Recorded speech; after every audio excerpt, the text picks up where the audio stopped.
Harper Audio presents On Dangerous Ground by Jack Higgins, read by Jonathan Oliver. Prologue. Chongqing, August 1944.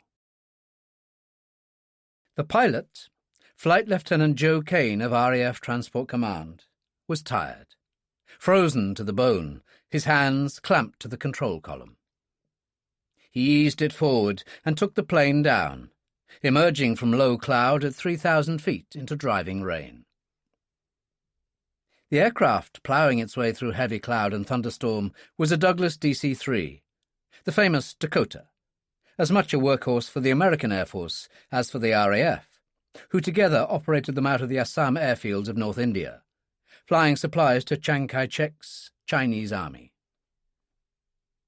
On their way, they had to negotiate the infamous hump, as it was known to Allied air crews, the Himalayan mountains, trying to survive in some of the worst flying conditions in the world. "There she is, Skipper," the second pilot said. "Dead ahead. 3 miles. "And the usual lousy blackout," Kane said, which was true enough.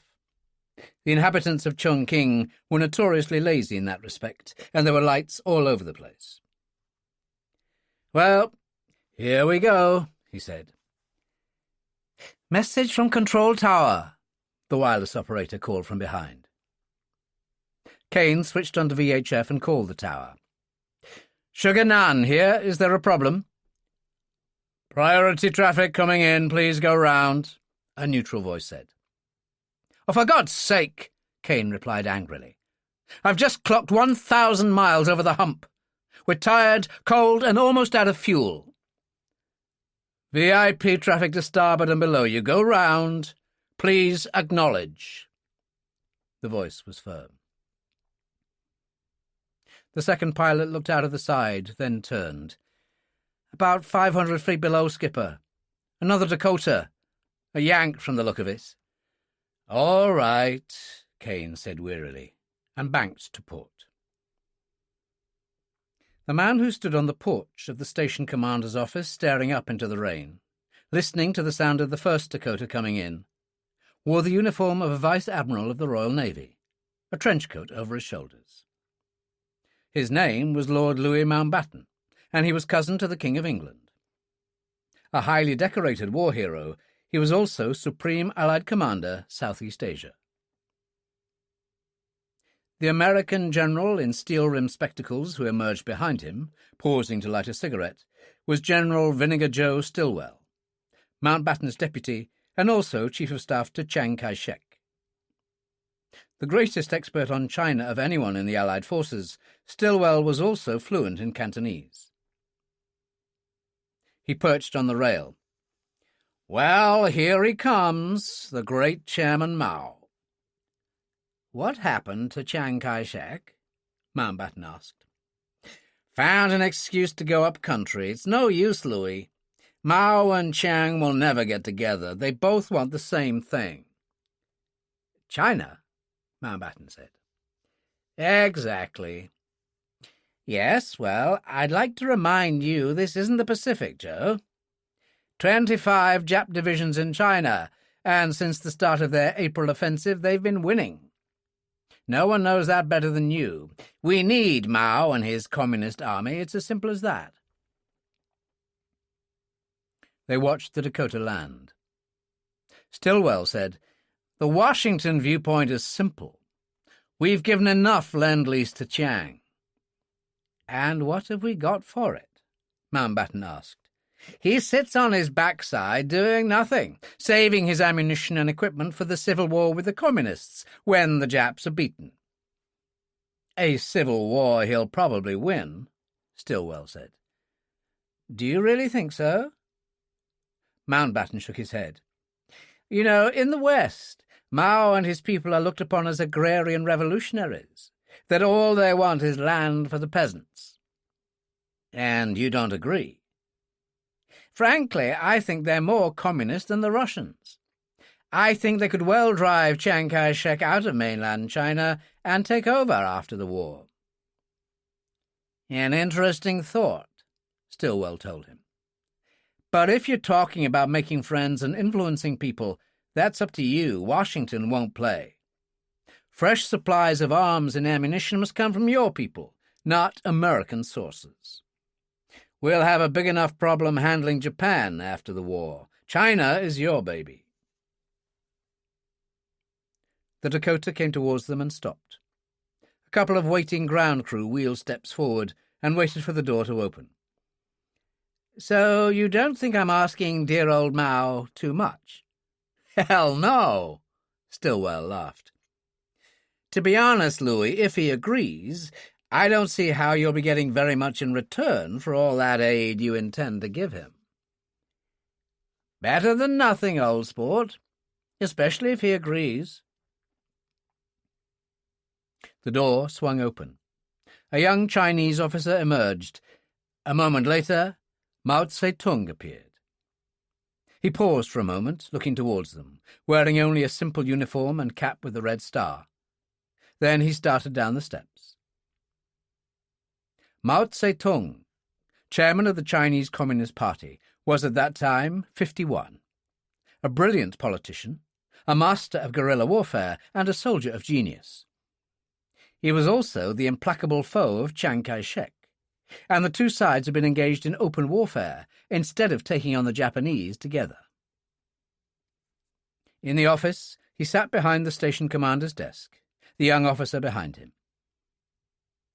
To one side of Mountbatten and Stillwell stood a British Army major. His left eye was covered by a black eye patch, and the badge in his cap was that of the Highland Light Infantry. A corporal, wearing the bonnet of the same regiment, stood against the wall behind him, a cardboard office file under his left arm. Stillwell said in fluent Cantonese, "I'll be happy to translate for these proceedings, Chairman Mao." Mao sat facing him, face enigmatic, then said in excellent English, an ability he seldom advertised, "General, my time is limited."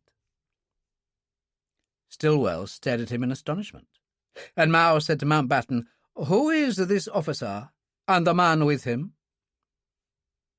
Mountbatten said, "Major Ian Campbell, Chairman, one of my aides. The corporal is his batman. Their regiment is the Highland Light Infantry." "Batman?" Mao inquired. "A soldier's servant," Mountbatten explained. "Ah, I see." Mao nodded enigmatically and turned to Campbell. "The Highlands of Scotland, am I right? A strange people. The English put you to the sword, turned your people off their land, and yet you go to war for them." Ian Campbell said, "I am a Highlander, flesh and bone, 1,000 years behind me, laird of Lochdu Castle and all around, like my father and his before me. And if the English need a helping hand now and then, why not?" Mao actually smiled and turned to Mountbatten. "I like this man. You should lend him to me." "Not possible, Chairman." Mao shrugged. "Then to business. I have little time. I must make the return journey in no more than 30 minutes. What do you offer me?" Mountbatten glanced at Stillwell, who shrugged, and the Admiral said to Mao, "Our American friends are not able to offer arms and ammunition to you and your forces. But everything the Generalissimo needs they will supply?" Mao asked. He stayed surprisingly calm, and Mountbatten said, "I believe I have a solution. What if the RAF flew in 10,000 tons a month over the hump to Kunming? Assorted weapons, ammunition, and so forth." Mao selected a cigarette from an old silver case, and the young officer lit it for him. The chairman blew out a long plume of smoke. "And what would I have to do for such munificence?" "Something," Mountbatten said. "I mean, we have to have something, that's only fair."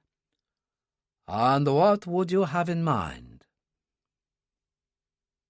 Mountbatten lit a cigarette himself, walked to the open door and looked out at the rain. He turned. "The Hong Kong Treaty. The lease to Britain. It expires 1st of July, 1997. So? I'd like you to extend it by 100 years. There was a long silence. Mao leaned back and blew smoke to the ceiling. "My friend, I think the rains have driven you a little crazy. Generalissimo Chiang Kai-shek rules China, the Japanese permitting, of course." "But the Japanese will go," Mountbatten said. "And then?"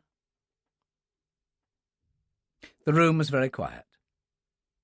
Mountbatten turned and nodded. The corporal clicked his heels and passed the file to Major Campbell, who opened it and took out a document which he passed across the desk to the chairman. "This is not a treaty, but a covenant," Mountbatten said. "The Chongqing covenant, I call it. If you will read it and approve it with your signature above mine, you will agree to extend, if you ever control China, the Hong Kong Treaty by 100 years. In exchange, His Majesty's government will supply you with all your military needs." Mao Zedong examined the document, then glanced up. "Have you a pen, Lord Mountbatten?" It was the corporal who supplied one, moving in quickly. Mao signed the document. Major Campbell produced 3 more copies and laid them on the table. Mao signed each one. Mountbatten countersigned. He handed the pen back to the corporal and stood up. "A good night's work," he said to Mountbatten. "But now I must go." He started for the door, and Mountbatten said, "A moment, Mr. Chairman, you're forgetting your copy of the Covenant." Mao turned. "Later," he said, "when it has been countersigned by Churchill." Mountbatten stared at him. "Churchill? But of course. Naturally, this should not delay the flow of arms, but I do look forward to receiving my copy signed by the man himself. Is there a problem?" "No." Mountbatten pulled himself together. "No, of course not." "Good. And now I must go. There is work to do, gentlemen." He went out and down the steps, followed by the young officer, crossed to the Dakota and climbed in. The door was closed, the steps wheeled away, the plane started to taxi, and Stillwell burst into laughter. "God help me, that is the weirdest thing I've seen in years. He certainly is a character. What are you going to do?" "Send the damn thing to London for Churchill's signature, of course." Mountbatten turned back in the entrance and said to Major Campbell, "Ian, I'm going to give you a chance to have dinner at the Savoy. I want you on your way to London as soon as possible, with a dispatch from me for the Prime Minister. Did I hear another plane land?" "Yes, sir, a Dakota from Assam." "Good. Give orders for it to be refuelled and turned around." Mountbatten glanced at the corporal. "You can take Tanner with you." "Fine, sir." Campbell shuffled the papers to put them in the file, and Mountbatten said, 3 copies, one for Mao, another for the Prime Minister, and the third for President Roosevelt. Didn't I sign 4? "I took the liberty of making an extra copy, sir, just in case of accidents," Campbell said. "Good man, Ian," Mountbatten nodded. "On your way, then. Only one night out of the Savoy, then straight back." "Of course, sir." Campbell saluted and went out, followed by Tanner. Stillwell lit a cigarette. "He's a strange one, Campbell." "Lost his eye at Dunkirk," Mountbatten said. "Got a well-earned military cross. Best aide I ever had." What's all this Laird of Lochdu crap? Stillwell said. You English are really crazy. Ah, but Campbell isn't English, he's Scots, and more than that, he's a Highlander. As Laird of Lochdu, he heads a sect of Clan Campbell, and that, Joe, is a tradition that existed before the Vikings sailed to America. He walked to the door and stared out at the driving rain. Stillwell joined him. Are we going to win, Louis? Oh, yes, Mountbatten nodded. It's what will come after that bothers me. In Campbell's quarters, Tanner packed the Major's holdall with military thoroughness, while Campbell shaved.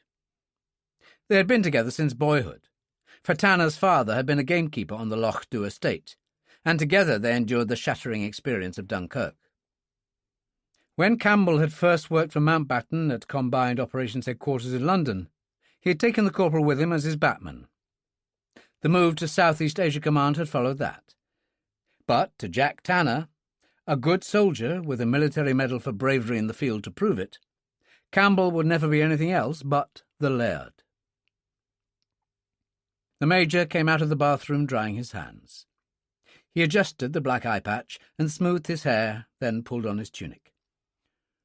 Got the briefcase, Jack? Tanner held it up. The papers are inside, Laird.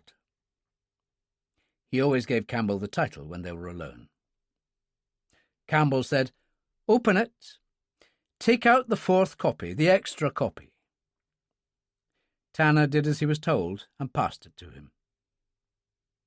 The single sheet of paper was headed Supreme Allied Commander, Southeast Asia Command. Mao had signed it, not only in English but in Chinese, with Mountbatten countersigning. There you are, Jack, Campbell said as he folded it. Piece of history here. If Mao wins, Hong Kong will stay British until the 1st of July, 2097. You think it'll happen, Laird? Who knows? We've got to win the war first. Pass me my Bible, will you? Tanner went to the dresser where the Major's toilet articles were laid out. The Bible was about 6 inches by 4, with a cover of embossed silver, a Celtic cross standing out clearly. It was very old. Campbell's had carried it to war for many centuries. It had been found in the pocket of the Major's ancestor who had died fighting against Bonnie Prince Charlie at Culloden. It had been recovered from the body of his uncle, killed on the Somme in 1916. Ian Campbell took it everywhere.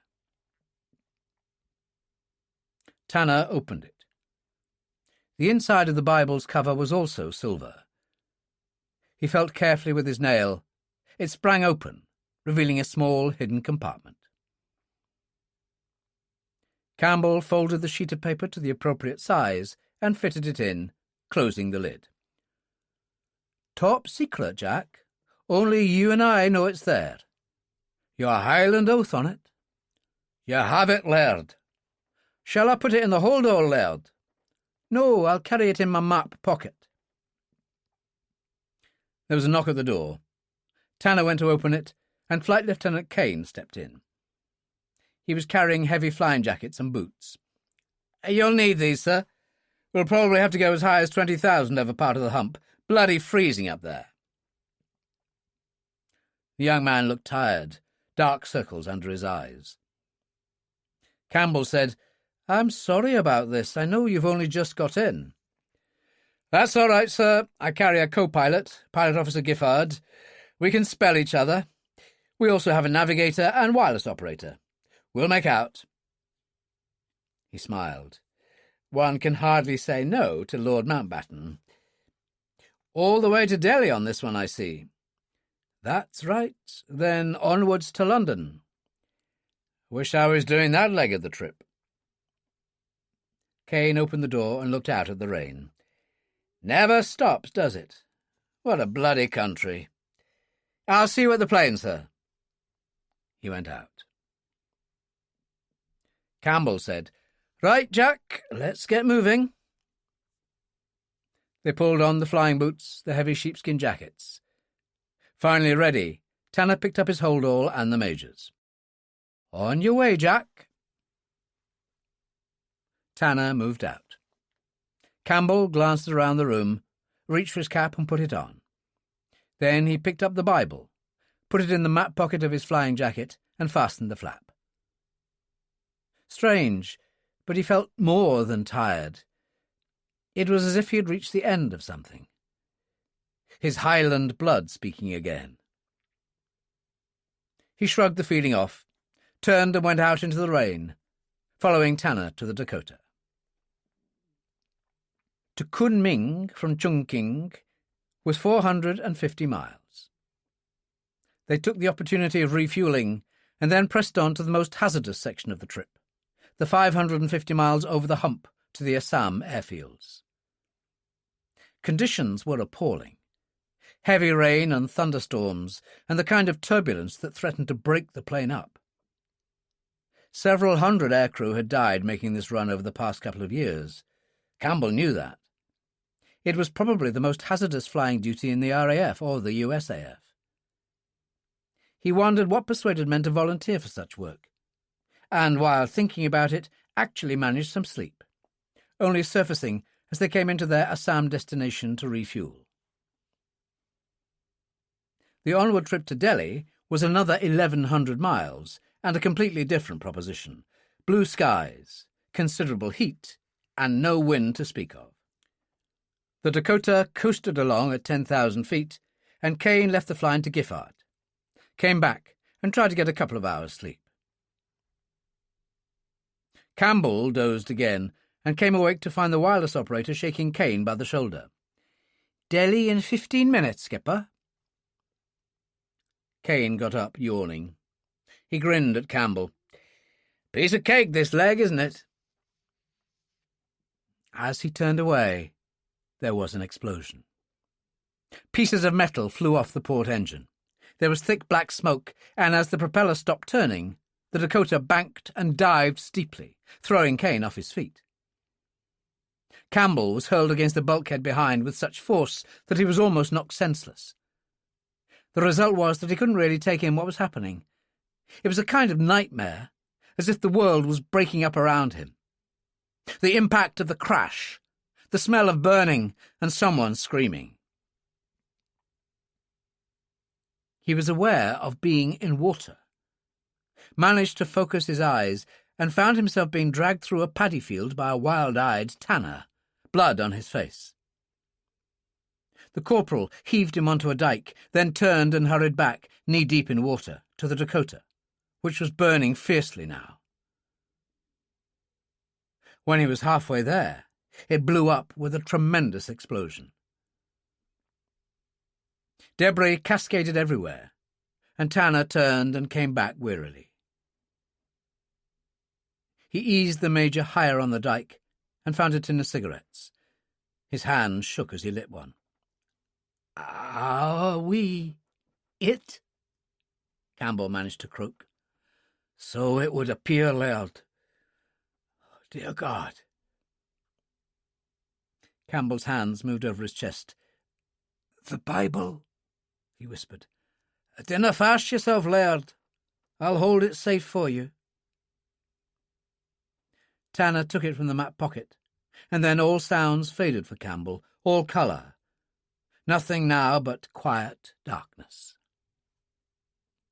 In Chongqing, Mountbatten and Stillwell were examining on the map the relentless progress of the advancing Japanese, who had already overrun most of the Allied airfields in eastern China.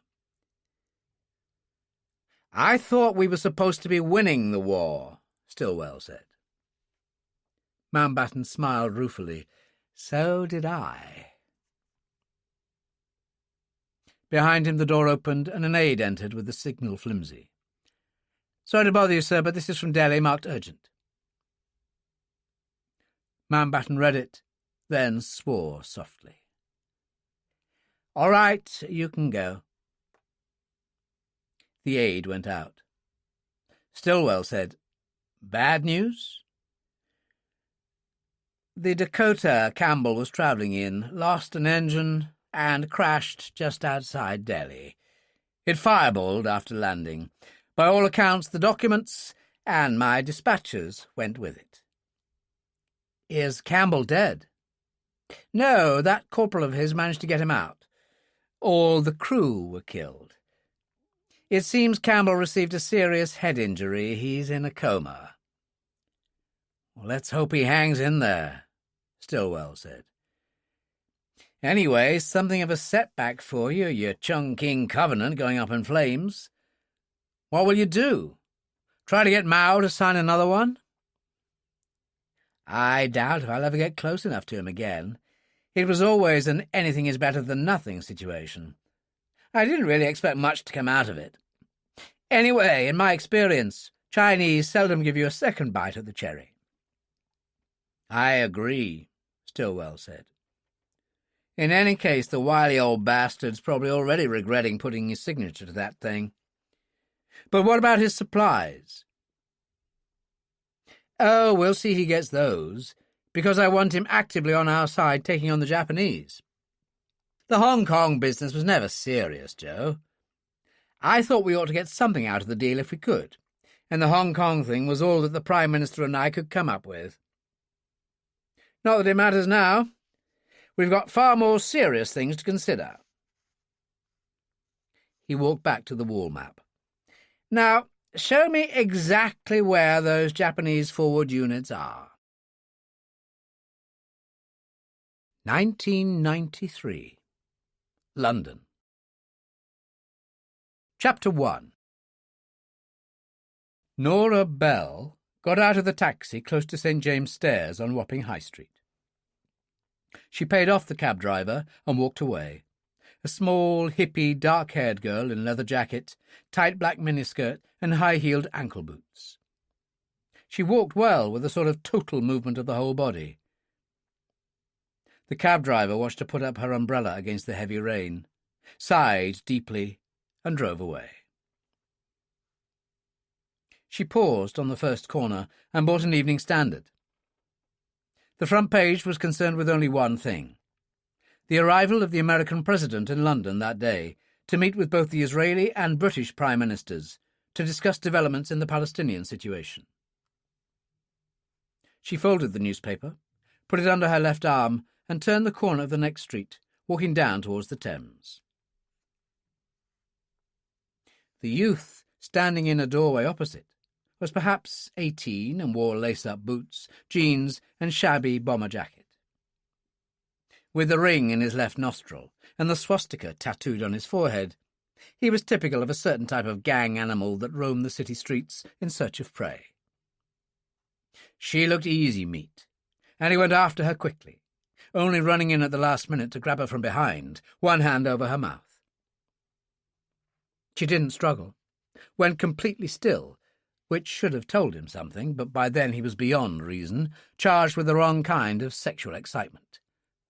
"Just do as you're told," he said, "and I won't hurt you." He urged her into the porch of a long-disused warehouse, pushing against her. She said, "No need to be rough." To his amazement, she kissed him, her tongue flickering in his mouth. He couldn't believe his luck, as, still clutching her umbrella, she moved her other hand down between them, brushing against his hardness. "Oh, Jesus," he moaned, and kissed her again, aware that her hand seemed to be easing up her skirt. She found what she was looking for: the flick knife tucked into the top of her right stocking. It came up, the blade jumped, and she sliced open the left side of his face from the corner of the eye to the chin. He screamed, falling back. She said calmly, putting the point under his chin, "Do you want some more?" He was more afraid than he'd ever been in his life. "No, for God's sake, no!"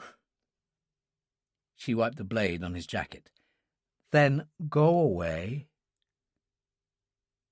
He moved out into the rain, then turned, holding a handkerchief to his face. "Bitch! I'll get you for this!" "No, you won't." Her accent was unmistakably Ulster Irish. You'll find the nearest casualty department as fast as you can. Get yourself stitched up and put the whole thing down to experience. She watched him go, closed the knife, slipping it back in the top of the stocking. Then she turned and continued down towards the Thames, moving along the waterfront, finally pausing at an old warehouse. There was a small Judas gate in the main entrance. She opened it and went in. It was a place of shadows, but at the far end there was a glass office with a light in it. It was reached by a flight of wooden stairs. As she moved towards it, a young, dark-skinned man moved out of the darkness, a Browning high power in one hand. "And who might you be?" she asked. The door of the office was opened, and a small man with dark tousled hair wearing a reefer jacket appeared. "Is that you, Nora?" "And who else?" she replied. "Who's your friend?" "Ali Halabi. Meet Nora Bell. Come away up." "I am sorry," the Arab said. She ignored him and went up the stairs. He followed, noting with approval the way her skirt tightened over her hips.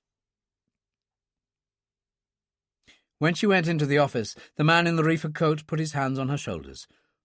"God help me, but you look good enough to eat." And he kissed her lightly on the lips. "Save the blarney." She put her umbrella on the desk, opened her handbag, and took out a packet of cigarettes. "Anything in a skirt, Michael Ahern? I've known you too long." She put a cigarette in her mouth, and the Arab hurriedly took out a lighter and lit it for her. He turned to Ahern. "The lady is part of your organization." "Well, I'm not with the bloody IRA," she said.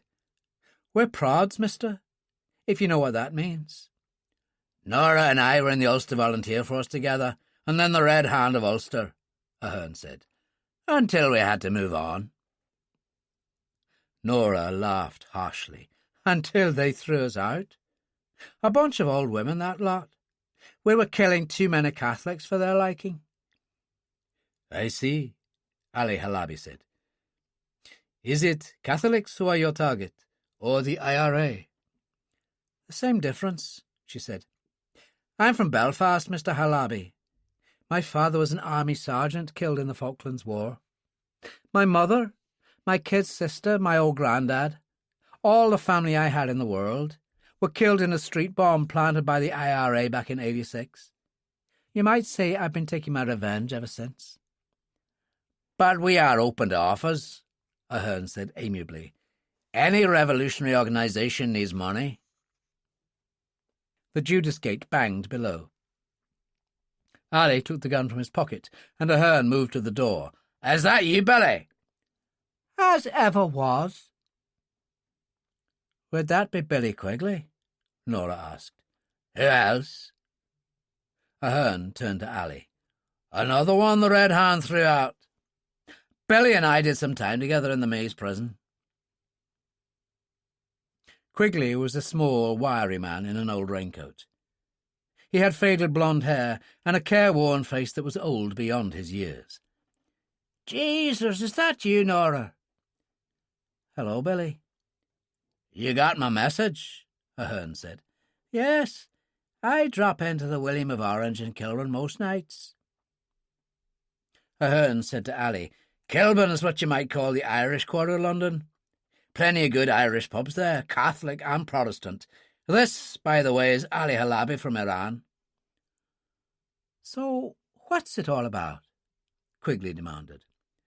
"This."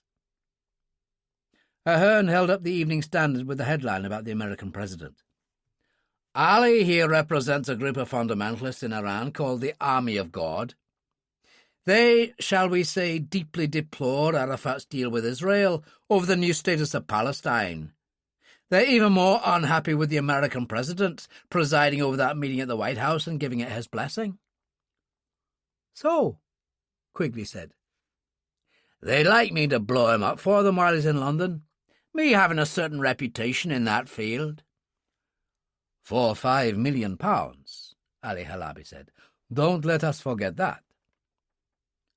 half of which is already on deposit in Geneva. Ahern smiled. By God, Billy, couldn't we give the IRA a run for their money with £1 million to spend on arms? Quigley's face was pale. The American president? You wouldn't dare. Not even you. Nora laughed that distinctive, harsh laugh. Oh, yes, he would. Ahern turned to her. Are you with me, girl? I wouldn't miss it for the world. And you, Billy? Quigley licked dry lips and hesitated. Ahern put a hand on his shoulder. In or out, Billy? Quigley smiled suddenly. Why not? A man can only die once. How do we do it? Come down below and I'll show you.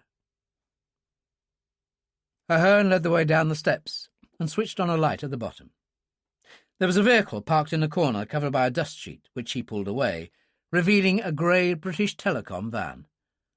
Where in the hell did you get that? Quigley demanded. Someone knocked it off for me months ago. I was going to leave it outside one of those Catholic pubs in Kilburn with £500 of Semtex inside and blow the hell out of some Sinn Féin bastards. But I decided to hang on to it until something really important turned up. Ahern smiled cheerfully. And now it has. But how do you intend to pull it off? Ali demanded. Hundreds of these things all over London. They can park anywhere without being interfered with, because they usually have a manhole cover-up while the engineers do what they have to do. So? Quigley said. Don't ask me how, but I have access through sources to the President's schedule. Tomorrow, he leaves the American Embassy in Grosvenor Square at 10 o'clock in the morning to go to number 10 Downing Street. They take the Park Lane route, turning into Constitution Hill beside Green Park. Can you be sure of that? Nora asked. They always do, love, believe me. He turned to Quigley and Ali. You two, dressed in telecom overalls which are inside the van, will park halfway along Constitution Hill. There's a huge beech tree, you can't miss it. As I say, you park, lift the manhole cover, put up your signs and so on. You'll be there at 9:30. At 9:45, you walk away through Green Park to Piccadilly. There's some men's toilets, you can get rid of your overalls there. And then what? Ali demanded. I'll be in a car, waiting with Nora for the golden moment. As the President's cavalcade reaches the telecom van, I'll detonate by remote control. He smiled. It'll work, I promise you. We'll probably kill everyone in the cavalcade. There was silence, a kind of awe on Quigley's face, and Nora was excited, face pale. You bastard, she said. You think it'll work? Oh, yes. He turned to Ali. And you? You're willing to take part? An honour, Mr. Ahern. And you, Billy? Ahern turned to him. They'll be singing about us for years, Quigley said. Good man yourself, Billy. Ahern looked at his watch. 7 o'clock. I could do with a bite to eat. How about you, Nora? Fine, she said. Good. I'd taken the telecom van away now. I shan't be returning to this place. I'll pick you two up in the mall at 9 o'clock in the morning. You'll arrive separately and wait at the park gates across from Marlborough Road. Nora will be behind me in a car. You two will take over and we'll follow. Any questions? Ali Halabi was incredibly excited. I can't wait. Good. Off you go now. We'll leave separately. The Arab went out, and Ahern turned to Quigley and held out his hand. A big one, this, eh, Billy? The biggest, Michael? Right. Nora and I'll go now. Come and open the main gate for us. I'll leave you to put out the lights and follow on. Nora climbed into the passenger seat, but Ahern shook his head. "Move into the rear out of sight and pass me one of those orange jackets. We've got to look right. If a copper sees you, might get curious." It said British Telecom across the back of the jacket. "It'll never catch on," she told him. He laughed and drove out into the street, waving at Quigley, who closed the gate behind them. He travelled only a few yards, then swung into a yard and switched off the engine. "What is it?" she demanded. "You'll see. Follow me and keep your mouth shut." He opened the Judas gate gently and stepped in. Quigley was in the office. They could hear his voice, and when they reached the bottom of the stairs, they could even hear what he was saying. "Yes? Brigadier Ferguson. Most urgent." There was a pause. "Then patch me through, you silly bugger. This is life or death." Ahern took a Walter from his pocket and screwed on a silencer as he went up, Nora behind him. The door was open, and Quigley sat on the edge of the desk. "Brigadier Ferguson," he said suddenly. "It's Billy Quigley. You said only to call you when it was big. Well, this couldn't be bigger.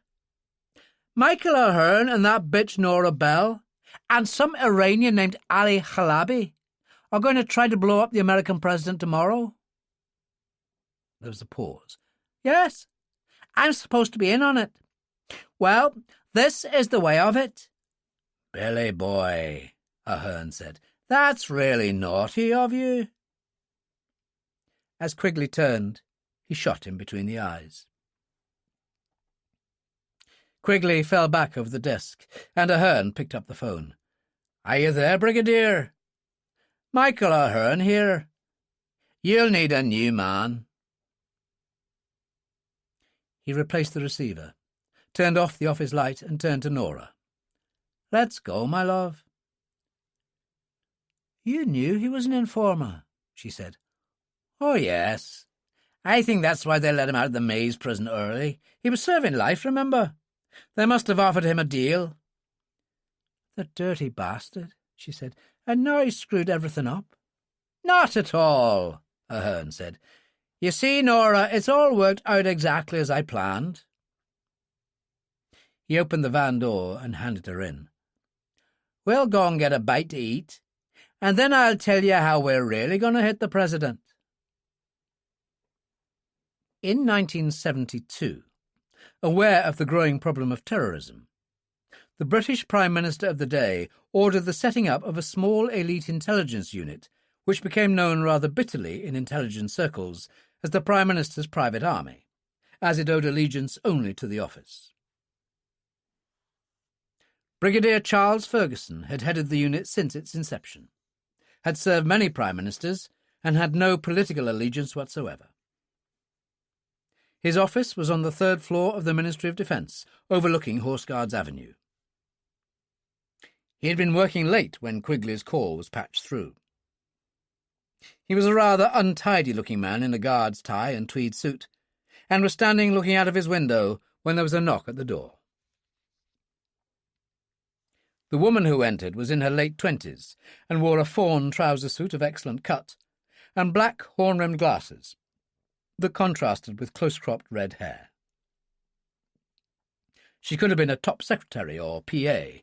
She was, in fact, a detective chief inspector of police from Special Branch at Scotland Yard, borrowed by Ferguson as his assistant after the untimely death in the line of duty of her predecessor. Her name was Hannah Bernstein. "Was there something, Brigadier?" "You could say so. When you worked with anti-terrorism at Scotland Yard, did you ever come across a Michael Ahern?" "Irish terrorist, orange Protestant variety. Wasn't he Red Hand of Ulster?" "And Nora Bell?" "Oh, yes," Hannah Bernstein said. "A very bleak prospect, that one." "I had an informer, Billy Quigley, in deep cover. He just phoned me to say that Ahern was masterminding a plot to blow up the American president tomorrow. He'd recruited Quigley. Bell is involved, and an Iranian named Ali Halabi. Excuse me, sir, but I know who Halabi is. He belongs to the Army of God. That's an extreme fundamentalist group very much opposed to the Israeli-Palestine Accord. Really? Ferguson said. That is interesting. Even more interesting is that Quigley was shot dead while filling me in. Ahern actually had the cheek to pick up the phone and speak to me. Told me it was him. Said I'd need a new man. A cool bastard, sir. Oh, here's that all right. Anyway, notify everyone. Scotland Yard Anti-Terrorist Unit, MI5, and security at the American Embassy. Obviously, the Secret Servicemen guarding the President will have a keen interest. Right, sir. She turned to the door, and he said, One more thing. I need Dillon on this. She turned. Dillon, sir? Sean Dillon. Don't pretend you don't know who I mean. The only Sean Dillon I know, sir, was the most feared enforcer the IRA ever had.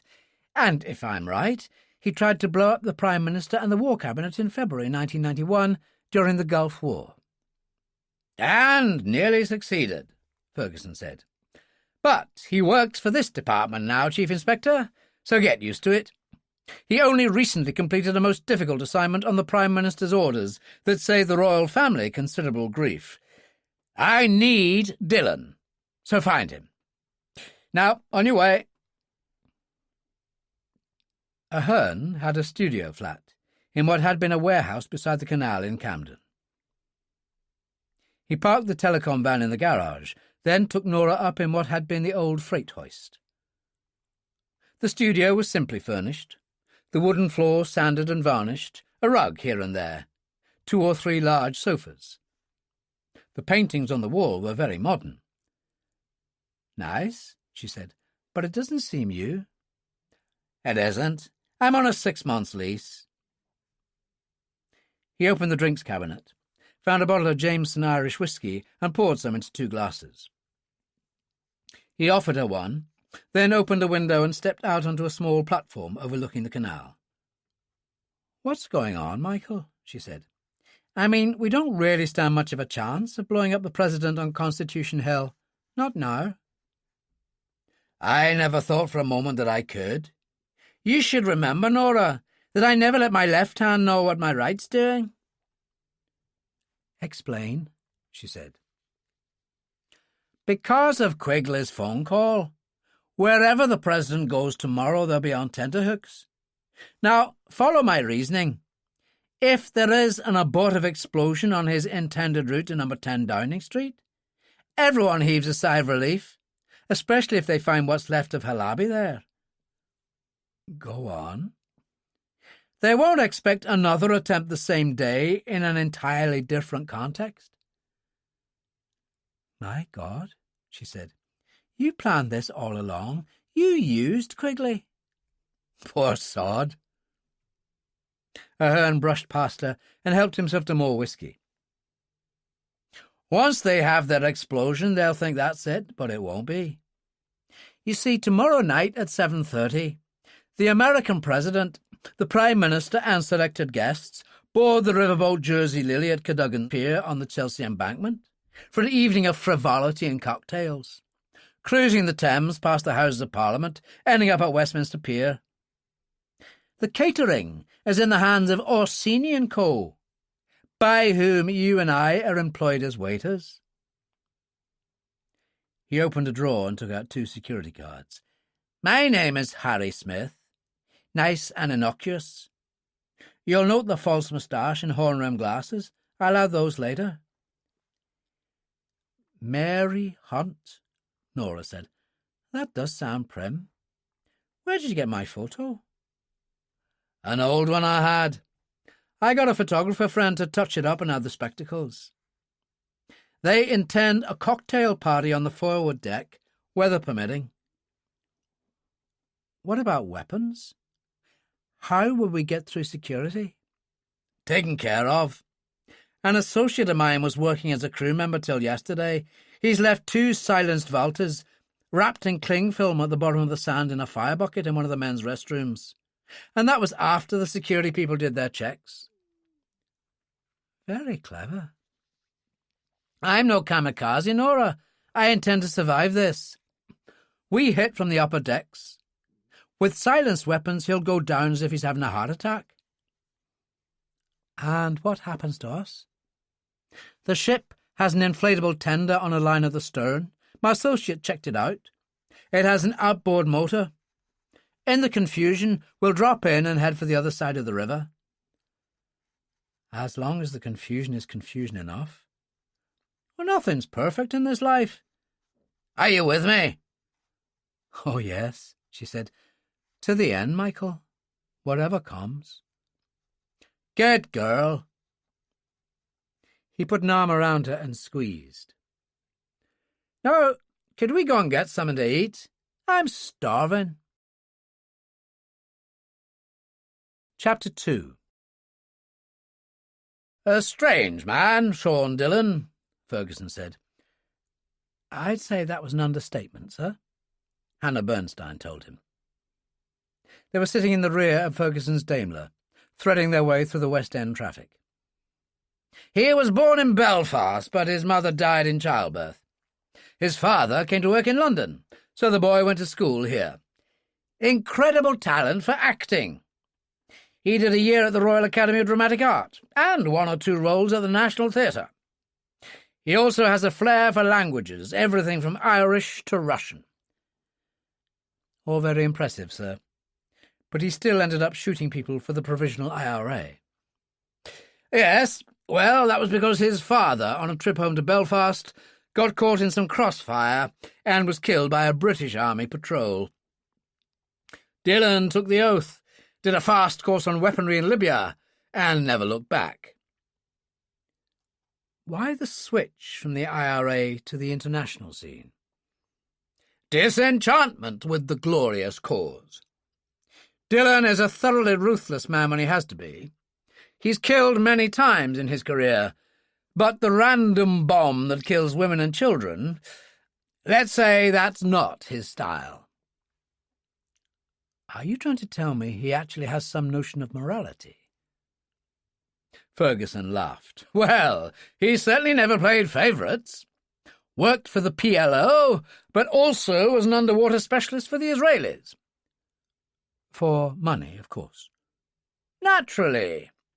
Our Sean does like the good things in life. The attempt to blow up Downing Street, that was for money. Saddam Hussein was behind that.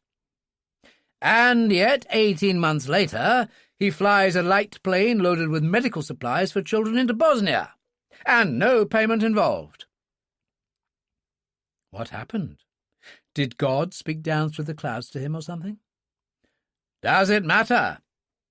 The Serbs had him, and his prospects, to put it mildly, looked bleak. I did a deal with them which saved him from a firing squad. In return, he came to work for me. Slate wiped clean. Excuse me, sir, but that's a slate that will never wipe clean. My dear Chief Inspector, there are many occasions in this line of work when it's useful to be able to set a thief to catch one. If you are to continue to work for me, you'll have to get used to the idea. He peered out as they turned into Grafton Street.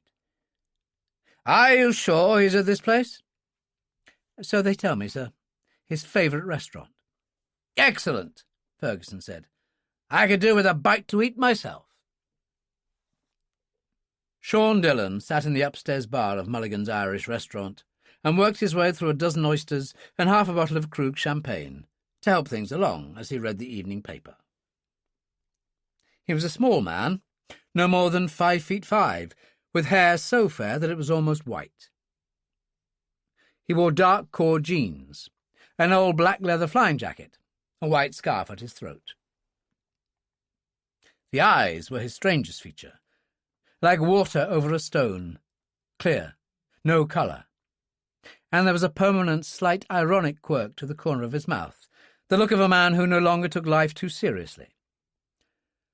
"So there you are," Charles Ferguson said, and Dillon glanced up and groaned.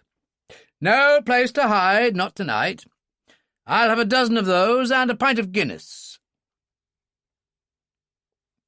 A young waitress standing by had heard. Dillon said to her in Irish, "A fine lordly Englishman, a colleen.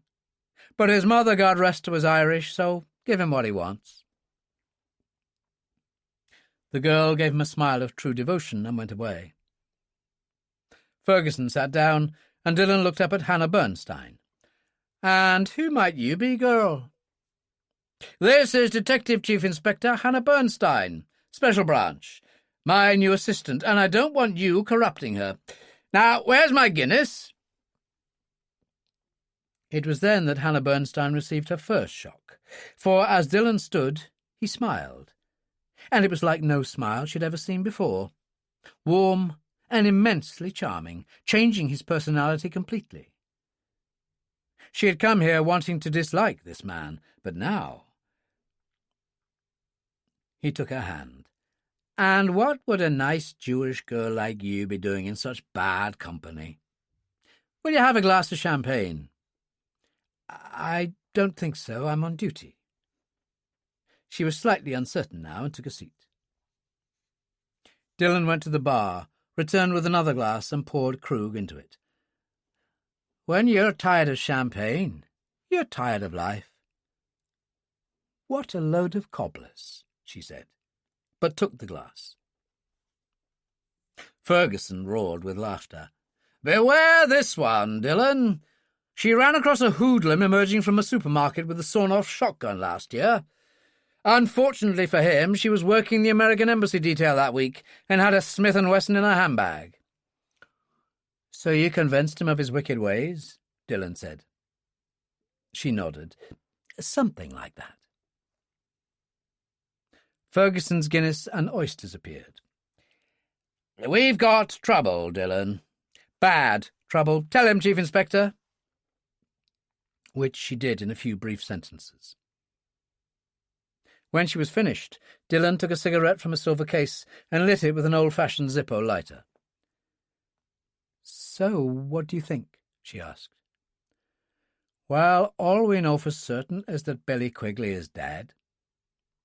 "But he did manage to speak to the Brigadier," Hannah said, "which surely means Ahern will abort the mission." "Why should he?" Dillon said. "You got nothing except the word that he intends to try and blow up the President sometime tomorrow. Where? When? Have you even the slightest idea? And I'll bet his schedule's extensive." "It certainly is," Ferguson said. "Downing Street in the morning with the PM and the Israeli Prime Minister, cocktail party on a river steamer tomorrow night, and most things in between."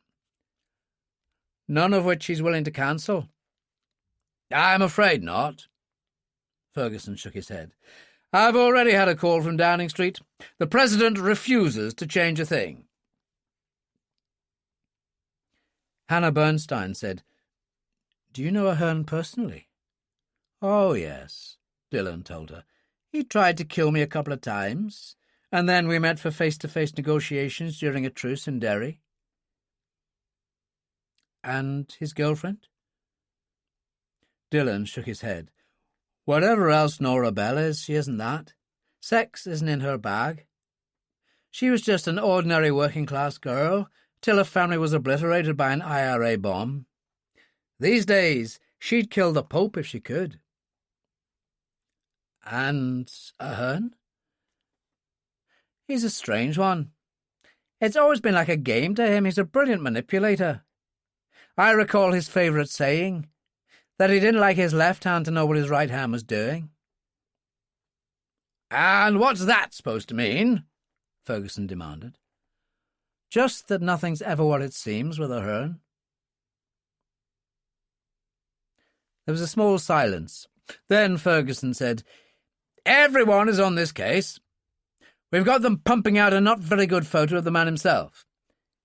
"And an even more inferior one of the girl," Hannah Bernstein said. Ferguson swallowed an oyster. "Any ideas on finding him?" "As a matter of fact, I have," Dillon said. "There's a Protestant pub in Kilburn, the William of Orange.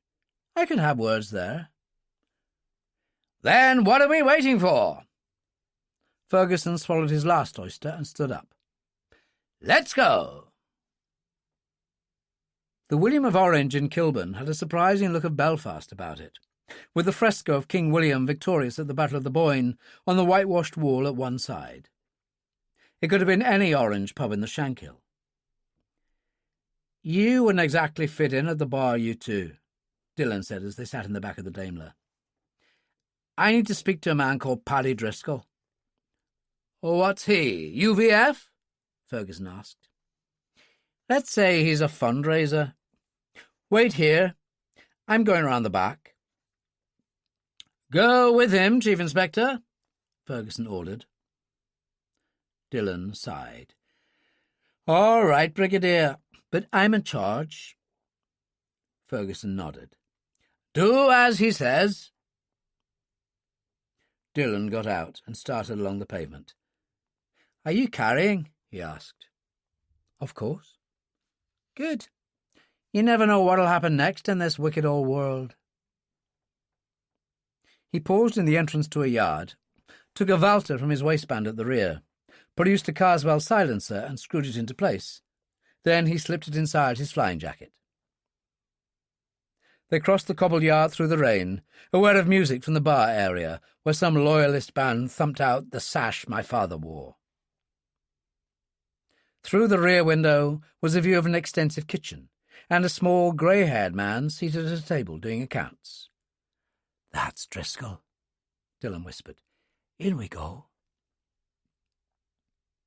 Driscoll, at the table, was aware of some of his papers fluttering in a sudden draught of wind, looked up, and found Dillon entering the room, Hannah Bernstein behind him. God bless all here, Dillon said. And the best of the night yet to come, Paddy, my old son. Dear God, Sean Dillon. There was naked fear on Driscoll's face. Plus your very own Detective Chief Inspector, we are treating you well tonight.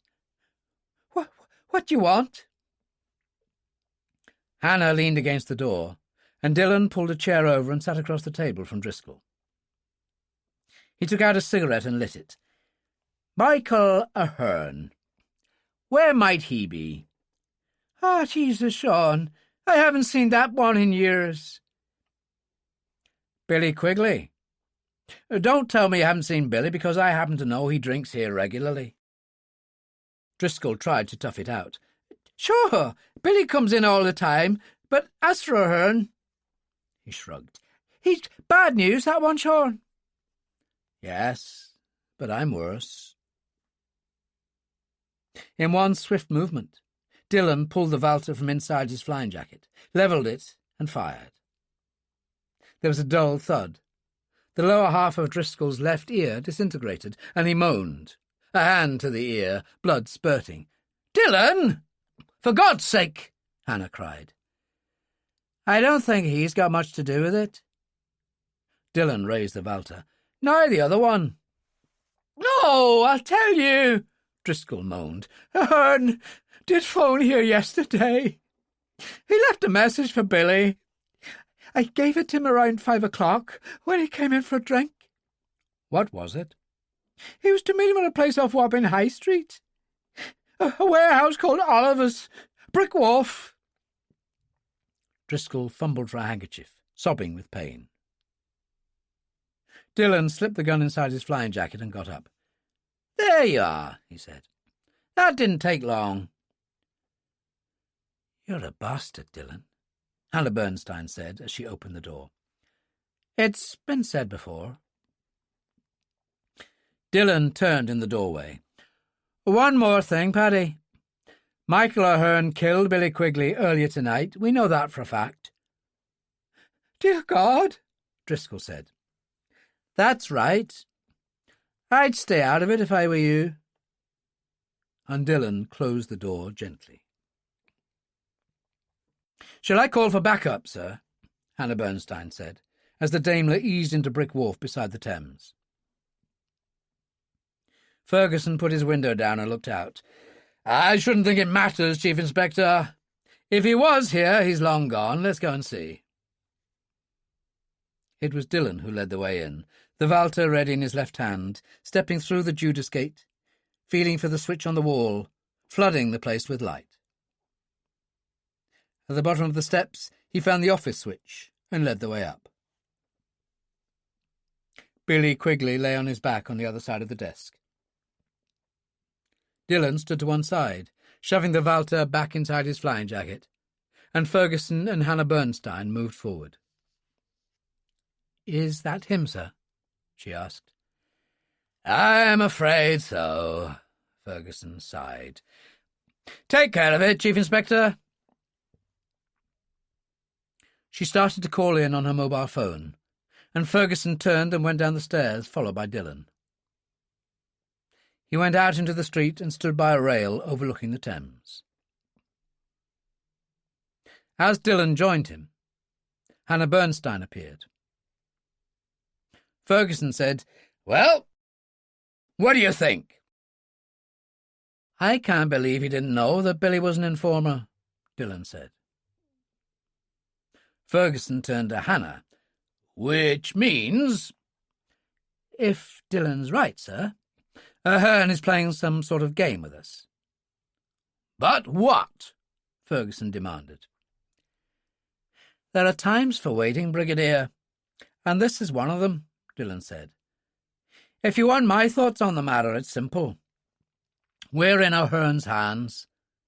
There will be a move tomorrow, sooner rather than later. Based on that, I might have some thoughts, but not before." Dillon lit a cigarette with his old Zippo, turned, and walked back to the Daimler. It was just before 9 the following morning when Ahern drove the telecom van along the Mall, stopping at the park gates opposite Marlborough Road. Nora followed him in a Toyota saloon. Ali Halabi was standing by the gates, dressed in a green anorak and jeans. He hurried forward. "No sign of Quigley." "Get in." The Arab did as he was told, and Ahern passed him one of the orange telecom jackets. "He's ill, suffers from chronic asthma, and the stress has brought on an attack." He shrugged. "Not that it matters. All you have to do is drive the van. Nora and I will lead you to your position. Just get out, lift the manhole cover, then walk away through the park. Are you still on?" "Absolutely," Halabi said. "Good. Then follow us, and everything will be all right." Ahern got out. Halabi slid behind the wheel. "God is great," he said. "He certainly is, my old son." Ahern turned and walked back to Nora, parked at the curb in the Toyota. Nora went all the way round, passing Buckingham Palace, turning up Grosvenor Place, and back along Constitution Hill by the park. On Ahern's instructions, she pulled in at the curb opposite the beech tree and paused. Ahern put his arm out of the window and raised a thumb. As they moved away, the telecom van eased into the curb. There was a steady flow of traffic.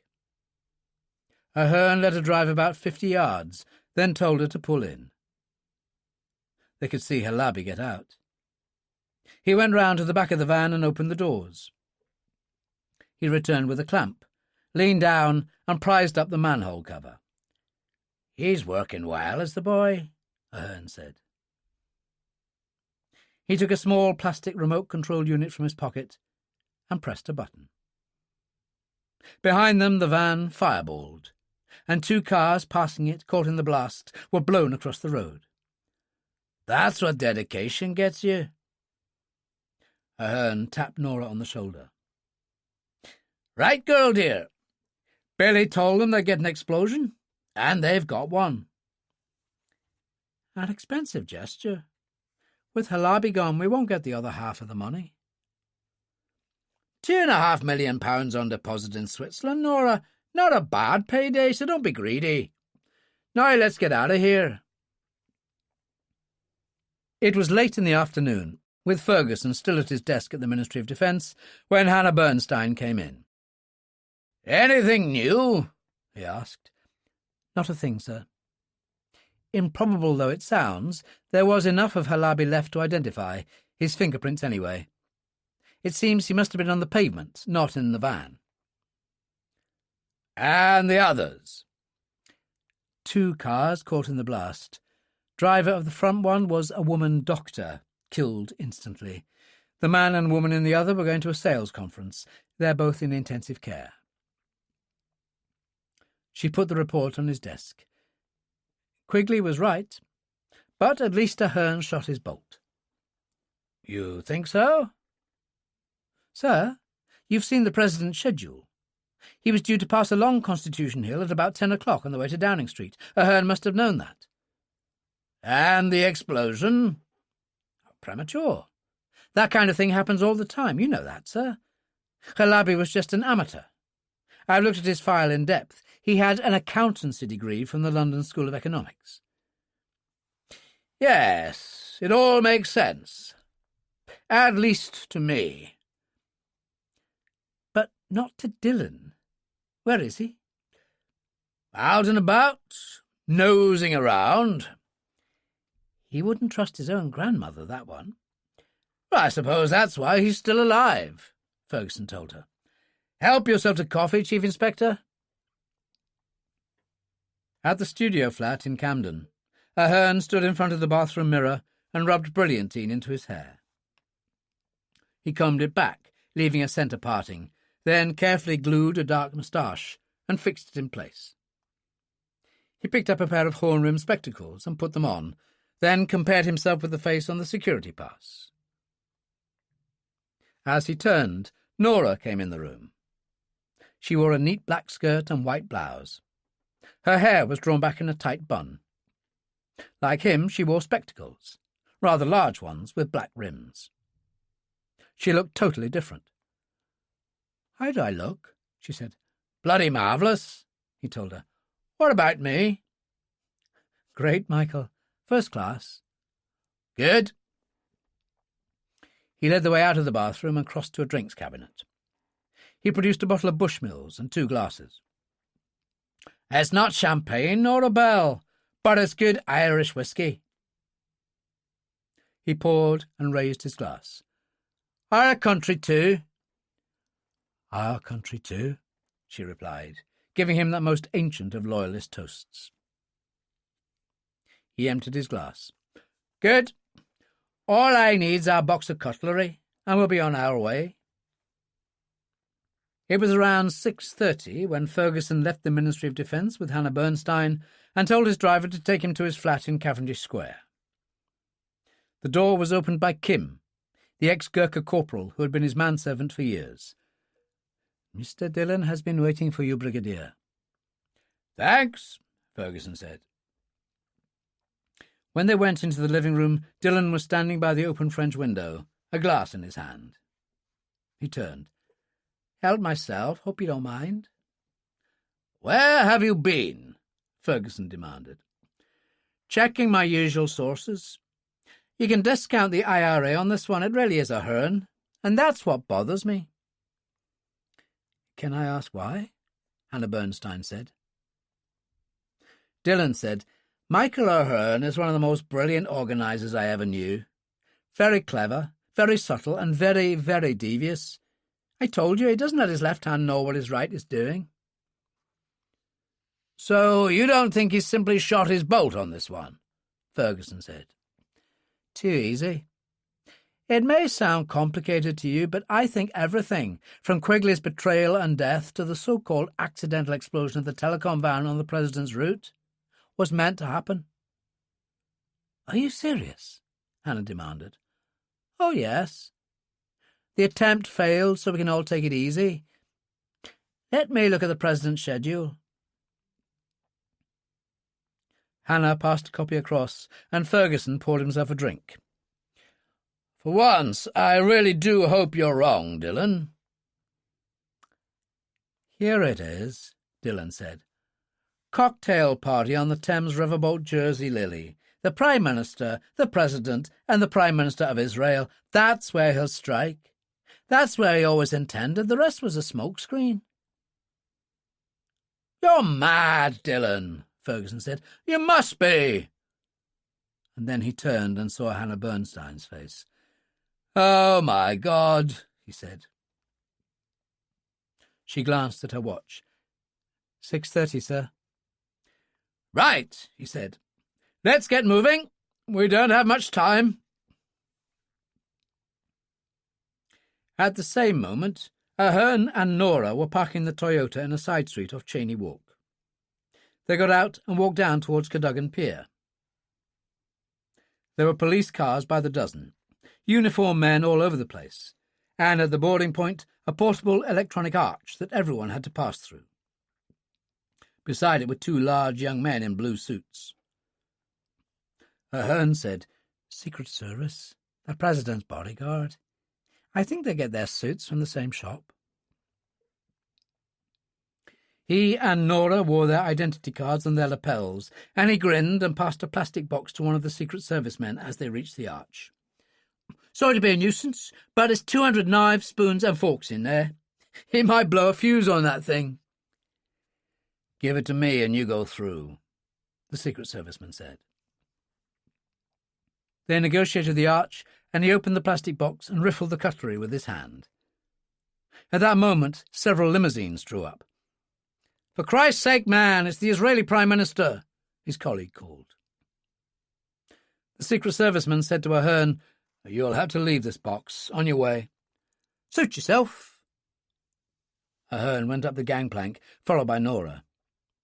At the top, he simply slipped through a door, and following a plan of the ship he had memorized, led the way to a toilet area. "Wait here," he told Nora, and went into the men's restroom marked number 4. There was a man washing his hands. Ahern started to wash his hands also. The moment the man left, he went to the red fire bucket in the corner, scrabbled in the sand, and found 2 Walters wrapped in cling film, each with a silencer on the end.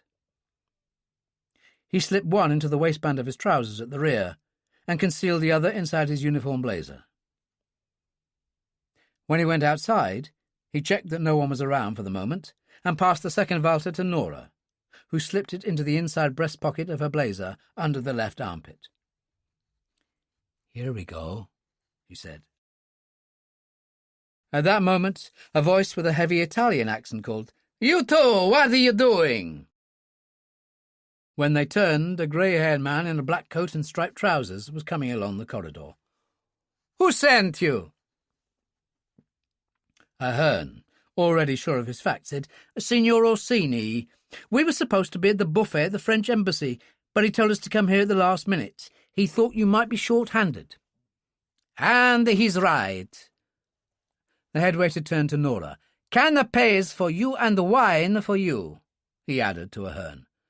"Up the stairs on the left. Now get moving." And he turned and hurried away. The Prime Minister and the President had already boarded, and the crew were about to slip the gangway, when Ferguson, Dillon and Hannah drew up in the Daimler. Ferguson led the way, hurrying up the gangway, and 2 Secret Servicemen moved to intercept him.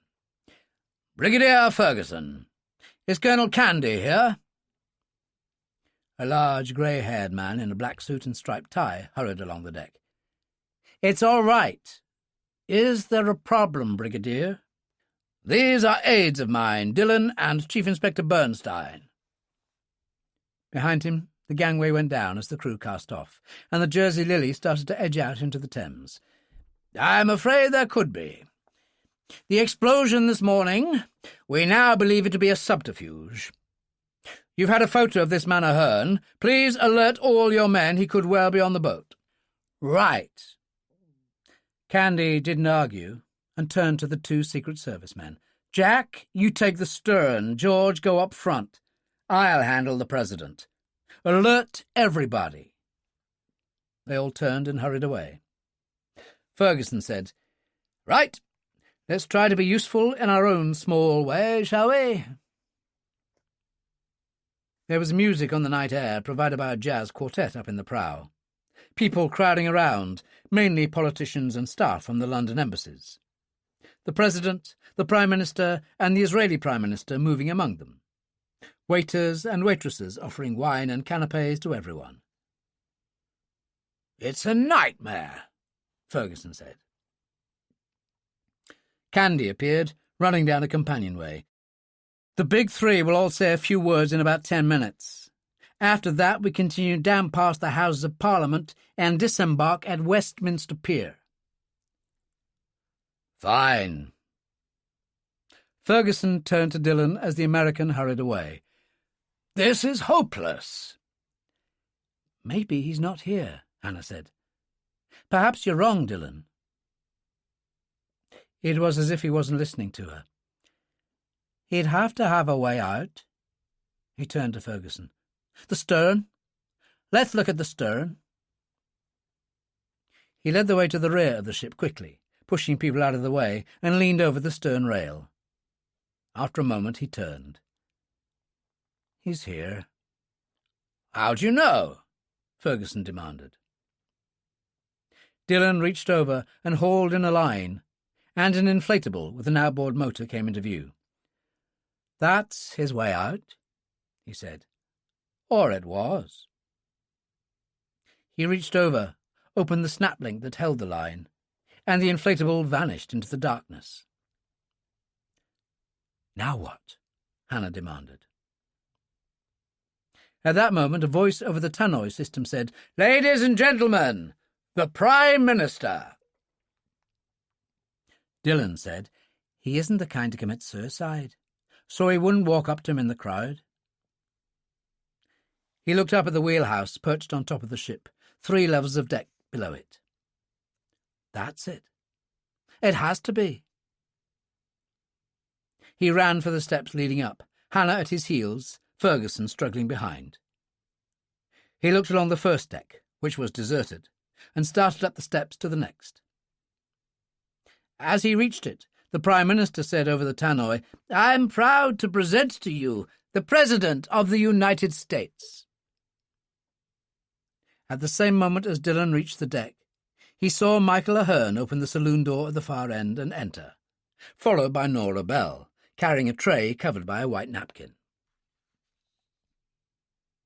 The saloon was deserted.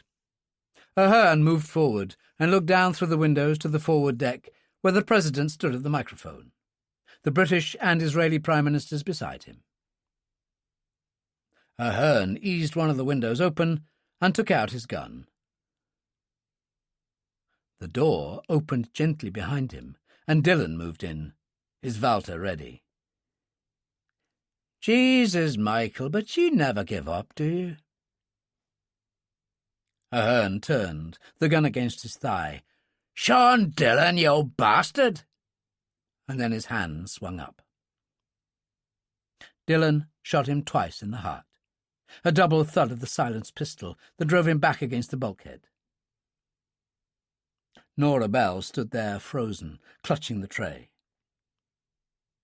Dillon said, "Now, if there was a pistol under that napkin, and you were thinking about reaching for it, I'd have to kill you, Nora.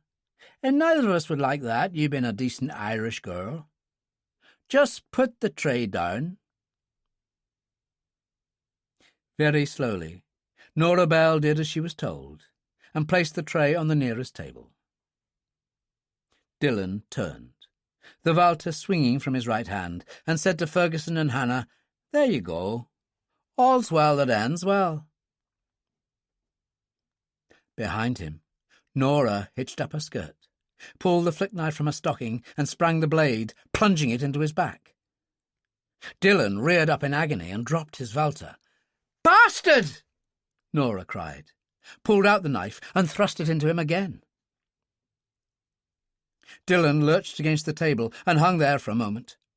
Nora raised the knife to strike a third blow, and Hannah Bernstein dropped to one knee, picked up Dillon's Walter, and shot her in the centre of the forehead.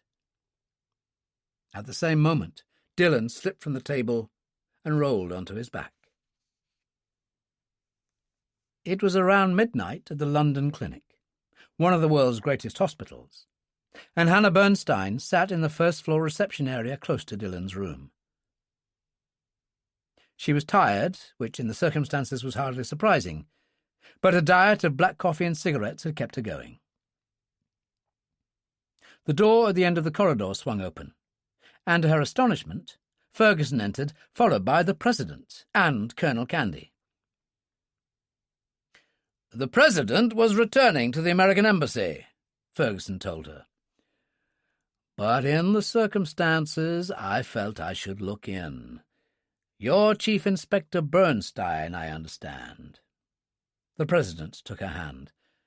"I'm eternally grateful." You owe more to Dillon, sir. He was the one who thought it through. He was the one who knew they were on board." The President moved to the window and peered in. Dillon, festooned with wires, lay on a hospital bed, a nurse beside him. "How is he?" "Intensive care, sir," she said.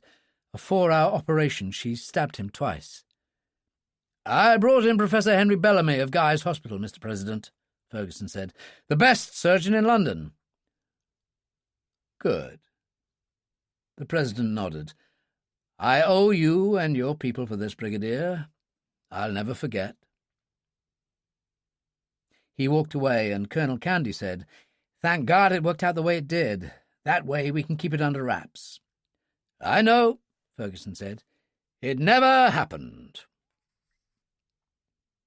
Candy walked away, and Hannah Bernstein said, "I saw Professor Bellamy half an hour ago. He came to check on him." "And what did he say?" Ferguson frowned. "He's going to be all right, isn't he?"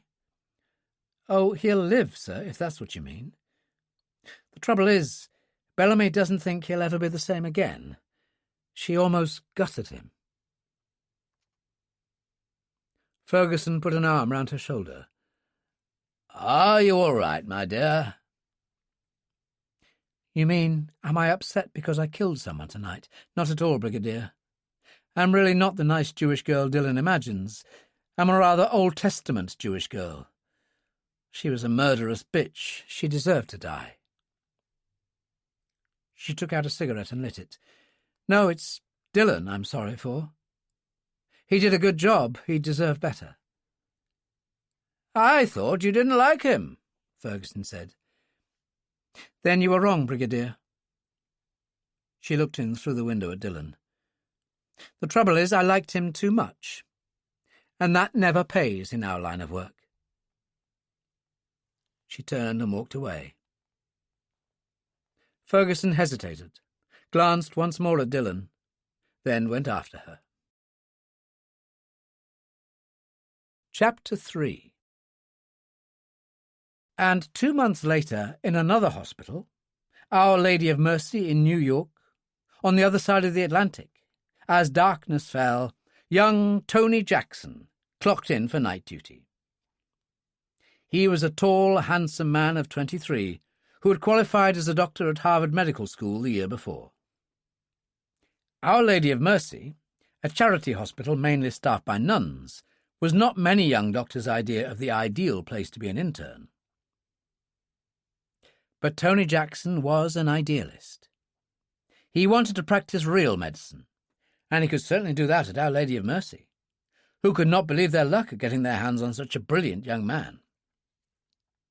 He loved the nuns, found the vast range of patients fascinating. The money was poor, but in his case money was no object. His father, a successful Manhattan attorney, had died far too early from cancer, but he had left them well provided for. In any case, his mother, Rosa, was from the Little Italy district of New York, with a doting father big in the construction business. Tony liked the night shift, that atmosphere peculiar to hospitals all over the world, and it gave him the opportunity to be in charge. For the first part of the evening, he worked on the casualty shift, dealing with a variety of patients, stitching slashed faces, handling as best he could junkies who were coming apart because they couldn't afford a fix. It was all pretty demanding, but slackened off after midnight. He was alone in the small canteen having coffee and a sandwich when the door opened and a young priest looked in. "I'm Father O'Brien from St. Mark's. I had a call to come and see a Mr. Tanner, a Scottish gentleman.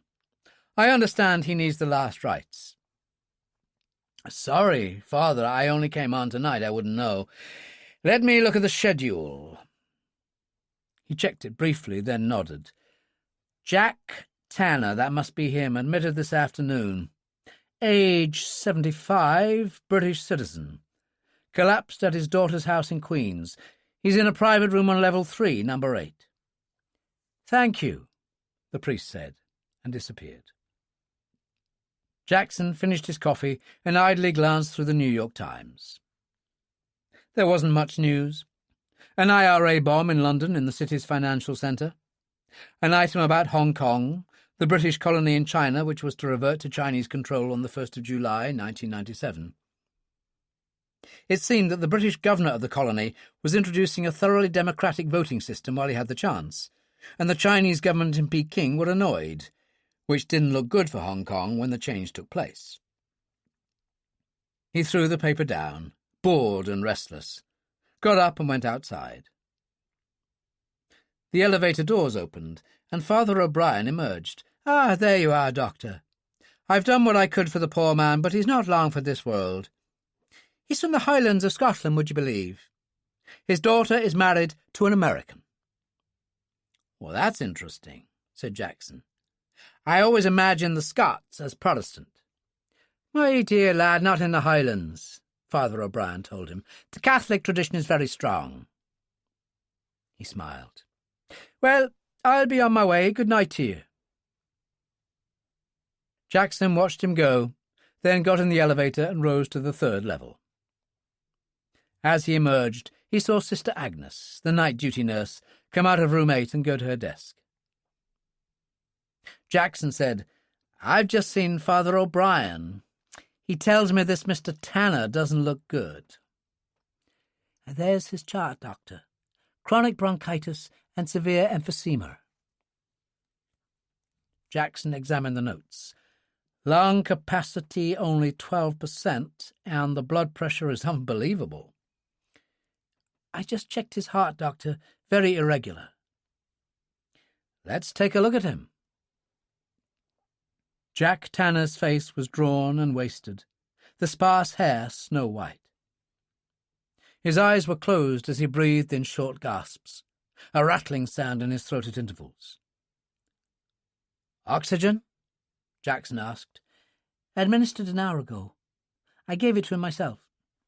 "Aye, but she wouldn't give me a cigarette." Jack Tanner opened his eyes. "Is that no the terrible thing, Doctor?" "Now, Mr. Tanner," Sister Agnes reproved him gently, "you know that's not allowed." Jackson leaned over to check the tube connections and noticed the scar on the right side of the chest. "Would that have been a bullet wound?" he asked. "Aye, it was so. Shot in the lung while I was serving in the Highland Light Infantry. That was before Dunkirk in 1940.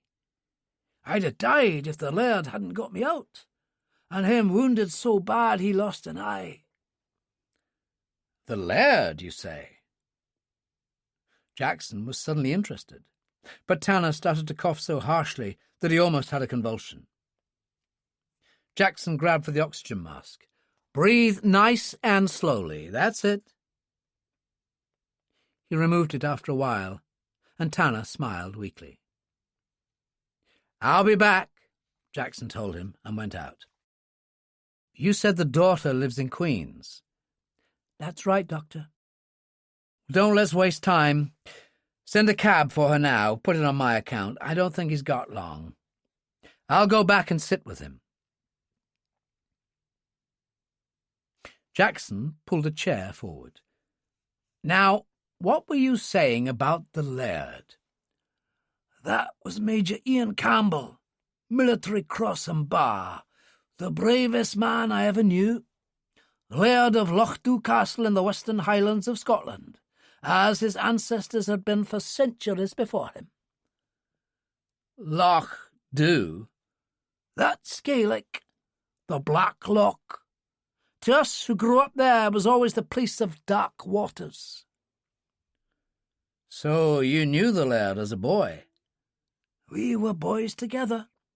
Learned to shoot grouse, deer, and the fishing was the best in the world.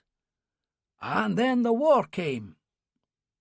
We'd both served in the reserve before it all started, so we went out to France straight away. That must have been exciting stuff. Nearly the end of us. But afterwards they gave the laird the staff job working for Mountbatten. You've heard of him? Oh, Mountbatten, the one the IRA blew up. The bastards. And after all he did in the war, he was Supreme Commander in Southeast Asia, with the laird as one of his aides, and he took me with him. That must have been interesting. Tanner managed to smile. Isn't it customary to offer a condemned man a cigarette? That's true. And I am condemned, aren't I? Jackson hesitated, then took out a packet of cigarettes. Just as we all are, Mr. Tanner. I'll tell you what, Tanner said. Give me one of those, and I'll tell you about the Chongqing covenant. All those years ago I gave the laird my oath, but it doesn't seem to matter now. The what? Jackson asked. Just one, Doc. It's a good story. Jackson lit a cigarette and held it to Tanner's lips. The old man inhaled, coughed, then inhaled again. Christ, that's wonderful. He lay back. Now, let's see. When did it all start? Tanner lay with his eyes closed, very weak now. What happened after the crash? Jackson asked. The old man opened his eyes. The laird was hurt bad. The brain, you see. He was in a coma in a Delhi hospital for 3 months, and I stayed with him as his batman. They sent us back to London by sea, and by then the end of the war was in sight. He spent months in the brain damage unit for servicemen at Guy's Hospital, but he never really recovered. And he had burns from the crash as well, and almost total loss of memory. He came so close to death early in 46 that I packed his things and sent them home to Castle Dew. And did he die? Not for another 20 years. Back home we went to the estate. He wandered the place like a child. I tended his every want. What about family? Oh, he never married. He was engaged to a lassie who was killed in the London Blitz in 40. There was his sister, Lady Rose, although everybody calls her Lady Catherine. Her husband was a baronet killed in the Desert Campaign. She ran the estate then and still does, though she's 80 now. She lives in the Gate Lodge. Sometimes she rents the big house for the shooting season to rich Yanks or Arabs. And the Chongqing covenant? Nothing came of that. Lord Louis and Mao never managed to get together again. But the 4th copy in the Laird's Bible? You saved that. Wasn't it handed over to the authorities? It stayed where it was in his Bible. The Laird's affair after all, and he's not up to telling anyone much of anything. He shrugged. And then the years had rolled by, and it didn't seem to matter.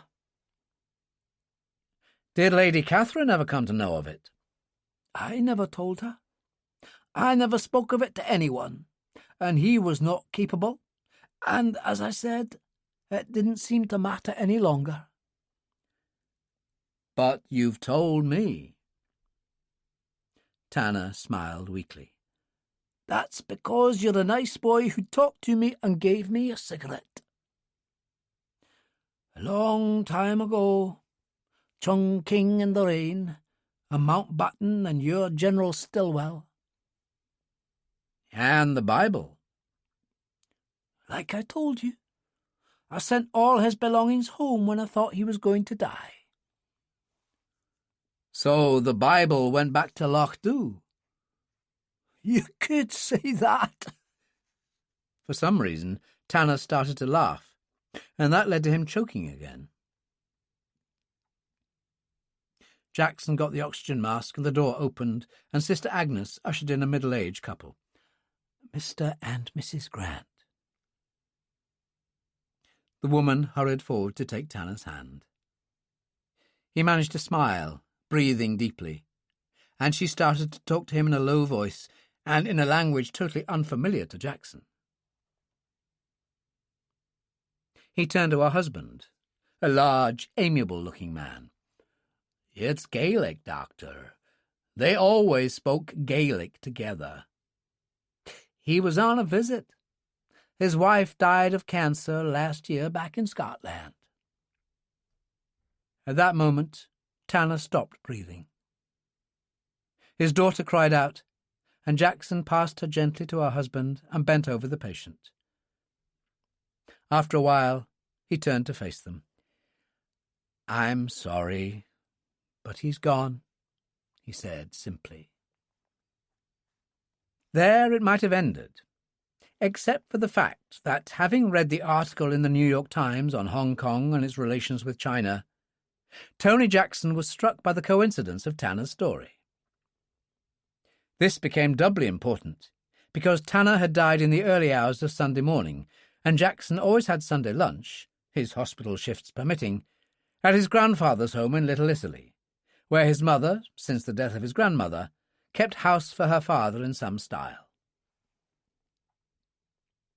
Jackson's grandfather, after whom he had been named, was called Antonio Mori, and he had been born by only a whisker in America because his pregnant mother had arrived from Palermo in Sicily just in time to produce her baby at Ellis Island. 24 hours only, but good enough, and little Antonio was American-born. His father had friends of the right sort, friends in the mafia. Antonio had worked briefly as a labourer until these friends had put him into first the olive oil and then the restaurant business. He had kept his mouth shut and always done as he was told, finally achieving wealth and prominence in the construction industry. His daughter hadn't married a Sicilian, he accepted that, just as he accepted the death of his wife from leukemia. His son-in-law, a rich Anglo-Saxon attorney, gave the family respectability. His death was a convenience. It brought Mori and his beloved daughter together again, plus his fine grandson, so brilliant that he had gone to Harvard. No matter that he was a saint and chose medicine. Mori could make enough money for all of them, because he was mafia, an important member of the Luca family, whose leader, Don Giovanni Luca, in spite of having returned to Sicily, was capo di tutti capi, boss of all the bosses in the whole of the mafia. The respect that earned for Mori couldn't be paid for. When Jackson arrived at his grandfather's house, his mother, Rosa, was in the kitchen supervising the meal with the maid, Maria. She turned, still handsome in spite of grey in her dark hair, kissed him on both cheeks, then held him off. You look terrible. Shadows under the eyes. Mama, I did the night shift. I lay on my bed 3 hours, then I showered and came here because I didn't want to disappoint you. You're a good boy. Go see your grandfather. Jackson went into the sitting room, where he found Mori reading the Sunday paper. He leaned down to kiss his grandfather on the cheek, and Mori said, I heard your mother, and she's right. You do good and kill yourself at the same time. Here, have a glass of red wine. Jackson accepted it and drank some with pleasure. That's good. You had an interesting night. Mori was genuinely interested in his grandson's doings. In fact, he bored his friends with his praises of the young man. Jackson, aware that his grandfather indulged him, went to the French window, opened it and lit a cigarette. He turned. "Remember the Solazzo wedding last month?" "Yes." "You were talking with Carl Morgan. You just introduced me." "Mr. Morgan was impressed by you. He said so." There was pride in Mori's voice. "Yes, well, you and he were talking business." "Nonsense! What business could we have in common?" "Oh, for God's sake, grandfather, I'm not a fool, and I love you. But do you think I could have reached this stage in my life and not realized what business you were in?" Mori nodded slowly and picked up the bottle. "More wine? Now tell me where this is leading." "You and Mr. Morgan were talking about Hong Kong. He mentioned huge investments in skyscrapers, hotels and so on, and the worry about what would happen when the Chinese communists take over." "Well, that's simple. Billions of dollars down the toilet," Mori said. "There was an article in the Times yesterday about Peking being angry because the British are introducing a democratic political system before they go in 97. "So, where is this leading?" Mori asked. "I am right in assuming that you and your associates have business interests in Hong Kong." His grandfather stared at him thoughtfully. "You could say that. But where is this leading?" Jackson said, "What if I told you that in 1944 Mao Zedong signed a thing called the Chongqing Covenant with Lord Louis Mountbatten, under the terms of which he agreed that if he ever came to power in China, he would extend the Hong Kong Treaty by 100 years in return for aid from the British to fight the Japanese?" His grandfather sat there staring at him, then got up, closed the door, and returned to his seat. "Explain," he said. Jackson did so, and when he was finished, his grandfather sat thinking about it. He got up and went to his desk and came back with the small tape recorder. "Go through it again," he said. "Everything he told you, omit nothing." At that moment, Rosa opened the door. "Lunch is almost ready." 15 minutes, Carter," her father said. "This is important, believe me." She frowned, but went out, closing the door. He turned to his grandson. "As I said, everything." And he switched on the recorder. When Mori reached the Glendale Polo Ground later that afternoon, it was raining. There was still a reasonable crowd huddled beneath umbrellas or the trees because Carl Morgan was playing, and Morgan was good, a handicap of 10 goals indicating that he was a player of the first rank. He was 50 years of age, a magnificent-looking man, 6 feet in height, with broad shoulders and hair swept back over his ears. His hair was jet black, a legacy of his mother, niece of Don Giovanni, who had married his father, a young army officer during the Second World War. His father had served gallantly and well in both the Korean and Vietnam Wars, retiring as a brigadier general to Florida, where they enjoyed a comfortable retirement thanks to their son. All very respectable, all a very proper front for the son who had walked out of Yale in 1965 and volunteered as a paratrooper during the Vietnam War, emerging with 2 Purple Hearts, a Silver Star, and a Vietnamese Cross of Valor. A war hero whose credentials had taken him into Wall Street, and then the hotel industry and the construction business. A billionaire at the end of things, accepted at every social level from London to New York.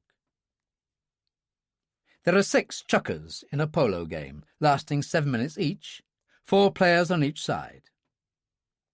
Morgan played forward because it gave the greatest opportunity for total aggression, and that was what he liked.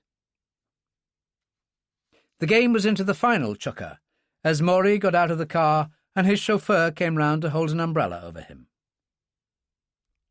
Some yards away, a vividly pretty young woman stood beside an estate car, a Burberry trench coat hanging from her shoulders. She was about 5'7", with long blonde hair to her shoulders, high cheekbones, green eyes. "She sure is a beautiful young lady, Mr. Morgan's daughter," the chauffeur said. "Step-daughter, Johnny," Mori reminded him.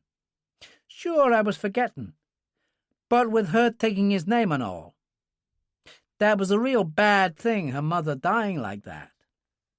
Asta. That's kind of a funny name."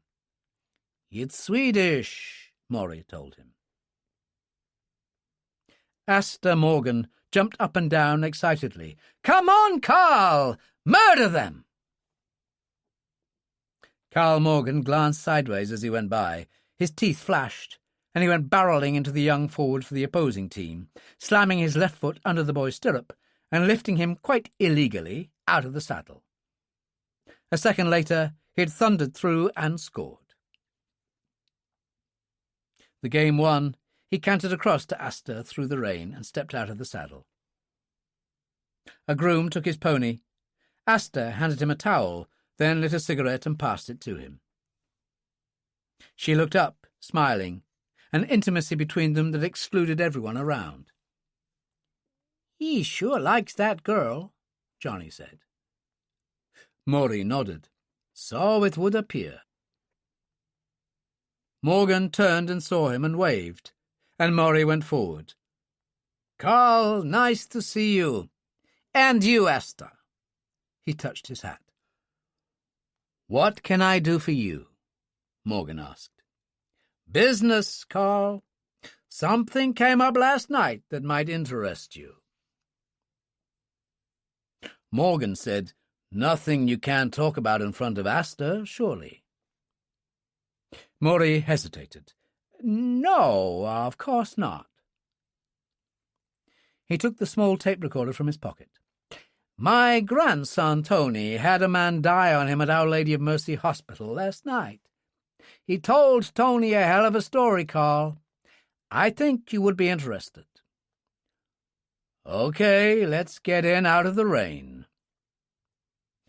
Morgan handed Asta into the estate car and followed her. Mori joined them. "Here we go." He switched on the tape recorder. Morgan sat there after it had finished, a cigarette drooping from the corner of his mouth, his face set. Asta said, "What a truly astonishing story." Her voice was low and pleasant, more English than American. "You can say that again." Morgan turned to Mori. "I'll keep this. I'll have my secretary transcribe it and send it to Don Giovanni in Palermo by coded fax." "I did the right thing." "You did well, Antonio." Morgan took his hand. "Well, no, it was Tony, Carl, not me." "What am I going to do with him? Harvard Medical School, the Mayo Clinic, a brilliant student. Yet he works with the nuns at Our Lady of Mercy for peanuts." "You leave him," Morgan said. "He'll find his way. I went to Vietnam, Antonio. No one can take that away from me." "You can't argue with it. The rich boy going into hell when he didn't need to. It says something." "He won't be there forever. But the fact that he was will make people see him as someone to look up to for the rest of his life. He's a fine boy." He put a hand on Mori's shoulder. "Hey, I hope I don't sound too calculating." "No," Mori protested, "not at all. He's someone to be proud of. Thank you, Carl, thank you. I'll leave you now. Asta?" He nodded to her and walked away. "That was nice," Asta told Morgan. "What you said about Tony." "It's true. He's brilliant, that boy. He'll end up in Park Avenue, only unlike the other brilliant doctors there. He'll always be the one who worked downtown for the nuns of Our Ladies of Mercy, and that you can't pay for." "You are such a cynic," she said. "No, sweetheart, a realist." He slid behind the wheel. "Now let's get going. I'm famished. I'll take you out to dinner." They had finished their meal at the Four Seasons, were at the coffee stage, when one of the waiters brought a phone over. "An overseas call for you, Sir Cicely. The gentleman said it was urgent." The voice over the phone was harsh and unmistakable. "Carlo, this is Giovanni." Morgan straightened in his seat. "Uncle!" He dropped into Italian. "What a marvellous surprise! How's business?" "Everything looks good, particularly after reading your facts." "I was right to let you know about this business, then." "So right that I want you out of there on the next plane. This is serious business, Carlo. Very serious." "Fine, Uncle. I'll be there tomorrow. Asta's with me. Do you want to say hello?" "I'd rather look at her, so you better bring her with you. I look forward to it, Carlo." The phone clicked off. The waiter came forward and took it from him. "What was that all about?" Asta said. "Business. Apparently Giovanni takes this Chongqing Covenant thing very seriously indeed. He wants me in Palermo tomorrow. You too, my love. It's time you visited Sicily." And he waved for the head waiter. The following morning they took a direct flight to Rome, where Morgan had a Citation private jet standing by for the flight to Punta Raisa Airport, 20 miles outside Palermo. There was a Mercedes limousine waiting with a chauffeur and a hard-looking individual in a blue nylon raincoat with heavy cheekbones and the flattened nose of the prizefighter. There was a feeling of real power there, although he looked more Slav than Italian. "My uncle's top enforcer," Morgan whispered to Asta. "Marco Russo." He smiled and held out his hand. "Marco, it's been a long time. My daughter, Asta." Marco managed a fractional smile. "A pleasure. Welcome to Sicily, Signorina. And nice to see you again, Signore. The Don isn't at the townhouse, he's at the villa." "Good. Let's get moving, then." Luca's villa was outside a village at the foot of Monte Pellegrino, which towers into the sky 3 miles north of Palermo. During the Punic Wars, the Carthaginians held out against the Romans on that mountain for 3 years, Morgan told Asta.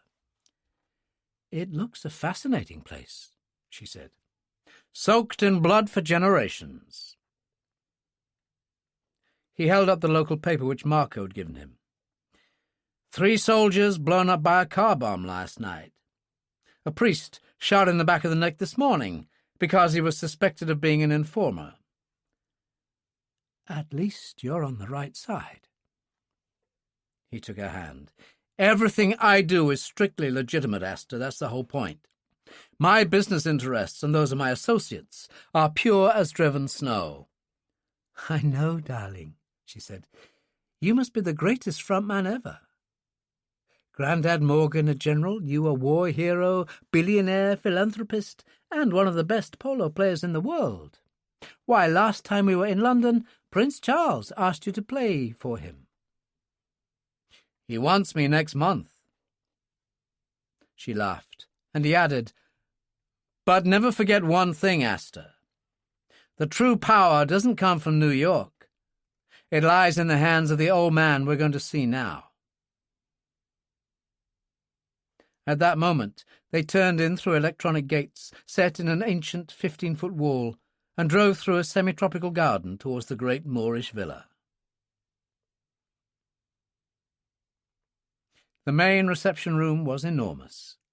Black and white tiled floor scattered with rugs, 17th-century furniture from Italy in dark oak, a log fire blazing in the open hearth, and French windows open to the garden. Luca sat in a high-backed sofa, a cigar in his mouth, hands clasped over the silver handle of a walking stick. He was large, at least 16 stone, his grey beard trimmed, the air of a Roman emperor about him. "Come here, child," he said to Asta, and when she went to him, kissed her on both cheeks. "You are more beautiful than ever. 18 months since I saw you in New York. I was desolated by your mother's unfortunate death last year." "These things happen," she said. "I know. Jack Kennedy once said, 'Anyone who believes there is fairness in this life is seriously misinformed.' Here, sit beside me." She did as she was told, and he looked up at Morgan. "You seem well, Carlo." He'd always insisted on calling him that. "And you, Uncle, look wonderful." Luca held out his hand, and Morgan kissed it. "I like it when your Sicilian heart floats to the surface. You were wise to contact me on this Chongqing business, and Mori showed good judgment in speaking to you." "We owe it to his grandson," Morgan said. "Yes, of course, young Tony is a good boy, an idealist, and that's good. We need our saints, Carlo. They make us rather more acceptable to the rest of the world."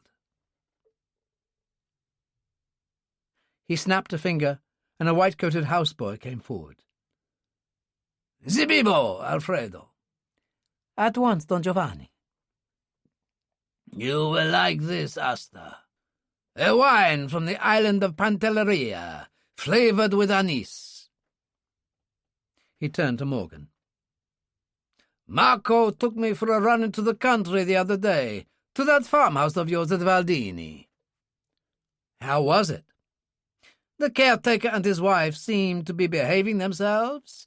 Very peaceful. You should do something with it." "Grandfather was born there, Uncle. It's a piece of the real Sicily. How could I change that?" "You're a good boy, Carlo. You may be half American, but you have a Sicilian heart." As Alfredo opened the bottle, Morgan said, "So, to the Chongqing Covenant, what do you think?" "We have billions invested in Hong Kong in hotels and casinos, and our holdings will be severely damaged when the communists take over in 97. Anything that could delay that would be marvelous." "But would the discovery of such a document really have an effect?" Asta asked. He accepted one of the glasses of Zibibo from Alfredo. "The Chinese have taken great care to handle the proposed changes in the status of Hong Kong through the United Nations. These days, they want everything from international respectability to the Olympic Games. If the document surfaced with the holy name of Mao Zedong attached to it, who knows what the outcome would be?" "That's true," Morgan agreed. "All right, they'd scream forgery." "Yes," Asta put in, "but there is one important point. It isn't a forgery. It's the real thing. We know that, and any experts brought in will have to agree." "She's a smart, this girl." Luca patted her knee. "We've nothing to lose, Carlo. With that document on show, we can at least hold the whole proceedings up, if nothing else. Even if we still lose millions, I'd like to mess it up for the Chinese, and particularly for the Brits. It's their fault they didn't sort the whole mess out years ago." "Strange you should say that," Asta told him. "I'd have thought that was exactly what Mountbatten was trying to do back in 44. He roared with laughter and raised his glass. "More wine, Alfredo." "What do you suggest?" Morgan asked. "Find this silver Bible. When you have that, you have the covenant." "And that must be somewhere at the castle in Lochdu, according to what Tanner said," Asta put in. "Exactly.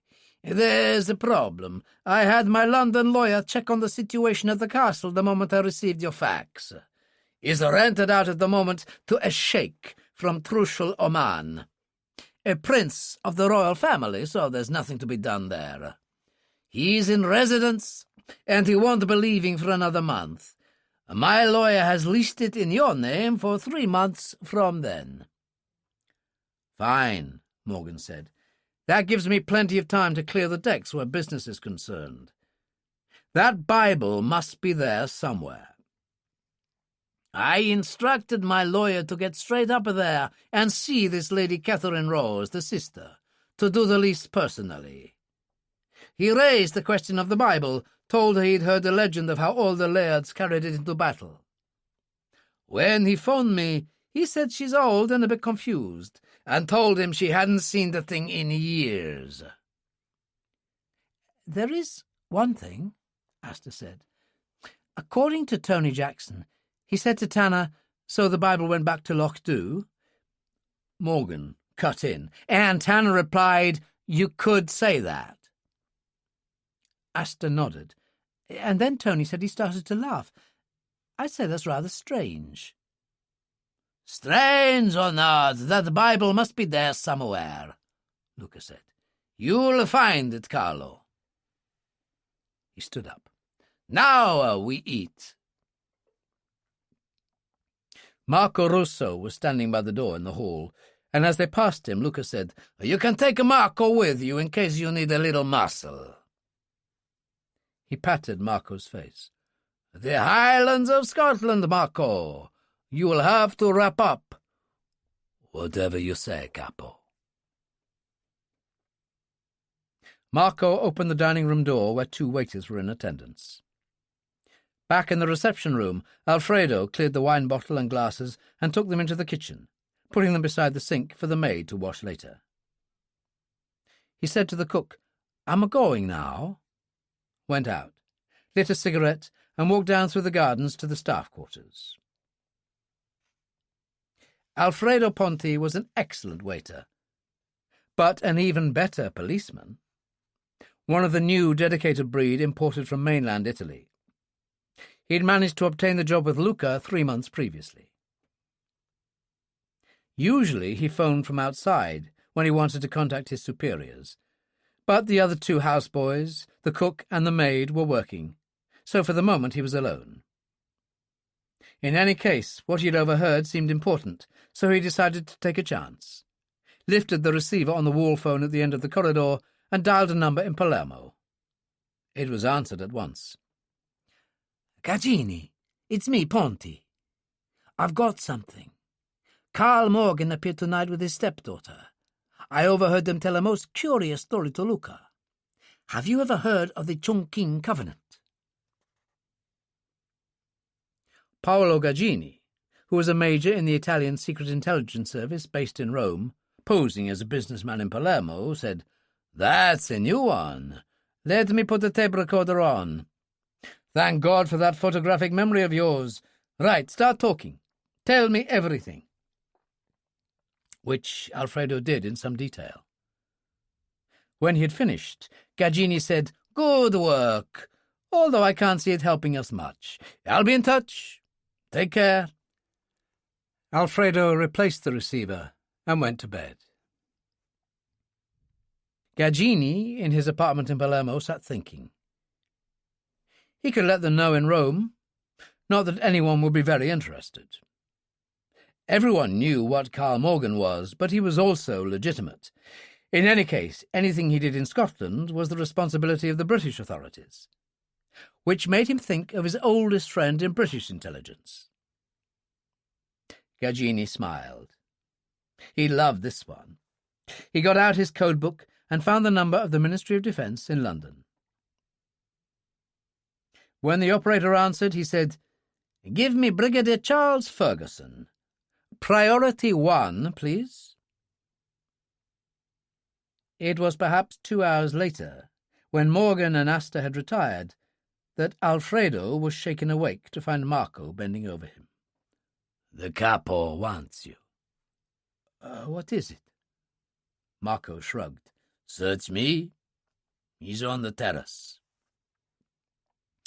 He went out, and Alfredo dressed quickly and went after him. He was not particularly apprehensive. Things had gone so well for 3 months now, and he'd always been so careful. But, as a precaution, He placed a small automatic in his waistband. He found Luca sitting in a cane chair, Marco leaning against a pillar. The old man said, "You made a phone call earlier." Alfredo's mouth went dry. Yes, my cousin in Palermo." "You're lying," Marco said. "We have an electronic tracking machine. It registered the no-return barcode, so the number can't be traced." "And that only applies to the security services," Luca said. Alfredo turned and ran through the garden for the fence, and Marco drew a silenced pistol. "Don't kill him!" Luca cried. Marco shot him in the leg, and the young man went down, but turned on the ground, pulling the automatic from his waistband. Marco, with little choice in the matter, shot him between the eyes. Luca went forward, leaning on his cane. "Poor boy, so young. They will keep trying. Get rid of him, Marco." He turned and walked away. Chapter 4. Ferguson was at his desk when Hannah Bernstein came in and put a file on his desk. "Everything there is on Carl Morgan." Ferguson sat back. "Tell me."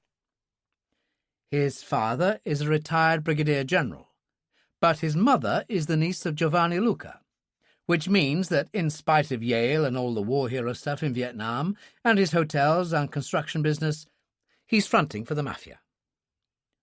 Some people would say he was the new legitimate face of the mafia." "With the greatest respect, Brigadier, that's a load of crap." "Why, Chief Inspector, you said a rude word. How encouraging."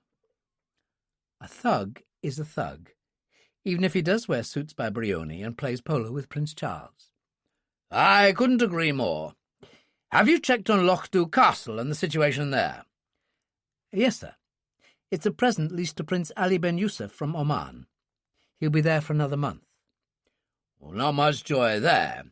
Arab royal families are always the very devil to deal with." "Something else, sir. Carl Morgan has already taken a lease on the place for 3 months when the prince leaves." "Now, why would he do that?" Ferguson frowned, and then nodded. "The Bible. It's got to be." "You mean he needs to search for it, sir?" "Well, something like that. What else can you tell me about the estate?" "It's owned by a Lady Rose, Campbell's sister. He was never married. She lives in the Gate Lodge. She's 80 years of age and in poor health." Hannah looked in the file. "I see there's also a small hunting lodge to rent. Ardnamurchen Lodge, it's called. About 10 miles from the main house in the deer forest." Ferguson nodded. "Look, let's try the simple approach. Book the Lear out of Gatwick as soon as you like and fly up there and descend on Lady Rose. Express an interest in this shooting lodge on my behalf. Tell her you've always had an interest in the area because your grandfather served with Campbell in the war. Then raise the question of the Bible. For all we know, it could be lying on a coffee table." "All right, sir. I'll do as you say." The phone on his desk rang and she picked it up, listened, and put it down again. "Dillon is having his final check at the hospital." "I know," Ferguson said. "About the Bible, sir, do you really think he could be just lying around?" "Well, somehow I don't think so. Luca and Morgan would have thought of that. The fact that they're going ahead with the lease on the place would seem to indicate that they know damn well it isn't." "That's logical." She put another file on his desk. "Dillon's medical report. Not good." "Yes. Professor Bellamy spoke to me about it. That's why he's giving him a final examination this morning. Then Dillon is coming round to see me." "Is he finished, sir?" "Looks like it. But that's not your worry, it's mine. So off you go to Scotland and see what you can find. In the meantime, I'll speak to the Prime Minister. A phone call at this stage will be enough, but I do think he should know what's going on sooner rather than later. You can dress now, Sean, Bellamy told him. I'll see you in my office. Dillon got off the operating table on which the professor had examined him. The flesh seemed to have shrunk on his bones. There were what appeared to be bruises under his eyes. When he glanced over his shoulder, he could see, in the mirror, the angry raised wheal of the scar, left by the 2 operations that had saved his life after Nora Bell had gutted him. He dressed slowly, feeling unaccountably weak, and when he put on his jacket, the Walter in the special left pocket seemed to weigh a ton. He went out to the office where Bellamy sat behind his desk. How do you feel, generally? Dillon slumped down. Bloody awful. Weak. No energy. And then there's the pain. He shook his head. How long does this go on? It takes time, Bellamy said. She chipped your spine, damaged the stomach, kidneys, bladder. Have you any idea how close to death you were? I know, Dillon said. But what do I do? Well, a holiday. A long one, preferably in the sun. Ferguson will take care of it. As for the pain... He pushed a pill bottle forward. I've increased your morphine dose to a 1/4 grain. Thanks very much. I'll be a junkie before you know it. Dillon got up slowly. I'll be on my way. Better see Ferguson and get it over with. As he got to the door, Bellamy said, I'm always here, Sean. Hannah, due at Gatwick in an hour, was checking the final details of her trip in the outer office. Lochdu was situated in a place called Moidat, on the northwest coast of Scotland, and not far from the sea. About 120 square miles of mountain and moorland with few inhabitants. One good thing. Only 5 miles from Lochdu was an old abandoned airstrip called Ardnamurchan, used by the RAF as an air-sea rescue base during the war. It could comfortably accommodate the Lear. 450 miles, so the trip would take, say, an hour and a half. Then she would need transport to the castle. She found the telephone number of the gate lodge and called Lady Rose. The first person to answer was a woman with a robust Scottish voice, but after a while her mistress replaced her. Her voice was different, tired somehow, and a slight quaver in it. Catherine Rose here? Lady Rose. I wonder if I could come and see you on behalf of a client of mine. And she went on to explain. Certainly, my dear. I'll send my gardener Angus to pick you up. I look forward to meeting you. By the way, just call me Lady Catherine. It's customary here. Hannah put down the receiver and pulled on her coat. The door opened and Dillon entered. He looked dreadful, and her heart sank. Why, Dillon! It's good to see you. I doubt that, girl dear. On the other hand, I must say you look good enough to eat.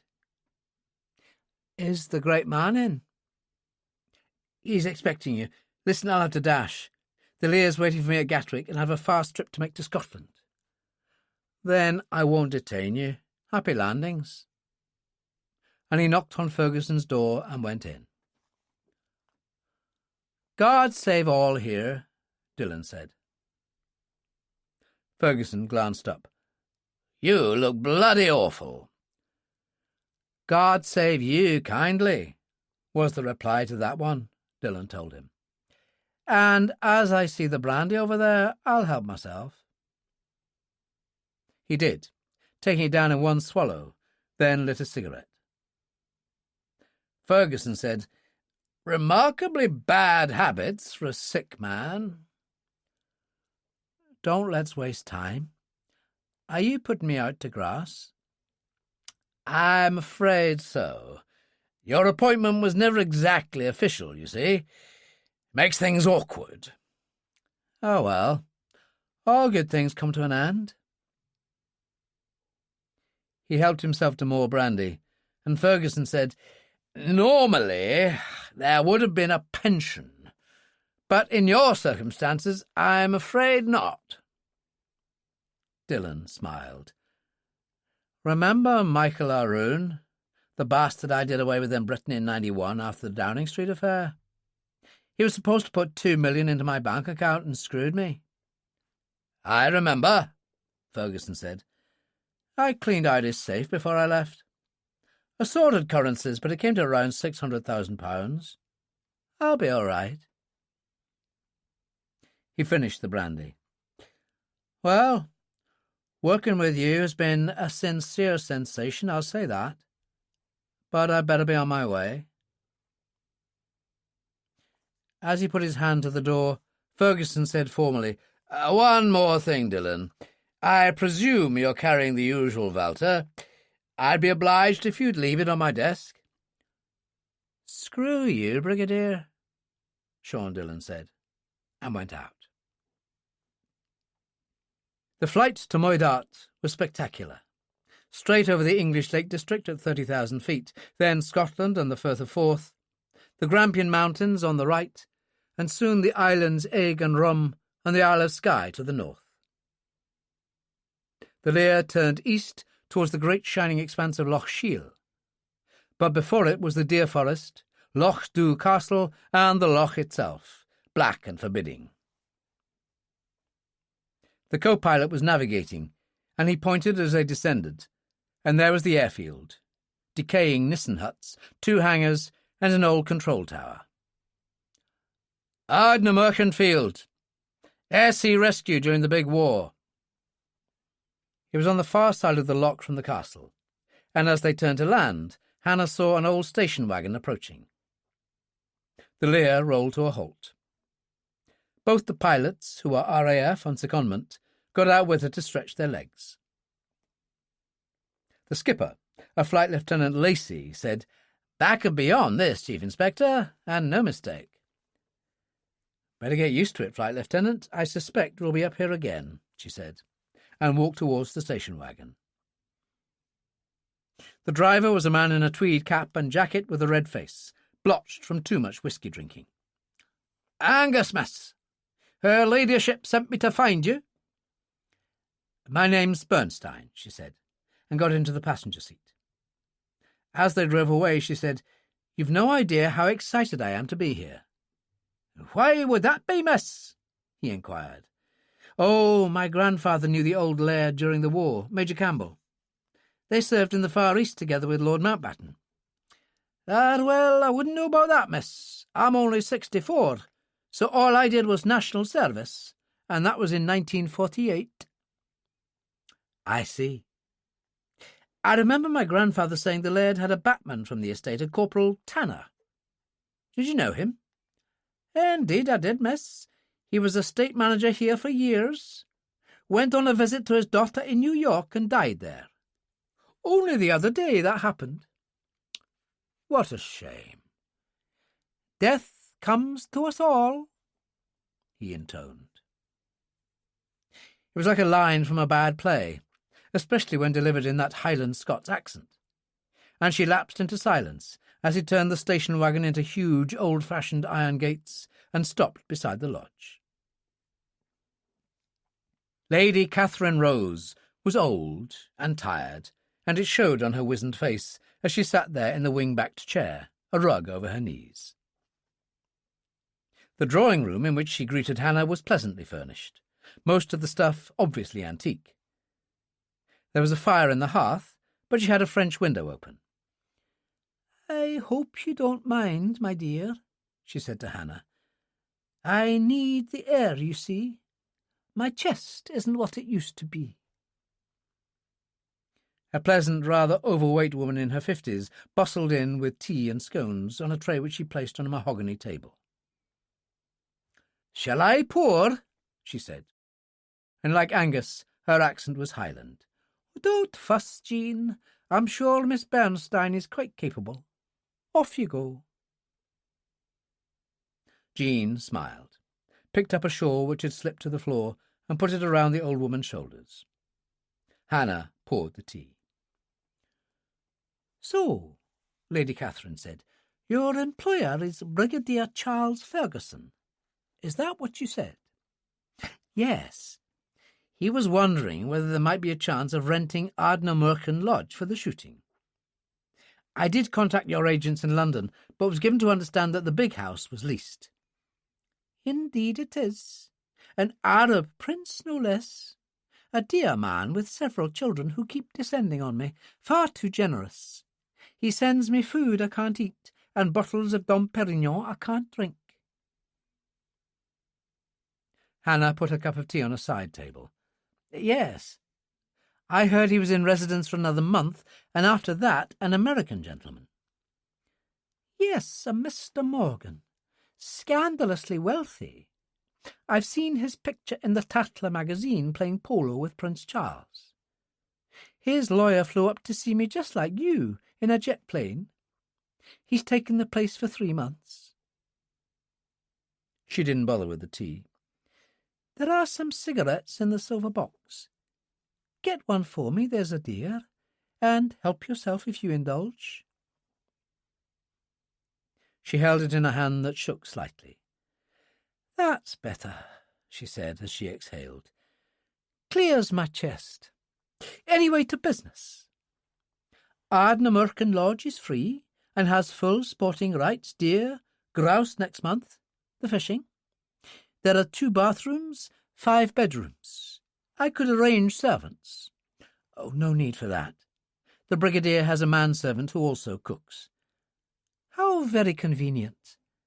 And you'd come too?" "Some of the time, at least."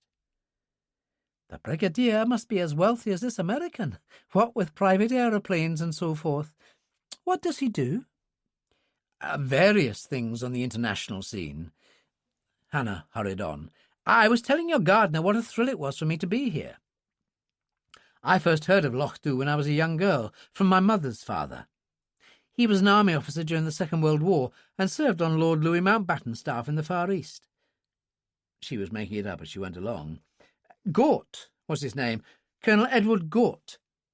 Perhaps your brother spoke of him?" "I'm afraid not, my dear. You see, Ian was involved in a dreadful air crash in India in 44. He was only saved by the courage of his batman, Jack Tanner, a man who'd grown up with him on the estate here. My brother was hospitalised on and off for years. Brain damage, you see. He was never the same. He never talked about the war. To be frank, the poor dear never talked much about anything. He wasn't capable." "How tragic," Hannah said. "My grandfather never mentioned that.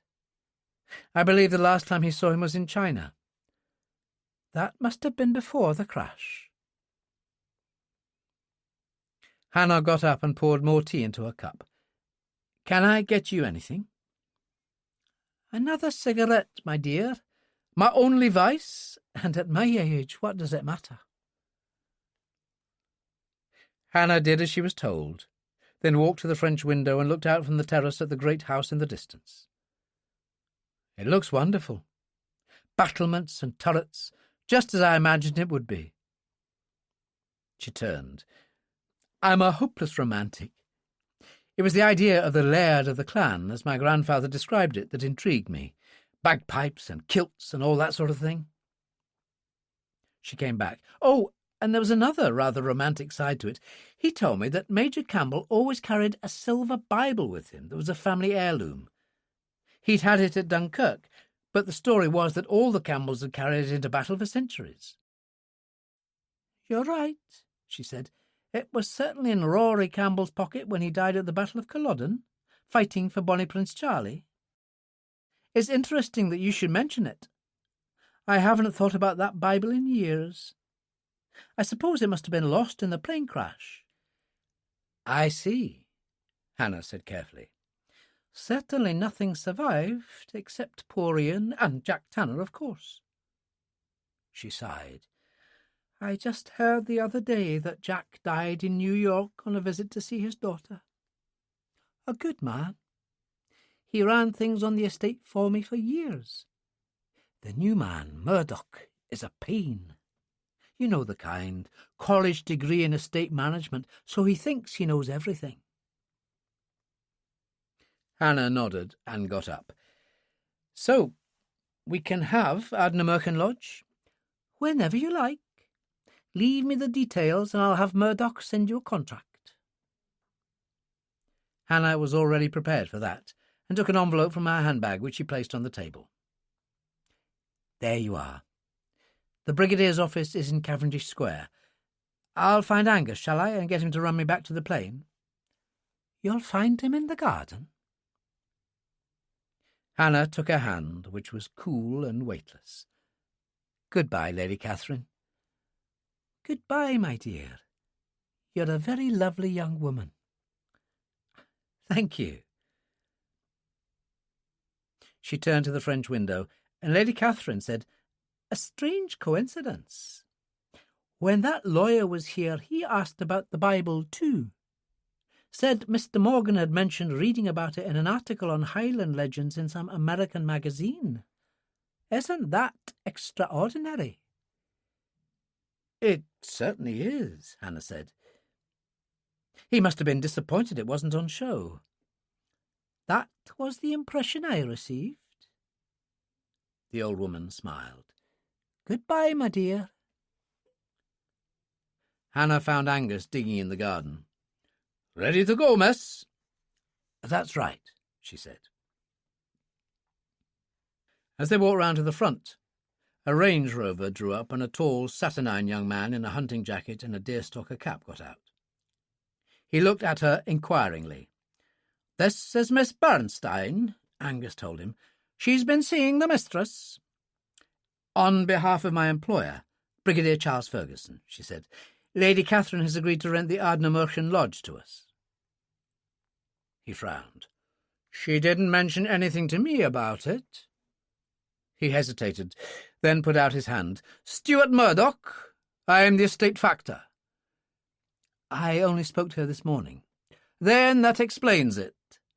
I've been at Fort William for 2 days. I've left her full details and look forward to receiving the contract."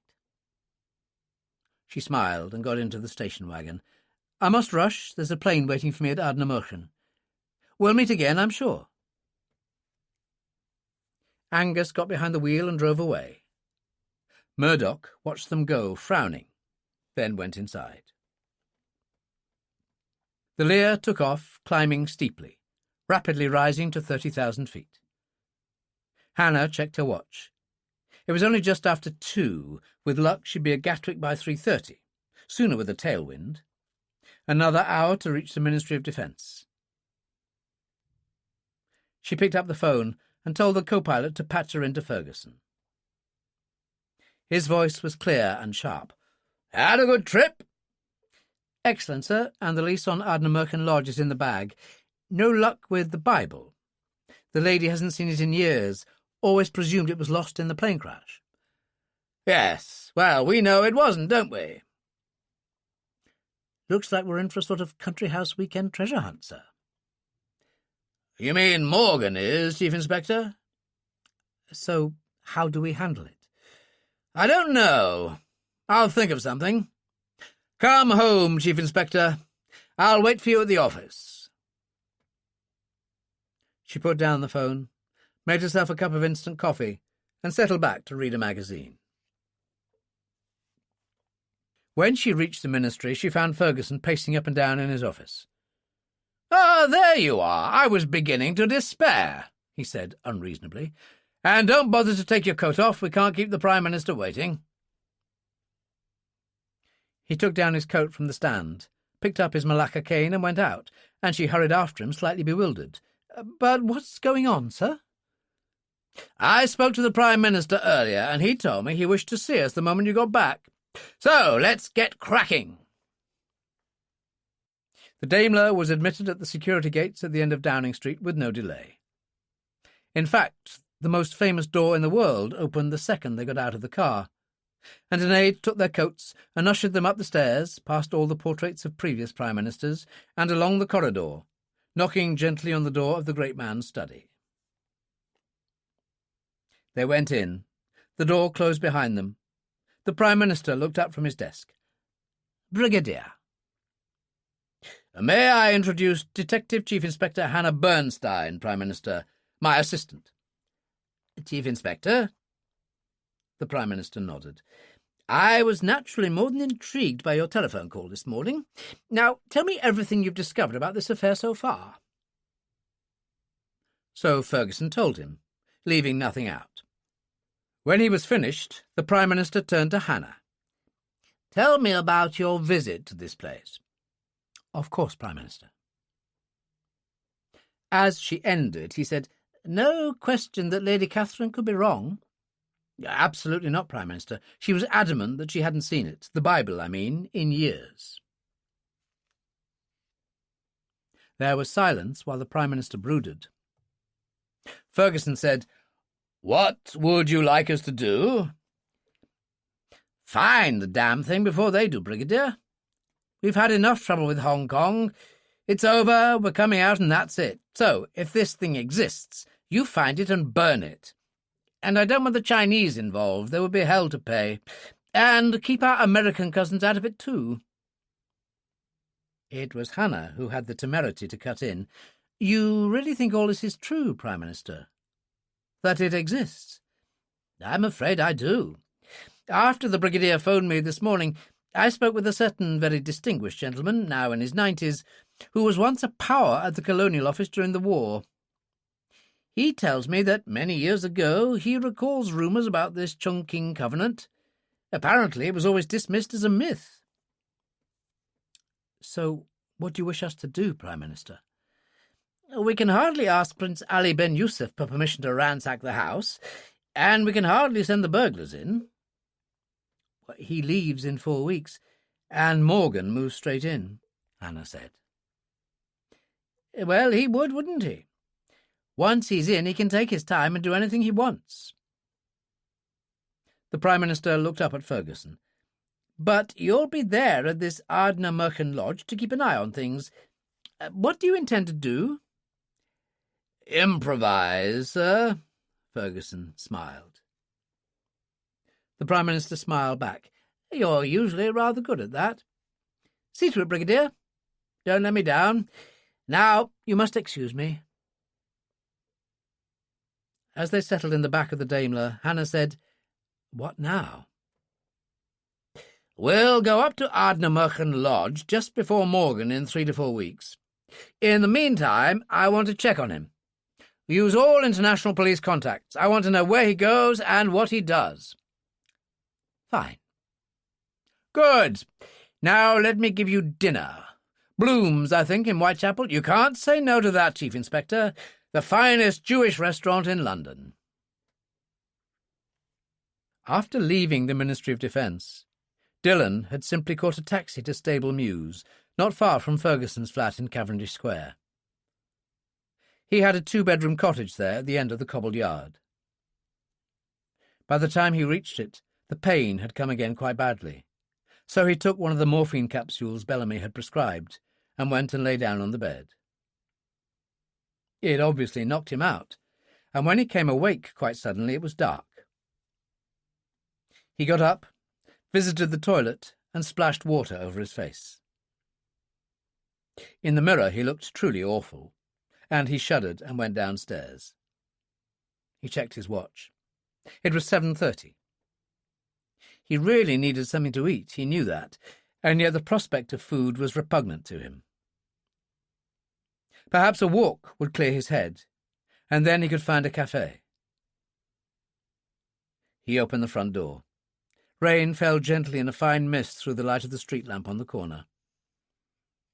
He pulled on his jacket, aware of the weight of the Walter, and paused, wondering whether to leave it. But the damned thing had been a part of him for so long. He found an old Burberry trench coat and a black umbrella and ventured out. He walked from street to street, pausing only once to go into a corner pub, where he had a large brandy and a pork pie which was so disgusting that just one bite made him want to throw up. He continued to walk aimlessly. There was a certain amount of fog now, crouching at the end of the street, and it gave a closed-in feeling to things, as if he was in his own private world. He felt a vague sense of alarm, probably drug paranoia, and somewhere in the distance Big Ben struck 11, the sound curiously muffled by the fog. There was silence now, and then the unmistakable sound of a ship's foghorn as he moved downriver, and he realized the Thames was close at hand. He turned into another street and found himself beside the river. There was a corner shop still open. He went in and bought a packet of cigarettes and was served by a young Pakistani youth. "Would there be a cafe anywhere near at hand?" Dillon asked. "Plenty up on the high street, but if you like Chinese, there's the Red Dragon around the corner on China Wharf." "An interesting name," Dillon said, lighting a cigarette, hand shaking. "The tea-clippers used to dock there in the old days of the China Run." The youth hesitated. "Are you all right?" "Nothing to worry about, just out of hospital," Dillon said. "But it's kind of you to ask." He walked along the street past towering warehouses. It was raining heavily now, and then he turned the corner and saw a 10-foot dragon in red neon shining through the rain. He put down his umbrella, opened the door, and went in.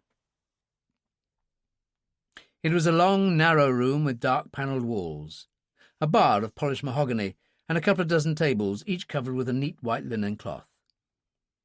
There were a number of artifacts on display, and Chinese watercolours on the wall. There was only one customer, a Chinese of at least 60 with a bald head and round, enigmatic face. He was no more than 5 feet tall and very fat, and in spite of his tan gabardine suit, bore a striking resemblance to a bronze statue of Buddha which stood in one corner. He was eating a dish of cuttlefish and chopped vegetables with a very Western fork, and ignored Dillon completely. There was a Chinese girl behind the bar. She had a flower in her hair and wore a cheongsam in black silk, embroidered with a red dragon which was twin to the one outside. "I am sorry," she said in perfect English. "We've just closed." "Any chance of a quick drink?" Dillon asked. "I'm afraid we only have a table license." She was very beautiful, with her black hair and pale skin, dark, watchful eyes and high cheekbones, and Dillon felt like reaching out to touch her. And then the red dragon on her dark dress seemed to come alive, undulating, and he closed his eyes and clutched at the bar. Once, in the Mediterranean on a diving job for the Israelis, that had involved taking out 2 PLO high-speed boats that had been involved in landing terrorists by night in Israel, he had run out of air at 50 feet. Surfacing half dead, he'd had the same sensation as now of drifting up from the dark places into light. The fat man had him in a grip of surprising strength and put him into a chair. Dillon took several deep breaths and smiled. "Sorry about this. I've been ill for some time, and I probably walked too far tonight." The expression on the fat man's face did not alter, and the girl said in Cantonese, "I'll handle this, uncle. Finish your meal." Dillon, who spoke Cantonese rather well, listened with interest as the man replied, "Do you think they will still come, niece?" "Who knows? The worst kind of foreign devils. Pus from an infected wound. Still, I'll leave the door open a little longer." She smiled at Dillon. "Please excuse us. My uncle speaks very little English." "That's fine. If I could just sit here for a moment." "Coffee," the girl said. "Very black, and with a large brandy." God save us, the brandy's fine. But would you happen to have a cup of tea, love? It's what I was raised on. Something we have in common. She smiled and went behind the bar and took down a bottle of brandy and a glass. At that moment, a car drew up outside. She paused, then moved to the end of the bar and peered out through the window. They are here, uncle. As she came round the end of the bar, the door opened and 4 men entered. The leader was 6 feet tall, with a hard, raw-boned face. He wore a cavalry twill car-coat that looked very expensive. He smiled quite pleasantly. "Here we are again, then," he said. "Have you got it for me?" The accent was unmistakably Belfast. The girl said, "Waste of your time, Mr. Maguire. There is nothing for you here." 2 of his companions were black, the third an albino, with lashes so fair they were almost transparent. He said, "Don't give us any trouble, darling. We've been good to you. £1 a week for a place like this? I'd say you were getting off lightly." She shook her head. "Not a penny."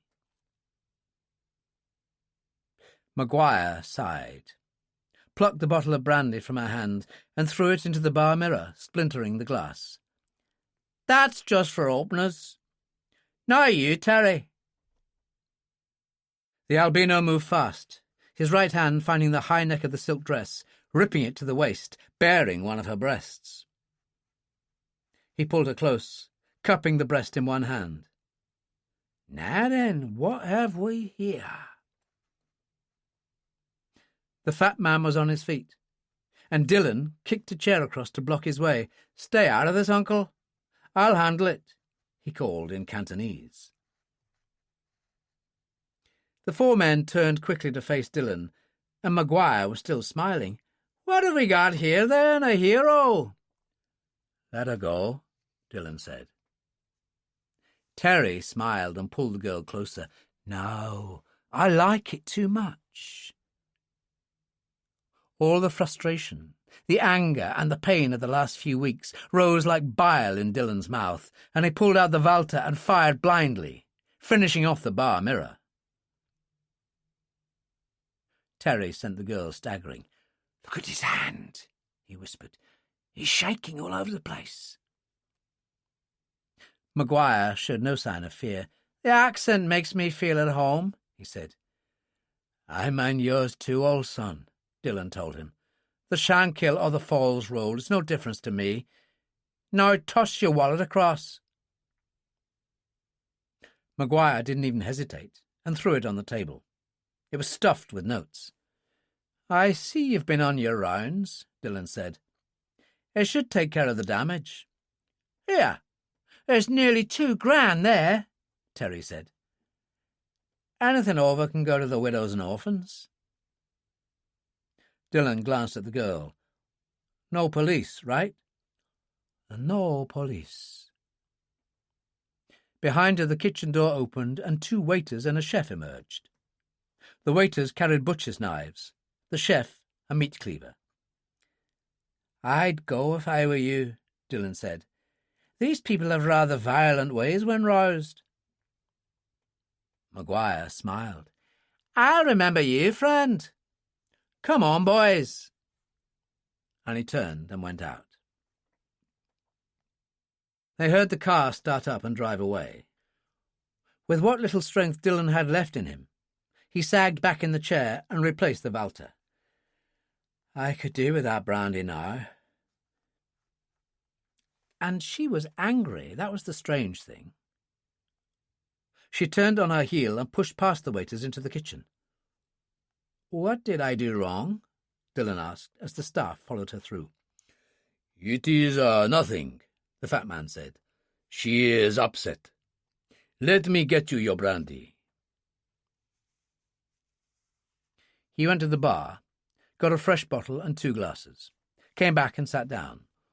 "You spoke to me in Cantonese. You have visited China often?" "A few times, but not often. Hong Kong mainly. Fascinating. I am from Hong Kong, and so is my niece. My name is Yuan Tao. Sean Dillon. You are Irish and visit Hong Kong only now and then, and yet your Cantonese is excellent. How can this be? Well, it's like this. Some people can do complicated mathematics in their head quicker than a computer. So? I'm like that with languages. I just soak them up. Dillon drank a little brandy. I presume that lot have been here before. I understand so. I only flew in yesterday. I believe they have been pressing the demands here and elsewhere for some weeks. The girl returned wearing slacks and a sweater. She was still angry and ignored her uncle, glaring at Dillon. What do you want here? Yuan Tao cut in. We owe Mr. Dillon a great deal. We owe him nothing, and he has ruined everything. Is it just coincidence that he walks in here? Strangely enough it was, Dillon said. Girl, dear, life's full of them. And what kind of man carries a gun in London? Another criminal. Jesus, Dillon told Yuan Tao. The logic on her. I could be a copper, or the last of the vigilantes doing a Charles Bronson, eradicating the evildoers. The brandy had gone to his head, and he got up. I'll be on my way. It's been fun. And he was out of the door before they could stop him. Chapter 5. Dillon was tired, very tired, and the pavement seemed to move beneath his feet. He followed the road, and it brought him alongside the Thames. He stood at some railings, staring into the fog, aware of another ship moving out there. He was confused. Things happening in slow motion, not aware that someone was behind him until an arm wrapped around his neck, cutting off his air. A hand slipped inside his jacket and found the Walter. Dillon was shoved into the railings, stayed there for a moment, then turned and moved forward. The albino, Terry, stood there holding the Walter. Here we are again, then. A black limousine pulled into the curb. Dillon was aware of someone else at his back, took a deep breath, and brought up all his resources. He swung his right foot up, caught Terry's hand, and the Walter soared over the railings into the Thames. He jerked his head back, crunching the nose of the man behind, then ran along the pavement. He turned the corner and found himself on a deserted wharf blocked by high gates, securely padlocked. As he turned, the limousine arrived, and they all seemed to come at him together. The first man with an iron bar, which clanged against the gate as Dillon lost his footing and fell, rolling desperately to avoid the swinging kicks. And then they had him up, one of them pinning him against the gates. Maguire, lighting a cigarette, stood by the limousine. He said, You asked for this, friend. You really did. OK, Terry. Slice him up. Terry's hand came out of his pocket, holding an old-fashioned cutthroat razor, which he opened as he came forward. He was quite calm, and the blade of the razor flashed dully in the light of a street lamp.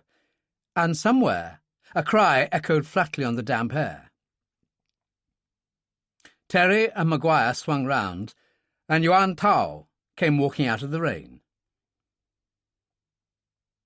The jacket of his gabardine suit was soaked, and somehow he was different, moving with a kind of strange relentlessness, as if nothing could ever stop him. And Maguire said, For God's sake, put him out of his misery. The man with the iron bar darted around the limousine and ran at Yuan Tao, the bar swinging. And the Chinese actually took the blow on his left forearm with no apparent effect. In the same moment, his right fist jabbed in a short screwing motion that landed under the man's breastbone. He went down like a stone, without a sound. Yuan Tao leaned over him for a second, and Maguire ran round the limousine and kicked out at him. The older man caught the foot with effortless ease and twisted, so that Dillon could have sworn he heard bone crack. Then he lifted, hurling Maguire across the bonnet of the car. He lay on the pavement, moaning. Yuan Tao came round the limousine, his face very calm, and the man holding Dillon from the rear released him and ran away. Terry held up the razor. "All right, fatty. Let's be having you." "What about me, then, you bastard?" Dillon said, and as Terry turned, gave him a punch in the mouth, summoning all his remaining strength. Terry lay on the pavement, cursing, blood on his mouth, and Yuan Tao stamped on his hand and kicked the razor away. A van turned into the street and braked to a halt. As the chef got out, the two waiters came round the corner, holding the man who had run away. "I'd tell them to leave him in one piece," Dillon said in Cantonese. "You'll need him to drive this lot away."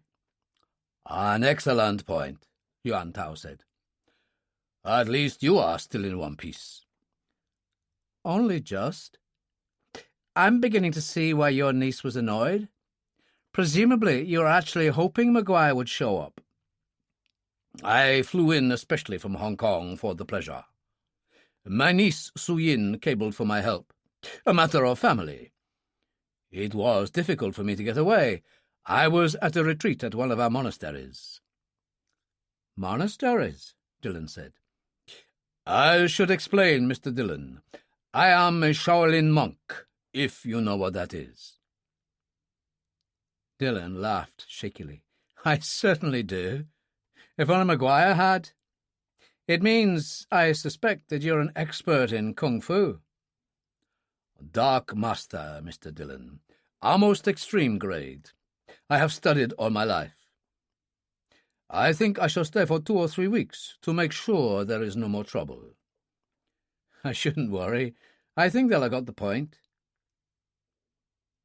Maguire, Terry, and one of the blacks still lay on the pavement, and the chef and 2 waiters brought the 4th man forward.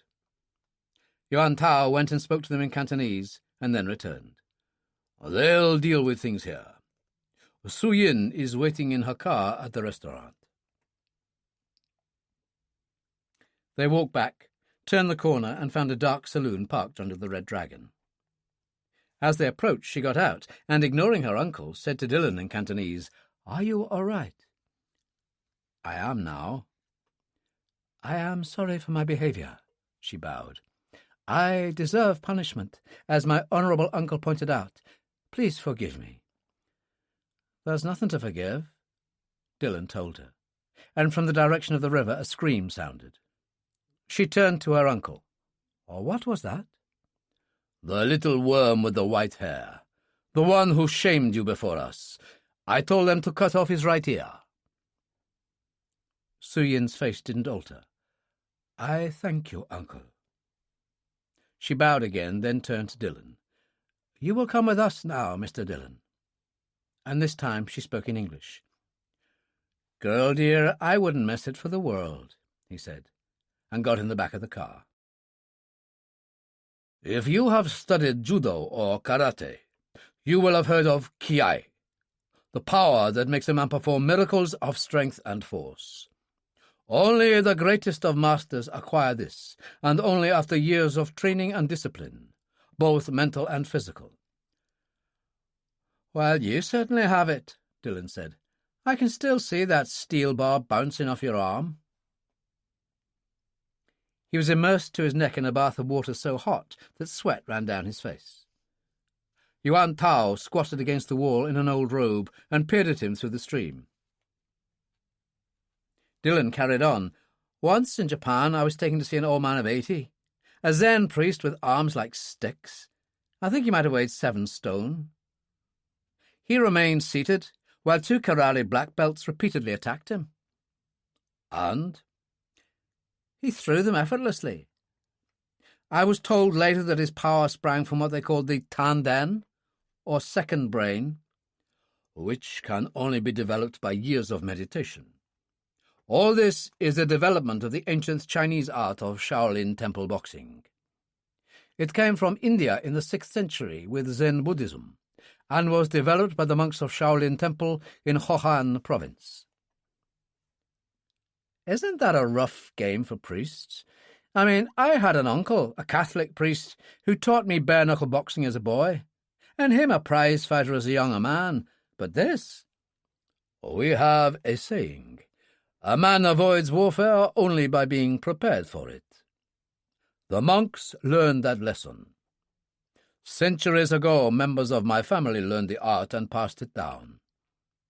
Over the centuries, my ancestors fought evildoers on behalf of the poor, even the forces of the emperor when necessary. We served our society. Are you talking of the Triad Society here? Dillon asked. I thought they were simply kind of Chinese version of the mafia. Like the mafia, they started as secret societies to protect the poor against the rich landowners. And like the mafia, they have become corrupted over the years. But not all. I've read something about this, Dillon said. Are you telling me you are a triad? Like my forefathers before me, I am a member of the Secret Breath, the oldest of all, founded in Hohan in the 16th century. Unlike others, my society has not been corrupted. I am a Shaolin monk. I also have business interests. There is nothing wrong in that. But I will stand aside for no man. So all this and your fighting ability has been handed down? Of course. There are many methods, many schools, but without chi, they are nothing. And what would that be? A special energy. When accumulated just below the navel, it has an elemental force which is infinitely greater than physical force alone. It means that the fist is simply a focusing agent.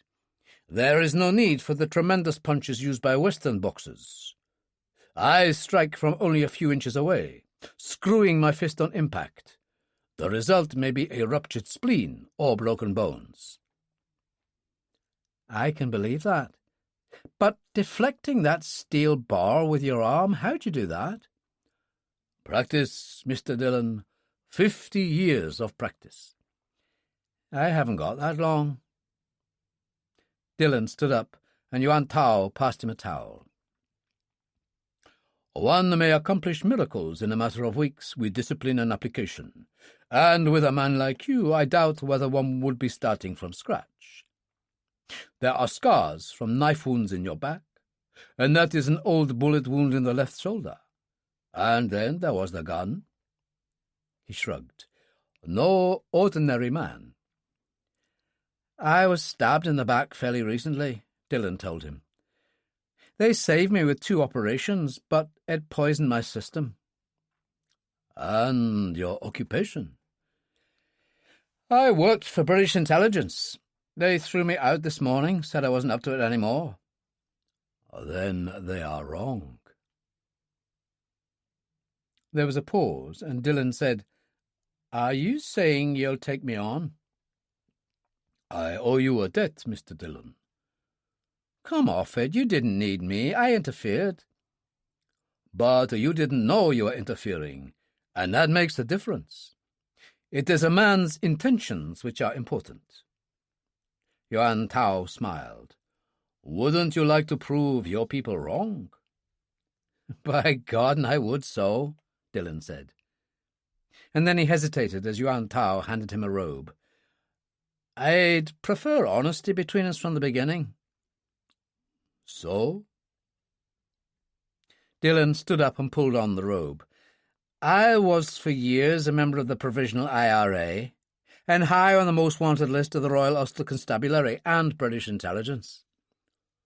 And yet you worked for the British. Yes, well, I didn't have much choice at first. But now something has changed inside your head. Dillon grinned. Is there nothing you don't know? Anyway, does it make a difference? Why should it? From the way you struck one of those men tonight, I think you have studied karate. Some, but no big deal. brown belt and working for black, then I ran out of time. Oh, this is good. I think we can accomplish a great deal. But now we will eat. Flesh on your bones again. He led the way along a corridor to a sitting room, furnished in a mixture of European and Chinese styles. Su Yin sat by the fire reading a book and wearing a black silk trouser suit. "I have news, niece," Yuan Tao said as she got up. "Mr. Dillon is to spend 3 weeks as our guest. This will not inconvenience you." "Of course not, uncle. I will get the supper now." She moved to the door, opened it, and glanced back at Dillon over her shoulder. And for the first time since they had met, she smiled. It was the morning of the 4th of July that Morgan and Astor flew into London. They were picked up at Heathrow by rolls laid on by his London head office. "The Berkeley?" she said.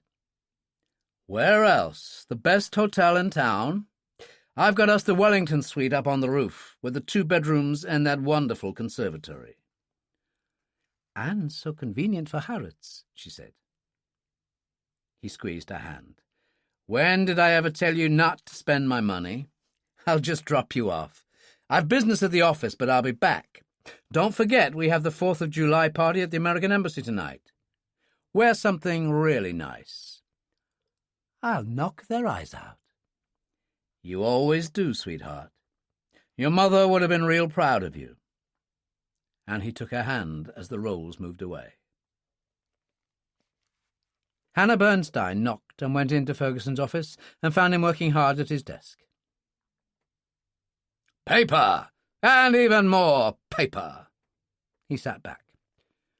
"What is it?" "I've had a phone call from Kim at Ardnamurchan Lodge. He arrived there safely last night in the Range Rover you appropriated. He said the journey was very strenuous, that the mountains reminded him of Nepal, but that the lodge is very nice. Apparently Lady Catherine's cook, Jeanie, appeared with a meat and potato pie to make sure he was all right." "Good. And Morgan?" "The Prince moves out on Sunday morning. He has slots arranged from air traffic control from Ardnamurchan Airfield. I've checked, and Morgan has booked a slot to fly in that lunchtime in his company citation. No time for breaking and entering, I'm afraid." "And where is he now?" "Arrived at Heathrow an hour ago with his stepdaughter. Booked into the Wellington suite at the Berkeley." "Good God, the Duke must be turning in his grave." "Appearance at the American Embassy tonight, sir." "Which means I'll have to skip that 4th of July junket. Never mind. Is the other business in hand?" "Yes, sir." "Excellent. I'll see you later, then." He returned to his work, and she went out. Dillon came awake early from a deep sleep, aware at once of pale evening light filtering in through the curtained window. He was alone. He turned to look at the pillow beside him, at the indentation where her head had been. And then he got up, walked to the window, and looked out through the half-drawn curtains to the cobbled street of Stable Mews. It was a fine evening, and he turned and went to the wardrobe feeling relaxed and alive, but more important, whole again. His eyes were calm, his head clear, and the ache in his stomach was honest hunger. He stood in front of the mirror and examined himself. He looked younger, fitter in every way. When he turned to examine his back in the mirror, the angry wheal of the operation scars from the knife wounds was already fading into white lines. It was extraordinary. Barely 4 weeks since that night in Wapping. What Yuan Tao had achieved was a miracle. He pulled on a tracksuit, then followed the sound of running water to the bathroom. When he opened the door, Su Yin was in the shower. "It's me," he called. "Are we having dinner tonight?" "I have a business to run," she called. "You keep forgetting." "We could eat late." "All right, we'll see. Now go and do your exercises." He closed the door and returned to the bedroom. It was cool in there and quiet, only the faint traffic sounds in the distance. He could almost hear the silence, and stood there, relaxing completely, remembering the lines of the ancient Taoist verse that Yuan Tao had taught him. In motion, be like water. At rest, like a mirror. Respond, like the echo. Be subtle, as though non-existent. The ability to relax completely, the most important gift of all, a faculty retained by all other animals except man. Cultivated, it could provide a power that was positively superhuman, created by vigorous discipline and a system of training at least 1,000 years old. Out of it sprang the intrinsic energy qi, the life force which in repose gave a man the pliability of a child, and in action the power of the tiger. He sat on the floor cross-legged, relaxing totally, breathing in through his nose and out through his mouth. He closed his eyes and covered his left ear with his right hand. He varied this after 5 minutes by covering his right ear with his left hand, still breathing deeply and steadily. Then he covered both ears, arms crossed. Darkness enfolded him, and when he finally opened his eyes, his mouth was sharply cool. He took a long, shuddering breath, and when he got to his feet, his limbs seemed to be filled with power. He wondered how Bellamy would react, and yet the results were there for all to see. A hand that no longer trembled, a clear eye, and a strength he would never have believed possible. Su Yin came in at that moment wearing cream slacks and a Spanish shirt in vivid orange. She was combing her hair. "You look pleased with yourself." "And why wouldn't I? I spent the afternoon in bed with a supremely beautiful woman, and I still feel like Samson." She laughed. "You are hopeless, Sean. Get me a taxi." He phoned the usual number, then turned. "What about tonight? We could eat late at the Ritz and catch the cabaret." "It's not possible." She put her hand to her face. "I know how good you feel these days, but you can't have everything in this life."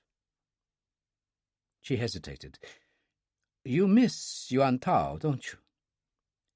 "Very much, which is strange, considering he only left 5 days ago."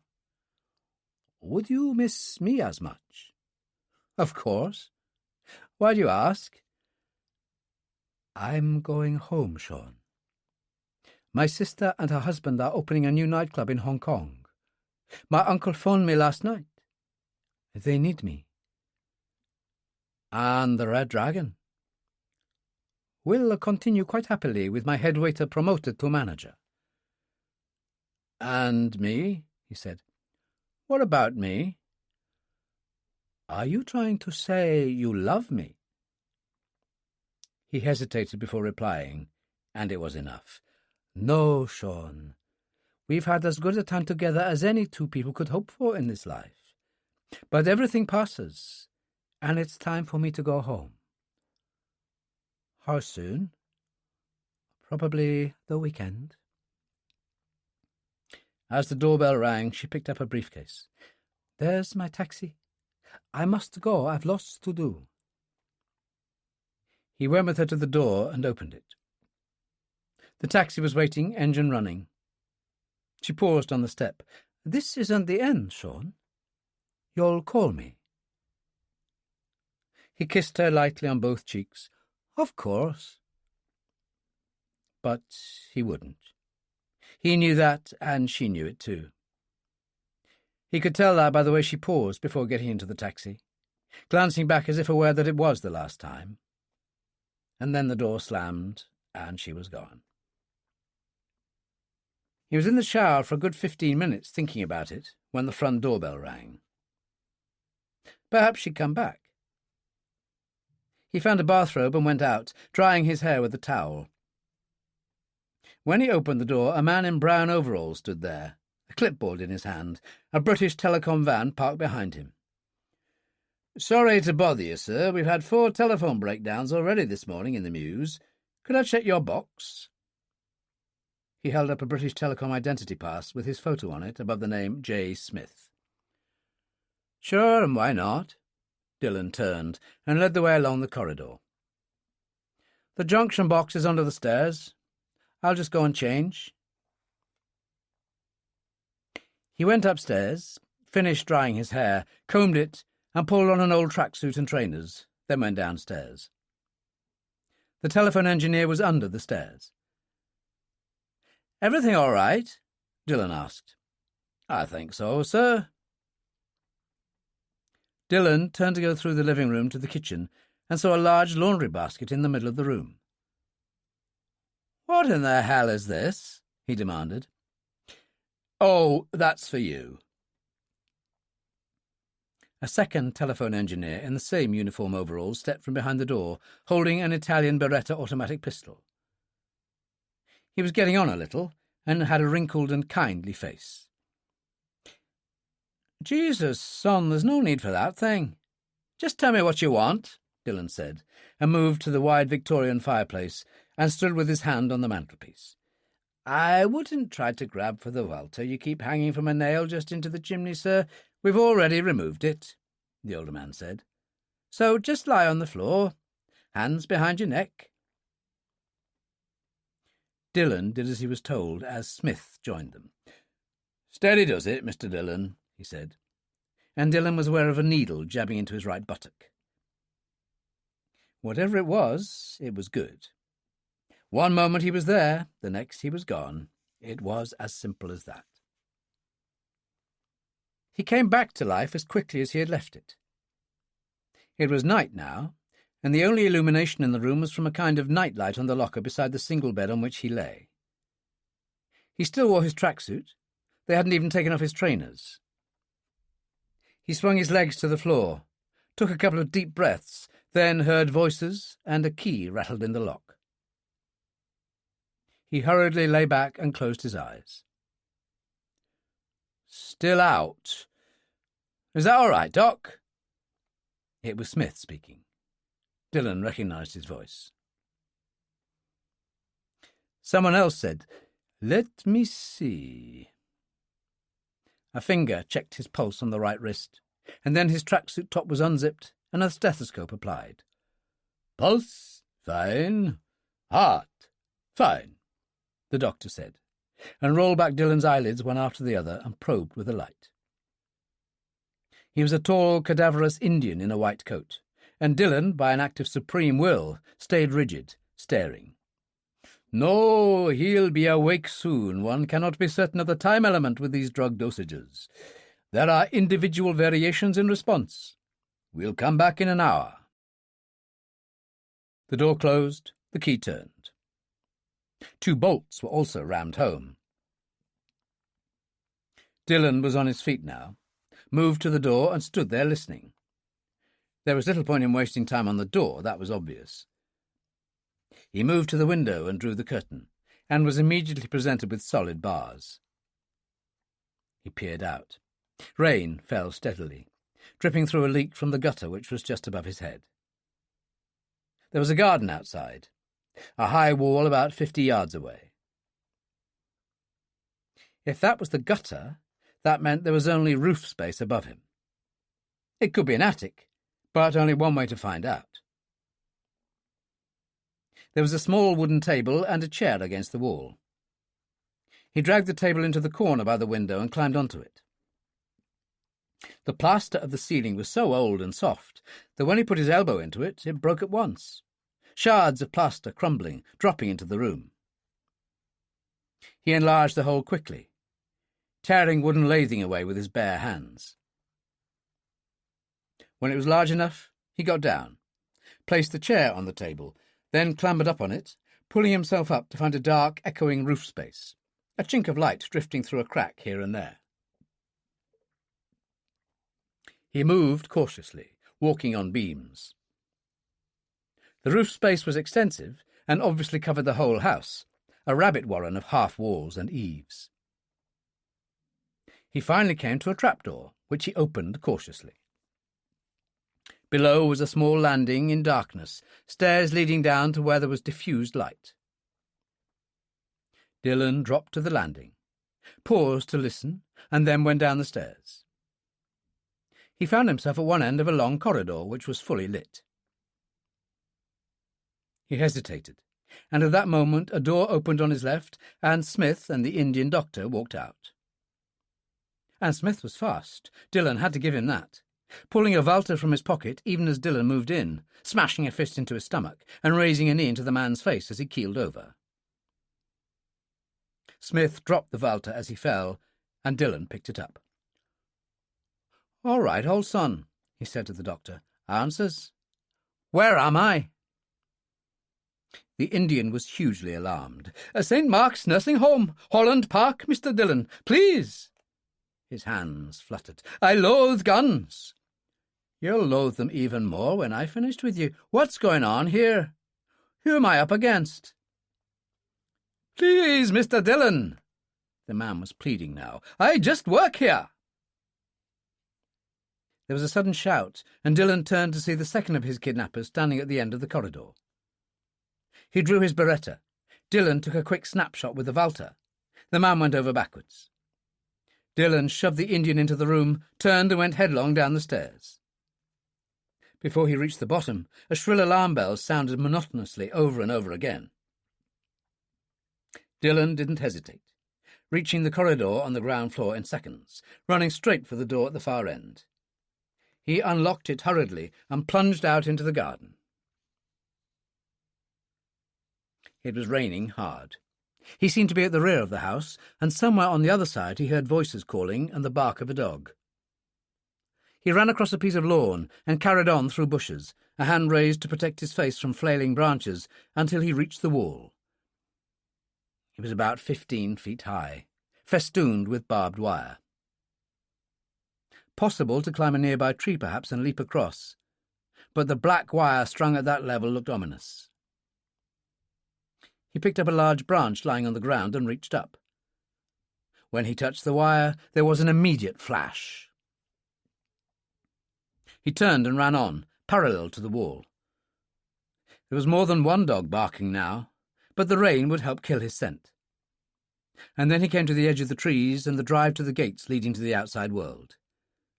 They were closed, and 2 men stood there wearing berets and camouflage uniforms and holding assault rifles.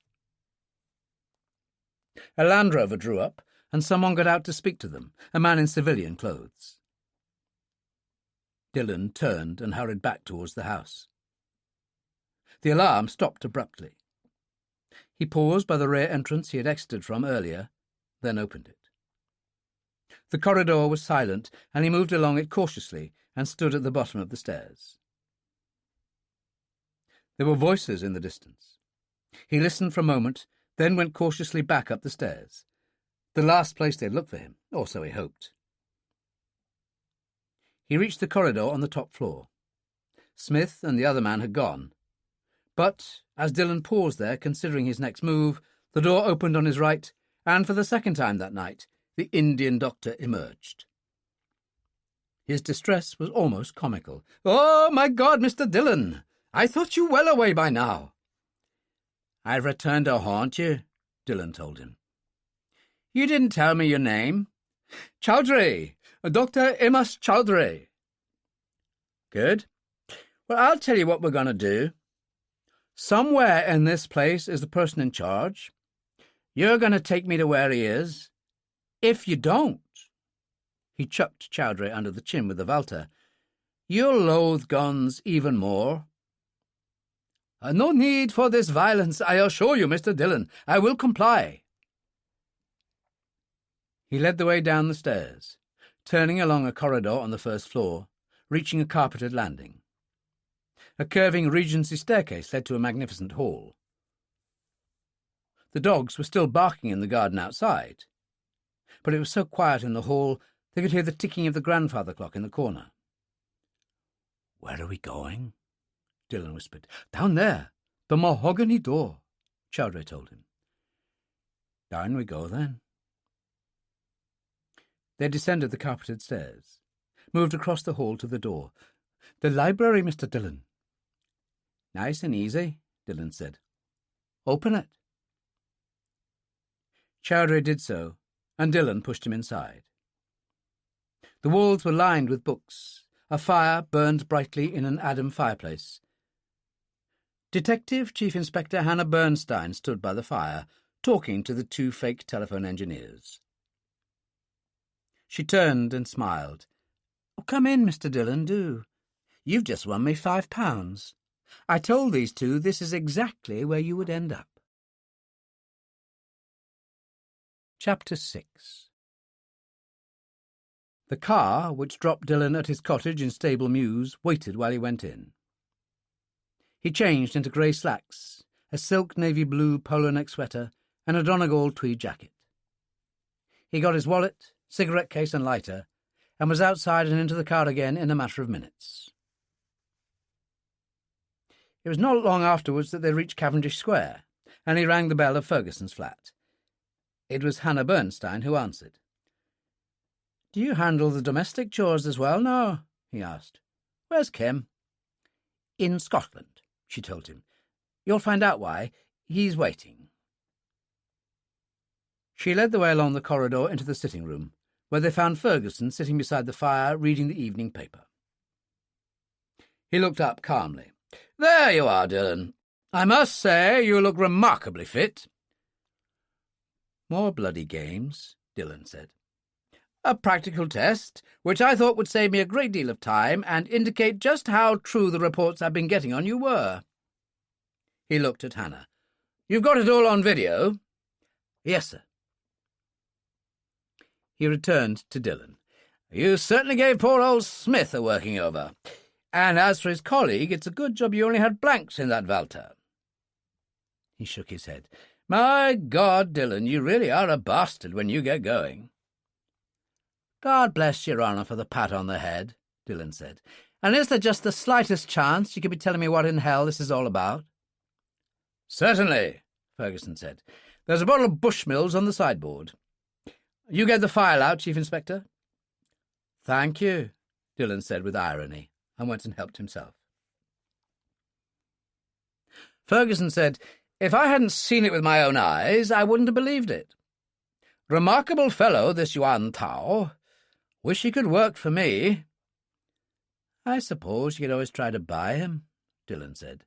"Well, not really," Ferguson said. "He owns 3 factories in Hong Kong and one of the largest shipping lines in the Far East, besides a number of minor interests. Restaurants, that sort of thing. Didn't he tell you?" "No," Dillon said. And then he smiled. "He wouldn't have. He's not that sort of bloke, Brigadier."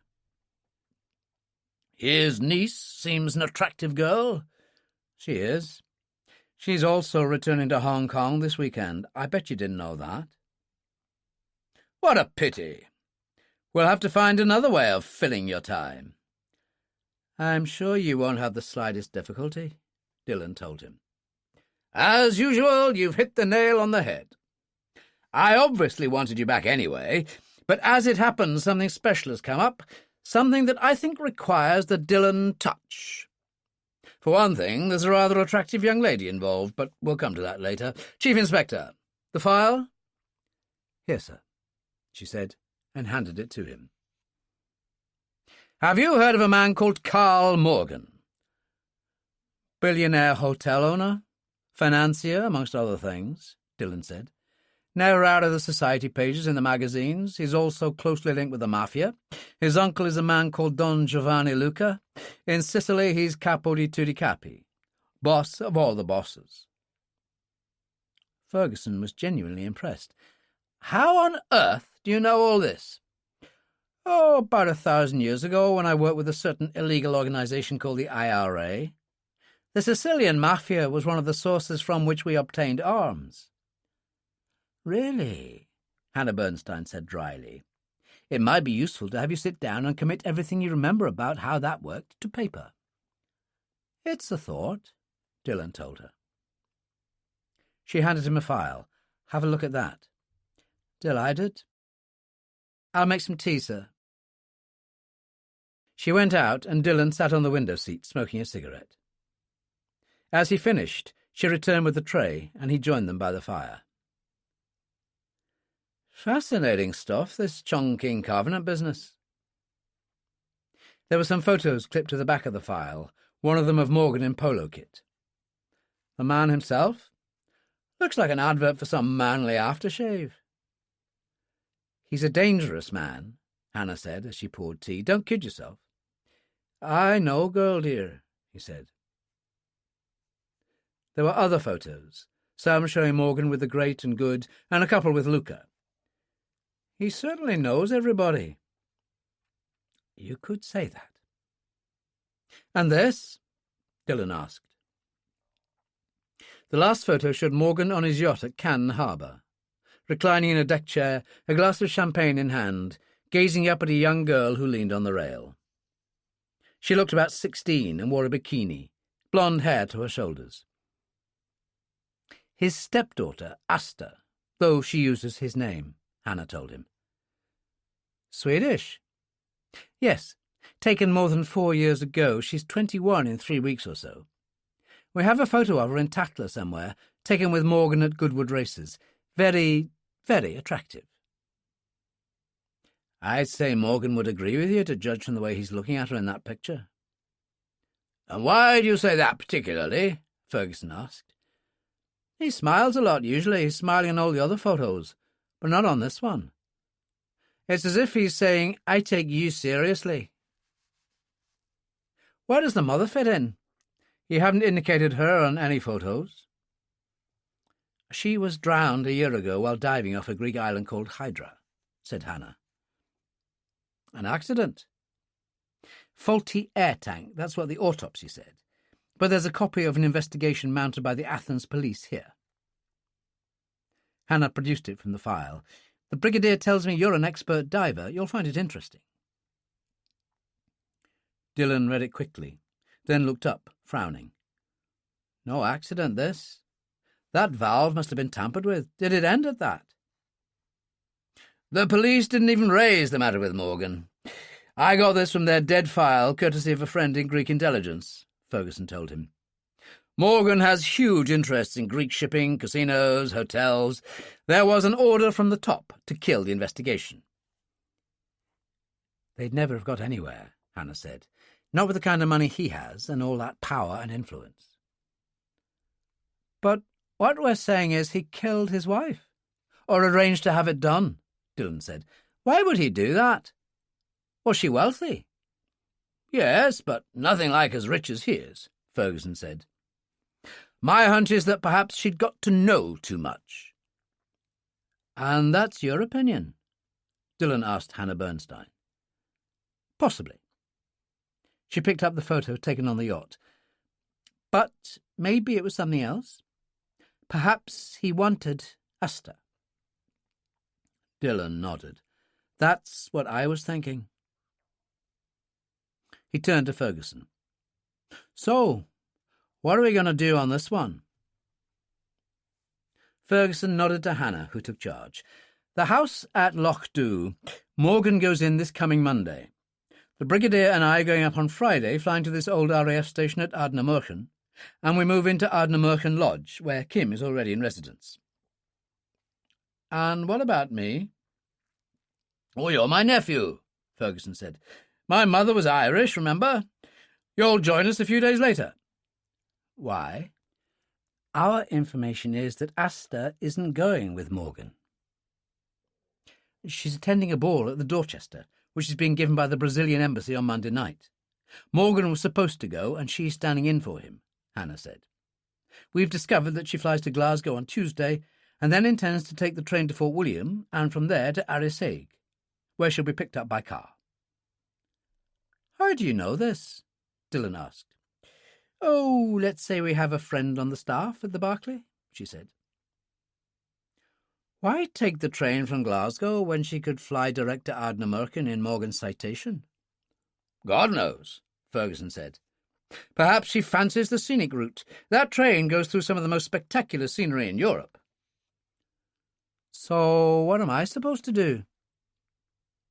The Chief Inspector has a gold-edged invitation for one Sean Dillon to attend the Brazilian embassy ball on Monday night, Ferguson told him. "It's black tie for you, Dillon. You do have one." "Sure, and don't I need it for those spare nights I'm a waiter at the Savoy? "And what do I do when I'm there?" For the first time, Hannah Bernstein looked unsure. "Well, try and get to know her." "Pick her up, you mean?" "Won't that look something of a coincidence when I turn up at Ardnamurchan Lodge later?" "Oh, quite deliberate on my part, dear boy. Remember our little adventure in the American Virgins?" Ferguson turned to Hannah. "I'm sure you've read the file, Chief Inspector. The late lamented Senor Santiago and his motley crew knew who we were just as we knew who they were, and what they were up to. It was what I call a we know that you know that you know that we know situation." "So?" Dillon said. "Morgan, at Lochdu for nefarious purposes, an isolated estate miles from anywhere in the Highlands of Scotland, discovers he's got neighbours up for the shooting staying on the other side of the loch at Ardnamurchan Lodge.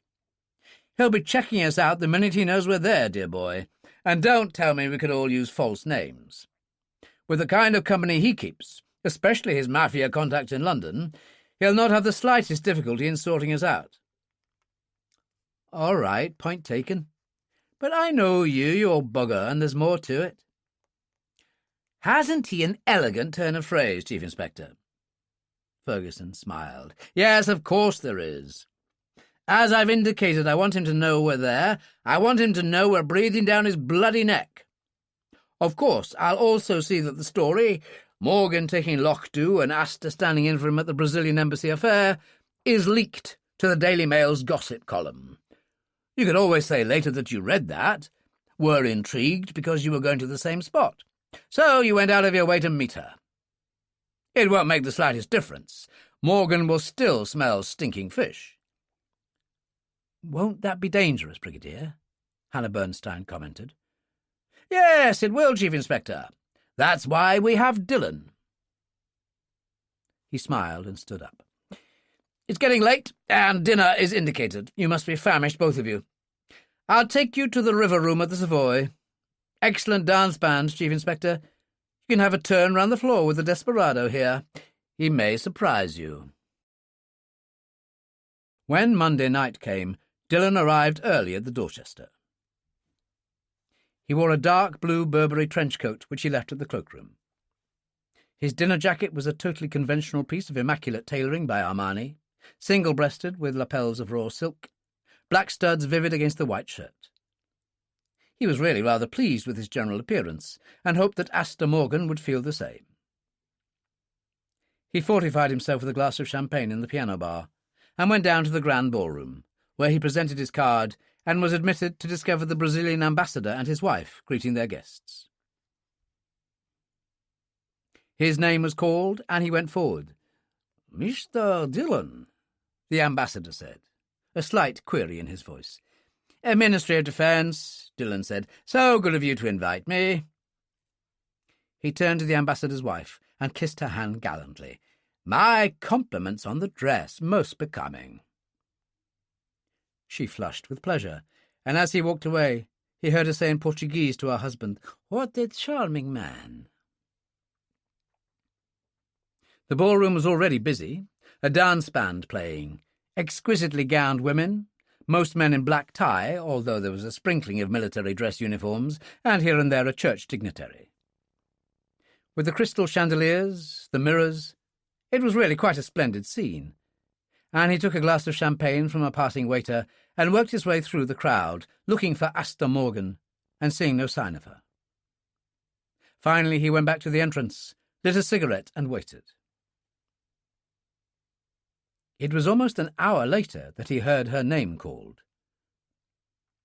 She wore her hair up, revealing her entire face, the high Scandinavian cheekbones, and an expression that seemed to say that she didn't give a damn about anyone or anything, for that matter. She wore an absurdly simple dress of black silk, banded at the waist, the hem well above the knee, black stockings, and carried an evening purse in a sort of black chain-mail. Heads turned to watch, as she stood talking to the ambassador and his wife for quite some time. Probably making Morgan's excuses, Dillon said softly. Finally she came down the stairs, pausing to open her purse. She took out a gold cigarette case, selected one, then searched for a lighter. "Damn," she said. Dillon stepped forward, the Zippo flaring in his right hand.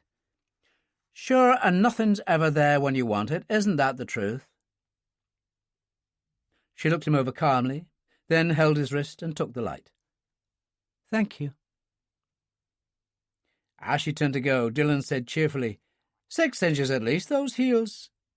Mind how you go, girl dear. A plaster cast wouldn't go well with that slip of a dress." Her eyes widened in astonishment. Then she laughed and walked away. She seemed to know a vast number of people, working her way from group to group, occasionally posing for society photographers, and she was certainly popular. Dillon stayed close enough to observe her, and simply waited to see what the night would bring. She danced on a number of occasions with a variety of men, including the ambassador himself, and 2 government ministers and an actor or 2.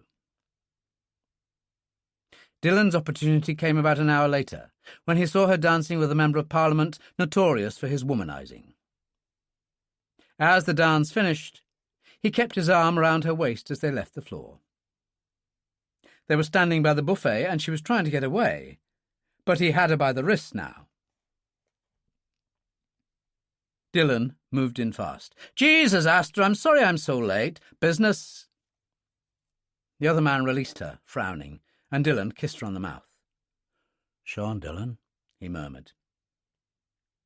She pushed him away and said petulantly, "You really are a swine, Sean. Nothing but excuses. Business, is that the best you can do?" Dillon took her hand, totally ignoring the MP. "Well, I'll think of something. Let's take a turn round the floor." The band played a foxtrot, and she was light in his arms. "By God, girl, but you do this well," he said. "I learned at boarding school. Twice a week we had ballroom dancing in the hall, girls dancing together, of course. Always a row over who was to lead. I can imagine. You know, when I was a boy back home in Belfast, we used to club together so one of the crowd could pay to get in at the dance hall. Then he'd open a fire door so the rest got in for free." "You dogs," she said.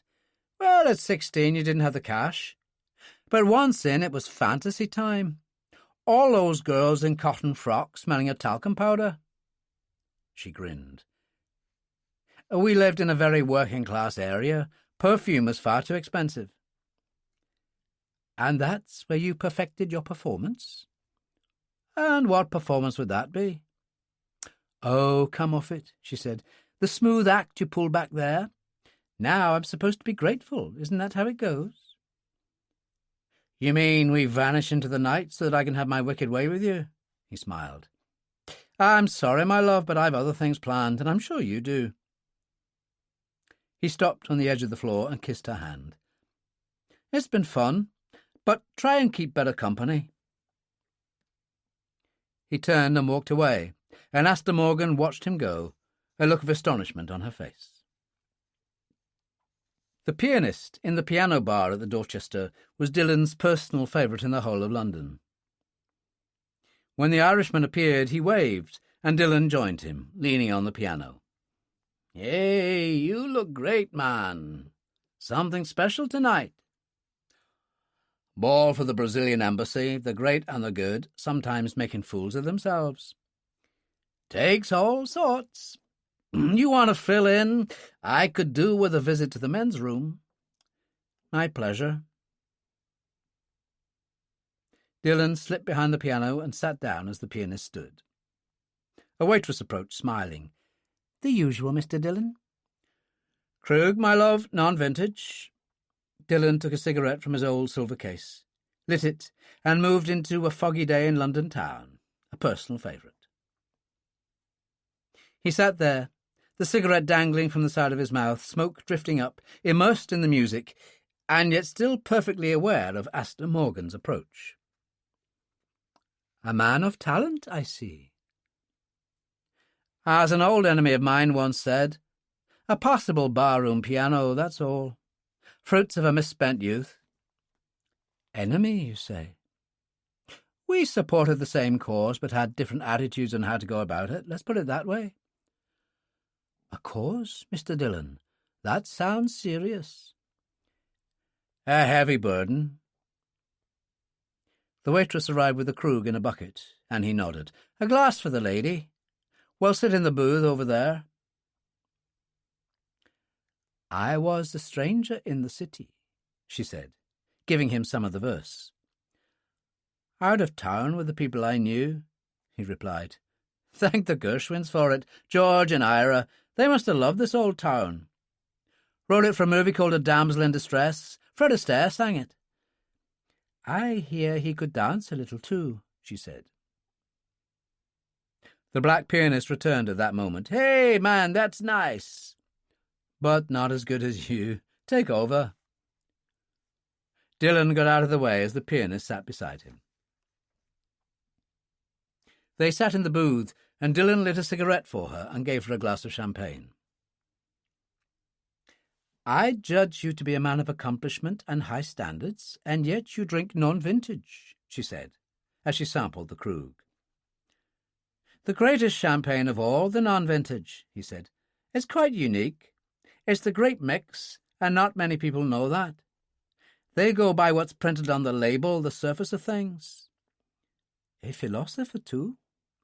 What do you do, Mr. Dillon? As little as possible. Don't we all? You spoke of a cause, not a job or a profession, a cause. Now that I do find interesting. Jesus, Astor Morgan, here we are in the best bar in London drinking Krug champagne, and you're turning serious on me. How do you know my name? Well, the Tatler know it, and Hello, and all those other society magazines you keep appearing in. Hardly a secret, you and your father keeping such high-class company. Why, they even had you in the royal enclosure at Ascot last month with the Queen Mother, God save her, and me just a poor Irish peasant boy with his nose to the window. I was in the enclosure because my father had a horse running, and I doubt whether you've ever put your nose to a window in your life, Mr. Dillon. I've a strong suspicion you'd be much more likely to kick it in. She stood up. My turn to leave now. It's been nice, and I'm grateful for you intervening back there. Hamish Hunt is a pig when he's been drinking. A girl like you, my love, would tempt a cardinal from Rome, and no drink taken, Dillon told her. For a moment she changed, the hard edge gone, flushed, looking slightly uncertain. Why, Mr. Dillon, compliments, and at this time of night. Whatever next? Dillon watched her go, then got up and followed.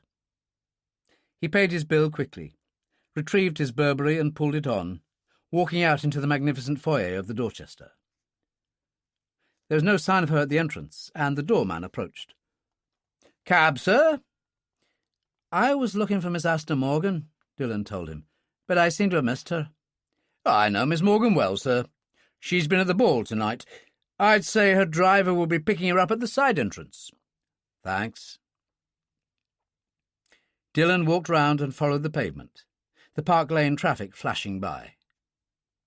There were a number of limousines parked, waiting for their passengers, and as he approached, Astor Morgan emerged wearing a rather dramatic black cloak, the hood pulled up. She paused, looking up and down the line of limousines, obviously not finding what she was looking for, and started along the pavement. At the same moment, the MP, Hamish Hunt, emerged from the hotel and went after her. Dillon moved in fast, but Hunt had her by the arm and up against the wall, his hands under her cloak. His voice was loud, slurred with the drink. "Come on, Astor! Just a kiss!" She turned her face away, and Dillon tapped him on the shoulder. Hunt turned in surprise, and Dillon ran a foot down his shin, stamping hard on Hunt's instep, then head-butted him sharply and savagely and with total economy. Hunt staggered back and slid down the wall. "Drunk again," Dillon said. "I wonder what the voters will say." And he took Asta's hand and pulled her away. A Mercedes limousine slid up the curb, and a uniformed chauffeur jumped out. "I hope I haven't kept you waiting, Miss Asta. The police were moving us on earlier. I had to go round." "That's all right, Henry." A uniformed police officer moved along the pavement towards Hunt, who was sitting against the wall, and Asta opened the rear door of the Mercedes and pulled Dillon by the hand. "Come on. We'd better get out of here." He followed her in. The chauffeur got behind the wheel and eased into the traffic. "Jesus, ma'am, the grand car you got here, and me just a poor Irish boy up from the country and hoping to make a pound or two." She laughed out loud. "Poor Irish boy, Mr. Dillon. I've never heard such rot. If you are, it's the first one I've heard of who wears clothes by Armani." "Ah, you noticed. If there's one thing I'm an expert on, it's fashion. That's my fruits of a misspent youth." "Sure, and it's the terrible old woman you are already," Asta Morgan. "All right," she said. "Where can we take you?" "Anywhere. The least I can do." He pressed the button that lowered the glass window, separating them from the chauffeur. "Take us to the embankment, driver," he said, and raised the window again. "The embankment?" she said. "What for?" He offered her a cigarette. "Didn't you ever see those old movies where the fellow and his girl walked along the pavement by the embankment overlooking the Thames?" "Before my time, Mr. Dillon," she said, and leaned forward for a light. "But I'm willing to try anything once." When they reached the embankment, it was raining. "Would you look at that now?" Dillon said. She put the partition window down. "We're going to walk, Henry. Pick us up at Lambeth Bridge. Have you an umbrella?" "Certainly, Miss Asta." He got out to open the doors and put up a large black umbrella, which Dillon took. Asta slipped a hand in his arm, and they started to walk. "Is this romantic enough for you?" he demanded. "I wouldn't have thought you the romantic type," she said. "But if you mean do I like it, yes. I love the rain, the city by night, the feeling that anything could be waiting just up around the next corner." "Probably a mugger these days." "Now I know you're not a romantic." He paused to get out his cigarettes and gave her one. "No, I take your point. When I was young and foolish 1,000 years ago, life seemed to have infinite possibilities." "And what happened?" "Life." He laughed. "You don't mess about, do you? I mean, back there with that creep Hamish Hunt, you went in hard." "And what does that tell you?" "That you can take care of yourself. And that's unusual in a man who wears an evening suit that cost at least £1,500. What do you do?" "Well, now, let's see. I went to the Royal Academy of Dramatic Art, but that was a long time ago. I played Lyngstrand in Ibsen's Lady from the Sea at the National Theatre. He was the one who coughed a lot." "And afterwards?" "I mean, you obviously gave up acting, or I'd have heard of you." "Not entirely. You might say I took a considerable interest in what might be termed the theatre of the street, back home in the old country." "Strange," she said. "If I had to guess, I'd say you'd been a soldier." "And who's the clever girl, then?" "Damn you, Dillon," she said. "Mystery piles on mystery with you." "You'll just have to unpeel me layer by layer like an onion. But that would take time." "And that's exactly what I don't have," she said. "I'm going up to Scotland tomorrow." "I know," Dillon said. "There was a mention in Nigel Dempster's gossip column in the Mail this morning. Carl Morgan takes the lease on a Highland estate for the shooting. That was the headline. It also said you were standing in for him tonight at the Brazilian Embassy ball." "You are well informed." They had reached Lambeth Bridge by now and found the Mercedes waiting. Dillon handed her in. "I enjoyed that." "I'll drop you off," she said. "No need." "Don't be silly. I'm curious to see where you live." "Anything to oblige." He got in beside her. "Stable Mews, Henry. That's close to Cavendish Square. I'll show you where when we get there." When they turned into the cobbled street, it was still raining. He got out and closed the door. Asta put the window down and looked out at the cottage. "All in darkness. No lady friend, Dillon?" "Alas, no, but you can come in for a cup of tea if you like." She laughed. "Oh, no, I've had enough excitement for one night." "Another time, perhaps?" "I don't think so. In fact, I doubt whether we'll ever see each other again." "Ships that pass in the night?" "Something like that. Home, Henry." And as she put up the window, the Mercedes pulled away. Dillon watched it go, and as he turned to open the door, he was smiling. Chapter 7. It was peaceful in the small railway station by the loch side, and Dillon peered out of the rear compartment, keeping out of sight. Following her had been easy. The Lear had taken him to Glasgow Airport at breakfast time, and he had waited until Asta had arrived on the morning shuttle from London, had followed her down to the Central Railway Station. Keeping out of the way from Glasgow to Fort William had been easy, for the train was busy with many tourists here to see Loch Lomond, and afterwards the spectacular mountain scenery of the Highlands. The smaller local train from Fort William to Arisaig had been more difficult, for there were only a handful of passengers, and he kept out of sight, leaping into the rear compartment at the last moment. The station they had stopped at now was named Shiel, according to the board at one side of the ticket office. They seemed to be standing there for quite some time. It was very pleasant, a mountain above them rearing 3,000 feet into the clear blue sky, sunlight glinting on a waterfall that spilled over granite into birch trees. Asta Morgan suddenly stepped onto the platform. She wore a leather jacket and linen slacks and leather brogues. She made an attractive sight in the quiet setting. She moved across to the ticket collector, who stood at the barrier. There was some conversation, a burst of laughter, and she went through the barrier. The ticket collector moved to join the guard, who was standing by the open door beside Dillon. "You've lost a passenger, Tom. Do you tell me?" "A bonny lass, a Miss Morgan, hair of corn and a face to thank God for.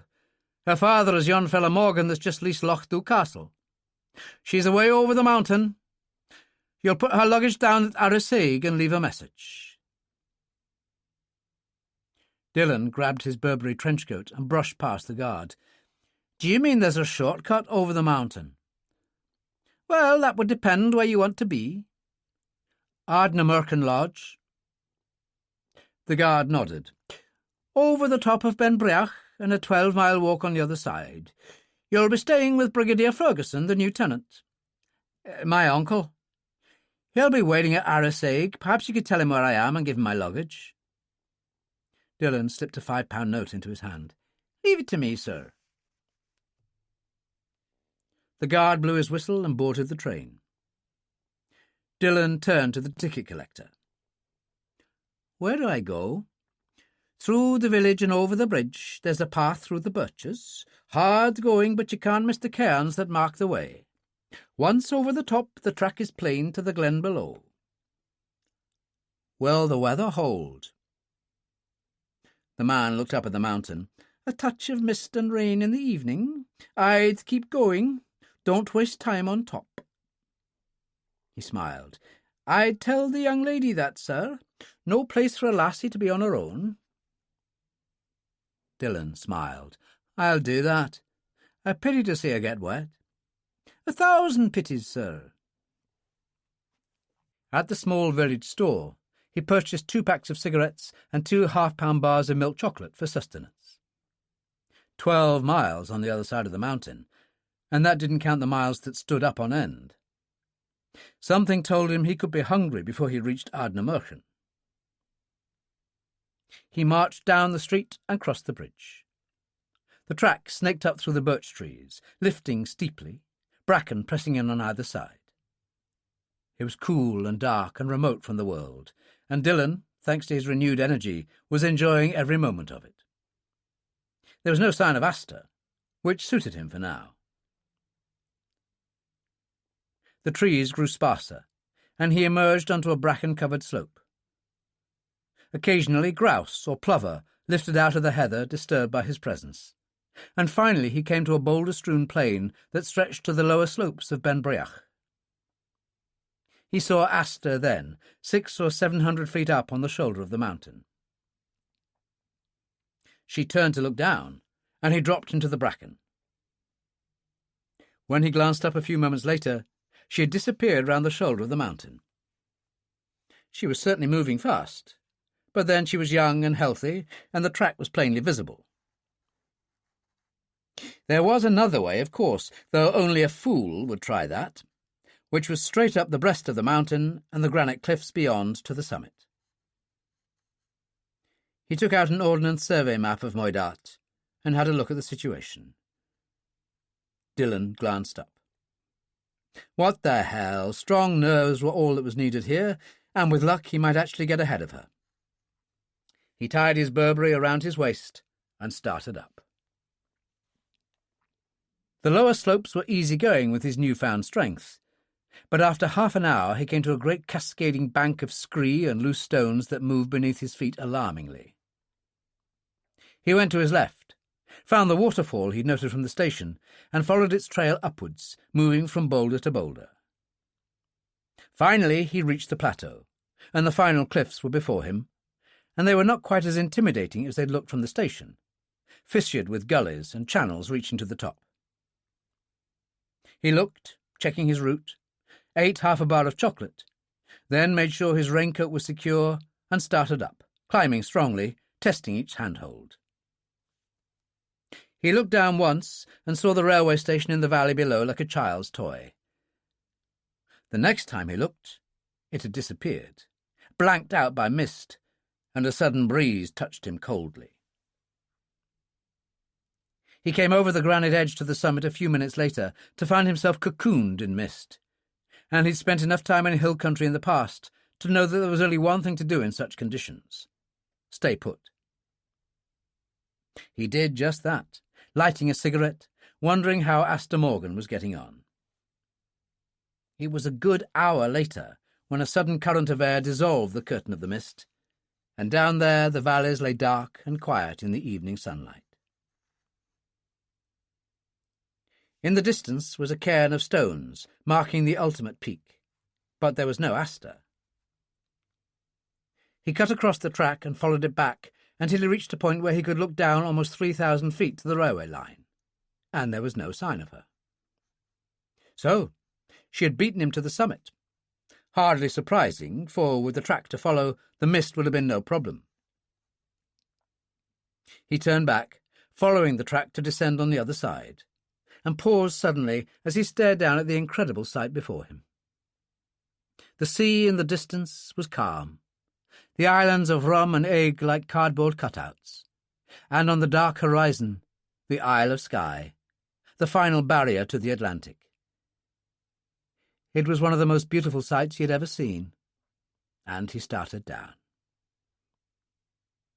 Aster was tired, and her right ankle was beginning to ache, legacy of an old skiing accident. It had been harder crossing Ben Breach than she had imagined, and now she was faced with a 12-mile hike. What had originally started as an amusing idea was now becoming rather a bore.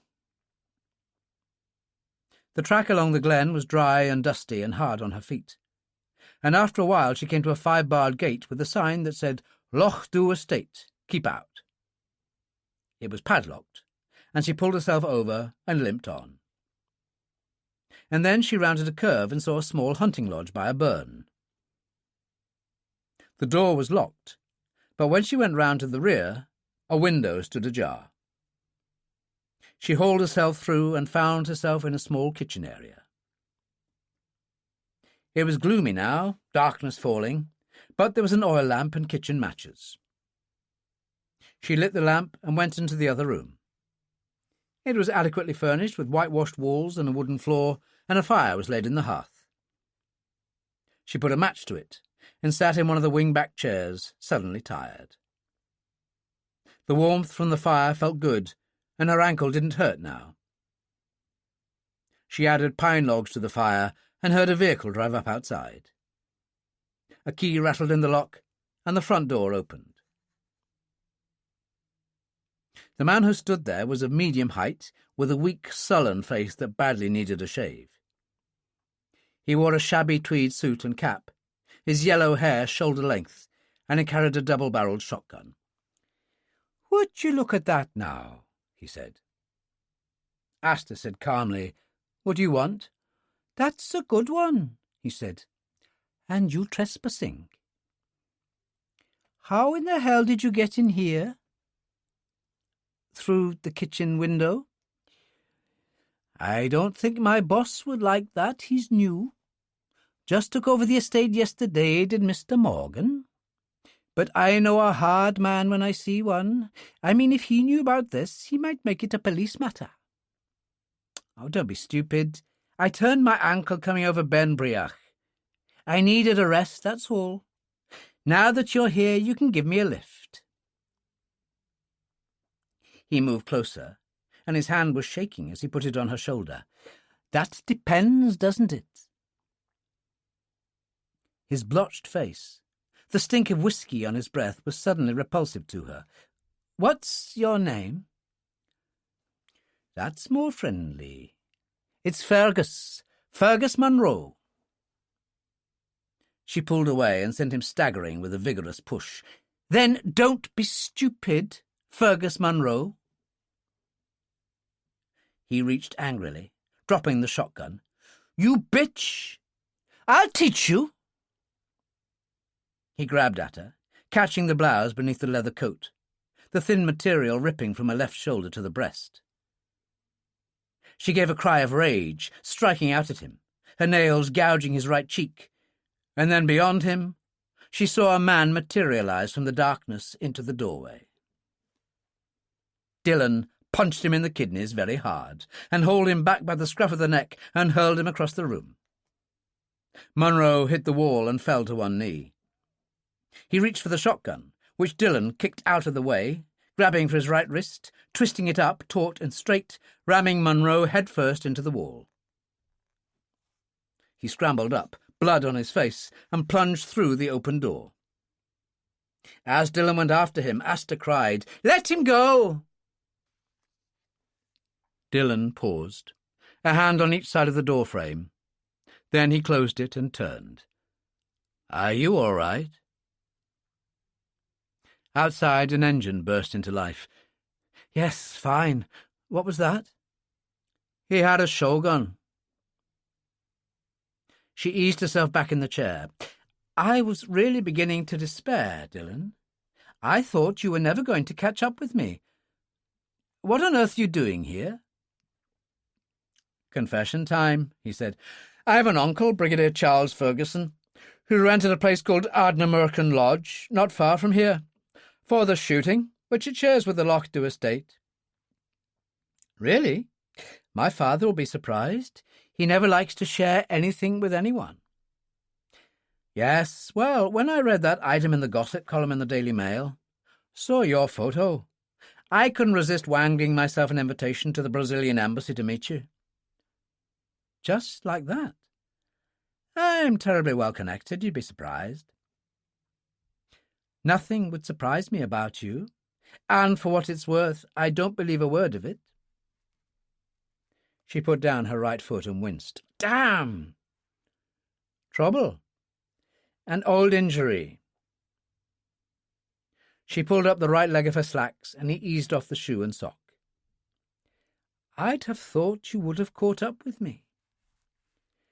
"I tried the short route straight up and it proved longer. I had to sit down in the mist."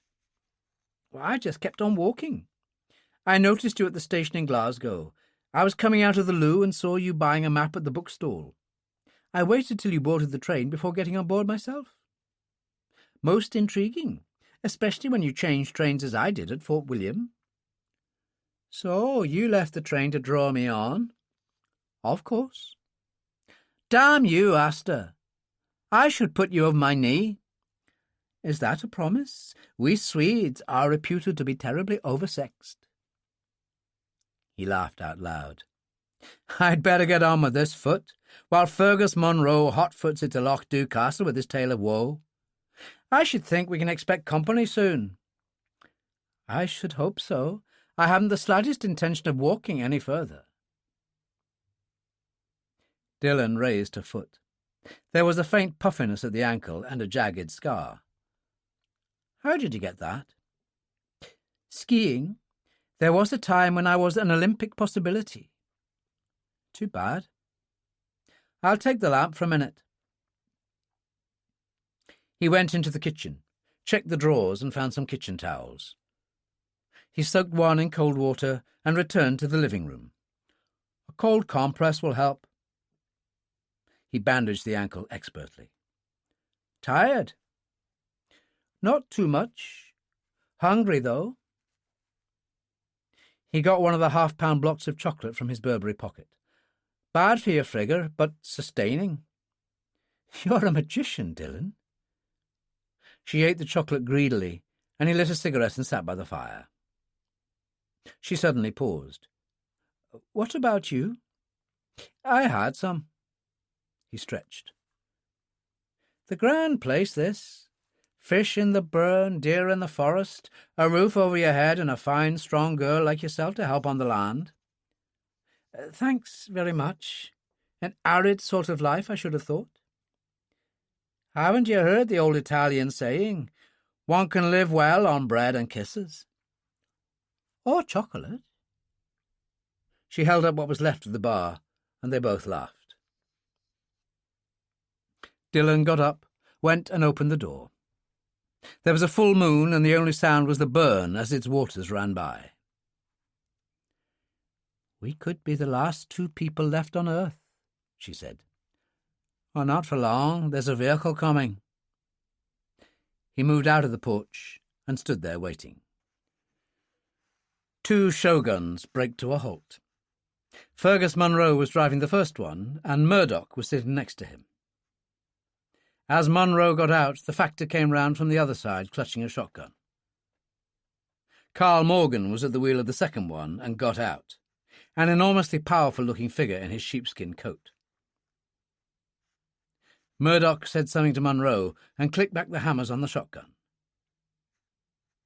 Munro opened the door of the shogun, and Murdoch whistled softly. There was a sudden scramble inside, and a black shadow materialized from the darkness to stand beside him. "Flush him out, boy!" As the dog came forward with a rush, Dillon saw that it was a Doberman Pinscher, one of the most deadly fighting dogs in the world. He went forward to meet it. "Good boy," he said, and extended a hand. The dog froze, a growl starting somewhere at the back of the throat. And Munro said, "That's him, Mr. Morgan. That's the bastard who attacked me, and his fancy woman's still inside, no doubt." Morgan said, "Private property, my friend. You should have stayed out." The dog growled again, full of menace, and Dillon whistled softly, an eerie sound that set the teeth on edge. The dog's ears went back, and Dillon fondled his muzzle and stroked him. "Good God!" Murdoch said. "Easy when you know how," Dillon told him. "I learned that from a man who was once my friend." He smiled. Later he regretted teaching me anything, but that's life. Morgan said calmly, "Who in the hell are you?"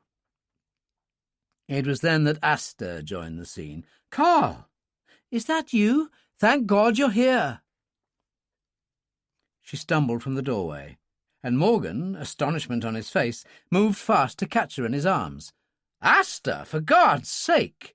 What is this?" He helped her inside, and Fergus Munro said to Murdoch, "Aster? Who in the hell is Aster?" "Something tells me you're in for a very unpleasant surprise, my old son," Dillon told him.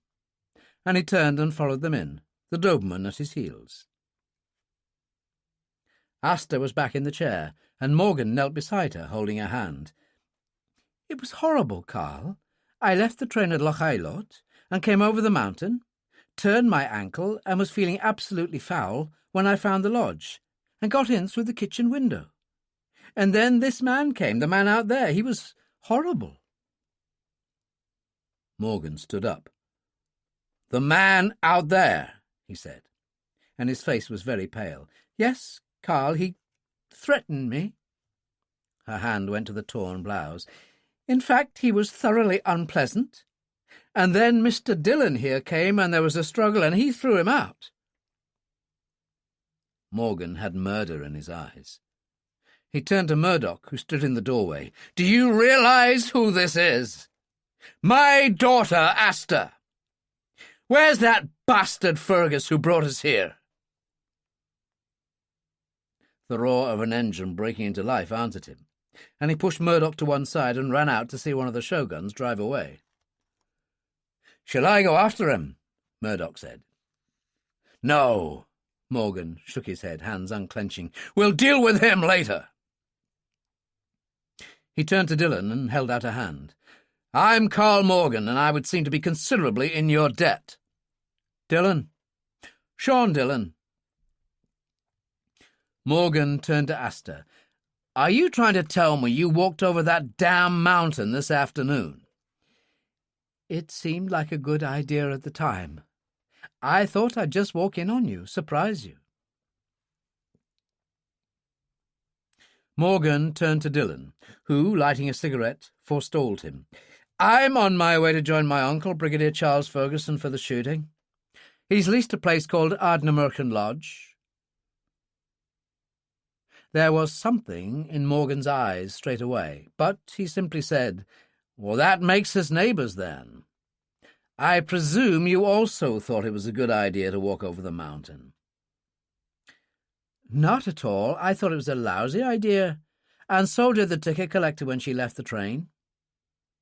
To be frank, I'd noticed her destination from her luggage labels. I got out to stretch my legs and saw her make off. When I asked the ticket collector what was going on, he told me she was going to walk over the mountain.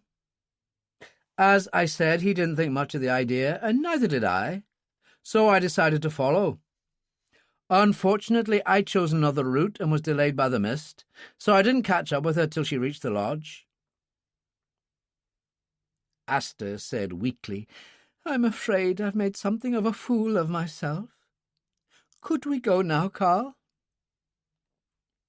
She was acting up to the hilt, and Dillon, an actor himself, saw that, but not Morgan, who put an arm around her, instant concern there. "Of course we will." He glanced at Dillon. "We'll drop you off on the way." "That would be fine," Dillon said. Murdoch took the wheel on the way down the glen, and Dillon and Morgan sat on the large bench seat, Asta between them, the Doberman on the floor at their feet. Dillon fondled its ears. "Guard dog," they said. Morgan shook his head. "With you is more like a big pussycat." "An emotional thing between him and me, Mr. Morgan. He likes me." "Loves you, more like," Asta said. "I've never seen anything like it." "I still wouldn't like to be the intruder who comes over the wall and finds him there." "So Brigadier Ferguson is your uncle," Morgan said. "I haven't had the pleasure yet, but then I only arrived at Lochdu Castle myself yesterday." "Yes," Dillon said, "so I understand." "Is the Brigadier retired or in business or what?" "Oh, he was in the army for years, but now he's a consultant to a number of businesses worldwide." "And you?" "I help out, sort of middleman, you might say.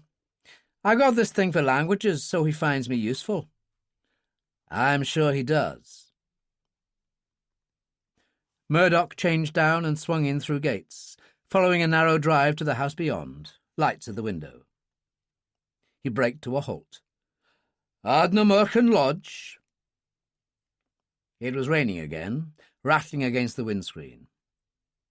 Morgan said, "It does that a lot, 6 days out of 7, driving in from the Atlantic. Just think, Asta said, we could be in Barbados. Oh, it has its points, I'm sure, Dillon said. She took his hand. I hope to get a chance to thank you properly. Perhaps tomorrow? Morgan said, Plenty of time for that. I'll fix something up. You both need a chance to settle in. As Dillon got out, Morgan followed him. I'll see you to the door. At that moment it opened, and Ferguson appeared.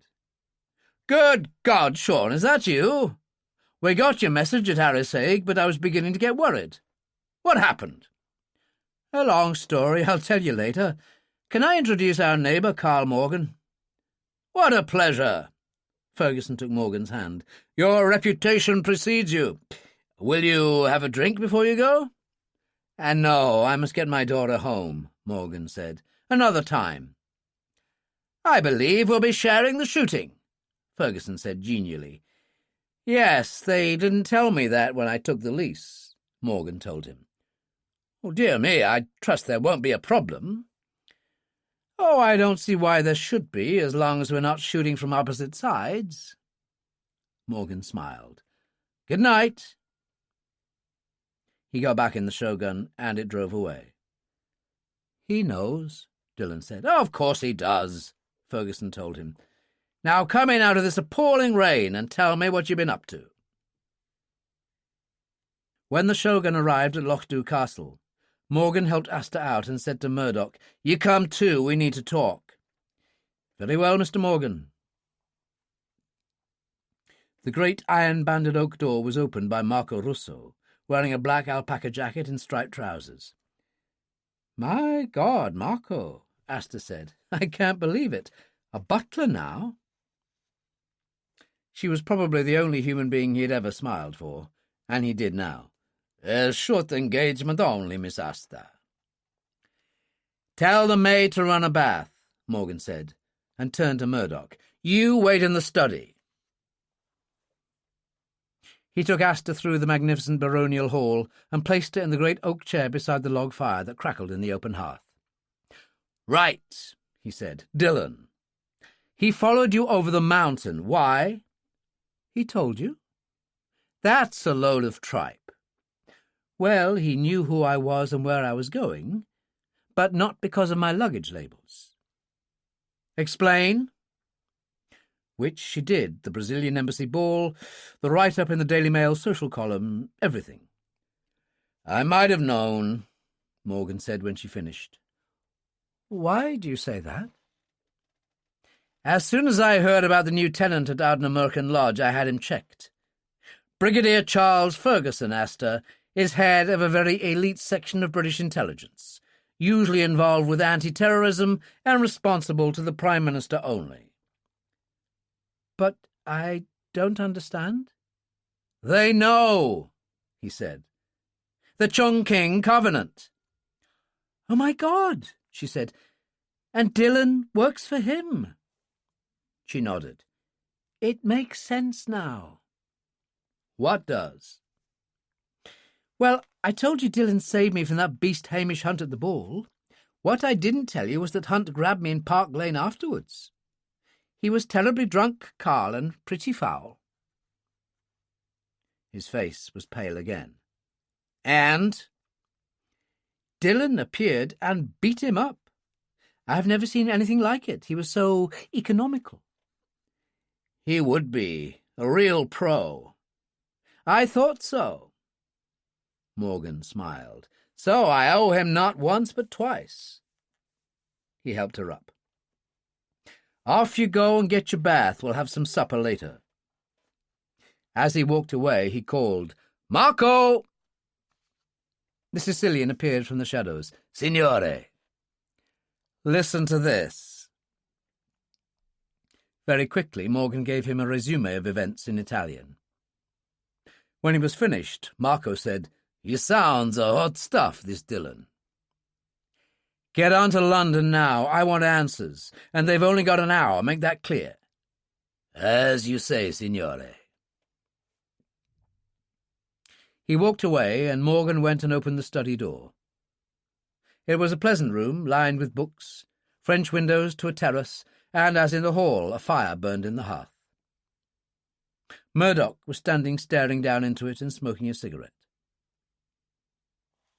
Morgan sat at the desk, opened a drawer and took out a checkbook. "Over here." "Yes, Mr. Morgan." Murdoch crossed the room, and Morgan wrote a cheque and handed it to him.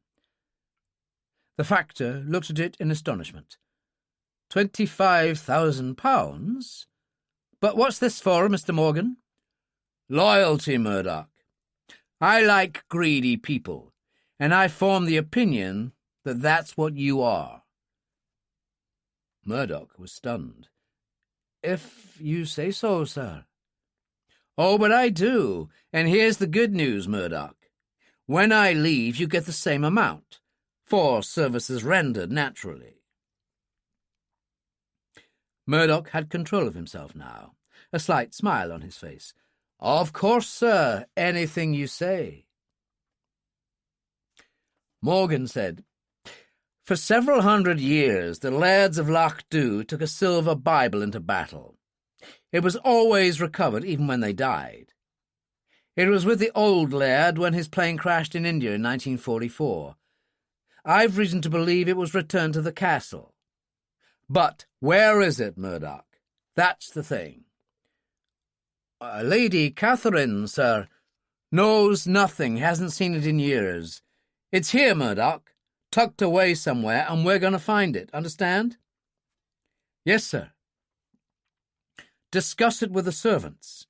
Just tell them it's a valuable family heirloom, and there's a reward for whoever finds it." "I will, sir." "You can go now." Murdoch had the door open when Morgan called, "And Murdoch!" "Yes, sir." "Brigadier Ferguson and Dillon. They're not on our side." "I understand, sir." "Good, and don't forget. I want to know where that bastard Fergus Munro is to be found, preferably tonight." "Yes, sir." "One more thing. Is there anyone on the estate staff who works at Ardnamurchan Lodge?" "Well, Ferguson has his own man, sir, this Gurkha body servant. There's Lady Catherine's gardener, Angus. He sees to the garden and the daily wood supply." "Can he be bought?" Murdoch nodded. "I'd say so." "Good.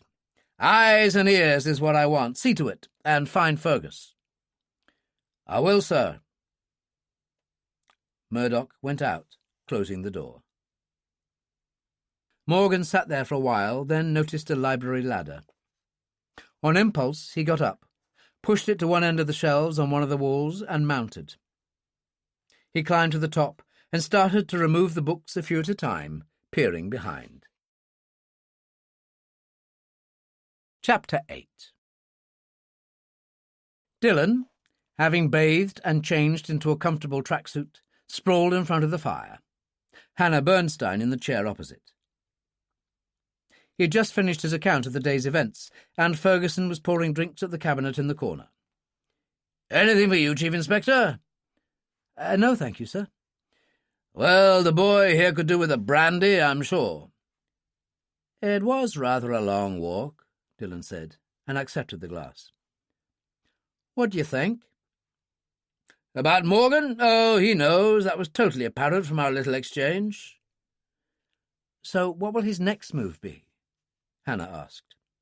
"I'm not sure. We'll see what tomorrow brings." Ferguson sat down. "It's an interesting situation, by the way, the shooting rights and the fishing. Kim tells me he was fishing in Lochdu on the day before we arrived, when some damn rascals who work for this Murdoch fellow as keepers turned up and suggested he leave, and not too pleasantly." "Who are they?" "I've made inquiries. Tinkers. The last remnants of a broken clan, a touch of all that Scottish romantic nonsense. They've wandered the Highlands since Culloden and all that sort of tosh. Old Hector Munro and his brood. I saw them in Ardnamurchan village yesterday, and there's nothing romantic about them. Bunch of ragged, foul-smelling rogues. There's old Hector, Fergus. He'll be the one I had the run-in with. Then there's the other brother, Rory. Big, rough-looking lout, hair tied in a ponytail. I mean, why do they do that, Dillon? Earrings as well. After all, it's not the 17th century. Hannah burst out laughing, and Dillon said, "They broke the mould with you, Brigadier. And you say they ran Kim off the place?" "Yes. I sent him round to the castle with a stiff letter of complaint to this Murdoch chap, the factor. Told him I was considering laying a complaint with the chief constable of the county." "What happened?" "Murdoch was round like a shot, full of apologies. Said he'd keep them in line, gave me some cock and bull story about Arctic tern nesting near Lochdu and not wanting to disturb them.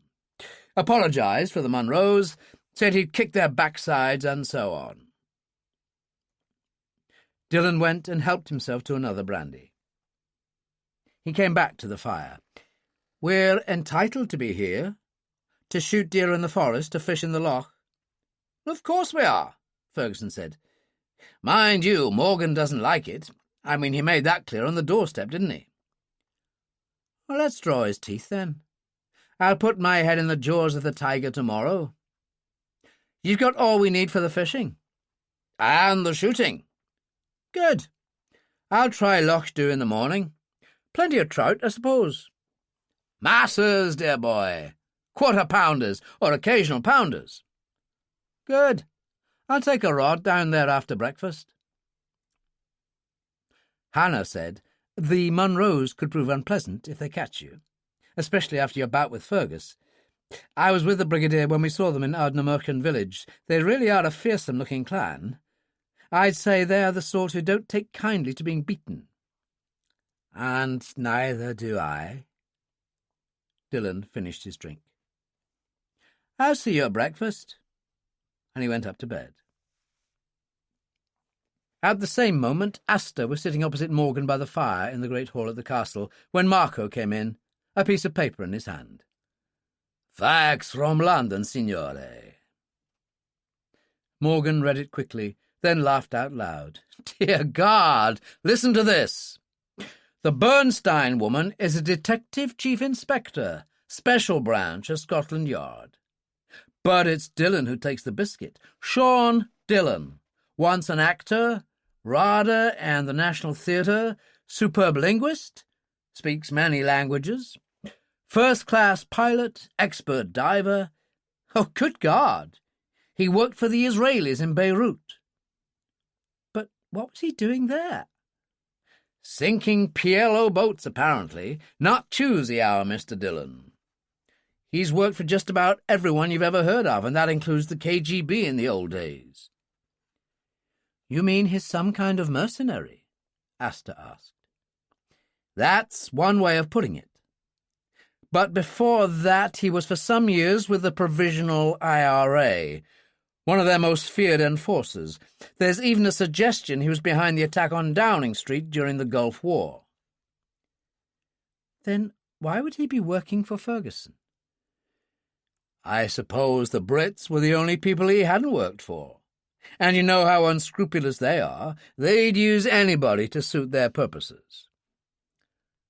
"A thoroughly dangerous man," Asta said. "How exciting." Morgan handed the fax to Marco.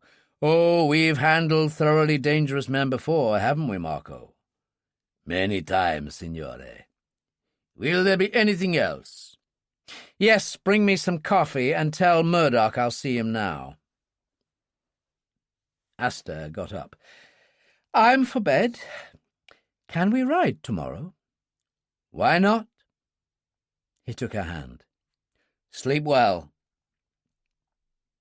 She kissed him on the forehead and went away up the great staircase. Morgan reached for a cigar, clipped it and lit it, and Murdoch entered, his oilskin coat wet. "Well?" Morgan asked. "No luck, I'm afraid. That old bastard Hector Munro was immovable. He said Fergus had gone off on his evening rounds and they hadn't seen him since. He's lying, of course." "What did you do?" Searched their stinking caravans, which he didn't like, but I insisted. I want Fergus, Morgan said. I want him where I can deal with him personally. He put his filthy hands on my daughter, and no man does that and gets away with it. Try again tomorrow. Yes, Mr. Morgan. Good night, sir. Murdoch went out, and Marco came in with the coffee. As he poured it, Morgan said in Italian, "What do you think of him?" "Murdoch, a piece of dung, signore. No honor. Only money counts there." "That's what I thought. Keep an eye on him. You can go to bed now." Marco went out, and Morgan sat there brooding, drinking his coffee and gazing into the fire. He was sitting at the desk in the study at 8 the following morning, working his way through various business papers, when there was a knock at the door and Murdoch looked in. "I have Angus here, sir."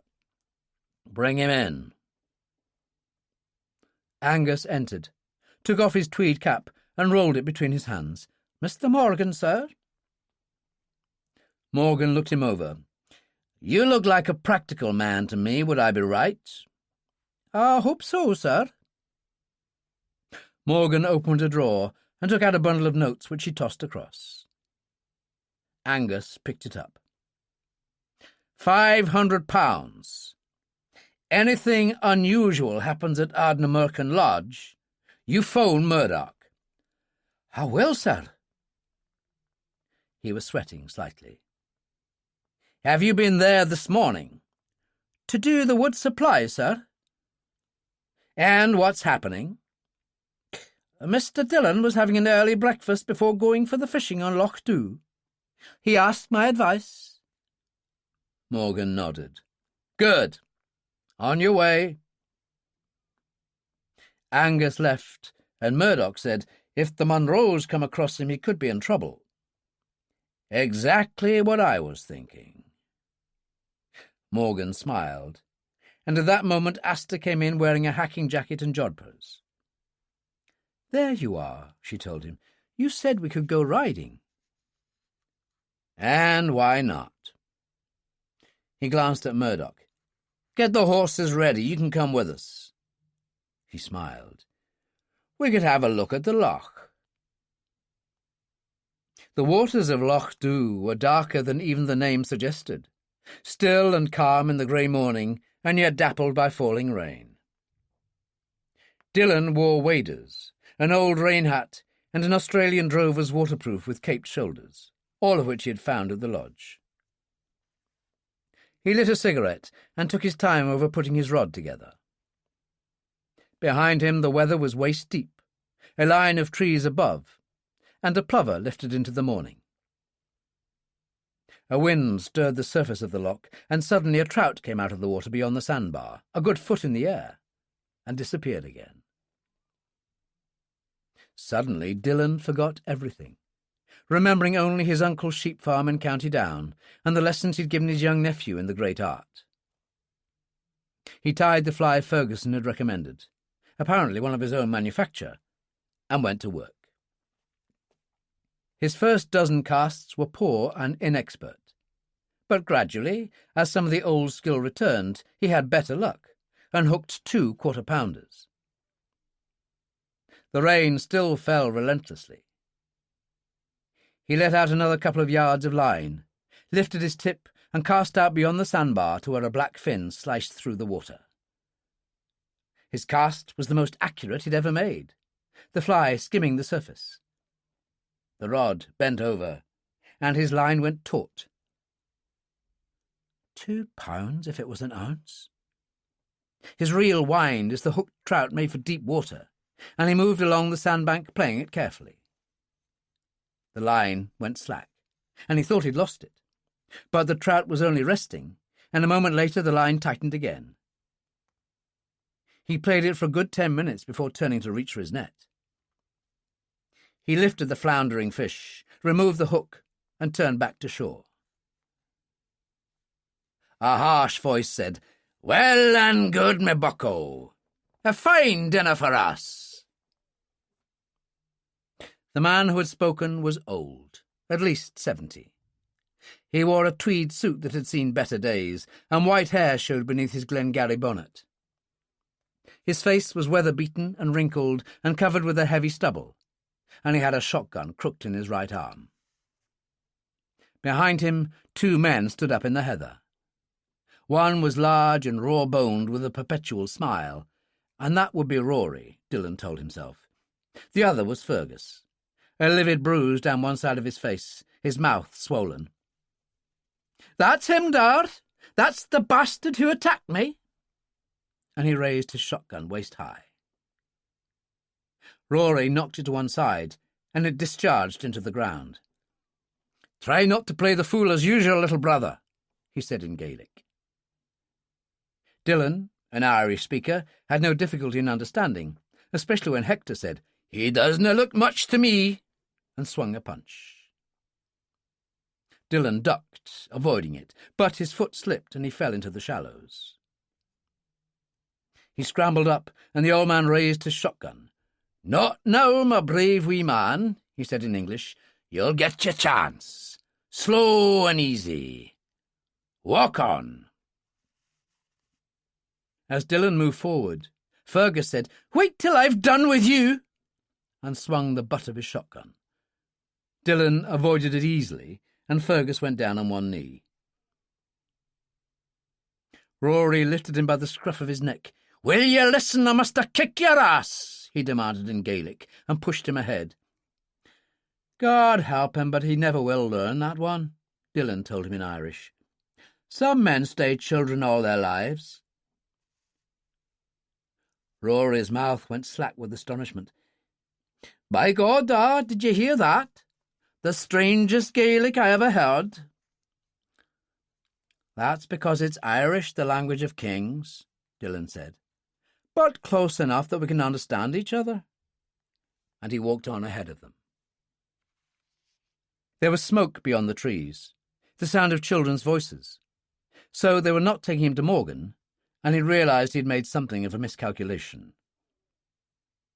They moved down into a hollow containing the camp.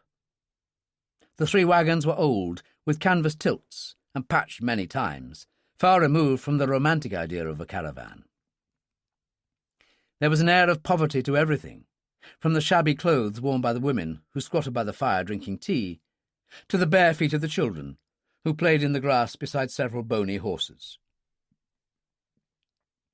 Fergus gave Dillon a push that sent him staggering forward, and the women scattered. The children paused in their play and came to watch. Hector Munro sat himself on an old box vacated by one of the women, placed his shotgun across his knees and took out a pipe. Fergus and Rory stood slightly behind Dillon. "An attack on one of us is an attack on all, Mr. Dillon, or whatever your name is. The great pity you weren't knowing that." He stuffed tobacco into his pipe. "Rory!" Rory moved fast, pulling Dillon's arms behind him, and the old man said, "Enjoy yourself, Fergus."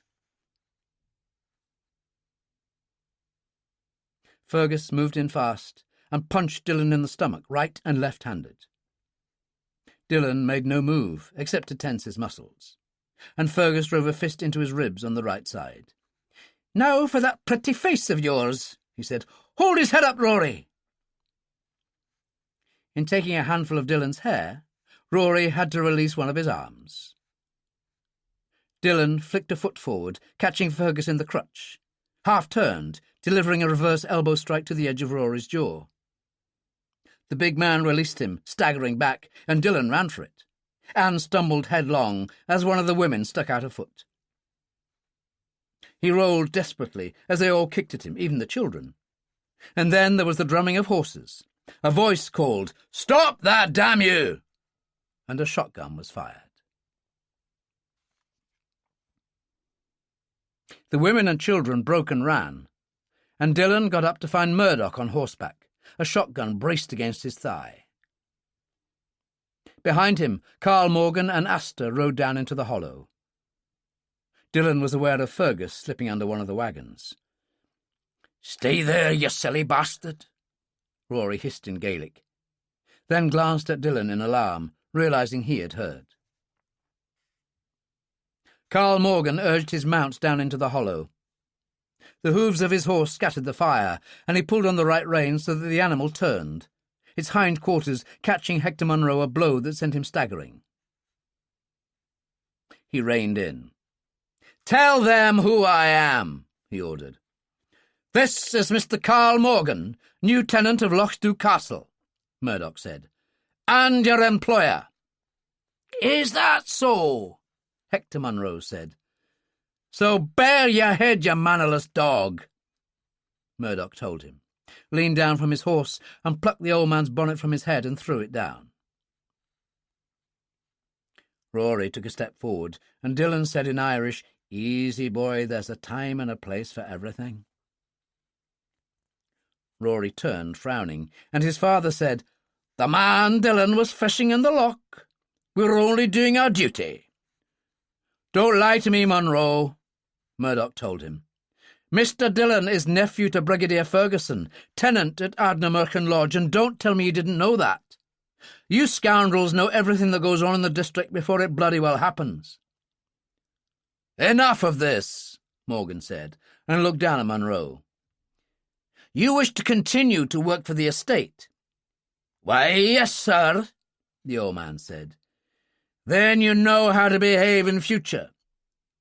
"Yes, sir." Munro picked up his bonnet and put it on. "And now that son of yours, Fergus. He assaulted my daughter. I want him." "And we have not seen him, sir, as I told Mr. Murdoch. If he gave offence to the young lady, I'm sorry, but the great one for wandering is Fergus." "Away for days sometimes," Rory said. "Who could be knowing where he might be?" He glanced at Dillon briefly, but Dillon said nothing. Morgan said, "I can wait. We'll go now, Mr. Dillon." "I'll be fine," Dillon said. "I want to get my fishing tackle. I can walk back." He moved to Asta's stirrup and looked up at her. "Are you all right?" she asked. "Just fine," Dillon said. "I do this kind of thing most mornings. It gives me an appetite for lunch." Morgan said, "I'll be in touch, Dillon. Come on, Asta," and he cantered away.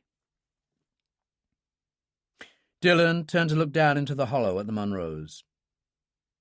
Fergus crawled out from under the wagon, and Dillon called in Irish, "So there you are, you little rascal. I'd take care if I were you." He went down to the shore and retrieved his rod and fishing basket. As he turned to go, Rory Munro moved out of the trees. "Now, why would you do a thing like that for Fergus, and you and he bad friends?" he asked in Gaelic. "True, but then I dislike Morgan even more. Mind you, the girl's different.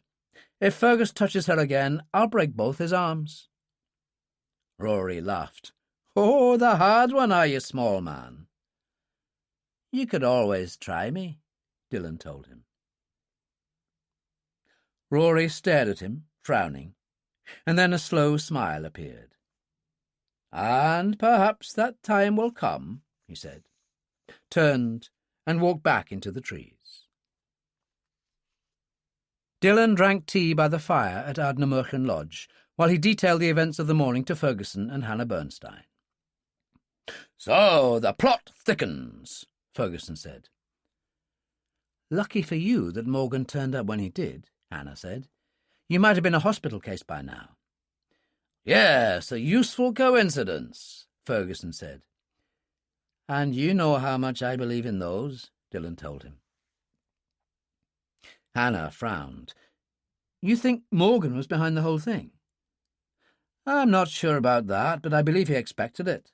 That's why he turned up." "Very possibly," Ferguson nodded.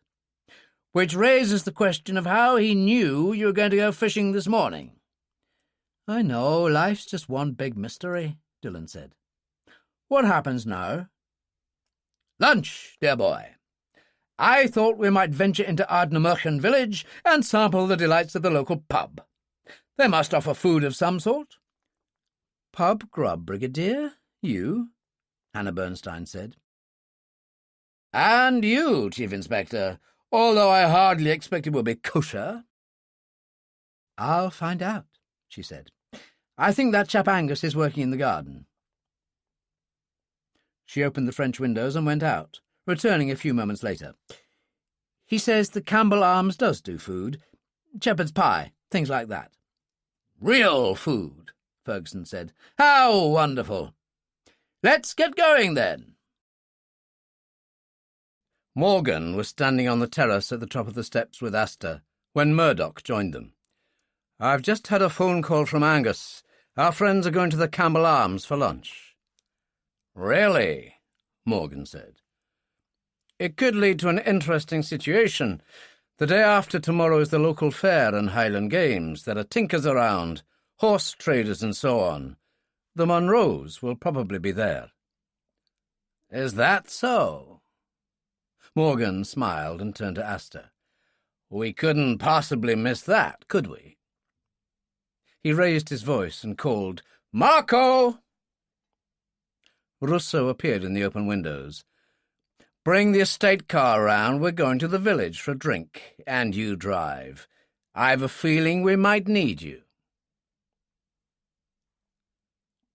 The Campbell Arms was very old, built of grey granite, but the sign that hung above the door was freshly painted. Dillon parked across the street, and he and Hannah and Ferguson got out and crossed, pausing as a young gypsy rode by, bareback on a pony, leading 3 others behind. There was a poster on the wall advertising the Ardnamurchan Fair and Games.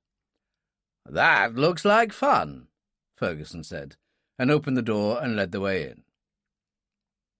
There was an old-fashioned snug bar, the type that in the old days was for women only. This was empty, but a further door gave access to a large saloon, beams in the ceiling. There was a long bar with a marble top, scores of bottles behind, ranged against a great mirror. There was a peat fire on an open hearth, tables, chairs, booths with high-backed wooden settles. It was not exactly shoulder to shoulder, but perhaps a crowd of 30 or more, some obviously gypsies to do with the fair, others more local. Old men wearing cloth caps and leggings, or in some cases Highland bonnets and plaids, like Hector Munro, who stood at one end of the bar with Rory and Fergus. There was a buzz of conversation that stopped abruptly as Ferguson stepped in, the others at his shoulder. The woman behind the bar came round, wiping her hands on a cloth. She wore an old hand-knitted jumper and slacks. "You are welcome in this place, Brigadier," she said in a Highland accent, and took his hand. "My name is Mori." Good to be here, my dear, he said. I hear your food is excellent. Over here? She led them to one of the booths by the fire and turned to the room. Get on with your drinking while I handle the damned English, she told them in Gaelic. Sean Dillon said in Irish, A bad mistake you make in my case, woman of the house. But I'll forgive you if you can find me a Bushmills whisky. She turned, her mouth open in surprise, then put her hand to his face. Irish, is it? Good lad yourself. And I might surprise you. They settled down, and she added in English, Fish pie is what there is today if you have a mind to eat. Fresh cod, onions and potatoes. Which sounds incredible to me, Ferguson told her.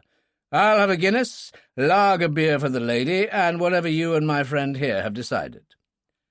A man after my own heart, and a good Scots name to you. She went off, and as the conversation flowed again, Dillon lit a cigarette. The old man with the granite face and the bonnet at the end of the bar is Hector Munro. The damaged one is Fergus, and the bit of rough with the good shoulders that's looking at you so admiringly, Hannah, my love, is Rory. She flushed. Not my type. Dillon turned and nodded to the Munros. Oh, I don't know. With a couple of drinks in you at the shank of the night, who knows? You are a bastard, Dillon. I know. It's been said before. Hector Munro wiped his mouth with the back of his hand and came over, shouldering men aside. "Mr. Dillon, you did my son a service," he said in English, "and for that I thank you. Maybe we got off on the wrong foot." "This is my uncle, Brigadier Ferguson," Dillon said. "I ken the name Ferguson," Munro said. "There are a few not many miles from here, Tomantoul way. They were on our left flank at Culloden, fighting King George's bloody Germans." "You do have a lengthy memory," Ferguson observed. "Almost 250 years long. Yes, my ancestors did fight at Culloden for Prince Charles. A good man yourself." Munro pumped his hand and went back to the bar. "My goodness, we are trapped in memory lane," Ferguson said, as Molly brought the drinks. She put them on the table when the door opened, and Morgan and Asta walked in, Murdoch and Marco behind them. There was another silence, Morgan surveying the room, and then he came forward with Asta. Behind him, Marco stayed at the bar, and Murdoch approached Molly. Morgan and Asta sat on the settle opposite Ferguson and his party. "Brigadier, what a pleasure. I didn't have a chance to introduce you to my daughter last night. Asta, Brigadier Ferguson." "A pleasure, my dear," Ferguson told her. "You know my nephew. This charming lady, by the way, is my secretary, Miss Hannah Bernstein." Murdoch came from the bar with glasses and a bottle of white wine. "Not much choice, sir. It's Chablis." "As long as they didn't make it in the backyard, it'll be fine," Morgan said. "What about the food?" "A fish and potato pie, old boy," Ferguson said. "They only have one dish a day." "Then fish and potato pie it is," Morgan told him. "We're hardly having lunch at the Caprice." "Indeed not," Ferguson said. "Very different waters." "Exactly." Murdoch poured the wine, and Morgan raised his glass. "What shall we drink to?" "Confusion to our enemies," Dillon said. "A good Irish toast." "How very apt." Asta drank a little wine and said, "How nice to meet you, Miss Bernstein. Strange, but in the time we were together, Dillon never mentioned you. Having met you, of course, I understand why." "Try and behave yourself, why don't you?" Dillon told her. Her eyes widened in outrage, and Morgan frowned. Then Murdoch leaned over and whispered in his ear, and Morgan looked round at the bar. At that moment, Fergus was sliding towards the door. Morgan called in Italian, "Stop him, Marco! That's the one I want!" Marco put a hand to Fergus's chest and pushed him back, and Hector Munro and Rory took a step forward. "Leave my son be, or you answer to me," the old man said. Morgan called, "Munro, I asked for your son earlier, and you claim no knowledge as to his whereabouts. As your employer, I expected better." "My son is my business. What touches him touches us all." "Please spare me that kind of peasant claptrap. He assaulted my daughter, and for that he must pay." And Fergus was frightened now, his face white and desperate. He tried to dodge around Marco, who caught him with ease, grabbing him by the neck, turning him, sending him to his knees before Morgan. The bar was totally silent. "Now then, you animal," Morgan said. Rory came in on the run. "Here's for you!" he cried, and swung a punch into the base of Marco's spine. The Sicilian shrugged it off, turned, blocking Rory's next punch, and gave him a right that landed high on the left cheek, sending Rory staggering back against the bar. Fergus, cowering in fear on the floor, saw his chance, got up to make for the door. Marco, turning, was already moving to block him off when Hannah Bernstein stuck out a foot and tripped him. Marco went sprawling, and Fergus was out of the door like a weasel. "Dreadful, isn't it?" Ferguson said to Morgan. "I can't take her anywhere." As Marco got up, Rory moved in from the bar, and Dillon jumped in between them. "This dog is mine," he said in Irish to Rory. "Now drink your beer like a good lad and let be." Rory stared at him, rage in his eyes, then took a deep breath. "As you say, Irishman, but if he lays a hand on me again, he is my meat." And he turned and went back to the bar. "Strange," Ferguson said to Morgan, "but since meeting you, life's taken on an entirely new meaning." "Hasn't it?" Morgan said amiably. And at that moment Molly arrived with a huge tray containing plates of her fish and potato pie. "My word, that does smell good." Ferguson beamed. "Let's tuck in. I'm sure we're going to need all our strength." Afterwards, standing in the street outside, Morgan said, "I wondered about dinner tomorrow night, perhaps. I thought it might be nice to invite Lady Catherine." "Excellent thought," Ferguson said. "Delighted to accept." Asta said, "Do you ride, Dillon?" "It's been known." "Perhaps you could join us tomorrow morning. We could mount you with no trouble." "Ah, well, there you have me," he said. "My uncle promised to take me deer-stalking tomorrow. Have you ever tried it?" "Deer-stalking? That sounds absolutely wonderful." She turned. "Carl, I'd love to go." "Not my style, and I've business to take care of tomorrow." Ferguson said amiably, "We'd be delighted to have you join us, my dear. That is, if you have no objection, Morgan." "Why should I? An excellent idea." "We'll pick you up," Ferguson said. 9:30. He raised his tweed hat. "Goodbye for now." And he turned and led the way back to the Range Rover. "Right, let's go," Morgan said, and Asta led the way to the parked station wagon.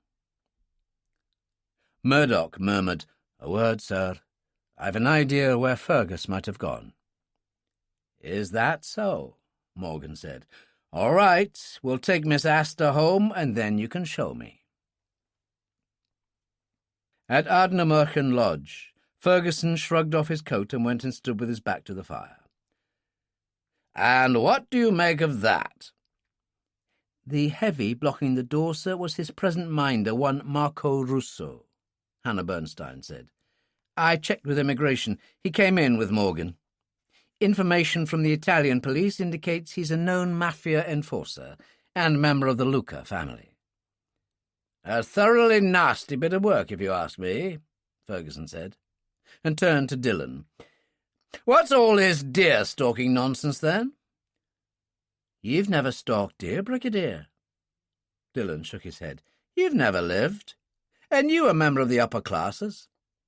"Of course I've stalked deer," Ferguson told him, "and kindly keep your fatuous comments to yourself. What I want to know is, why are we taking the girl tomorrow? You obviously wanted it, which is why I asked her." "I'm not sure," Dillon said. "I'd like to get to know her a little better. It might lead somewhere." Hannah Bernstein said, "Dillon, get one thing straight. That is one tough, capable, and intelligent young lady. If you think she doesn't know exactly how Morgan makes his money, you're fooling yourself. Observe them. Use your eyes. They're a very intimate couple. I'd give you odds she knows exactly what they're doing up here." Dillon said, Which is exactly why I want to cultivate her. I agree, Ferguson said. So we go as planned in the morning. Kim can be a gun-bearer. You'll stay here and hold the fort, Chief Inspector. As you say, sir. Ferguson turned to Dillon. Anything else? Yes. I've decided to pay a visit to the castle tonight. Check things out, see what's going on. Any objections? Not at all. Come to think of it, it's rather a good idea. Ferguson smiled. Strange, but Morgan's actually quite civilized when you meet him, don't you agree? Not really, sir, Hannah Bernstein said. As far as I'm concerned, he's just another gangster in a good suit. Chapter 9. Fergus squatted on a truckle bed in the old hunting bothy at the west end of Lochdu and drank from a bottle of whisky. He was no longer afraid now, the events at the pub behind him, but he was angry, particularly when he thought of Asta. You bitch, he said to himself, all your fault. He drank some more whisky. Just wait. If I ever get my hands on you again. There was a sudden creak. The door swung open, and Murdoch slipped in. Here he is, sir, he said. And Morgan moved through the door behind him, a riding crop in his hand, Marco at his side. Now then, you piece of dirt, Morgan said. Fergus was terrified. He got up, the bottle of whisky in one hand. Now, look, there's no need for this. It was a mistake. I didn't know who she was. Mistake, Morgan said. Oh, yes, your mistake, you little swine. He turned. Marco! Marco was pulling on a pair of leather gloves.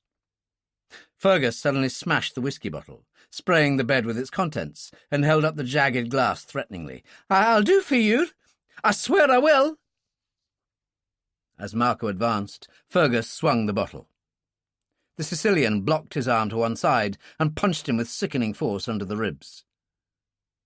Fergus dropped the bottle and staggered back on the bed. Morgan said, Leave him! Marco stood back, and Morgan went forward. You put your filthy hands on my daughter! He slashed Fergus across the face with his riding crop again and again, and Fergus, screaming, tried to protect himself with his raised arms. Morgan rained blow after blow, then stood back, and Marco moved in again, punching Fergus in the face, sending him to the floor, kicking him with a brutal efficiency. Enough! Marco stepped back, and Fergus lay moaning on the floor. Morgan turned and found Murdoch in the doorway, looking as frightened as Fergus had done. Do you have a problem? Morgan asked. No, Mr. Morgan. Good. Let's get going, then. He led the way outside, and they got into the station wagon, Marco behind the wheel, and drove away. It was some time later, evening falling, when Fergus appeared in the doorway. He looked dreadful, blood on his face. He stood there, swaying a little, and then staggered down the slope to the loch. He waded into the shallows and dropped to his knees, scooping water over his face and head. The pain in his head was terrible, the worst thing he'd ever known. It was really a merciful release, when everything went dark and he fell forward into the water. It was 11 o'clock, and raining hard as Hannah Bernstein turned the Range Rover in beside the wall of Lochdu Castle. My God, she said, it's a miracle when it does stop raining here. That's bonny Scotland for you, Dillon said.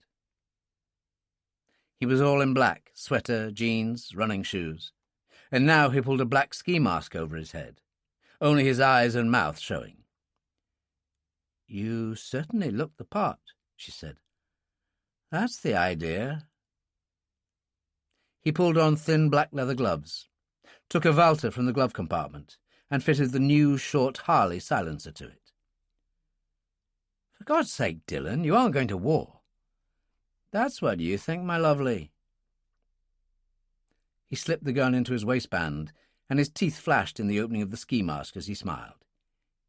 "Here we go, then. Give me an hour." And he opened the door and was away. The wall was only 12 feet high, and simple enough to negotiate. A crumbling edge or two for footholds, and he was over, and dropping into damp grass. He moved through trees, came out into an area of open grass, and jogged towards the castle, finally halting in another clump of trees, looking across smooth lawn towards the lighted windows.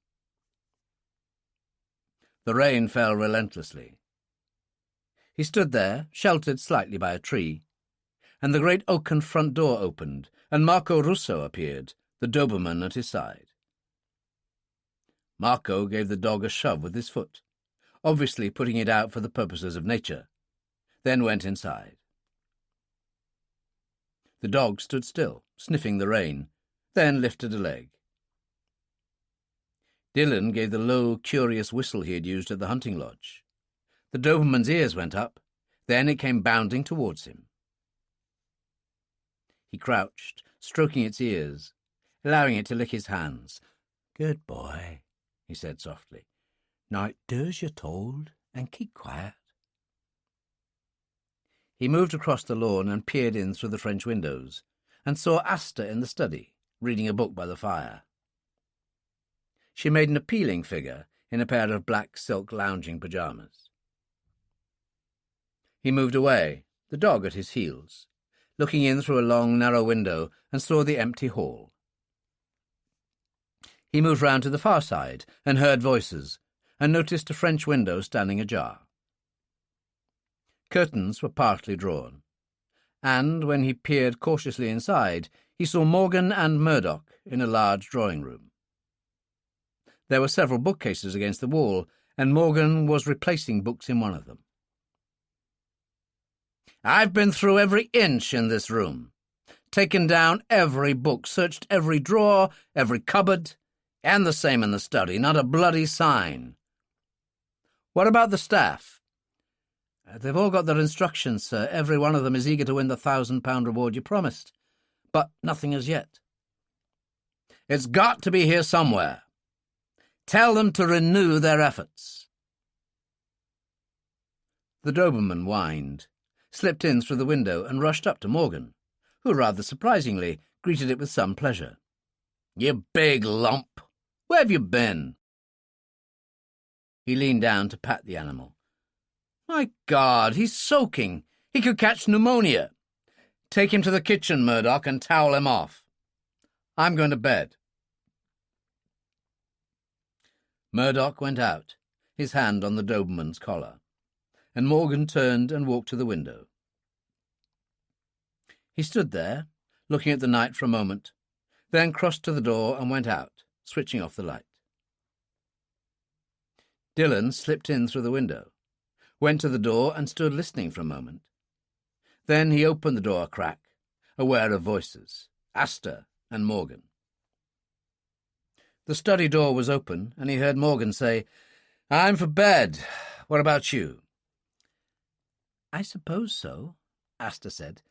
"If I'm out on the moors tomorrow stalking deer, I'll need all my energy." "And wits," he said. "Listen to everything Ferguson and Dillon say. Store it up, and remember it."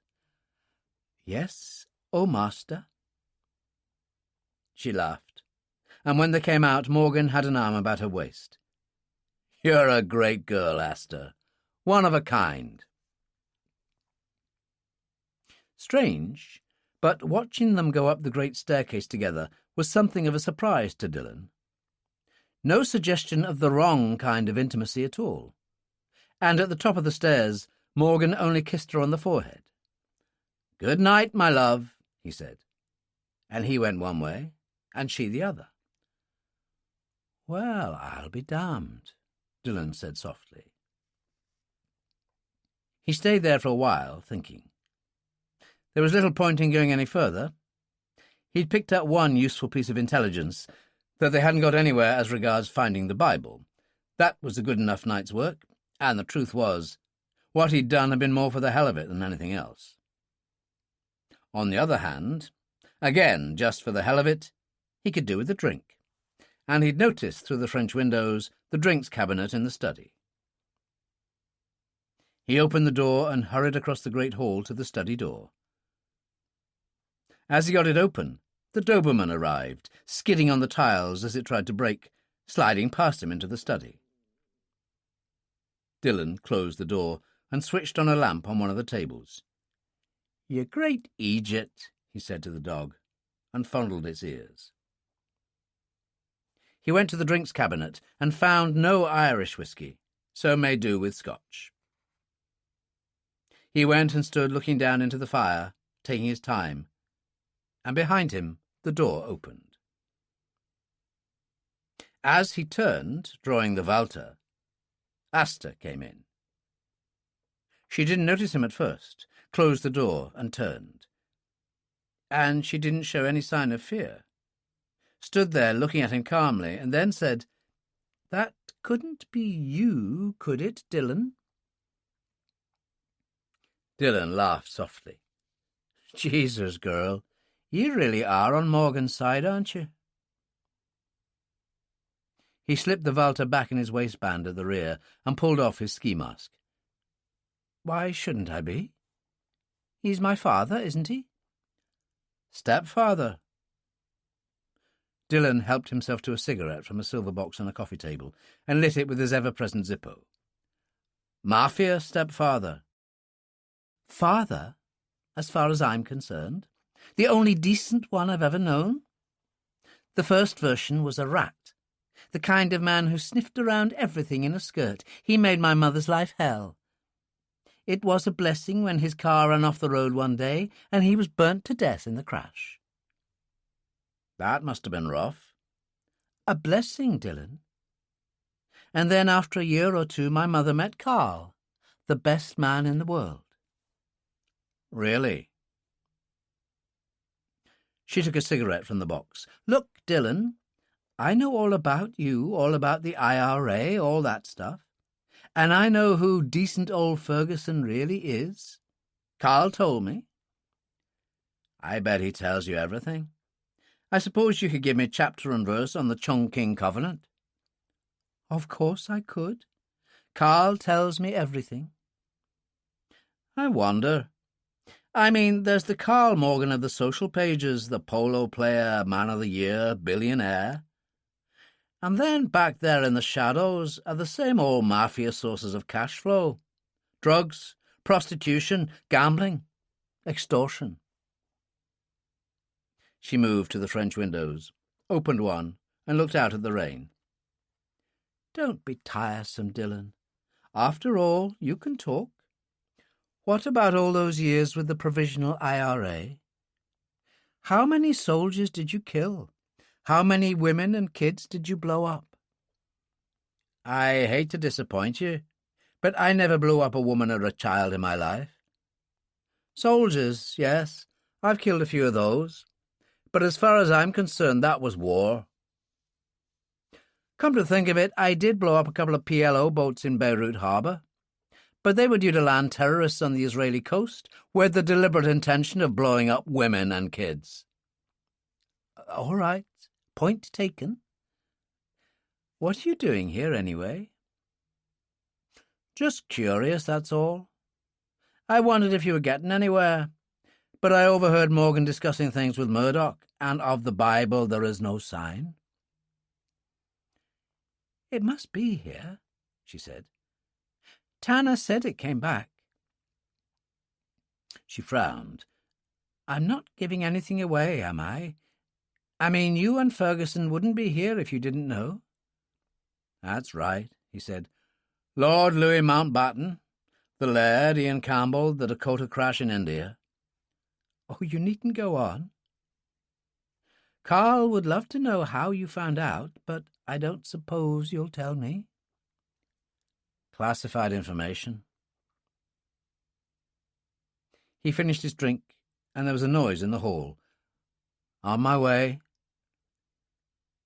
He pulled on his ski mask, and as he slipped out of the French window, said, "See you in the morning."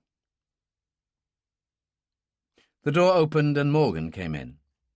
He looked surprised. "Good God, Astor, you startle me. I thought you'd gone to bed."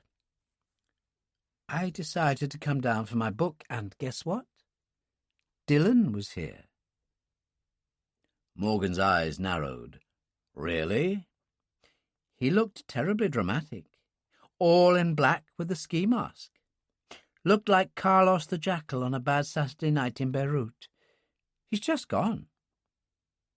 "What was he after?" "Just prowling around to see what was happening. Apparently he overheard you discussing with Murdoch your lack of success at finding the Bible." Morgan poured a brandy and came over to stand beside her at the windows. "They know everything, Carl. Mountbatten, Corporal Tanner, the Laird, everything," she said. "You got that much out of him?" "Easy, Carl. He likes me, and he wasn't giving anything away. He wouldn't tell me how they found out, and you said yourself it was obvious they knew. Otherwise, why would a man like Ferguson be here?" He nodded. "And they don't care that we know. Interesting tactics." He swallowed some brandy. "Are they still picking you up in the morning?" "Yes." "Good." He emptied his glass and closed the window. "Bed, then. And this time let's mean it." "So the decks really are cleared for action now," Ferguson said. "You did say you wanted him to know we were breathing down his neck," Dillon reminded him. "Yes, it's a good tactic, don't you agree, Chief Inspector?" He turned to Hannah Bernstein, who was leaning against his desk. "I suppose so, sir. If we're playing games, that is." "So that's what you think we're doing?" "I'm sorry, sir, it's just that I don't feel we're really getting to grips with this thing. We know what Morgan is up to, and he knows what we are. I'm not sure it makes sense." "It will, my dear, when that Bible turns up." "Will it?" "Let's say he suddenly found it at the back of a drawer tonight, Brigadier. They could be into his lair and flying out of the country in the morning, and nothing we could do about it." "Well, we'll just have to see, won't we?" Kim came in with tea on a tray. Ferguson shook his head. "It's bed for me. I'll see you in the morning." He went out, and Kim poured the tea and retired. Hannah said to Dillon, "What do you think?" "You could be right, but I've a hunch it isn't so." He moved to the window, opened it, and looked at the rain bouncing on the flagged terrace. "I don't think that the Bible is tucked away in some casual spot, so that a maid might find it while she's dusting." He turned. "Remember what Tanner said when the doctor asked him if the Bible had been returned to Lochdu?" "Yes, his answer was, 'You could say that.'" "And then he laughed. Now, why would he do that?" Hannah shrugged. "Some private joke?" "Exactly. Quite a mystery. And I came across another tonight." "What was that?" Dillon said, "When I was snooping around earlier at the castle, I saw Morgan and Astor going up to bed." "So?" "It wasn't what I expected. Not a hint of a sexual relationship. At the top of the stairs he kissed her forehead, and they went their separate ways." "Now, that is interesting," Hannah Bernstein told him. "It is, if you consider any theory that says his motive for killing the mother was because he had designs on Astor." Dillon finished his tea and grinned. "You can put that fine special branch mind to work on that one, my love. But as for me, I'm for bed." And he left her there. The following morning, it had stopped raining for the first time in 2 days.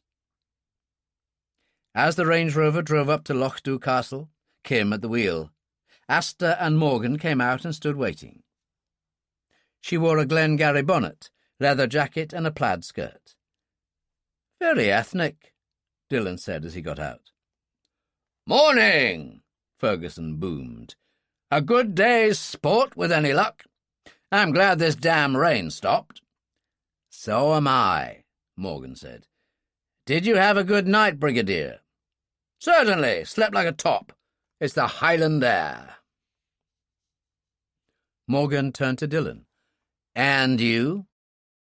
"I'm like a cat. I only nap." "That must be useful." Morgan turned back to the Brigadier. "Dinner tonight, 7 o'clock, suit you?" "Excellent," Ferguson said. "Black tie?" "Of course. And bring that secretary of yours, and I'll try and persuade Lady Catherine to join us." "Couldn't look forward to it more. We'll see you this evening, then." And Morgan ushered Asta down the steps into the Range Rover. As the sun came up and the morning advanced, Dillon almost forgot why he had come to this wild and lonely place, as they proceeded on foot, climbing up and away from the glen. He and Asta forged ahead, leaving Ferguson and Kim to follow at their own pace. Dillon was aware of a kind of lazy contentment. The truth was that he was enjoying the girl's company. He never had much time for women, the exigencies of his calling, he used to say, and no time for relationships. But there was something elemental about this one that touched him deep inside.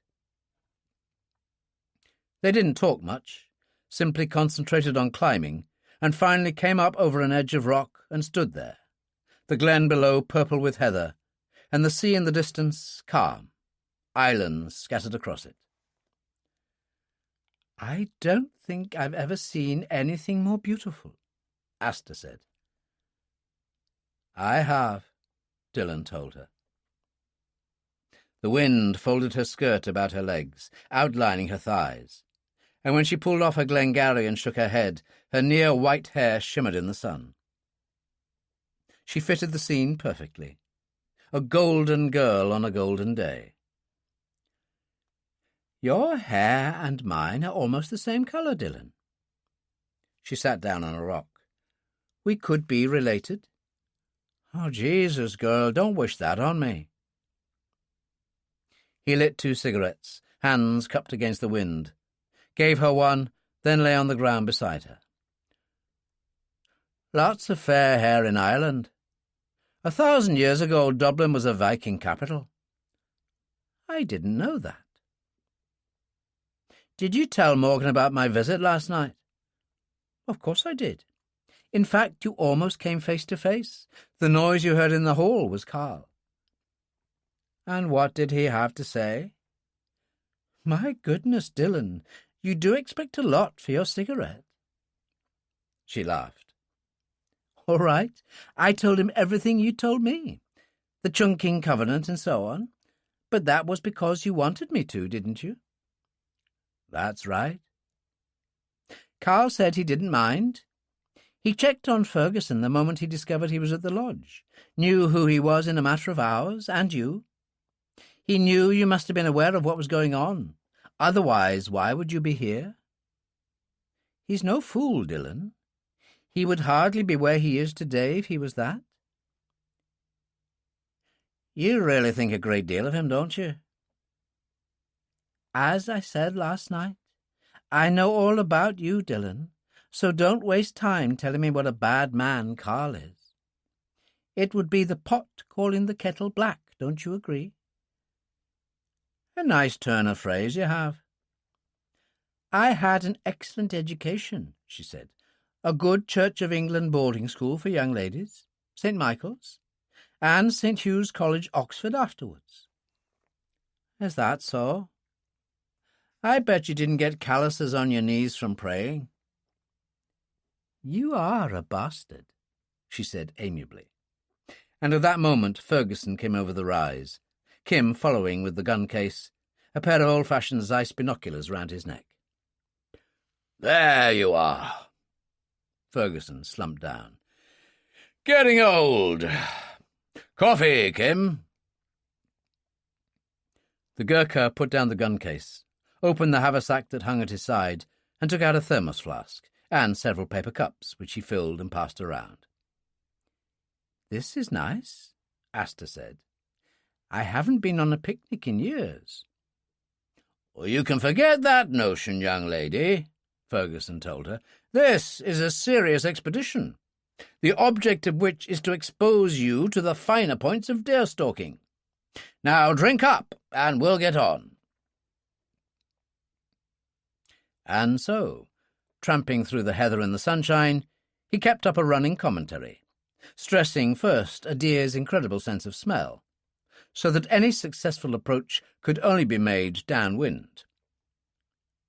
"You can shoot, I suppose?" he asked her. "Of course. Carl trained me. Clay pigeon shooting mostly. I've been out with him after grouse during the season many times." "Well, that's something." They had been on the go for a good hour when Kim suddenly pointed.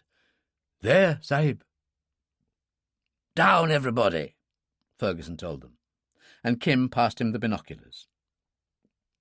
"Excellent." Ferguson handed them to Dillon. 300 yards. 2 hinds and a royal stag. Quite magnificent antlers." Dillon had a look. "My God, yes," he said, and passed the binoculars to Asta. When she focused them, the stag and the hinds jumped clearly into view. "How marvellous," she breathed, and turned to Ferguson. "We couldn't possibly shoot such wonderful creatures, could we?" "Just like a bloody woman," Ferguson said. "I might have known." Dillon said, "The fun is in the stalking, Asta. It's like a game. They're well able to look after themselves, believe me. We'll be lucky to get within 100 yards. Kim wet a finger and raised it. "Downwind, Sahib. OK now." He looked up at the sky where clouds were forming. "I think wind changed direction soon." "Then we move fast," Ferguson said. "Pass me the rifle." It was an old Jackson and Whitney bolt action. He loaded it carefully and said, "They're downhill from us, remember." "I know," Dillon said. "Shoot low. Let's get going." Asta found the next hour one of the most exhilarating she'd ever known. They moved through gullies, crouching low, Kim leading the way. "He certainly knows his stuff," she said to Dillon at one point. "Well, he should do," Ferguson told her. "The best tracker on a tiger shoot I ever knew in India in the old days." Finally, they took to the heather and crawled in single file until Kim called a halt and paused in a small hollow. He peered over the top cautiously. The deer browsed contentedly, no more than 75 yards away. "No closer, Sahib." He glanced up. "Wind changing already." "Right." Ferguson moved the bolt and rammed around into the breach. "Your honour, my dear." "Really?" Asta was flushed with excitement, took the rifle from him gingerly, then settled herself on her elbows, the stock firmly into her shoulder. "Don't pull. Just squeeze gently," Dillon told her. "I know that." "And aim low," Ferguson added. "All right." What seemed like rather a long time passed, and suddenly she rolled over and thrust the rifle at him. "I can't do it, Brigadier. That stag is too beautiful to die." "Well, we all bloody well die sometime," Ferguson said. And at that moment the stag raised its head. "Wind change, Sahib. He has our scent," Kim said. And in an instant the stag and the 2 hinds were leaping away through the bracken at an incredible speed. Dillon rolled over, laughing, and Ferguson said, "Damn!" And then he scowled. "Not funny, Dillon, not funny at all." He handed the rifle to Kim. "All right, put it away, and break out the sandwiches." On the way back, some time later, they paused for a rest on a crest that gave an excellent view of the glen below the castle, with Ardnamurchan Lodge on the other side. Dillon noticed something he hadn't appreciated before. There was a landing stage below the castle, a boat moored beside it. "Give me the binoculars," he said to Kim, and focused them, closing in on a 25-foot motor launch with a deckhouse. "I didn't know that was there," he said, passing the binoculars to Ferguson. "The boat, you mean?" Asta said. "It goes with the castle. It's called the Katrina." "Have you been out in it yet?" Dillon asked. "No reason. Carl isn't interested in fishing." "Better than ours." Ferguson swung the binoculars to the rickety pier below Ardnamurchan Lodge on the other side of the loch, and the boat tied up there, an old whaler with an outboard motor and a rowing boat beside it. He handed the binoculars to Kim. "All right, let's move on." "Frankly, I'm getting bored with this track," Asta said. "Can't we just go straight down, Dillon?" He turned to Ferguson, who shrugged. "Rather you than me, but if that's what you want. Come on, Kim." And he continued along the track. Dillon took Asta by the hand. "Here we go. And watch yourself. We don't want you turning that ankle again." And they started down the slope. It was reasonably strenuous going for most of the way, the whole side of the mountain flowing down to the loch below. He led the way, picking his way carefully for something like 1,000 feet, and then, as things became easier, he took her hand, and they scrambled on down together, until suddenly she lost her balance, laughing out loud, and fell, dragging Dillon with her. They rolled over a couple of times and came to rest in a soft cushion of heather in a hollow. She lay on her back, breathless, and Dillon pushed himself up on one elbow to look at her. Her laughter faded. She reached up and touched his face, and for a moment he forgot everything except the colour of her hair, the scent of her perfume. When they kissed, her body was soft and yielding, everything a man could hope for in this world. He rolled onto his back, and she sat up. "I wondered when you would, Dillon. Very satisfactory." He got a couple of cigarettes from his case, lit them and passed one to her. "Put it down to the altitude. I'm sorry." "I'm not." "Well, you should be. I've got 20 years on you." "That must be some Irish thing," she said. "All that rain. Is it supposed to have a dampening effect on love?" "What's love got to do with it?" She blew out cigarette smoke and lay back, a hand behind her head. "Now there's romantic for you." He sat up. "Stop indulging in flights of fantasy. Asta, you aren't in love with me." She turned to look at him. "You said it yourself. What's love got to do with it?" "Morgan wouldn't think very much of the idea." She sat up and shrugged. "He doesn't control my life." "Really?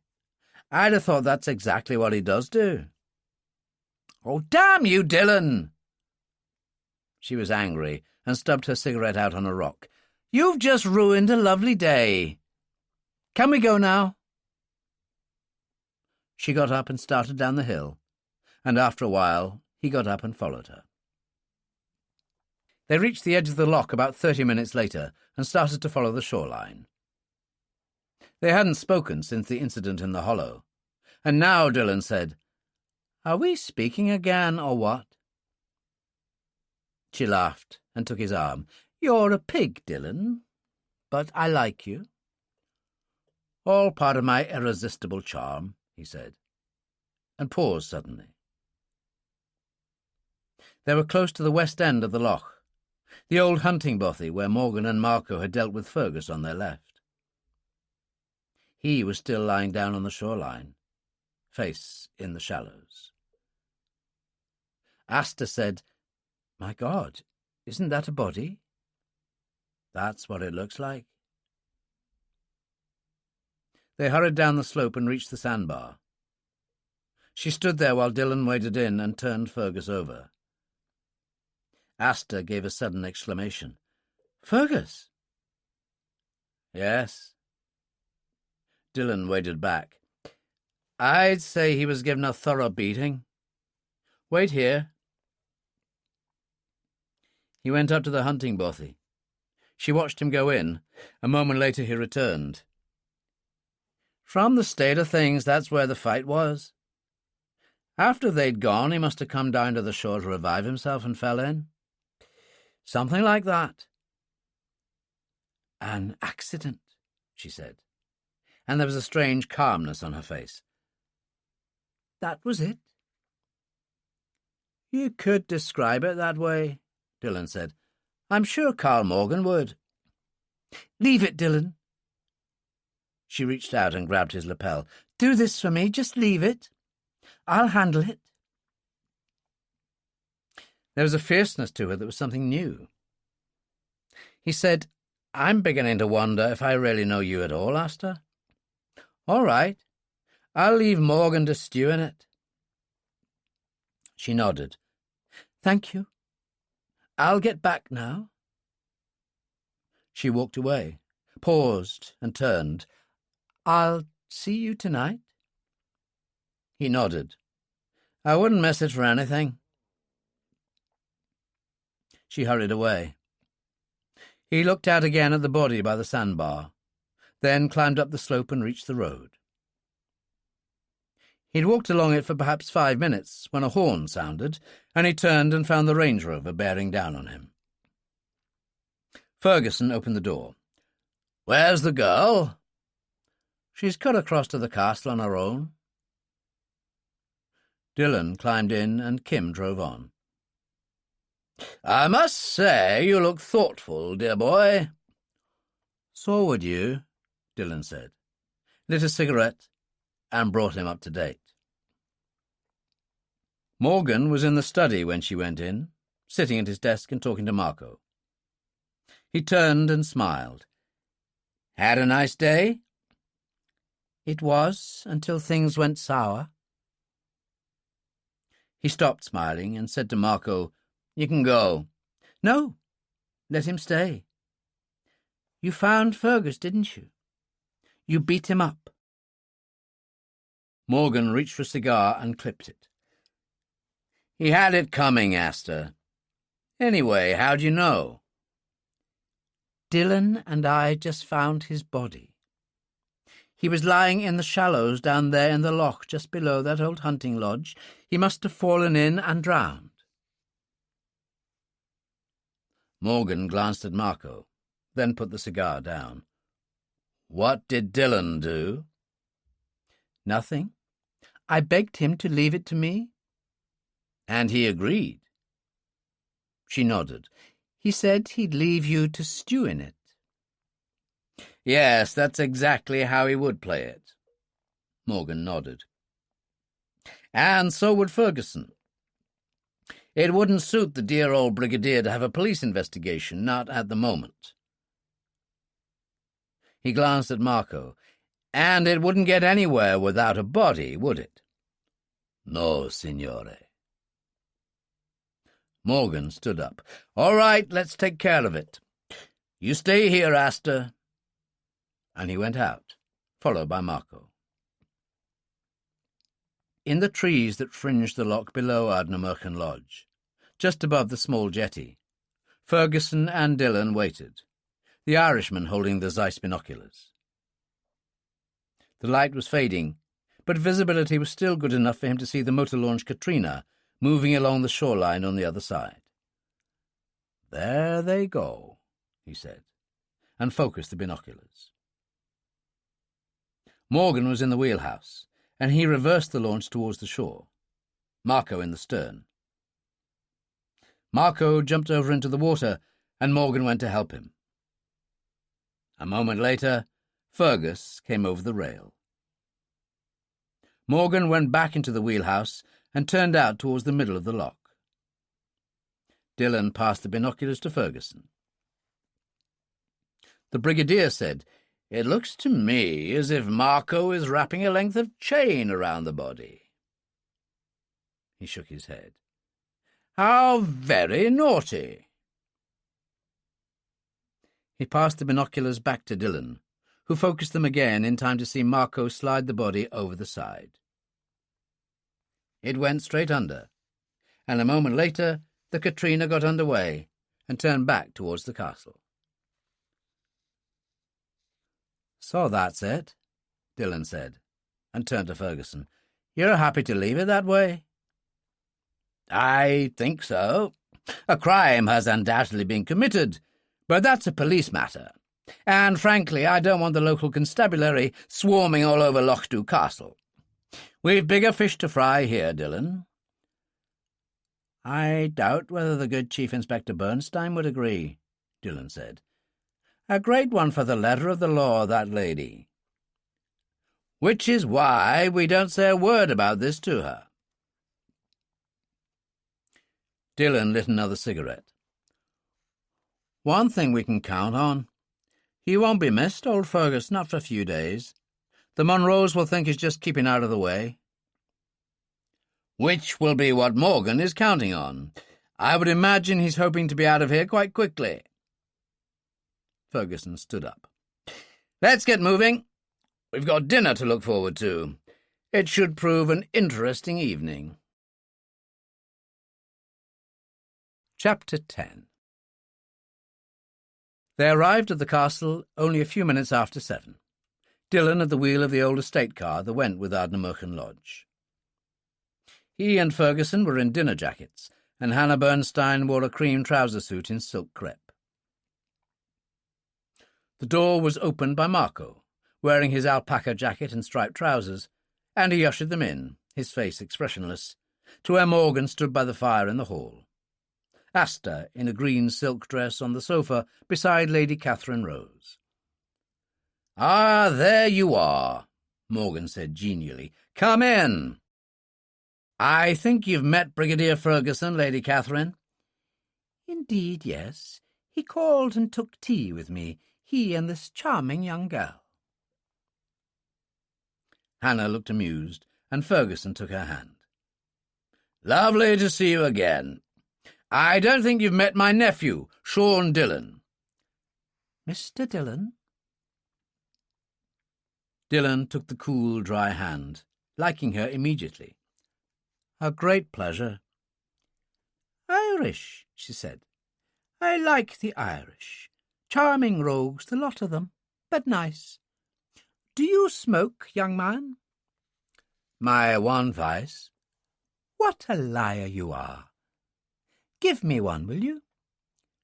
"Lady Catherine, I'm so sorry." Morgan picked up a silver cigarette box and came forward. "I'd no idea." She took one and accepted a light from Dillon. "I've been smoking all my life, Mr. Morgan. No point in stopping now." Marco appeared with a bottle of Cristal in a bucket and 6 glasses on a tray. He placed it on a side table and said in heavily accented English, "Shall I open the champagne, sir?" "Not for me," Lady Catherine said. "It doesn't go down well these days. A vodka martini, very dry, would be just the ticket. That's what got me through the war, that and cigarettes." "I'll get it," Asta said, and went to the drinks cabinet as Marco uncorked the champagne bottle. "You served in the war then, Lady Catherine?" Ferguson asked her. "By God, I did. All this nonsense about young girls being allowed to fly in the RAF these days." She snorted. "All old hat. I was a pilot from 1940 with the old Air Transport Auxiliary. They used to call us the Atta Girls." Asta brought the martini and sat beside her, fascinated. "But what did you do?" The old lady sampled the drink. "Excellent, my dear. We ferried warplanes between factories and RAF stations to free pilots for combat. I flew everything, we all did. Spitfires and Hurricanes, and once a Lancaster bomber. The ground crew at the RAF station I delivered it to couldn't believe it when I took off my flying helmet and they saw my hair." "But all in all, it must have been extremely dangerous," Hannah said. "I crash-landed once in a hurricane, wheels up. Not my fault, engine failure. Another time an old Gloucester Gladiator, they were biplanes, started to fall apart on me in mid-air, so I had to bail out." "Good God," Morgan said. "That's amazing." "Oh, it was hard going," she said. "Out of the women in my unit, 16 were killed.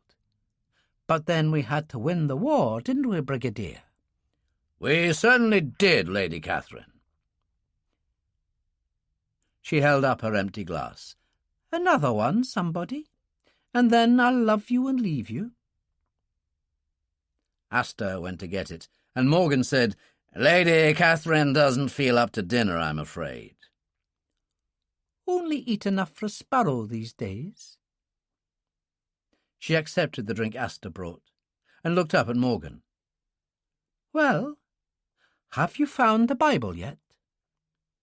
He was momentarily thrown. "The Bible?" "Oh, come on, Mr. Morgan. I know you've had the servants turning the place upside down. Why is it so important?" He was in command again now. "A legend, Lady Catherine, of great importance to your family. I just thought it would be nice to find it and give it to you."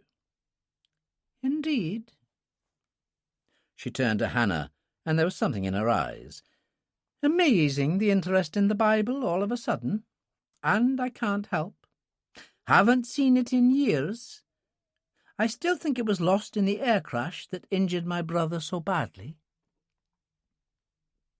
Morgan glanced at Ferguson, who was smiling, and made a determined effort to change the subject. "Tell me, just how old is the castle, Lady Catherine?" Asta got up and moved to the French windows at the end of the hall and opened them, and Dillon went to join her, moving out onto the terrace as she did, the murmur of voices behind them. The beech trees above the loch were cut out of black cardboard against a sky that was streaked with vivid orange above the mountains. She took his arm, and they strolled across the lawn, Dillon lighting a cigarette. "Do you want one?" "No, I'll share yours," which she did, handing it back to him after a moment. "It's peaceful here, and old. The roots go deep. Everyone needs roots, don't you agree, Dillon?"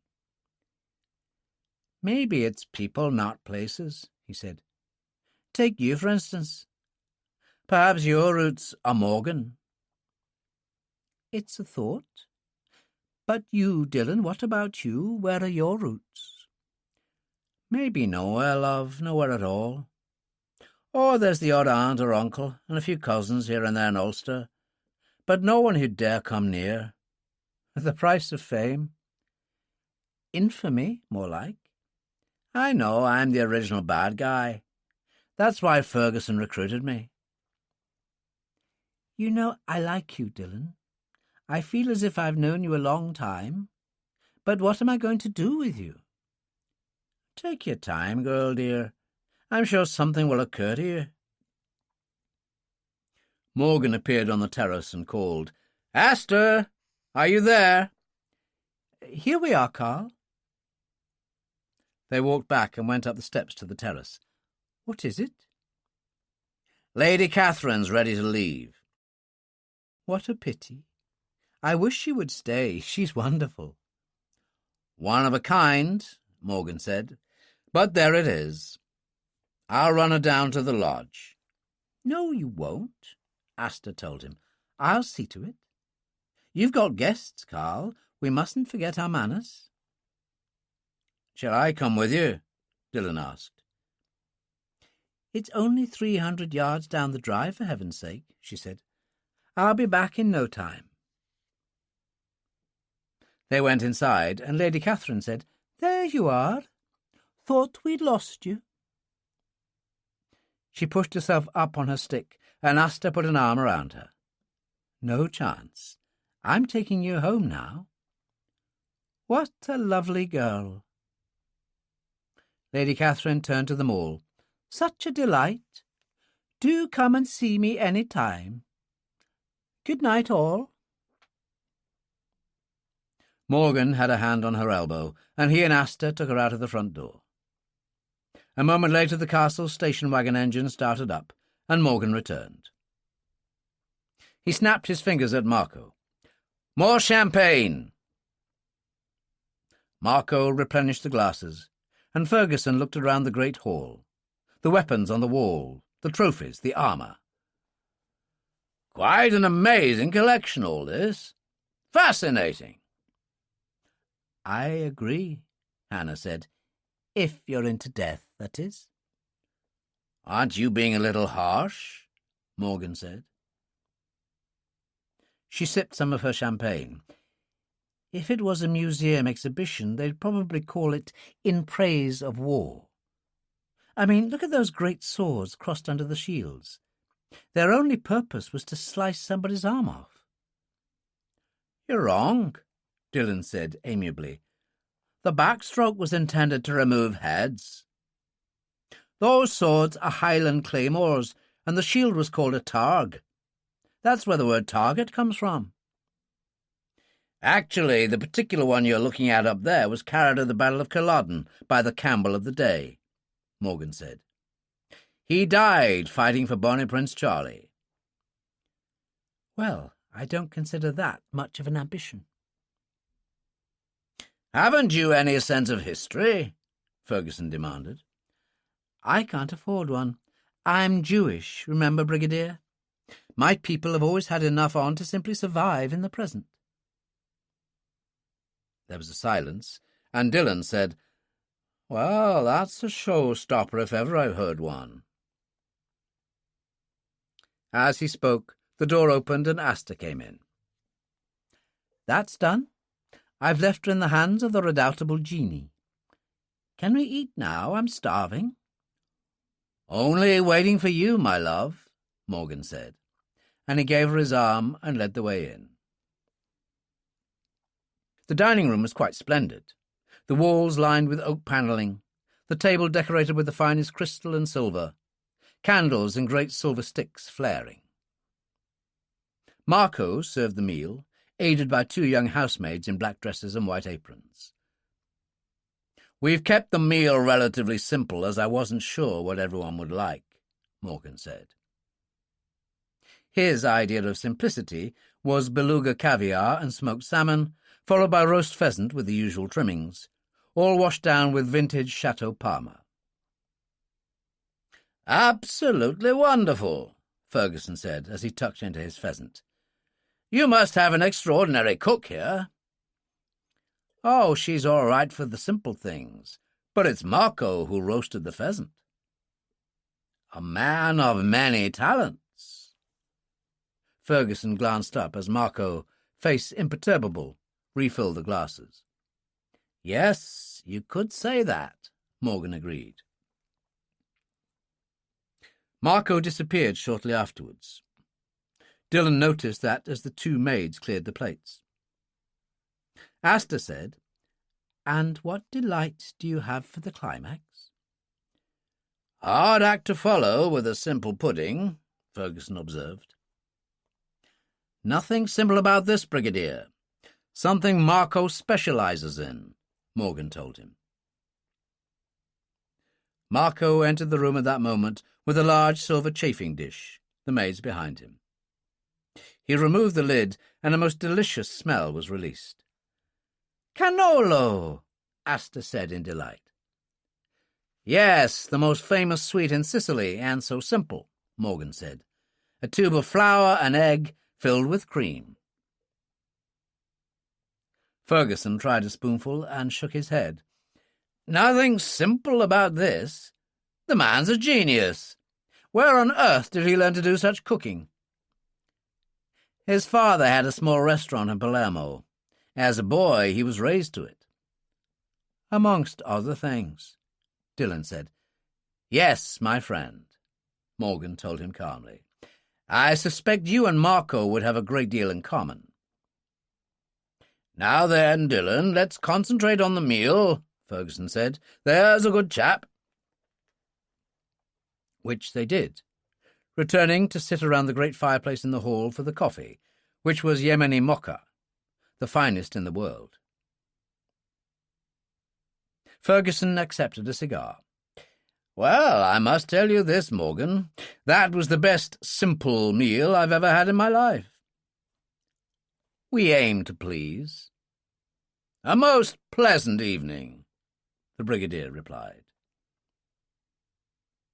Dillon felt like laughing out loud at the insanity of it, the pretense of this amazing game they were all playing, the urbanity of the Brigadier's exchanges with a man who only a few hours earlier he had seen dispose of Fergus Munro's body. Well, now, he said, if we're going to play patty fingers here, I'll use mine on the piano if you don't mind. Be my guest, Morgan told him. Dillon moved to the grand piano and raised the lid. It was very old, a Schiedmeier, but the tone wasn't too bad when he tried a few chords. He lit a cigarette and sat there with it drooping from the corner of his mouth and started to work his way through a few standards. Hannah came and leaned on the piano, sipping her coffee. You consistently surprise me, Dillon. The secret of my fatal charm? Any requests? Asta was watching, a slight frown on her face, and Hannah murmured, Now that's interesting. I do believe she's jealous. What have you been up to, Dillon? You should be ashamed, you and your bad thoughts, Dillon told her. Behind them, Morgan said, Asta tells me you had an excellent day with the deer. Yes, Ferguson said, only when we got close enough to a king stag to see the damned eyes, and I lined her up with my gun, she wouldn't pull the trigger. She said she couldn't kill such a magnificent creature. Hannah turned. Good for you, she said to Asta. Well, it was magnificent, Asta said. Still a damn silly attitude, Ferguson told her. No, I think the Chief Inspector has a point, Morgan told him. The deer can't fight back. At least in the ring the bull has a chance of sticking his horn in. There was silence, and Dillon said, Sure, and you put your foot in it there, old son. Dear me, so I did. Morgan smiled at Hannah. So sorry, Chief Inspector, I wasn't supposed to know, was I? Oh, I wouldn't say that, Ferguson told him. All out in the open, so we all know where we are, Dillon said. And on that note, we'll say good night. Ferguson stood up. Whatever else, you're an excellent host, Morgan. You must allow me to do the same for you sometime. I'll look forward to it. Marco opened the door and they moved out onto the steps. The sky was dotted with clouds and yet undulated with strange shimmering lights. What's that? Hannah demanded. The aurora borealis, Dillon told her. The northern lights. It's the most beautiful thing I've ever seen, Asta said. What a night for a drive. Can we, Carl?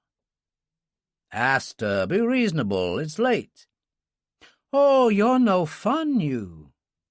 She turned to Ferguson. Can I come with you, Brigadier? You could have that wonderful Gurkha of yours bring me back. Of course, my dear, if you'd like that. It's settled, then. She ran indoors. Dillon said to Morgan, Don't worry. I'll bring her back myself. Now that I am worried about, Morgan said. and Asta reappeared wearing a blue mink coat. "I'm ready when you are." She kissed Morgan on the cheek. "I won't be long." Then she got in the rear of the estate car with Hannah. Dillon got behind the wheel, Ferguson joined him in front, and they drove away. The drive along the side of the loch was pleasantly eerie. The northern lights reflected in the dark water, so that they seemed to sparkle with a kind of strange silver fire. "Wonderful," Asta said. "I'm so glad I came." Dillon changed down to climb the hill up through the trees as they rounded the eastern end of the loch. The old estate car responded well. They went over the crest and started down. It was very steep, with a bend or two below. As their speed increased, Dillon put his foot on the brake pedal. There was no response, and the pedal went right down to the floor. "Damn," he said. "What is it?" Ferguson demanded. "The brakes have failed." "Good God, man, how? They work perfectly well on the way here." "Since when we've been parked outside Lochdu Castle," Dillon told him, and desperately tried to change down. They were going very fast indeed now. There was a grinding of gears as he wrestled with the stick, and then he did manage to force it into third as they came to the first bend. "Hang on!" Ferguson called, as Dillon worked the wheel and just managed to scrape around. "Oh, for God's sake, stop it, Dillon!" Asta cried. Not that he had any choice, and the estate car hurtled down the straight, another considerable bend waiting for them. Again he worked the wheel hard, trying the old racing driver's technique of driving into the bend, and almost made it. And then they scraped against a granite wall on the left and bounced away. And it was that which saved them, for Dillon got control again as they went down another slope into a hollow and started up a gentle incline. Gradually the speed slowed. He changed down to bottom gear and applied the handbrake. There was silence, and Ferguson said, "Now that could have been very nasty indeed." "Let's take a look," Dillon said. He found a torch in the dashboard locker and went and raised the estate car's bonnet, Ferguson at his side. A moment later, Hannah and Asta joined them. Dillon peered into the engine and nodded. "There you are." "What is it?" Hannah asked. "See that kind of canister there? It holds brake fluid, only it doesn't any longer. The valve's been ripped off at the top, probably with a screwdriver. No fluid, no brakes. It's a hydraulic system." "We could have been killed," Hannah said. "All of us. But why?" "I think Asta knows why," Dillon said. Asta pulled the collar of her mink round her throat and shivered. "But why would Carl do that?" "More important, why would he do it to you, my dear?" Ferguson asked her. "After all, he made no attempt to stop you coming with us." And to that she had no reply. He turned to Dillon. "Will it still work?" "Oh, yes. It's the straight road to the lodge on the other side of this hill, and I'll stay in bottom gear." "Good. Let's get moving, then." And Ferguson ushered the two women back into the estate car. "I think you could probably do with this," Ferguson said to Asta, who was sitting by the fire in the sitting room at the lodge, still hugging her mink round her. It was brandy he was holding out, and she took the large crystal tumbler in both hands, staring into it, then swallowed it down. She sat there, still holding the glass, and Dillon took it from her gently and turned to Ferguson. "She's a little in shock," he said. She stood up then, took off her mink and tossed it over a chair. "Shock be damned! I'm angry, Dillon, bloody angry." At that moment Hannah came in from the kitchen with Kim, who started pouring coffee. The chief inspector took a cup to Asta. Just sit down, Asta, and take it easy. Asta took the cup of coffee and did as she was told.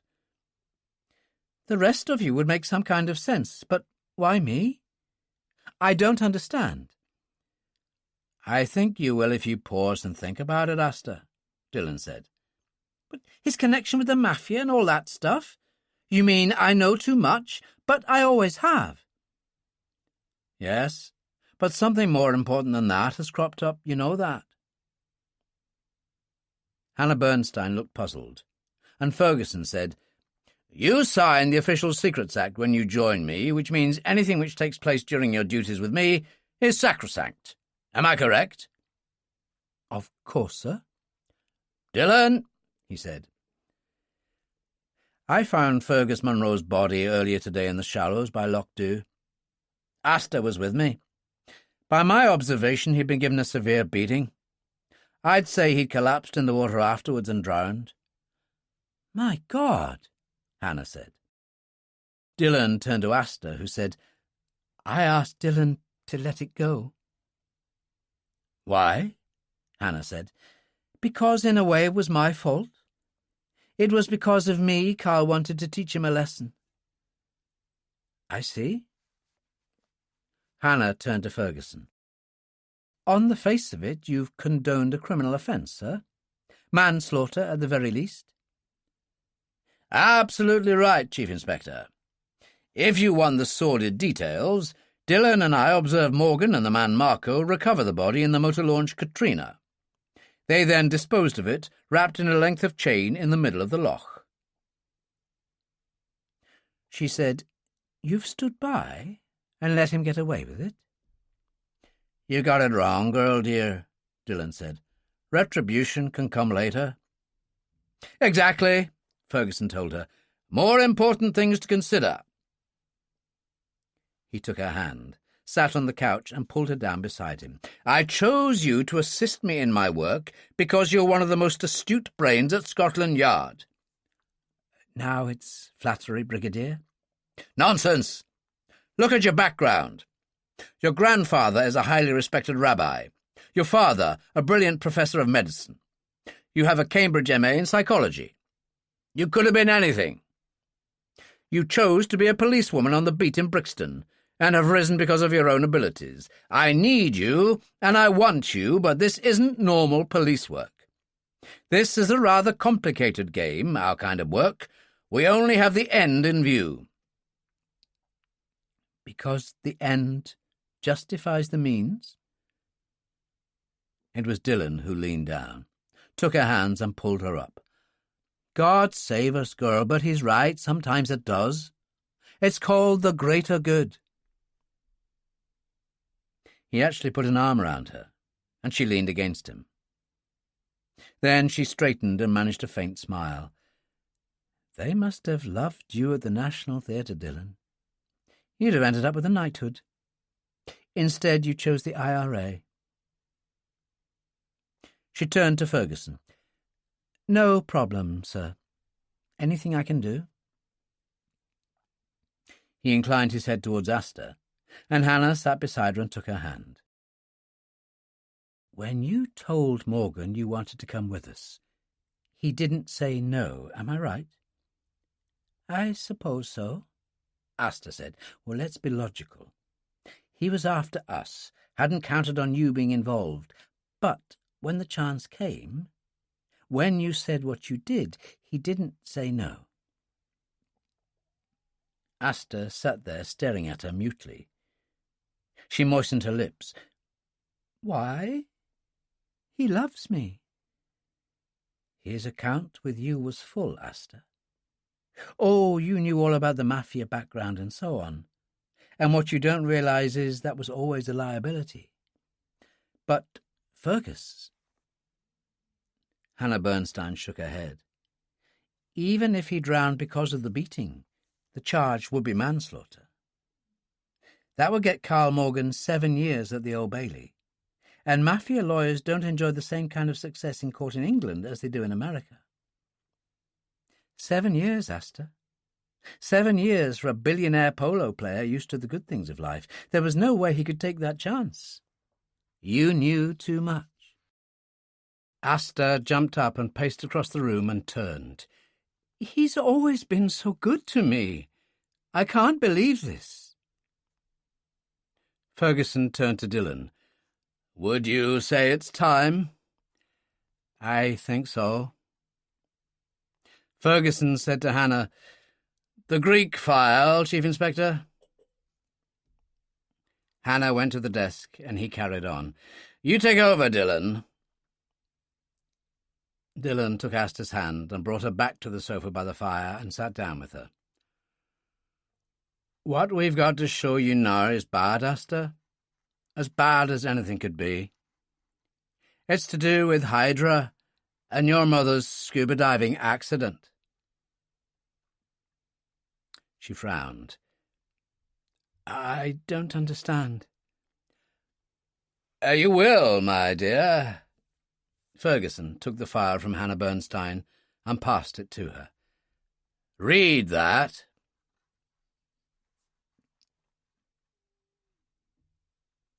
Asta put the file to one side and sat there, her hands clenched. It doesn't seem possible. You've seen the file, Ferguson told her. The technical details are beyond dispute. Someone interfered with your mother's equipment. An accident, she said desperately. No accident. Dillon sat down beside her and took her hand. I'm an expert diver, Asta. Believe me, what was done to your mother's gear was deliberate. Now you tell me who was responsible. Can you think of anyone who wished your mother harm? He shook his head. Only Carl, Asta. We think she knew too much, and that's the truth of it. She closed her eyes and took a deep breath. And when she opened them again, she was remarkably in control. I can't let him get away with that. Not that. What can I do? You could help us, Ferguson said. Keep us informed of the situation up there at the castle. Most important thing of all, you could let us know the moment he finds the Bible. She nodded. Right. I'll do it. She took another deep breath. Could I have another brandy? Of course, my dear. Ferguson nodded to Dillon, who got up and went to the drinks cabinet. He returned with the brandy, and Asta took it from him. Hannah sat beside her. Look, Asta, are you sure you can go through with this? I mean, you've got to go back and smile in his face and act as if nothing's changed. Asta said, We buried my mother back home in Sweden, flew her body there from Athens, and do you know something? He stood at the side of my mother's grave, and he cried. She emptied the brandy glass with a single swallow. I'll see him pay for that if it's the last thing I do. She placed the brandy glass on the coffee table and got up. I think I should go back now. I'll take you, Dillon said. She walked towards the door, picking up her mink and pulling it on. She turned. All right.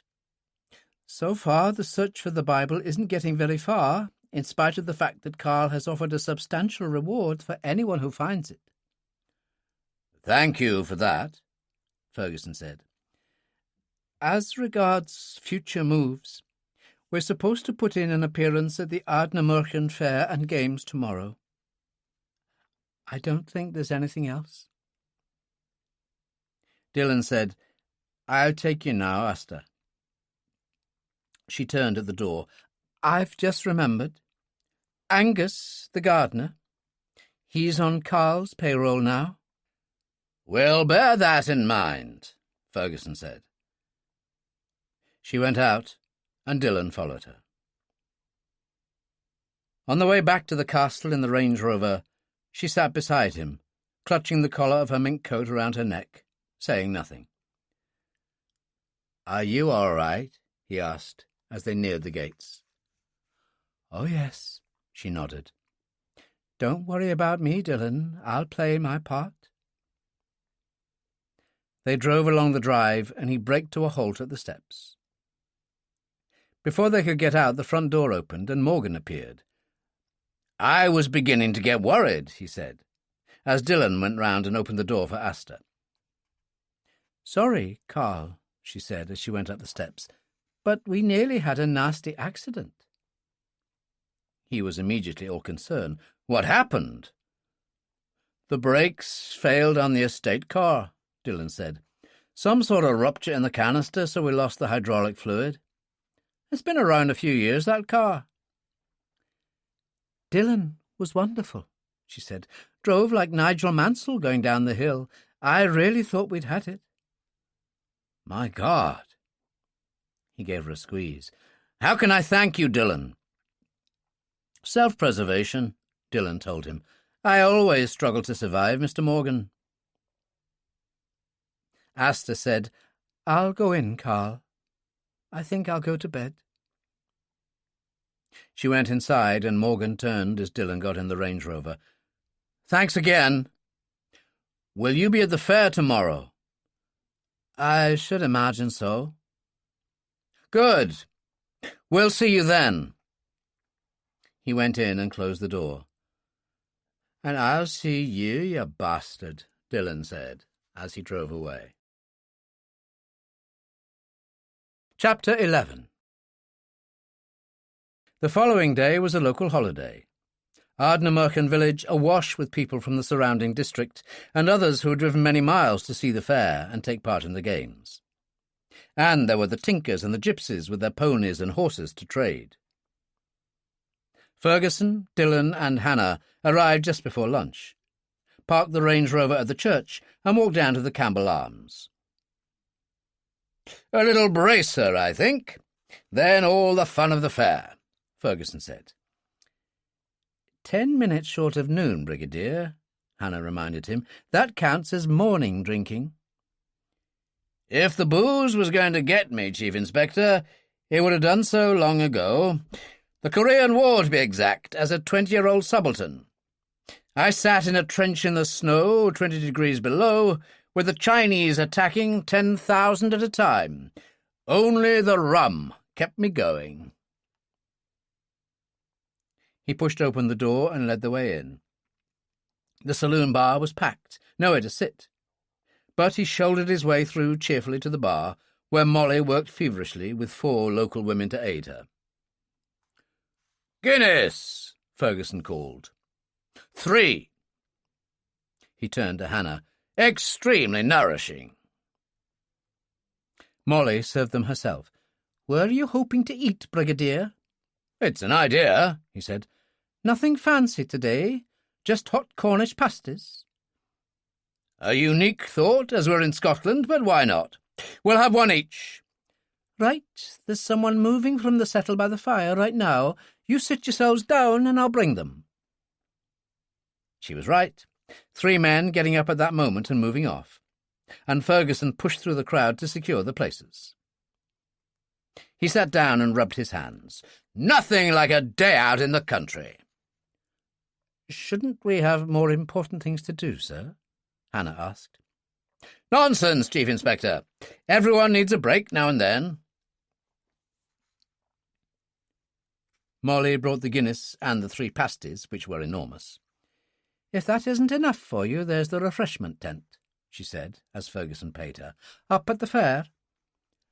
"Well, bear it in mind, my dear." Ferguson sampled his drink and then tried the pasty. "My goodness, this is good." Hannah said, "All right, sir, but what happens now?"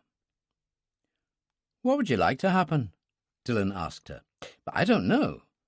In fact, all I do know is that Morgan took care of Fergus rather permanently and then tried to kill the lot of us last night.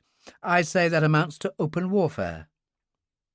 "Yes, but now we've got Asta on our side," Ferguson told her. And at that moment Asta came in, followed by Morgan and Marco. She saw them at once and came straight over.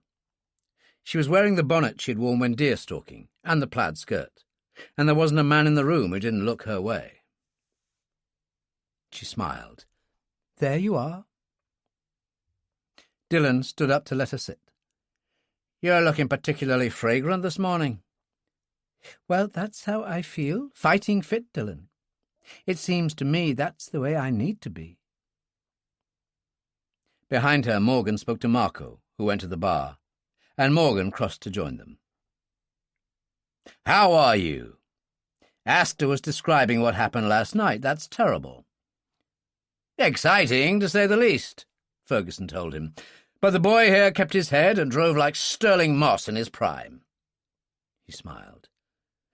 "A long time ago, but still the only British racing driver worth his salt, as far as I'm concerned." Marco brought 2 lagers, gave one to Morgan and the other to Asta, and retired to the door. Asta said, "All the fun of the fair. I'm looking forward to it." The door opened again, and Hector Munro entered with Rory. On seeing them by the fire, he paused and put a finger to his forehead. "Ladies," he said courteously, and started to the bar. "No sign of that son of yours, I suppose," Morgan said. Well, Fergus is away to see relatives, Mr. Morgan," Hector told him. "I doubt he'll be back for a while." He moved off to the bar, and Ferguson finished his drink.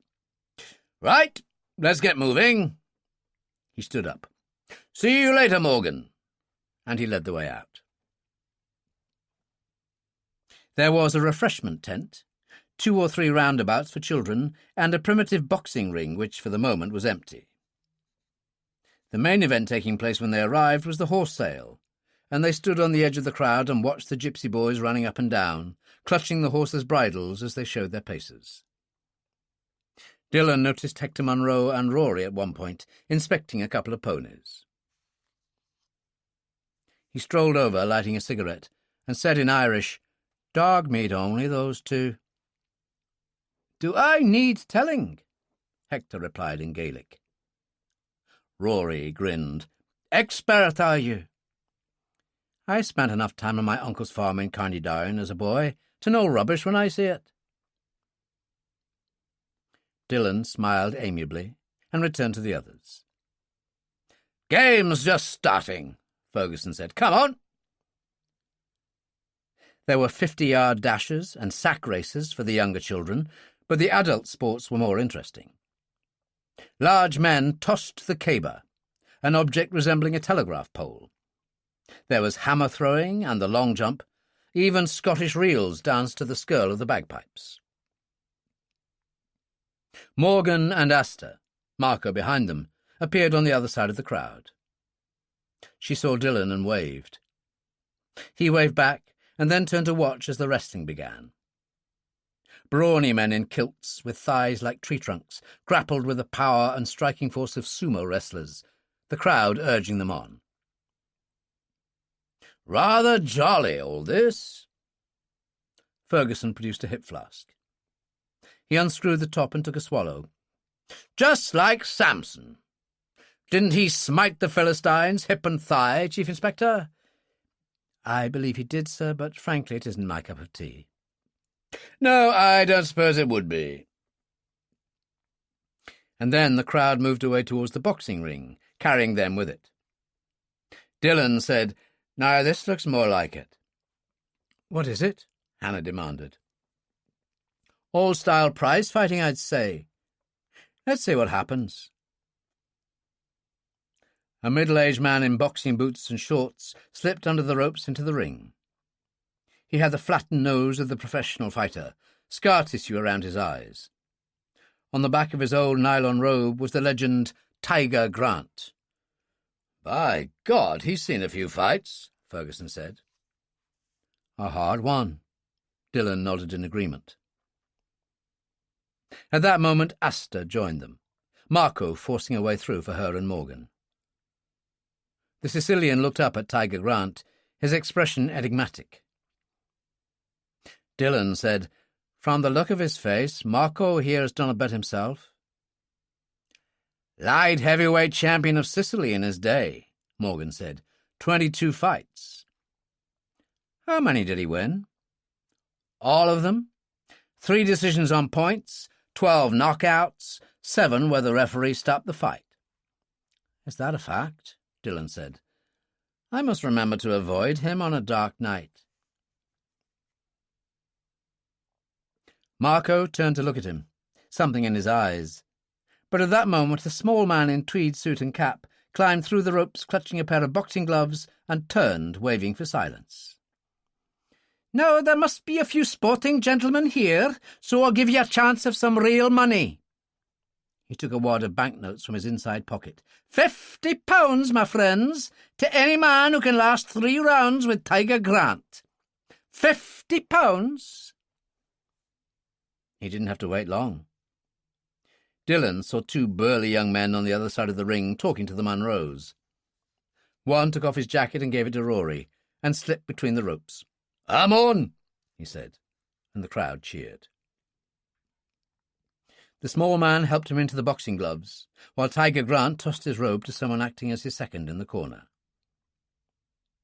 The small man got out of the ring, took a stopwatch from one pocket and a handbell from the other. "Each round 3 minutes. Let battle commence." The young man moved in on Grant aggressively, the crowd cheering, and Asta clutching Dillon's arm. This is exciting. Butchery would be a better description, Hannah Bernstein observed. And she was right, for Grant, easily evading the wild punches, moved in fast and gave his opponent a short and powerful punch in the stomach that put him down, writhing in agony. The crowd roared as the second and the small man helped the unfortunate youth from the ring. The small man returned. "Any more takers?" But already the other one who had been standing with the Munros was climbing into the ring. "I'll have you! That was my brother!" Grant remained imperturbable, and when the bell went and the youth rushed him, stepped from side to side, blocking wild punches, eventually putting him down as he had the brother. The crowd groaned, and Hannah said, "This is terrible." "It could be worse," Dillon said. "Grant could have made mincemeat of those 2, and didn't. He's all right." He was suddenly aware of Morgan saying something to Marco. He couldn't hear what it was because of the noise of the crowd, but the Sicilian stripped off his jacket and was under the ropes and into the ring, beating Rory Munro by a second. "Another sportsman," the small man called, although his smile slipped a little as he tied Marco's boxing gloves on. "Oh dear, he's not so sure now," Ferguson observed. "Care to have a side bet, Brigadier?" Morgan asked. "Let's say £100. "You'll lose your money," Dillon said to Ferguson. "I don't need you to tell me that, dear boy. Sorry, Morgan." The bell jangled. Marco stood, arms at his side, and for some reason the crowd went silent. Grant crouched, feinted, then moved in fast. Marco swayed with amazing speed to one side, pivoted, and punched him in the ribs twice, the sound echoing over the crowd. Grant's head went up in agony, and Marco punched him on the jaw, the blow travelling hardly any distance at all. Grant went down like a sack of coal, and lay there, and there was a gasp of astonishment from the crowd. The small man was on one knee trying to revive him, helped by the second, and Marco paced about like a nervous animal. "My money!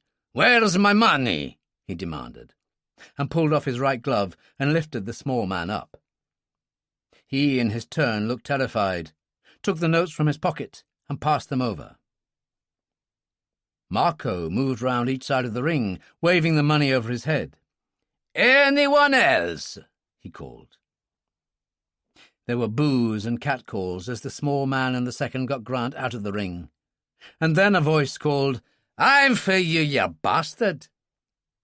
And Rory Munro climbed into the ring. Marco kicked the spare gloves over to him, and Dillon said, "A good lad in a pub brawl, but this could be the death of him." Rory went in hard and actually took Marco's first punch, slipping one in himself that landed high on the Sicilian's right cheek. Marco feinted, then punched him again in the side, but once more Rory rode the punch, and hit him again on the right cheek, splitting the skin. Marco stepped back, touched his glove to his cheek, and saw the blood.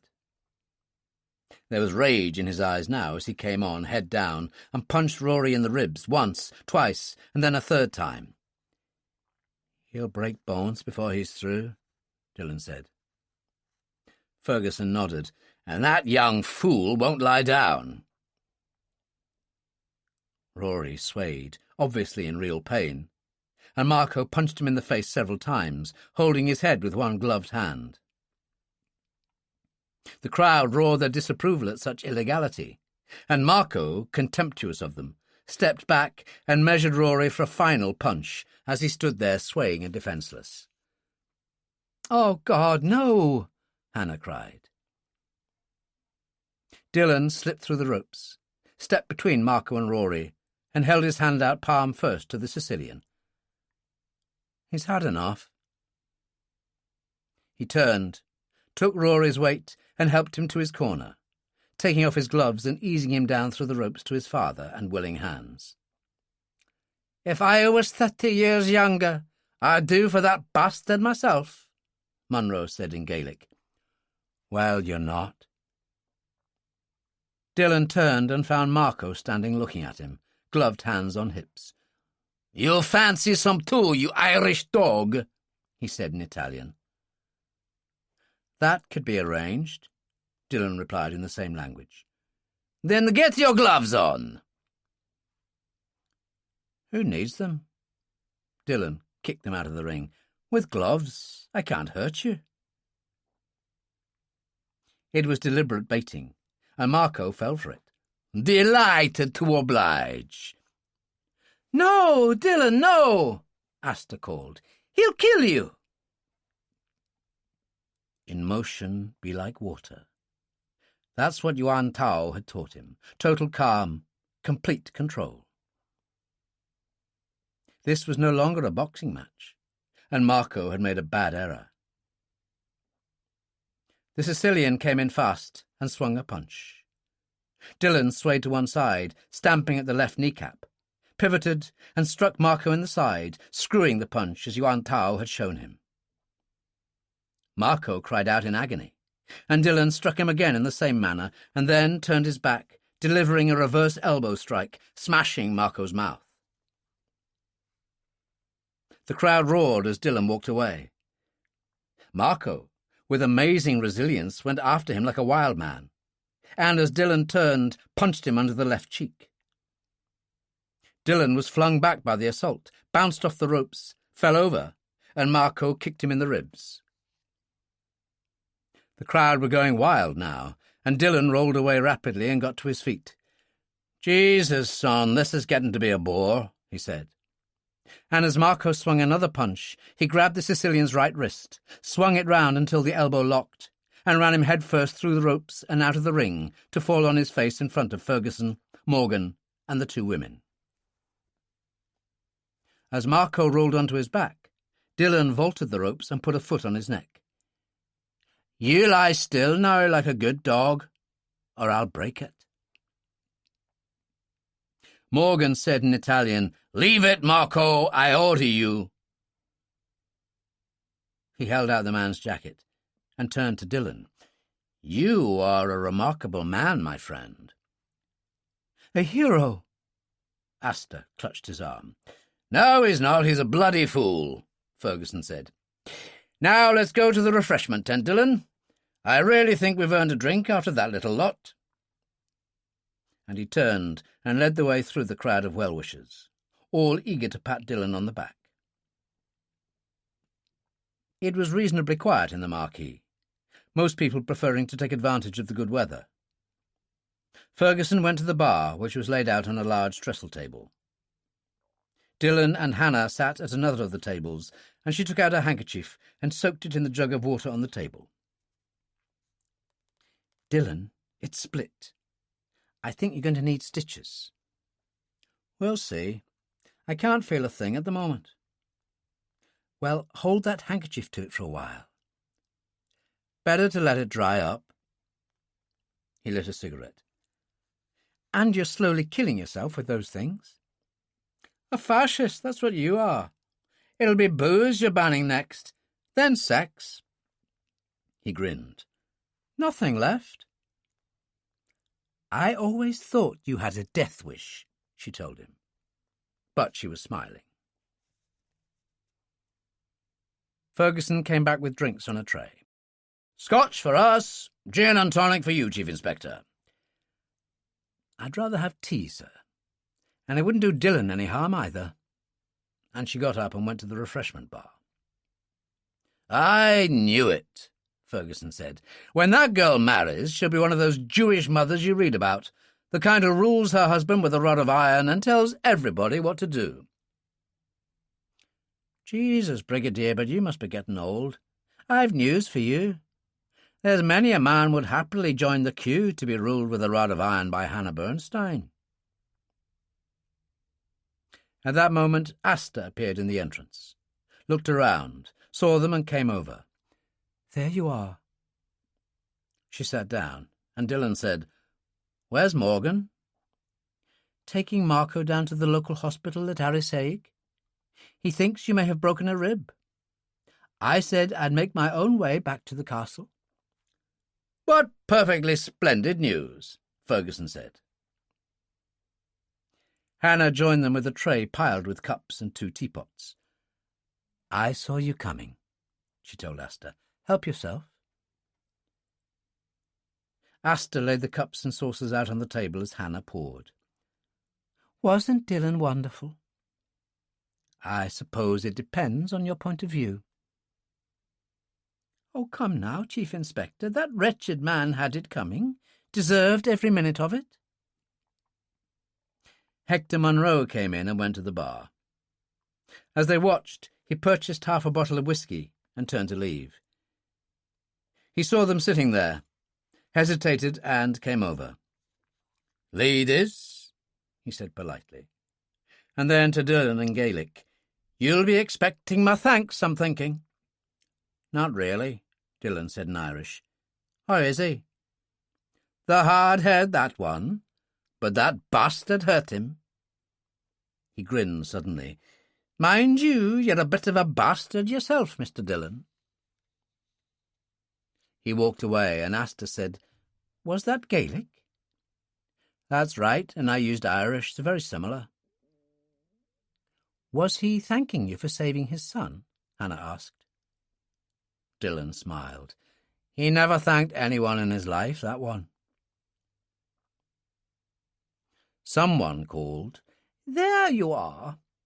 And as they turned, Lady Catherine came through the crowd, leaning on her stick, Jeanie holding her other arm.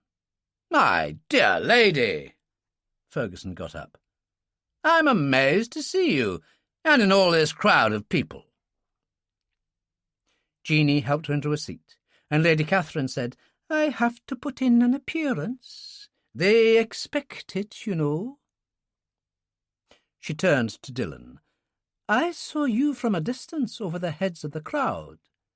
Rather a nasty business, and hardly sporting. My goodness, he made a mess of your face." "True, ma'am, but he looks worse," Dillon said. She smiled and turned to Ferguson. "I really must go.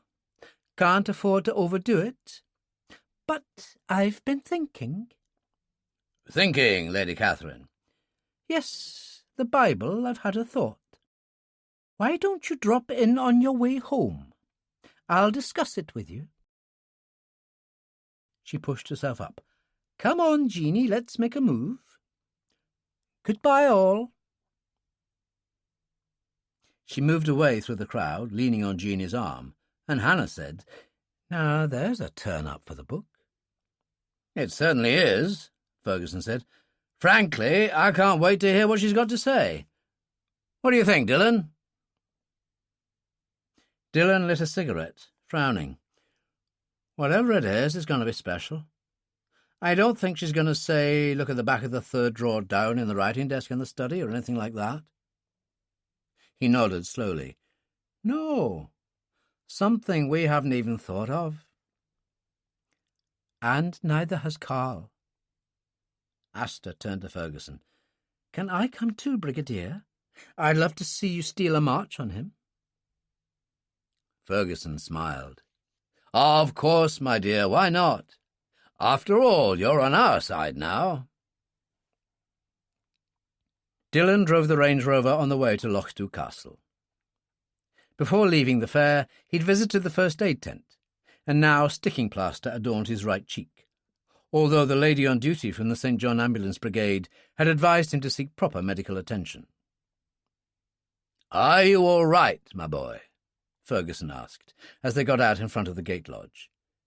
I'm fine, just forget it, Dillon grinned. It's all in the mind.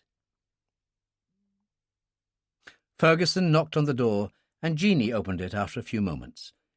The ladyship is in the drawing-room. Ferguson led the way in. Lady Catherine sat in a chair by the fire, a rug over her knees. Ah, there you are. Come in, sit down. Tea and biscuits, Jeanie. And open the French windows, it's far too close in here.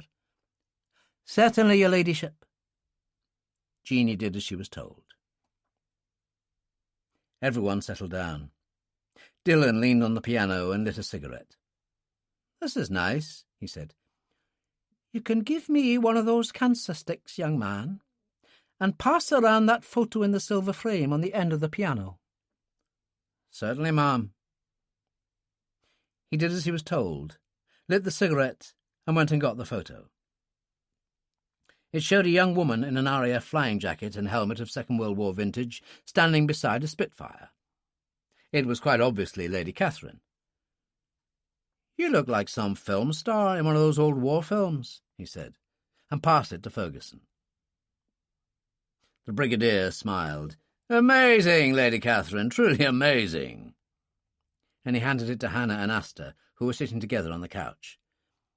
Yes, those were the days. They gave me the MBE, you know. Telling you about it at dinner last night brought it all back. I started thinking about it all in the early hours today. Couldn't sleep, you see. So many amazing incidents. All those brave women who died. And I suddenly recalled a rather strange affair. A wonderful flyer called Betty Keith Jopp was piloting a Barracuda over Scotland when she ran into bad weather. Landed in the Firth of Forth and sank 40 feet. She got out and made the surface all right, was picked up by a fishing boat. Amazing, Ferguson said. But what has that to do with the Bible? She said patiently, because thinking of that reminded me of the Lysander that crashed into Lochdu while trying to land at Ardnamurchan RAF base. You see, I've remembered now. That was the plane carrying my brother's belongings. It was 1946, March, as I recall.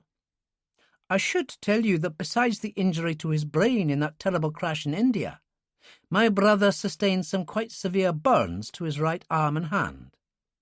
So when he was thought fit enough, he was transferred to a place called East Grinstead. Now, that I do know about, Ferguson said. It was a unit pioneered by Archibald Mackindo. He specialised in plastic surgery for aircrew who'd suffered severe burns. A wonderful man, she said. His patients weren't always RAF. My brother, for instance. What happened? Dillon asked her. Ian suffered a serious relapse that needed further brain surgery. Jack Tanner was with him, still acting as his Batman. Anyway, they gave up on him, expecting him to die at any time. So, Ferguson said, at that time he had a visitor, an RAF officer who'd been a fellow patient for some months, but was now returned to duty. A Wing Commander Smith, Keith Smith. I believe he rose to some very senior rank later. It turned out that he had been given command of the RAF station at Stornoway on the island of Lewis in the Outer Hebrides, and was due to fly up there in a Lysander, piloting himself. A Lysander? Asta asked. What kind of plane was that? It was a high-wing-braced monoplane, a wheels-down job. Flew them myself many times. Room for a pilot and a couple of passengers. They could take off or land on quite a small field. Ferguson managed to restrain his impatience. I see, but where does Wing Commander Smith fit in? Well, if he was flying to Stornoway, his course would take him right over here, you see, and Ardnamurchan RAF base was still operational. As it seemed as if my brother was about to die, he told Jack Tanner that if he gathered all Ian's belongings together, he'd take them with him, land at Ardnamurchan and drop them off. He would then refuel and fly on to Stornoway. My God, Hannah Bernstein sighed. I see it all now. Lady Catherine carried on. I was at home at the time on leave. The weather was very bad, a thunderstorm and low cloud. I didn't see it happen. It was all so quick. He lost his engine on the final approach across the loch and ditched. It went down like a stone, but he just managed to get out with his dinghy. There was silence, and it was Asta who spoke. It makes sense now. When Tanner was talking to Tony Jackson at Our Lady of Mercy Hospital, he told Jackson that he sent all the laird's belongings home because he thought he was going to die. And Jackson asked him if the Bible had gone back to Lochdu, Dillon put in. And Tanner said you could say that, and then, according to Jackson, he started to laugh. Hannah nodded slowly. I always did wonder about that. Well, all is certainly revealed now. Ferguson turned to Lady Catherine. No attempt at recovery? They didn't have the equipment. Keith Smith came to see me, of course. Lovely man. Strange thing about him, he hadn't been in fighters or bombers. He joked about being a transport pilot, but he had a DSO and 2 DFCs. I often wondered about that. No, as I say, they left the Lysander down there. Checked out its position and so forth, or so he told me. She smiled. So, there you go. Poor old Ian's Bible is down there at the bottom of the loch in one of his suitcases. If there's anything left, of course. Now let's have some more tea. We've taken up enough of your time, dear lady, Ferguson told her. Nonsense, I insist. She rang the bell for Jeanie. Ferguson nodded to Dillon and walked to the French windows, and Dillon followed him. As they moved out onto the terrace, Ferguson said, We've got to move fast now. I'll call in the Lear, and I want you and the Chief Inspector to get down to London and check this out with RAF records. Dillon put a hand on his arm, frowning, and Ferguson turned to find Angus close to the wall, ivy on the ground at his feet, pruning shears in his hand. Why, Angus, it's you, Ferguson said. Have you been there long? Just doing some pruning, sir. I'm finished now. He hurriedly bundled the clippings up, dumped them in his barrow and wheeled it away. Hannah appeared in the open window, Asta at her shoulder. Do you think we were overheard? Hannah asked. Of course we were, Dillon told her. That's what the bastard was doing there. He'll go straight to Morgan. Undoubtedly. Ferguson turned to Asta. When you see Morgan, you must cover yourself by telling him everything. Do you understand? It will strengthen your position. Yes. She nodded. Good. He looked at his watch. 3 o'clock. If I contact the office now, they'll have the standby Lear take off at once. Priority with air traffic control, so no delays. He shrugged. Should be here by 5 at the latest. Immediate turnaround and back to London. And then, Dillon said, check RAF records and try to establish details of the Lysander's position and procure the right equipment for a search. He smiled. It looks as if you're going diving again, Dillon. So it would seem, Dillon said. Ferguson turned and went inside, and they heard him say, I was wondering, dear lady, if I might use your telephone. Chapter 12. It was a good 2 hours later that Asta saw the Shogun draw up in front of the house, and Morgan and Marco get out. One side of the Sicilian's face was covered by a dressing and tape. Angus was lurking near the house, and he hurried forward as Morgan and Marco started up the steps.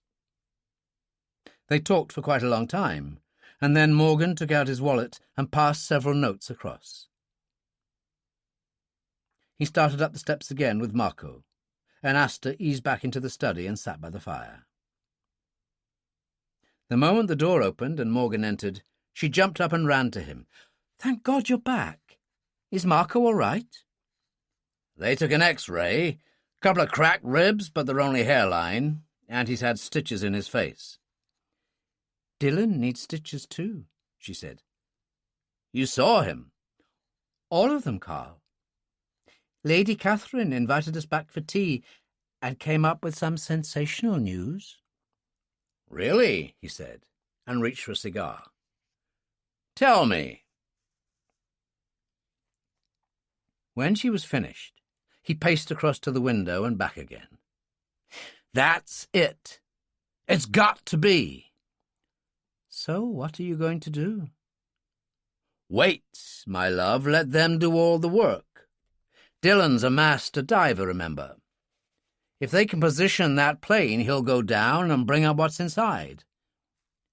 And then? We'll take it from there. I'll have the citation standing by at Ardnamurchan so we can get out of here fast. And you think Dillon and Ferguson will just stand by and let you take it? I'll handle it, Asta. There was the sound of a plane taking off on the other side of the loch, and they went to the terrace in time to see the Lear in the distance lifting into the early evening sky. There they go. He smiled and put an arm about her shoulders. I feel good about this, Asta. It's going to work. Of course, the document could have rotted away by now, she said, down there in the water. True, he said, but hidden in that Bible, I don't think so. He smiled. Trust me. In the Lear, Dillon sat on one side of the aisle facing Hannah, who sat on the other. Exciting, isn't it? He said. Never a moment's peace. It's worse than Scotland Yard, she said. He reached for the bar box and found a miniature of whiskey, which he poured into a plastic cup and added water. All the comforts of home. The water on its own will be better for you, especially at this height in an aeroplane, Dillon. Isn't it terrible, he said. I never could do the right thing. She settled back. So, what happens now? We find out about what we can about the crash of that Lysander and so on. RAF records from those days may be hard to uncover. Yes, well, it was Air Ministry in those days, and now it's Ministry of Defence, where you work yourself. So if you can't trace them, who can? He grinned. Power, Hannah Bernstein, that's what it's all about. Better get on the phone and start the moving at the information centre. No, that comes second, she said, and reached for the phone. First, we get your face fixed. God help me, Dillon said, the mother I never had. And he folded his arms and closed his eyes. They had a tailwind so strong that they made Gatwick in an hour and 20 minutes. And it was only an hour after that, at approximately 7:30, that Dillon found himself lying on his back in a small theatre at the London Clinic, while Professor Henry Bellamy sat beside him and stitched the split in the left cheek. "Doesn't hurt?" he asked. "Can't feel a thing," Dillon said. "Well, you damn well ought to." Bellamy dropped the needles into the pan the nurse held out to him. "Major surgery at the highest level. I do some of my best work, even wrote a paper on your case. They published it in the Lancet." "Marvellous," Dillon said. "I'm immortalised for posterity." "Oh, don't be silly." Bellamy swabbed the line of stitches, then put a length of plaster along them. "I put you together again, and then you go off and try to commit suicide." Dillon swung his legs to the floor, stood and reached for his jacket. "I'm fine now. You're a bloody medical genius, so you are." "Flattery will get you nowhere. Just pay your bill. And if you feel like telling me the secret of your remarkable recovery sometime, I'd love to know." They went out into the corridor where Hannah Bernstein waited. 6 stitches, Chief Inspector. That'll spoil his beauty." "You think that will bother this one?" Dillon asked. Hannah pulled down the collar of his jacket, which was standing up. "He drinks whiskey of the Irish variety and smokes far too many cigarettes, Professor. What am I to do with him?" "She didn't tell you I also play cards," Dillon said.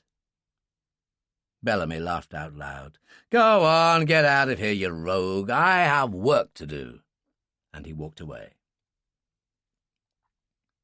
The night duty clerk at the information centre at the Ministry of Defence usually had little to do. She was a widow called Tina Gaunt, a motherly-looking lady of 50, whose husband, an army sergeant, had died in the Gulf War. She was rather sweet on Dillon, had seen his confidential report, and, while horrified at his IRA background, had also been secretly rather thrilled. Second World War RAF records and the National Service period after the war are still available in the Hurlingham cellars, as we call them, but they're out in Sussex. We do have a microfiche availability on the computer, of course, but it's usually more of an outline than anything else. I may not be able to help."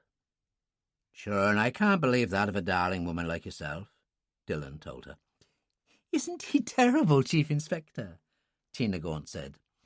"The worst man in the world," Hannah told her. "Let's start with this service record. Wing Commander Keith Smith." "Right, here goes." Her fingers went to work nimbly on the keys, and she watched the screen, then paused, frowning. "Wing Commander Smith, DSO, DFC and Bar, Legion of Honour. My goodness, a real ace." She shook her head. "I don't understand. My father was a Lancaster bomber pilot during the war. It's always been a bit of a hobby of mine, all those Battle of Britain pilots, the great aces. But I've never heard of this one." "Isn't that strange?" Hannah said. Tina Gaunt tried again. She sat back a moment later. "Even stranger, there's a security block. Just his rank and his decoration, but no service record." Hannah glanced at Dillon. "What do you think?" "You're the copper. Do something about it." She sighed. "All right, I'll telephone the Brigadier." And she went out. Tina Gaunt stood with the phone to her ear and nodded. "All right, Brigadier, I'll do it. But you see my back's covered." She put the phone down. "The Brigadier's assured me that he'll have a Grade 1 warrant on my desk signed by the Secretary of State for Defence tomorrow. In the circumstances, I've agreed to cut corners." "Fine," Dillon said. "Let's get moving, then." She started on the keyboard again, and once again sat back frowning. "I'm now cross-referenced to SOE." "SOE? What's that?" Hannah demanded. Special Operations Executive, Dillon told her. Set up by British intelligence on Churchill's orders to coordinate resistance and the underground movement in Europe. Set Europe ablaze. That's what he said, Tina Gaunt told them, and tapped the keys again. Ah, it's all explained. Tell us, Dillon said. There was a squadron at Tempsford, 138 Special Duties. It was known as the Moonlight Squadron, all highly secret. Even the pilots' wives thought their husbands just flew transports. And what did they do? Hannah asked. Well, they used to fly Halifax bombers painted black to France and drop agents by parachute. They also flew them in by Lysander. You mean landed and took off again in occupied territory? Hannah said. Oh, yes. Real heroes. So now we know how Wing Commander Keith Smith won all those medals, Dillon said. When did he die? She checked her screen again. There's no date for that here. He was born in 1920, entered the RAF in 1938, aged 18. Retired as an air marshal in 1972. Knighted. Jesus, Dillon said. Have you an address for him? She tried again and sat back. No home address, and as I said, the information on the fiche is limited. If you wanted more, you'd have to try the Hurlingham cellars tomorrow. Damn, Dillon said. More time to waste. He smiled. Never mind, you've done well, my love. God bless you. He turned to the door, and Hannah said, I've had a thought, Tina. Do you know about this place they had in East Grinstead during the war for burns patients? Oh, but they still do, Chief Inspector. The Queen Victoria Hospital. Some of their wartime patients go back every year for checkups and further treatments. Why? Well, Smith was a patient there. Burnt hands. Well, I can certainly give you the number. Tina checked the computer, then wrote a number on her notepad, tore it off, and passed it across. Bless you, Hannah said, and followed Dillon out. In Ferguson's office, it was quiet, and she sat on the edge of his desk, the phone to her ear, and waited. Finally, she got her answer. I see Air Marshal Sir Keith Smith, an anonymous voice said. Yes, the Air Marshal was here for his annual check in June. Good. And you have his home address? Hannah started to write. Many thanks. She turned to Dillon. Hampstead Village. Would you believe that? Everything comes full circle. Dillon glanced at his watch. Nearly 10:30. We can't bother the old lad tonight. We'll catch him in the morning. Let's go and get a snack. They sat in the piano bar at the Dorchester, drinking champagne, and a waitress brought scrambled eggs and smoked salmon. This is your idea of a snack, Hannah said. What's wrong with having the best if you can afford it?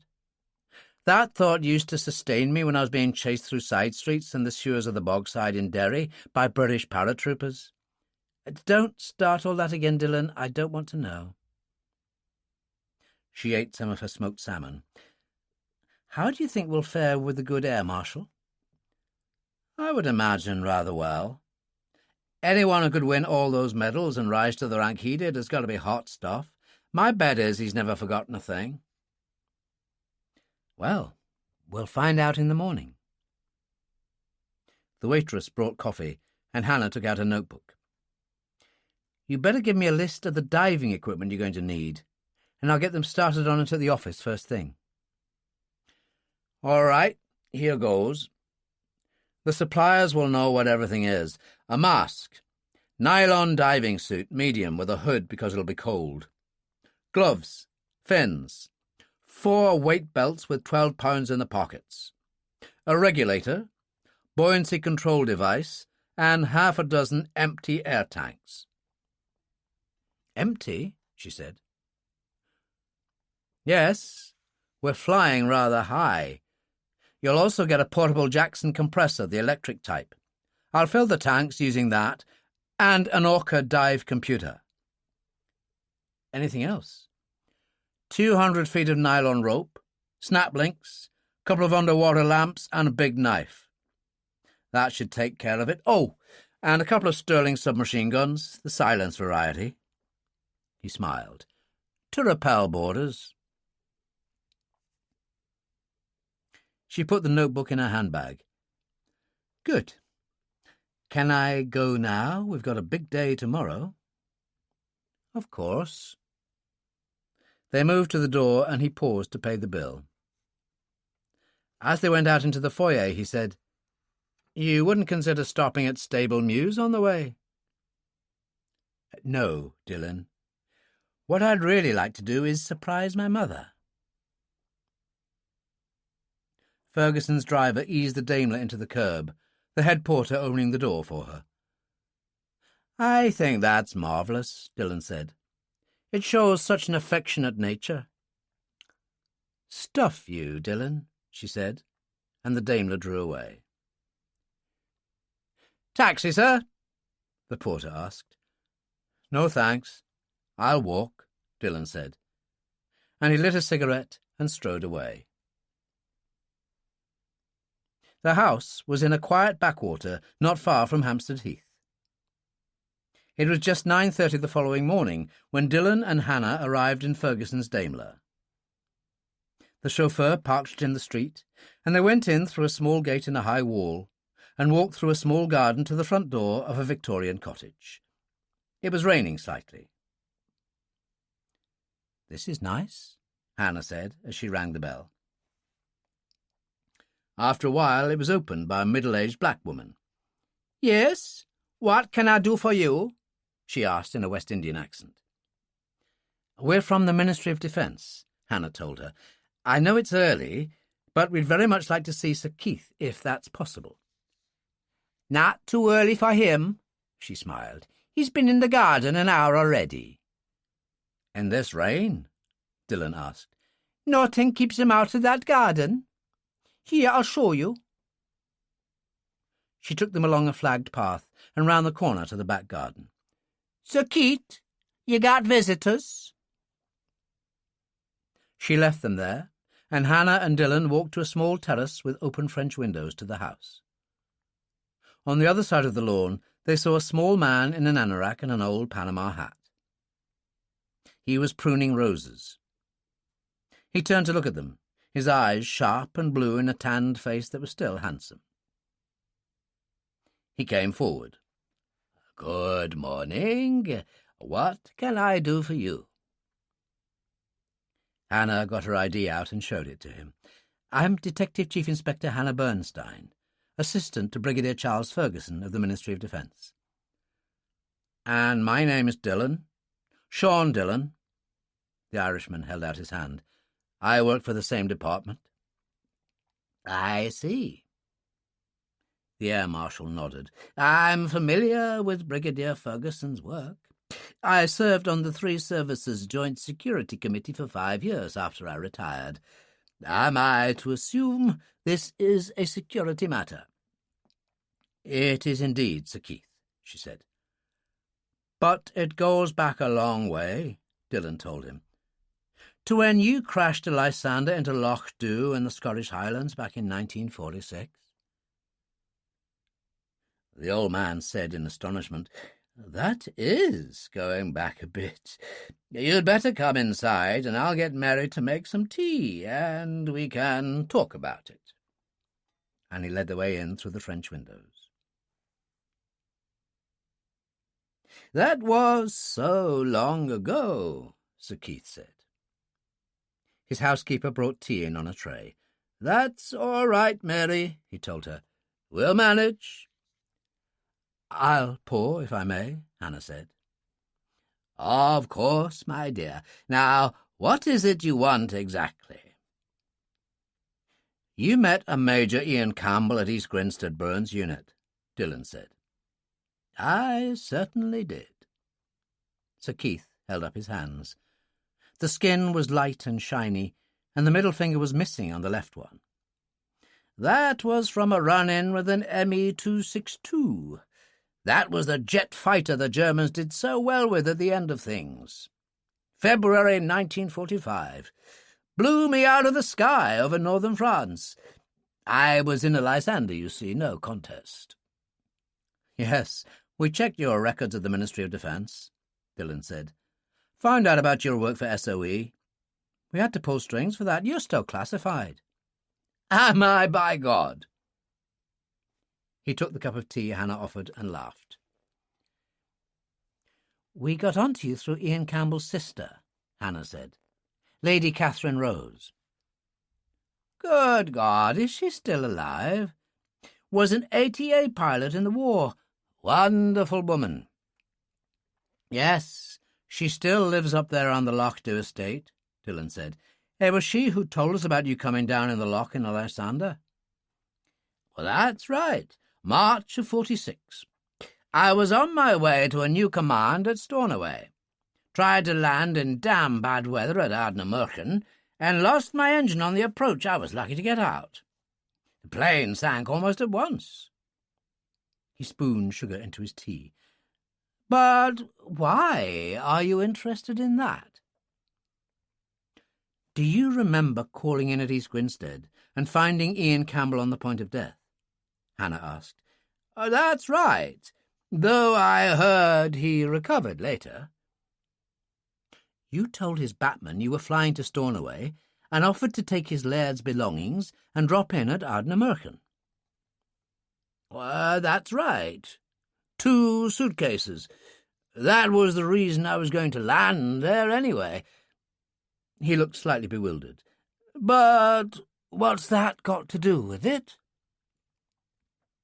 There was something of vital importance in one of those suitcases, she said. Something of national importance. Good heavens! What on earth could it be? She hesitated. Well, actually, Sir Keith, the matter is classified. We're acting on the Prime Minister's instructions. Well, you would be if Ferguson's involved. Dillon turned to her. Jesus, girl, he was decorated from here to Christmas. Knighted by the Queen and ended up an air marshal. If he can't keep a secret, who can? Yes, you're right, she said. Of course you are. She turned back to Sir Keith. Strictly in confidence. My word on it. So she told him about the Chongqing covenant. Everything. Sir Keith searched in the bottom drawer of a bureau, found an old cardboard file and a folded map, which he brought across to the dining table. The file is a copy of the original accident report. There had to be a hearing, always is, but I was completely exonerated. He held up his hands. The state of these never stopped me flying. And the map? Dillon asked. See for yourself. Ordnance survey map of the area, large scale as you can see. He unfolded it. There was Lochdu, the castle, and Ardnamurchan Lodge. I was meticulous in noting my exact position after the Lysander went down. You see the red line from the little jetty at Ardnamurchan Lodge? That's where I landed. Dillon ran a finger along the line. That seems clear enough. 120 yards south from the jetty. X marks the spot, and I know I'm right because the boys from the base dragged for her with a grappling hook on a line and brought up a piece of fuselage. How deep? Dillon asked. About 90 feet. The Air Ministry decided it wasn't worth trying to recover her. It would have meant sending up special equipment, and the war, after all, was over. They were scrapping aircraft, so why bother? Different thing if there'd been something of value down there. Which there was, only nobody knew about it, Hannah said. Yes, there's irony for you. He turned to Dillon. You intend some sort of recovery, I presume? Yes, I'm an experienced diver. I'll go down and see what I can find. I shouldn't expect too much, not after all these years. Would you like the map? I certainly would. I'll see you get it back. Hannah said, "We've taken up enough of your time. You've really been more than helpful." "I certainly hope I have. I'll see you out." He took them to the front door and opened it. "Forgive an old buffer like me, my dear, but I must say the police have improved since my day." On impulse, she kissed him on the cheek. "It's been an honour to meet you."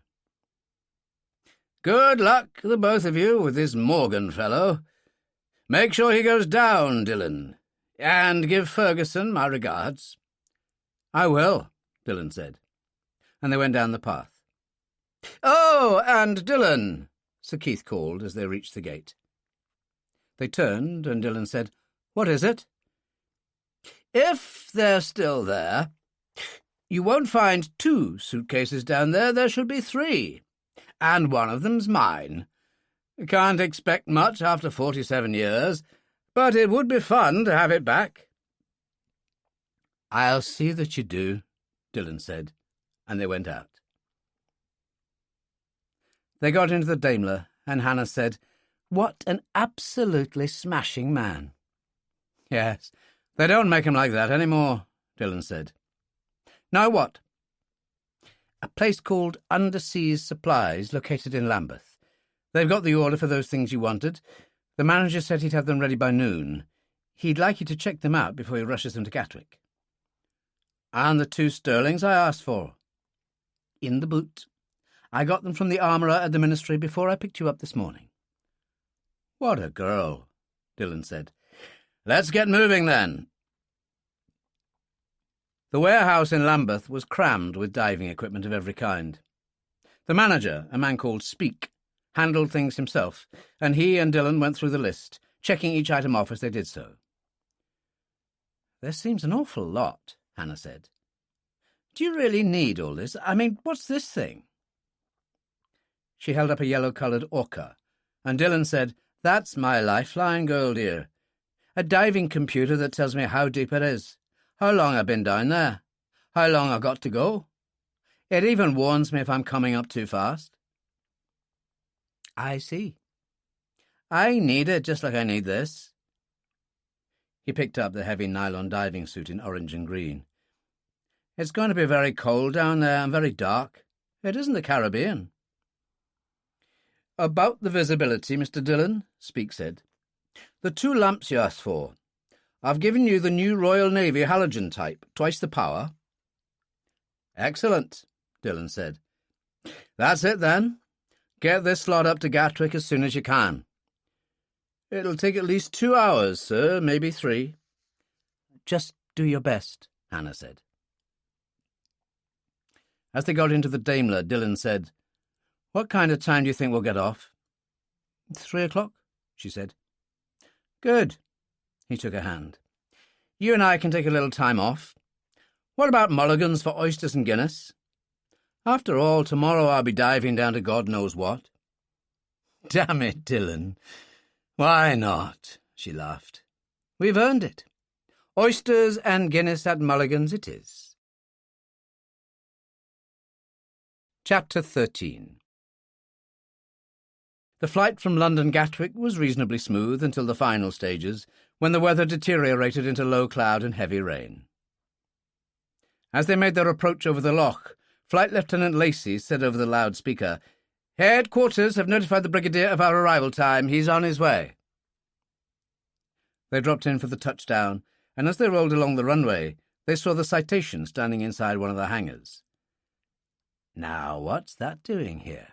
Hannah said. "I'd say it was on standby for a quick move out," Dillon said. "It makes sense. That's what I'd do." As he opened the door for them, Flight Lieutenant Lacey said, "You got company, Chief Inspector?" "That's the personal plane of Mr. Carl Morgan, presently of Lochdu Castle," Dillon told him. "The polo player?" "Jesus, son," Dillon laughed.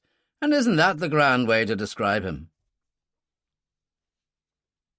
The Range Rover was crossing the decaying tarmac towards them, Kim at the wheel, Ferguson beside him. It stopped, and the Brigadier got out. Everything go well? Couldn't be better, Dillon told him. I've got a map of the loch with the exact location. By the way, guess who the pilot of that Lysander turned out to be? Surprise me? Air Marshal Sir Keith Smith, Hannah told him. Ferguson looked genuinely astonished. Of course. I didn't make the connection when Lady Catherine told us his name. I mean, 1946. A wing commander. Lacey said, "We'll get all this stuff in the back of the Range Rover, Brigadier, if your man could lend a hand." Of course.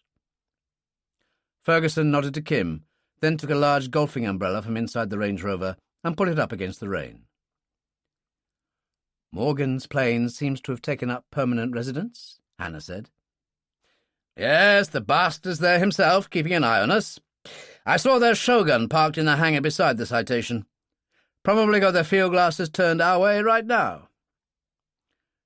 "Let's give 'em someone to see, then," Dillon said. "Pass me those 2 Sterling submachine guns, Flight Lieutenant." Lacey handed them over, and Ferguson smiled. "What a happy thought. Hold the umbrella for me, Chief Inspector." He checked one of the Sterlings expertly and then said, "Right, let's move out into the open so they can see what we've got." Which he and Dillon did, standing in the rain for a few moments and then turning back to the Range Rover. "That should do it," Dillon said, and put the Sterlings on the back seat. "You looked like a couple of little boys then, playing gangsters in the schoolyard," Hannah said. "Ah, if it were only so, Chief Inspector. But the time approaches when this whole thing becomes serious business. I've just, in a manner of speaking, given Morgan fair warning. But let's make certain. We'll take a walk." He moved directly towards the hangar and the Citation, and they moved with him, all 3 sheltered by the huge golfing umbrella. As they got close, they saw the Shogun, Marco and Morgan leaning against it. 2 men in flying overalls were hanging around on the other side of the plane. Hannah slipped her right hand inside her handbag, which hung from a shoulder strap low on her thigh. "No need for that, Chief Inspector," Ferguson murmured. "He isn't about to declare war just yet." He raised his voice. "Ah, there you are, Morgan. Good day to you." "And a good day to you, Brigadier." Morgan came forward, followed by Marco with his battered face, who stood there glaring at Dillon. "Successful trip, Chief Inspector?" Morgan asked. "Couldn't have been better," she told him. "Who would have thought it?" He turned and looked out across the loch, quiet in the rain. "Down there on the bottom for all these years. Place of dark waters, isn't that what the locals call it in Gaelic? Aptly named, Dillon.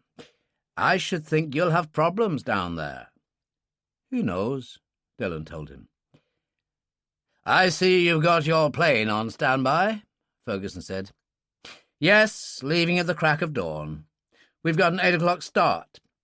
Let's face it, Brigadier, you've won, and I've certainly had enough of the delights of Lochdu Castle and this eternal bloody rain." "Really?" Ferguson said. "Carl Morgan giving up? I find that difficult to believe." "Oh, he's just being a good sport, aren't you, Morgan?" Dillon said. "But of course," Morgan said calmly. "Well, give our best to Asta, as we probably shan't be seeing her again," Ferguson told him. "I will." "Good. We'll be off now." As they walked back to the plane, Hannah said, "I don't believe a word of it. He isn't going anywhere." "Or if he is, he intends to come back," Dillon said. "I'm not sure how, but that's what he'll do." "Well, of course he will," Ferguson said. "We're back with the kind of games playing that's characterized this affair from the beginning. We know that he intends to return, and he knows that we know." He shook his head. "Inconceivable that he'd give up now. It's against his nature. Have you ever seen him boot an opponent out of the saddle in a polo match? Well, that's Carl Morgan. He's always got to win, whatever it costs. I'd say this is a situation Asta could help with, sir, Hannah said. Yes, well, we'll see. They reached the Lear, and Lacey said, "All in, Brigadier. Is there anything else we can do?" Not at the moment, Flight Lieutenant, except return to Gatwick. As usual, I require a 24-hour standby. I'll see to it, Brigadier. Good. On your way, then. He turned. Come on, you lot. Let's move out. They got into the Range Rover, Kim behind the wheel, and as they drove away, the Lear was already starting up behind them. Morgan went into the study and poured himself a brandy, then moved to the fire. He sipped the brandy slowly, savouring it, and the door opened and Asta came in. "They arrived back, then? I heard the plane." He nodded. They unloaded a quantity of diving equipment, and Ferguson and Dillon rather ostentatiously displayed a couple of Sterling submachine guns, all for my benefit. We had a nice chat. And? I told Ferguson I was retiring from the fray, flying out at 8 in the morning.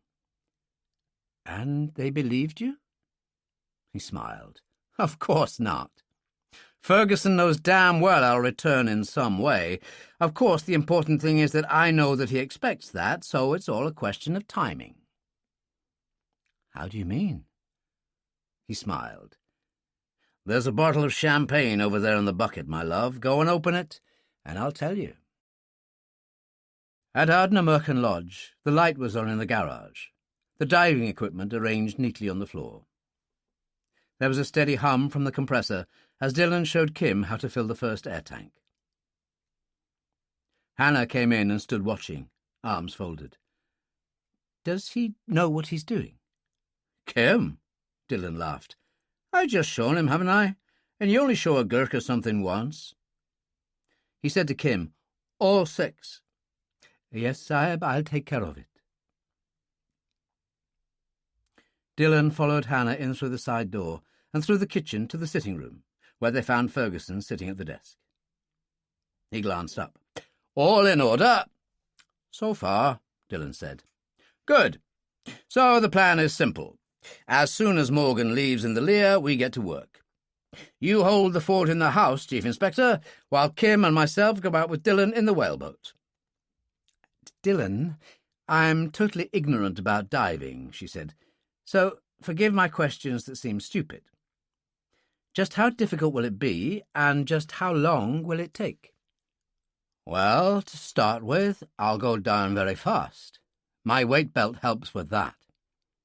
If Sakith's positioning is accurate, I could be onto the plane in minutes.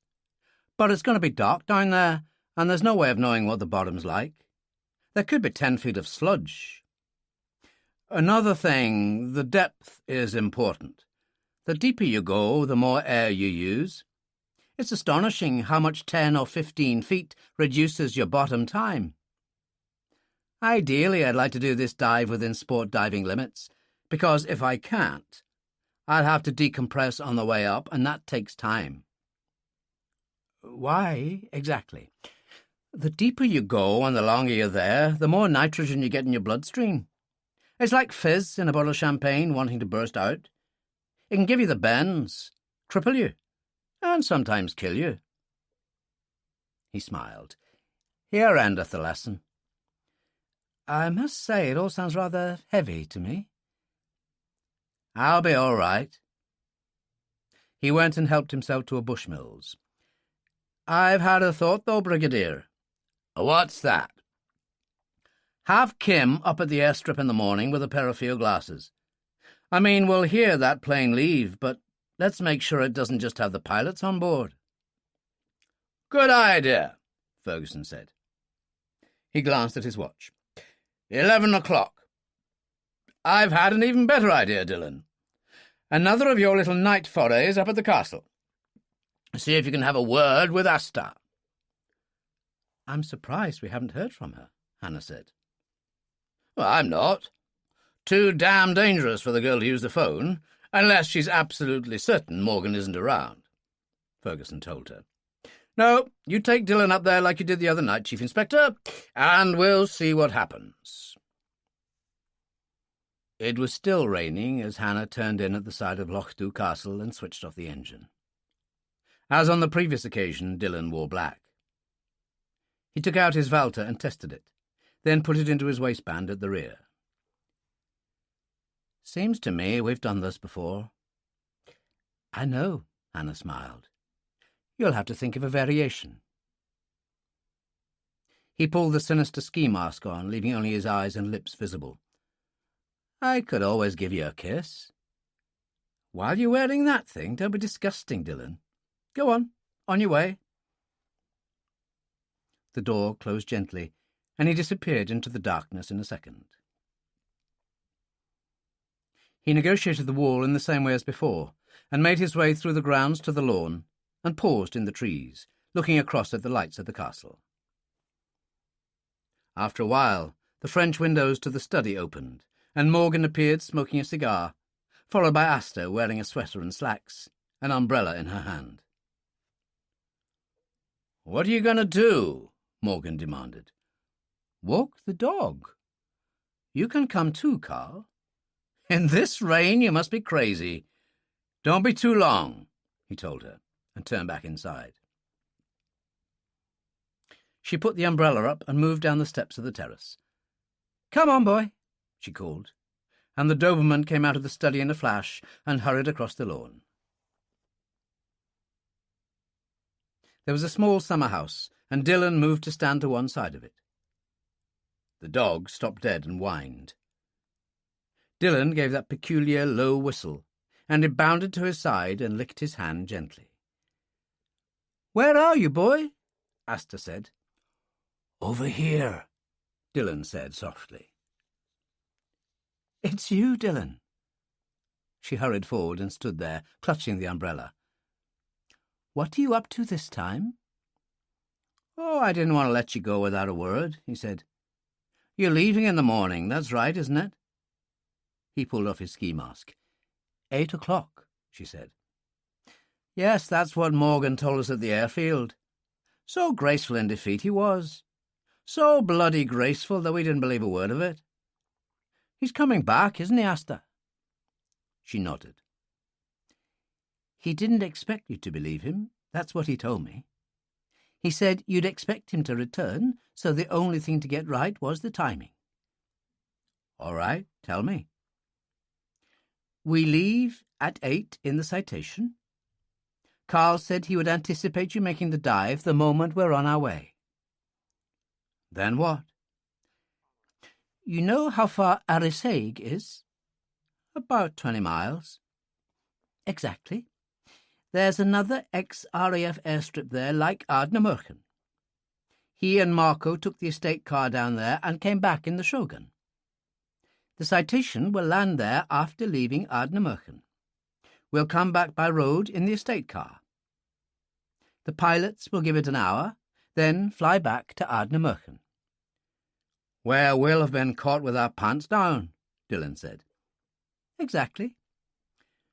"Oh, well, we'll have to see what we can come up with." He put a hand on her shoulder. "You're managing, are you?" "Yes," she said. "I'm managing just fine." "Good for you." He pulled on the ski mask. "Keep the faith." And he disappeared into the darkness. Carl Morgan appeared on the terrace. "Are you there, Asta?" "Yes, Carl, I'm coming," she said, and went across the lawn, the umbrella raised, her hand in the dog's collar. Kim was at the airstrip by 7:30. He hadn't taken the car in case he was seen, and lay on the edge of a small copse with a pair of field glasses and observed the Citation in the hangar. He could see the 2 pilots walking around doing their checks, and after a while the Shogun appeared. It stopped just outside the hangar, and Morgan and Asta got out. The 2 pilots came forward. There was a brief conversation, and they got the luggage out. As Morgan and Asta went into the hangar, Marco drove the Shogun inside. Kim waited. After a while, the engines fired, and the Citation moved out into the open and taxied to the end of the runway, turning into the wind. He watched it race to the end of the runway and lift into the grey sky, then got up and ran back to the lodge. Dillon had his diving suit on, and was already pushing a wheelbarrow loaded with 4 air tanks down to the little jetty, where Hannah and Ferguson waited in the whaler. It was raining unmercifully, and yet, in spite of it, there was a cloud of mist, 10 or 12 feet high, rolling across the water, reducing visibility considerably. Ferguson wore an anorak and a rain hat. Hannah was wearing an old raincoat and trilby she'd found in the cloakroom. There was a smaller rowing boat, several inches of water swishing around inside it. As Hannah got out of the whaler to meet him, he said, "Pull that one out of the way." She did as he said, and as he started to pass the air tanks down to Ferguson, there was the sound of the plane taking off. "There they go," Ferguson said. "Right," Dillon told him.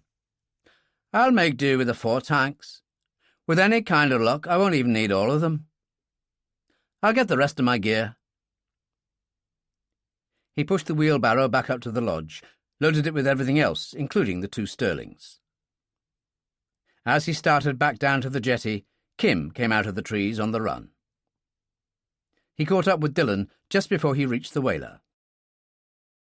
"You saw them go?" Ferguson demanded.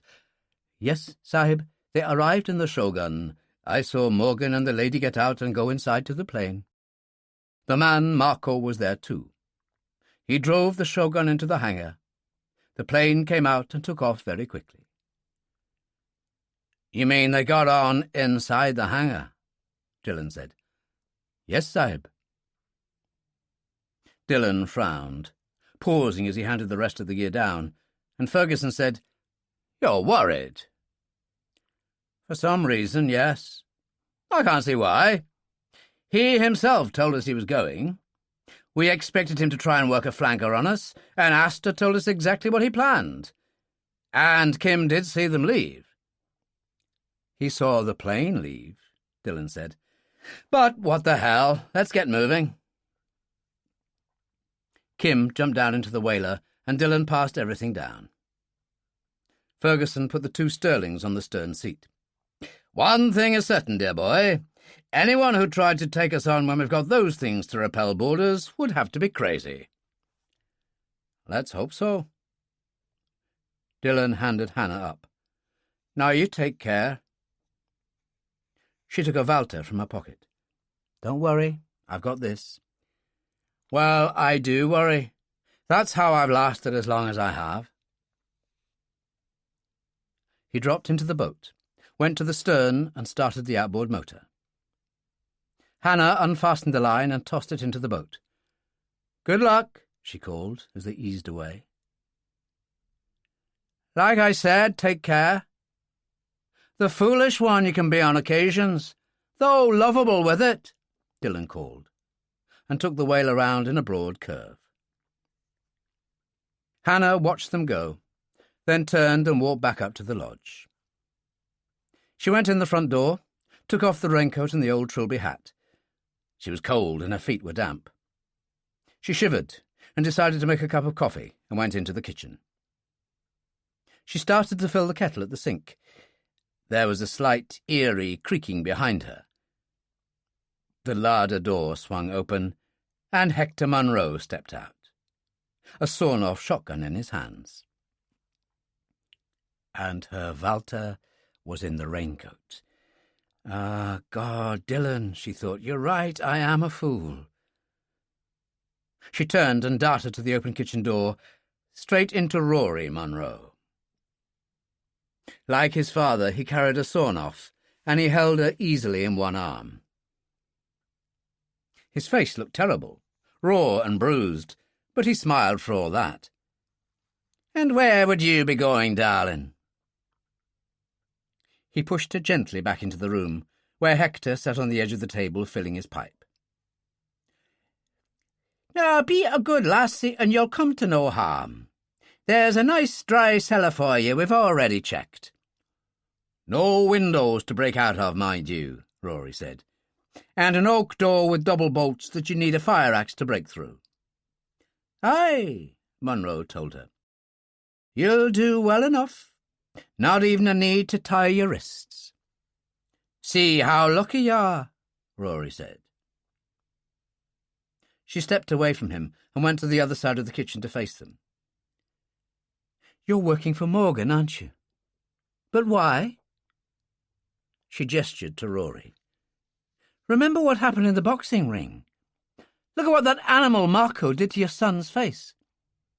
But Mr. Morgan wasn't responsible for that. A bit of sport, surely. My lad can take his knocks. The old man put a match to his pipe. And then there is the question of the £10,000 we're getting for helping him. What does he intend to do?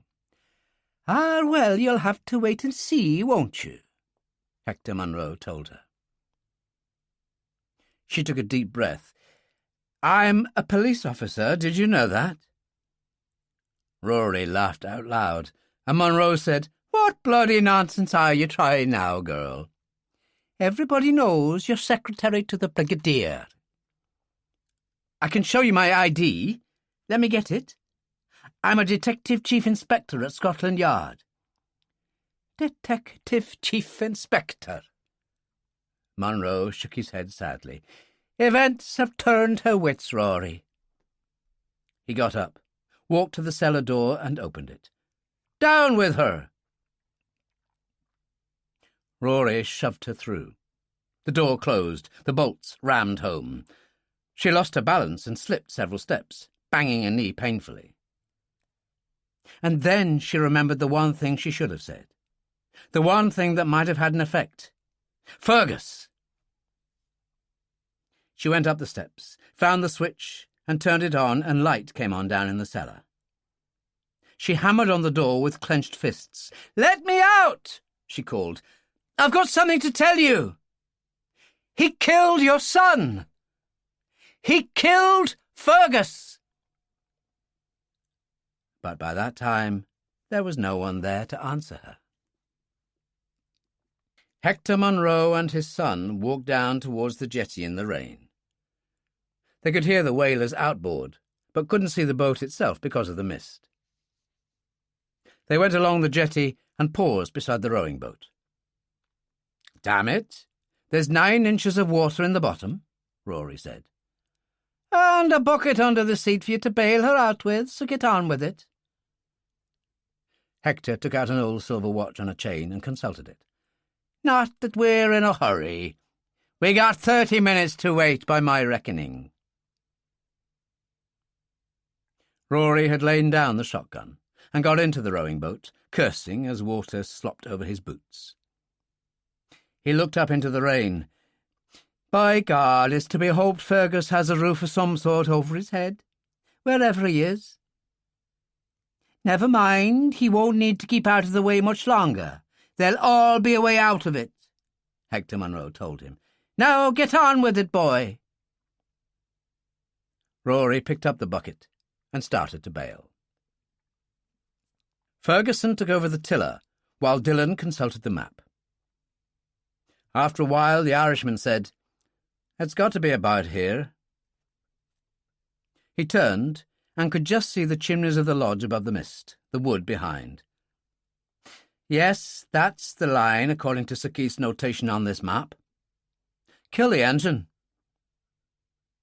They almost stopped, drifting slowly, and he turned to Kim to find the Gurkha already putting the anchor over. Dillon had cut the great coil of nylon rope into 2 lengths of 100 feet, with snap links on the ends. He tied a weight belt to each of them, and turned to Kim, who was securing them round the centre seat. Over we go, Dillon said, and the Gurkha slipped them over. Dillon pulled up the cowl of his diving suit, strapped the knife in its orange sheath to his leg. Then he assembled his equipment, clamping a tank to his inflatable. The Orca computer went out on the line of his air pressure gauge, Then Kim helped him into the jacket, taking the weight of the tank until Dillon had strapped the Velcro wrappers across his chest.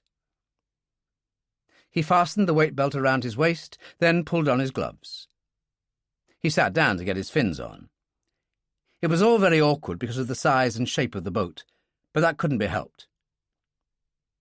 He got one of the lamps and looped it around his left wrist. He spat in his mask, leaned over and swilled it in the water, and pulled it on. Then he sat on the thwart, checked that the air was flowing freely through his mouthpiece, waved at Ferguson, and went over backwards. He swam under the keel of the boat until he found the anchor line, which, adopting the usual procedure, he followed down, pausing a couple of times to equalize the pressure in his ears by swallowing hard. To his surprise, the water was quite clear. Dark, but rather like black glass. He went feet first, hauling himself down the anchor line, aware of the other 2 lines they had put down close at hand. He checked his Orca computer. 40. Then suddenly 60. 70. 75. It was darker here, and he switched on the powerful lamp, and there was the bottom. It wasn't as he had expected, nothing like the silt he had looked for. Instead, large patches of sand in between a kind of seagrass, great fronds waving to and fro in the current at least 6 feet in length. He hovered, checking the computer to see how long he had, then moved away from the anchor line. The beam of the halogen light splayed out in front of him, and there it was.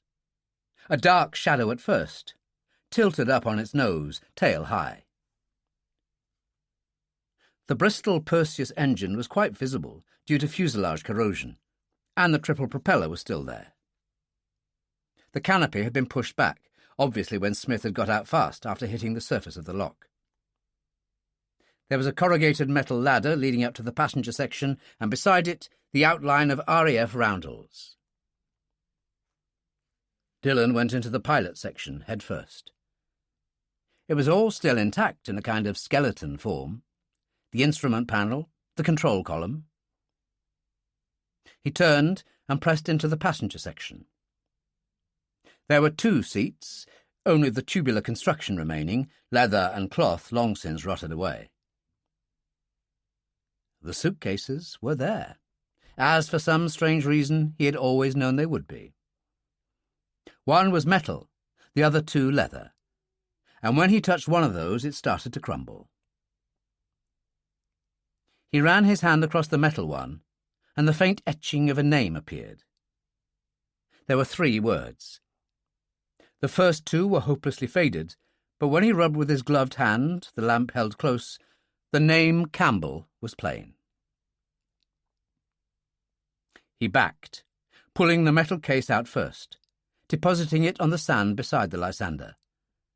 Then he went back for the other 2. The first one stayed reasonably intact, but the second seemed to come apart in his hand. When it burst open, he caught a brief glimpse of decaying clothes, some corroded toilet articles, what was left of an RAF side cap, and the remnants of a tunic with RAF pilot's wings above medal ribbons. Keith Smith's case, obviously. Dillon scrabbled in the detritus and came up with a blackened silver cigarette case. Something to take back to the old boy, at least. He stuffed it into one of the pockets in his inflatable, then swam back to where the 2 down lines from the whaler dangled to the bottom. He fastened the case to one of the line's snap links, then returned to the metal case, brought it back with him, and fastened it to the end of the other line. He paused, making sure that everything was in order, then started up, 1 foot a second. Ferguson and Kim, waiting in the heavy rain, suddenly became aware of the sound of an engine. Quickly, Ferguson picked up one of the Sterlings, handed it to Kim, and reached for the other himself. He cocked it quickly. "Don't hesitate," he said to Kim. "If it's Morgan and the man Marco, they'll kill us without the slightest hesitation." Have no fear, Sahib. I have killed many times, as the Sahib well knows. A voice called high and clear, "Is that you, Brigadier? It's Asta." Ferguson hesitated and said to Kim, "Stay ready." The Lochdu castle boat, the Katrina, drifted out of the mist, Asta at the wheel in the deckhouse. She wore rubber boots, a white sweater and jeans. "It's only me, Brigadier. Can I come alongside?" "What on earth's going on?" Ferguson said. "Kim saw you leaving in the citation." "Oh, no," she said. "That was Carl and Marco. He told me to go back to the castle in the Shogun and wait for him." "Did you see me go into the hangar, Kim?" "Oh, yes, Mem Sahib." "It was Morgan and Marco who boarded the plane. I drove back in the Shogun afterwards." Kim turned to Ferguson and said awkwardly, "I am sorry, Brigadier Sahib. I left as the plane took off. I did not see the Mem Sahib drive away." "Never mind that now." Ferguson put down the sterling. "Take the line from the Mem Sahib and tie her boat alongside." She switched off the engine and came to the rail. "Is Dillon down there now?" "Yes, dropped in about 15 minutes ago." "How very convenient."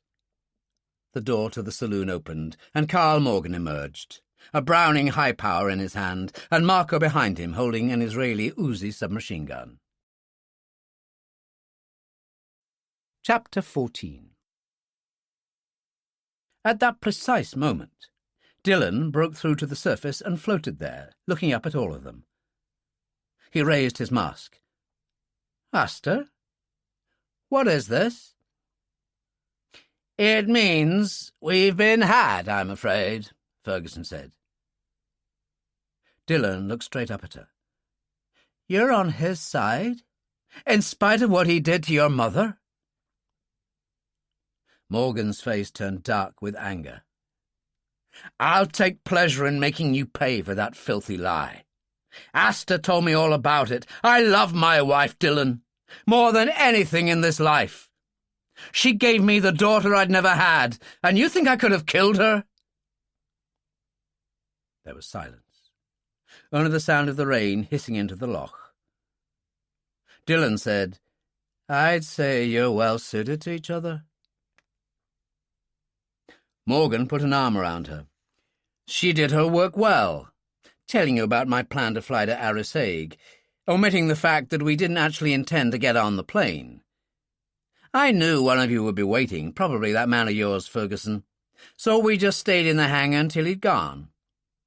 I saw him running off into the trees through my field glasses.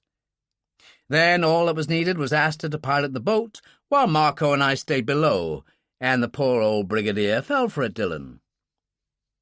Strange how I always get my way, isn't it?" "Yes," Ferguson said. "I must say you have excellent connections, probably with the devil." "But of course—" Morgan raised his voice. "Are you there, Munro?" "On our way in," Munro called, and the rowing boat appeared, Rory at the oars. "What about the woman?" "Locked her in the cellar." They bumped against the hull of the motor cruiser and climbed on board. Morgan looked down at Dillon. "So, here we are at the final end of things. Did you find the plane?" Dillon just floated there, staring up at him. And Morgan said, "Don't fuck with me, Dillon. If you do, I'll blow the Brigadier's head off. And that would be a pity, because I've got plans for him." "Really?" Ferguson said. "Yes, you're going to love this. I'll take you back to Palermo with me, and then we'll sell you to one of the more extreme Arab fundamentalist groups in Iran. You should fetch a rather high price. They'd love to get their hands on a British intelligence officer as senior as you, and you know what those people are like, Ferguson. They'll take the skin off you inch by inch. Before they've finished, you'll be singing like a bird." "What a vivid imagination you have," Ferguson said. Morgan nodded to Marco, who fired a burst from the Uzi into the water close to Dillon. "Now don't mess with me, Dillon, or I swear the next burst takes your boss apart." "All right, I get the picture." Dillon put in his mouthpiece, pulled down his mask, and let himself sink. He didn't bother with the anchor line, simply jackknifed halfway down and continued head first, reaching the bottom to the left of the Lysander above a forest of waving fronds. When he turned on his lamp, the first thing he saw was Fergus Munro on his back, a length of chain wrapped around his body. His face was swollen and bloated, the eyes staring, but he was completely recognizable. Dillon hovered, looking down at him, then pulled out his knife and cut the rope that held the chain. The body bounced from the bottom, and he got a grip on Fergus's jacket and towed the corpse back to the downlines. He left it on the sandy bottom, untied the flimsier case, and went and clipped it beside the metal case on the other line. Then he went back to the body, towed it across to the second down line, and tied it on, winding the rope round the waist and fastening it with a snap link. Then he pulled on the line that secured the cases and started up. Kim and Ferguson were still hauling the line in when Dillon surfaced. He floated beside the cases, untied the leather one and passed it up to Kim. It was already falling apart and broke in the Gurkha's hands, spilling a mass of rotting clothes onto the deck. "That's no bloody good," Morgan said, leaning over the rail and looking down into the whaler. "The other one, Dillon. The other." Dillon pushed the metal suitcase against the hull, and Ferguson and Kim reached over to get it. Dillon murmured, "If you get a chance to jump, I can give you air under the surface, but only one of you. In a minute I'll be going down again, and I want you to haul in the other line, Kim. It's vital." "Thanks for the offer," Ferguson whispered, "but I've never even liked swimming. What you suggest is a quite appalling prospect. Kim might feel differently." "Hurry it up," Morgan called. They got the suitcase over and into the bottom of the whaler. The metal was blackened and streaked with green seaweed. "Get it open," Morgan ordered. Ferguson tried the clasps on the locks, but they were rigid. "Well, damn thing's corroded. Won't budge." "Well, try harder." Dillon pulled the knife from his leg sheath and handed it up to Kim, who forced it behind the two clasps in turn and ripped them off. Then he worked the point of the knife under the edge of the lid and prized. Quite suddenly the lid lifted. There were clothes inside, mildewed but in surprisingly good condition.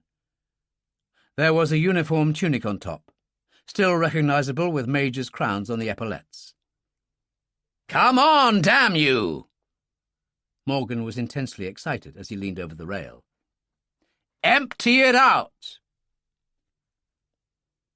Kim turned the case over, spilling its contents into the bottom of the whaler, and found it at once. A book-size package wrapped in yellow oilskin. "Open it, man! Open it!" Morgan ordered. It was Ferguson who unwrapped the oilskin, layer by layer, until he held in his hand the Bible, its silver blackened by the years.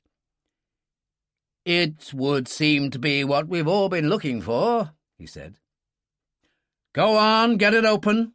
See if it's still there." Ferguson took the knife from Kim and ran its point along the inside of the front cover. The secret compartment flicked open, the folded document inside immediately apparent. Ferguson unfolded it, read it. Then he looked up, face calm. "Yes, this would appear to be the fourth copy of the Chongqing Covenant." "Give it to me." And Morgan reached down. Ferguson hesitated, and Marco raised the Uzi threateningly. "You can die now," Morgan said. "It's your choice." "Very well." Ferguson passed up the document. "Now get up here yourself," Morgan told him, and turned. "As for you, Dillon—" But Dillon had gone, dropping under the water. Marco fired a futile burst into the water, and Kim ducked and kept hauling on the line, and suddenly Fergus Munro's body surfaced, a totally macabre sight. "God help me, it's Fergus!" Hector Munro called, leaning over the rail. Rory joined him, staring down into the water. "What happened to him, Dad?" "Ask your friend Morgan. He and his henchmen here beat him to death," Ferguson said. "You bastards!" Hector Munro cried, and he and Rory turned, their shotguns coming up too late, as Marco raked both of them with a long burst from the Uzi, driving them over the rail into the water. "Get out of it, Kim!" Ferguson cried, and the Gurkha dived headfirst from the whaler into the dark water, pulling himself down with powerful strokes as Marco sprayed the water behind him. There is a technique known to any experienced diver as buddy breathing, by which, if there is no alternative source of air available, it is possible to share your air supply with a companion by passing the regulator back and forth between you. Dillon, at 12 feet, reached up and caught Kim by the foot, pulled him close, took out his mouthpiece and passed it across. The hardy little warrior, a veteran of 30 years of campaigning, understood at once, took in a supply of air, then passed it back. Dillon started to kick with his fins, making for the shore, pulling Kim along beside him and sharing the air supply as they went. After a while, he raised his thumb and started up, surfacing into a cocoon of mist. No sign of the boats at all. A moment later, Kim came up beside him, coughing. Dillon said, "What happened after I dived?" "When the body surfaced, the Munros went crazy. Marco shot both of them with the Uzi." "And the Brigadier?" "Cried to me to jump, Sahib." Dillon could hear the motor cruiser moving away at high speed, but not across the loch in the direction of the castle. "Where in the hell are they going?" he said. "There is that old concrete jetty the RAF used just below the airstrip, Sahib," Kim told him. "Perhaps they are making for that." "And a quick departure," Dillon said. And at that moment there was a thunder of engines overhead as Morgan's citation made its approaches. Dillon said, "Right, we can't be far from the jetty, so let's get moving." And he made for the shore. They landed 10 minutes later. Dillon stripped off his equipment and ran towards the house, still wearing his diving suit, Kim jogging at his heels. The Irishman flung open the front door, ran into the study and opened the top drawer in the desk. There was a Browning in there. As he checked it, Kim came in. "Sahib." "I'm going up to the airstrip. You get the Mem Sahib from the cellar and tell her what's happened." He ran outside and cut across the back lawn. No point in taking the Range Rover, he'd be quicker on foot, and the rubber and nylon diving socks he wore protected his feet. He ran into the wood, weaving in and out among the trees, aware that the engines of the Citation hadn't stopped. As he emerged from the wood, he could see it taxiing to the end of the runway and turning into the wind. At the same moment, Morgan and Asta, Marco holding the Uzi against Ferguson's back, came round the corner of the main hangar and started towards the Citation. Dillon stopped running and watched helplessly as they boarded. A moment later, the Citation roared along the runway and lifted into the sky. When Dillon arrived back at Ardnamurchan Lodge and went in the door, Hannah rushed to meet him. "What happened? I heard the plane taking off." "Exactly. Morgan had it all worked out. He didn't even go back to the castle, not a minute wasted. I arrived in time to see them boarding, he and Asta, Marco and the Brigadier." They took off straight away. I've been on to headquarters. I've asked them to check the flight plan they filed. Good. Get straight onto them again and order Lacey to get up here in the Lear like it was yesterday. I've ordered that too, Dillon, she said. Nothing like Scotland Yard training. I'm going to change. When he returned, he was wearing black jeans, a white polo neck sweater and his old black flying jacket. Hannah was in the sitting room at Ferguson's desk, the telephone at her ear. Kim came in with a jug of coffee and 2 cups. She put the phone down. They were routed to Oslo. Well, that makes sense. He wanted to be out of our airspace fast. Then what? Refueling, then onwards to Palermo. Well, that's what he said his intended destination was. He's taking the Covenant to Lucca. And the Brigadier? Didn't Kim tell you? He's going to sell him to some Arab fanatics or other in Iran. Can't we stop him in Oslo? Dillon looked at his watch. The rate that thing goes, he'll be just about landing. Can you imagine how long it would take to go through Foreign Office channels to the Norwegian government? No chance, Hannah. He's long gone. Then that leaves the Italian government, Palermo. Dillon lit a cigarette. The best joke I've heard in a long time. This is Don Giovanni Lucca we're talking about. The most powerful man in Sicily. He has judges killed to order. She was upset now, and it showed, her face very pale. We can't let them get away with it, Dillon. Morgan and that conniving little bitch. Yes, she was good, wasn't she? He smiled bleakly. She certainly fooled me. Oh, to hell with your damn male ego. It's the Brigadier I'm thinking of. And so am I, girl dear.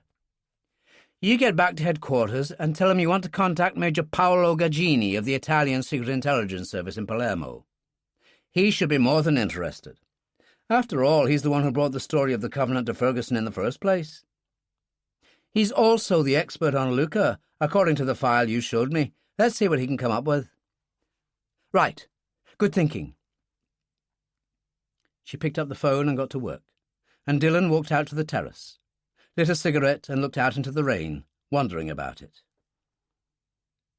He was aware of Hannah's voice on the phone, but was somewhere else, thinking of Ferguson and what would happen to him in Iran, and that was too awful to contemplate. Strange, but it was only now in a situation like this that he realized he actually had a certain affection for the Brigadier. He also thought about Morgan with a kind of cold, killing rage. And as for Asta... Hannah came to the open French windows. I've got Gaggini on the phone from Palermo. I filled him in on the situation, and he wants to speak to you. Dillon went in and picked up the phone. Gaggini, I've heard good things about you, he said in Italian. What can we do in this thing? I've heard of you too, Dillon. Look, you know what the situation is like here, mafia everywhere. If I get a court order, which would be difficult, it would take time. What about immigration and customs at the airport? Half of them have mafia connections, just like the police. Any move I make at an official level, Lucca will know about within 15 minutes. Well, there must be something you can do. Leave it with me. I'll phone back in an hour. Dillon put the phone down and turned to Hannah. He's calling back in an hour. He's going to see what he can do. Oh, this is nonsense, she said. All they have to do is meet the damn plane with the police squad. Have you ever been to Sicily? No. I have. It's another world. The minute Gaggini makes an official request for the police to meet that plane, someone will reach for a phone to inform Lucca. Even from police headquarters? Especially from police headquarters. The mafia's fingers reach everywhere. Scotland Yard it's not, Hannah. If Lucca thought there was a problem, he'd contact Morgan and tell him to go elsewhere. Perhaps even tell him to fly direct to Tehran, and that's the last thing we want. So, what do we do? We wait for Gagini to phone back, he said, turned and went outside again. And when Gagini did phone just under an hour later, he sounded excited. My sources tell me the citation isn't booked to land at Palermo. Well, they must have a flight plan even in Sicily, Dillon said. Of course, my friend, just listen. Carl Morgan has an old farmhouse inland from Palermo at a place called Valdini. He doesn't use it much. There's just a caretaker and his wife in residence. It's an old family property. So? Dillon glanced at Hannah, who was listening on the extension. The thing is, Morgan had an airstrip laid out there the other year, probably to be used for drug deliveries. It's grass, but open meadow about a mile long, so it's perfectly adequate for the citation to land. Are you saying that's what he intends to do? That's what the flight plan says. But what about customs and immigration? Hannah broke in. All taken care of by Luca, Chief Inspector. Dillon said, Can we get in? I doubt it. That's real mafia country. You couldn't pass through a village without being noted. Every shepherd boy on a hill with his flock is like a sentry. Troop movements, as with the police, are an impossibility. I see, Dillon said. There was a sudden roar as the Lear from Gatwick passed overhead to make its landing. What do you want me to do, my friend? Let me think about it. Our plane has just arrived. I'll let you know. The only certain thing is that we'll be coming to Palermo. He replaced the phone, as did Hannah. It doesn't sound too good, does it? She said. We'll see. Now let's get out of here. Lacey came along from the cockpit and crouched down. And now to Gatwick. We'll refuel and get straight off to Palermo. Good, Dillon said. Speed is of the essence on this one, Flight Lieutenant. Kim lay back in one of the rear seats, eyes closed. Hannah glanced back at the little Gurkha. What about him? Well, drop him at Gatwick. Nothing for him to do where I'm going. And where would that be? Valdini, obviously. But Gagini's just told us that would be impossible. Nothing's impossible in this life, Hannah. There's always a way. He reached for the bar box, found a half bottle of scotch, poured himself a shot into a plastic cup, and sat there brooding. About 20 minutes before they reached Gatwick, Lacey patched a call through which Dillon took. It was Gagini. An interesting development. I've got one of my undercover men working at the local garage near Luca's place.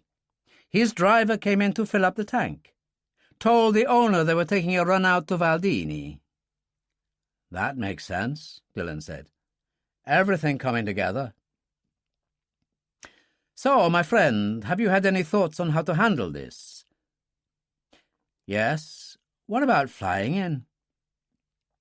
But they would be alert at the moment you try to land.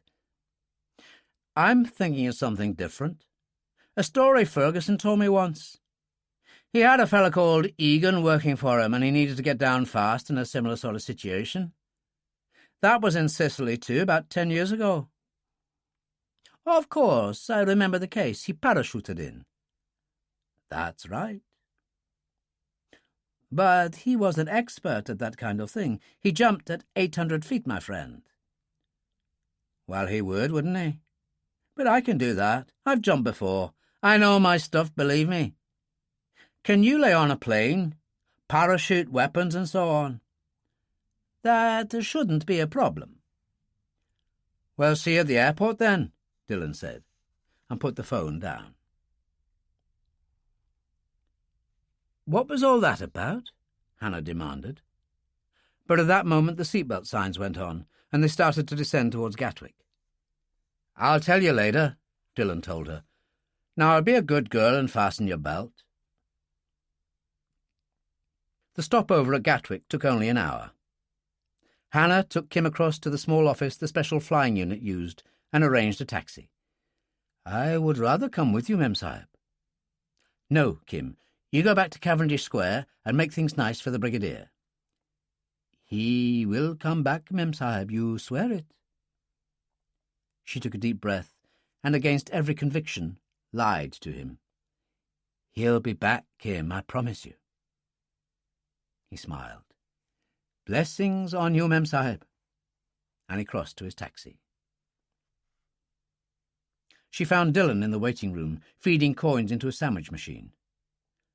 Plastic food, but what can you do? Would you like something?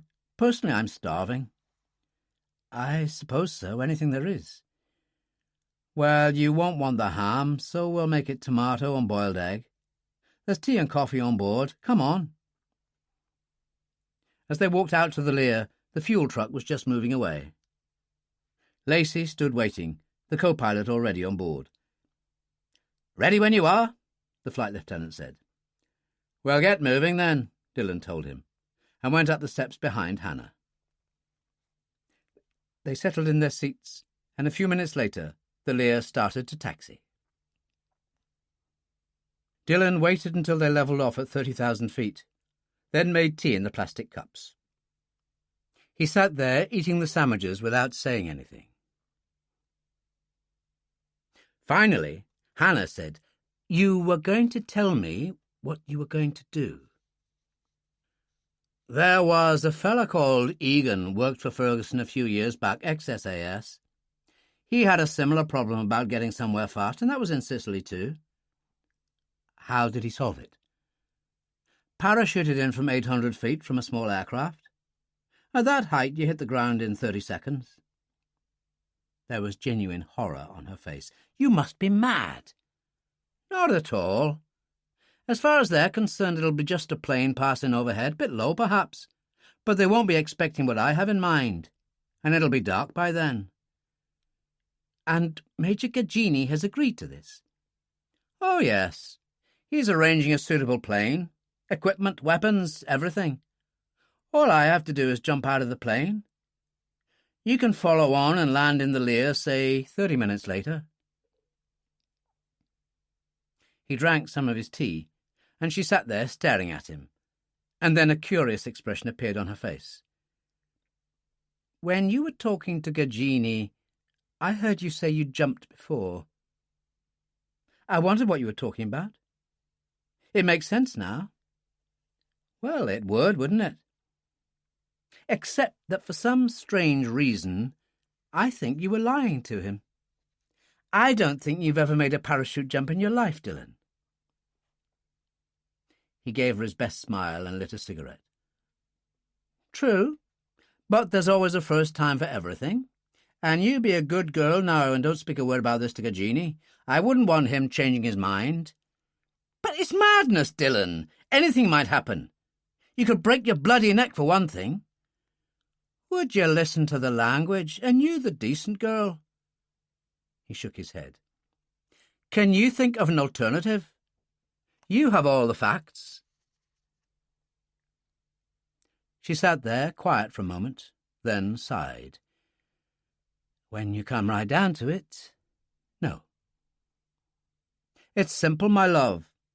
Forget the Chongqing covenant, and just think of Ferguson. Never tell him this, but I actually like the old sod, and I won't stand by and see him go to hell if I can prevent it. He leaned across and put a hand on hers and smiled. That special smile, nothing but warmth there and immense charm. Now then, could you do with another cup of tea? They came in over the sea. Palermo on the port side. Evening falling fast, and already lights twinkled in the city. There were a few cumulus clouds in a sky that was otherwise clear, and a half-moon.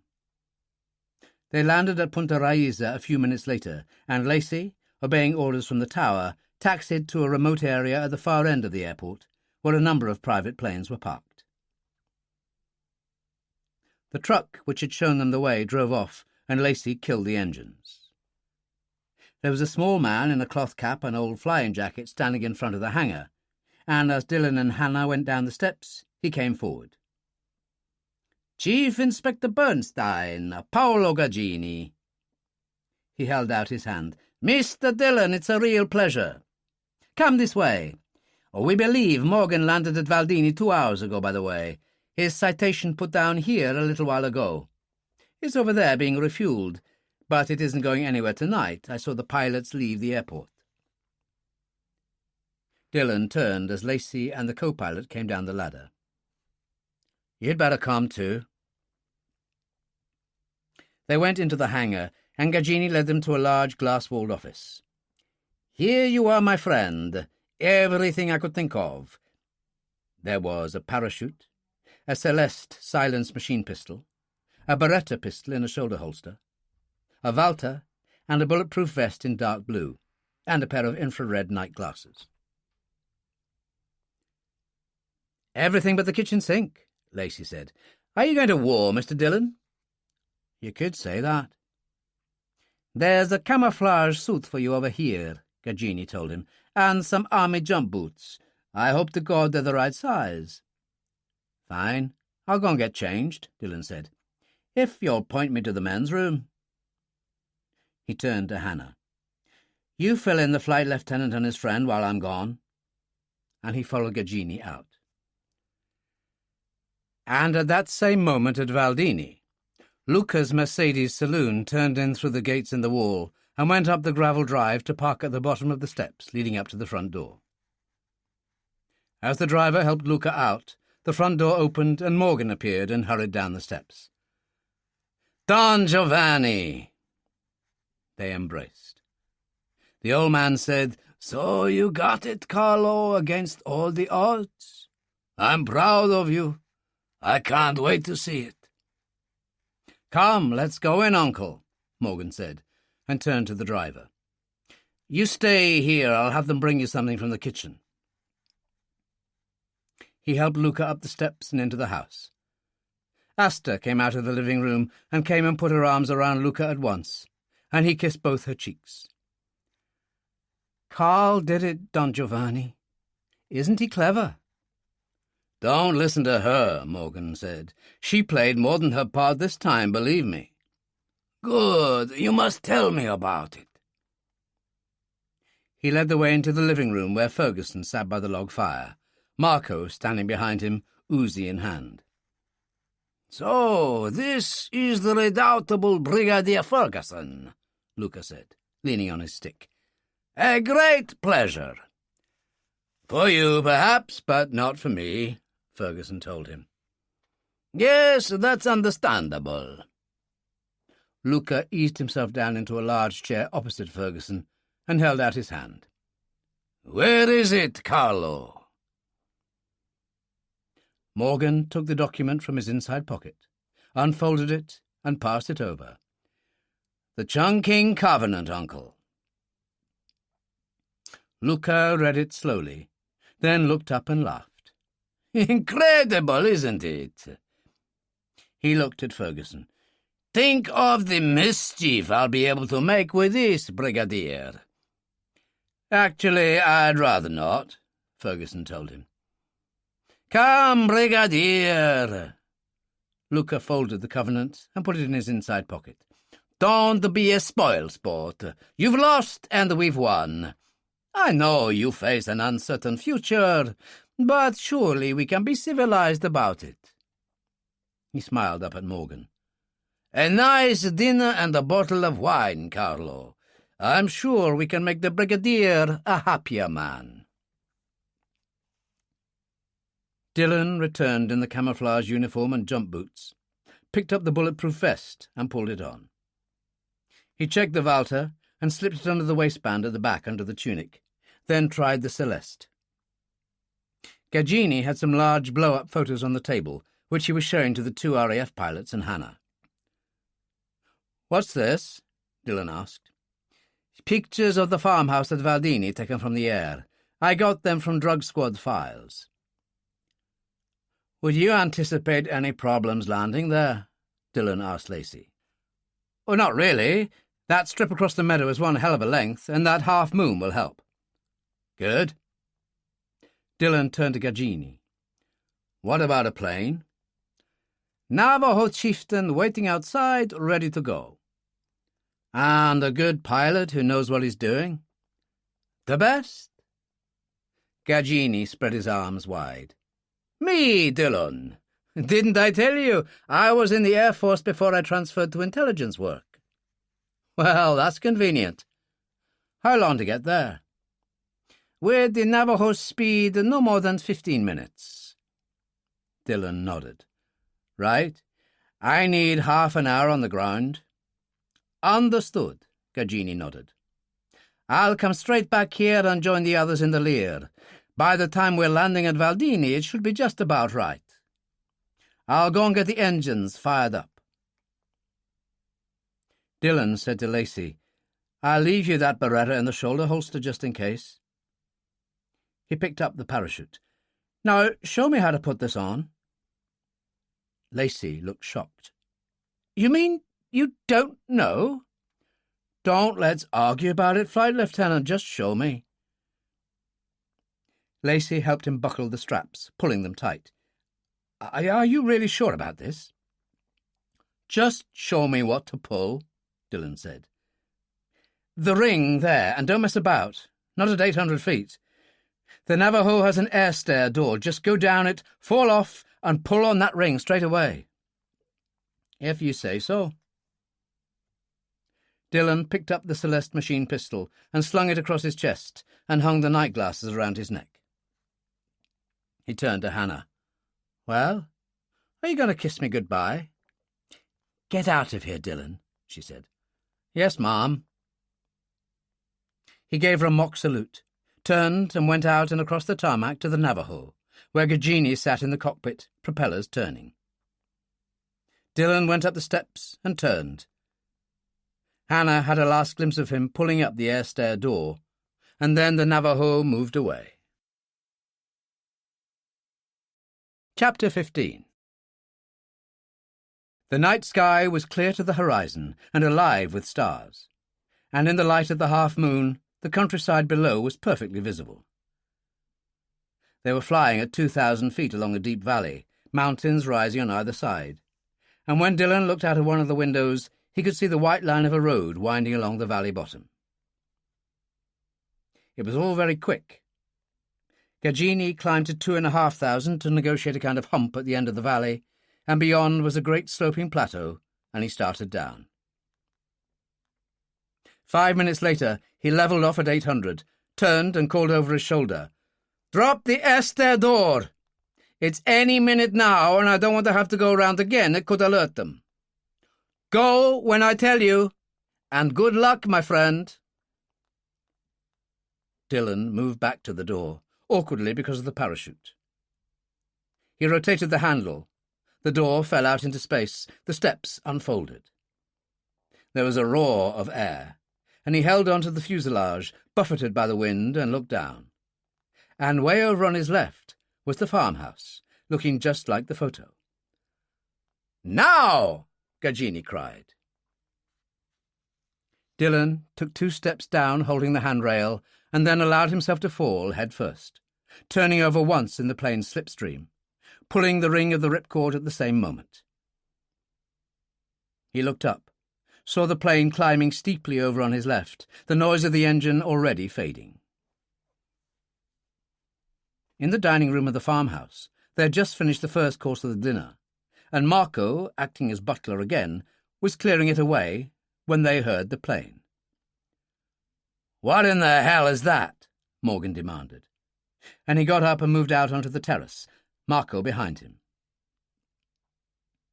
The noise of the plane was fading over to the right. Asta came out at that moment. "Are you worried about something?" "The plane. It seemed so low that for a wild moment I thought it might intend to land." "Dillon?" She shook her head. "Even he wouldn't be crazy enough to try that." "No, of course not." He smiled and they went back inside. "Just a passing plane," he said to Luca, and he turned to the brigadier and shrugged. "No cavalry riding to the rescue this time." "What a pity," Ferguson said. "Yes, isn't it? We'll continue with the meal, shall we? I'll be back in a moment." He nodded to Marco and went out into the hall with him. "What is it?" Marco demanded. I don't know. That plane made no attempt to land, but it was certainly low when it made its pass. Someone sniffing out the lie of the land, perhaps, Marco suggested. Exactly. Then if someone was approaching by road, they could let them know how the situation looked by radio. Marco shook his head. No one could get within 20 miles of here by road without us being informed, believe me. Yes, perhaps I'm being overcautious. But who've we got? There's the caretaker, Guido. I put him on the gate, and the two shepherds, the Tognolis, Franco and Vito. They've both killed for the society. They're good men. Get them out in the garden, and you see to things. I just want to be sure. He laughed and put a hand on Marco's shoulder. It's my Sicilian half talking. He returned to the dining room, and Marco went to the kitchen, where he found Rosa, the caretaker's wife, busy at the stove, and the Tognoli brothers seated at one end of the table eating stew. "You can finish that later," he said. "Right now, you get out into the garden, just in case. Signor Morgan was unhappy about the plane that passed over." "At your orders," Franco Tognoli said, wiping his mouth with the back of a hand, and he unslung from the back of his chair his lupara, the sawn-off shotgun that was the traditional weapon of the mafia since time immemorial. "Cabot," he told his brother, "we got work to do." And they went out.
Marco picked up a glass of red wine that stood on the table.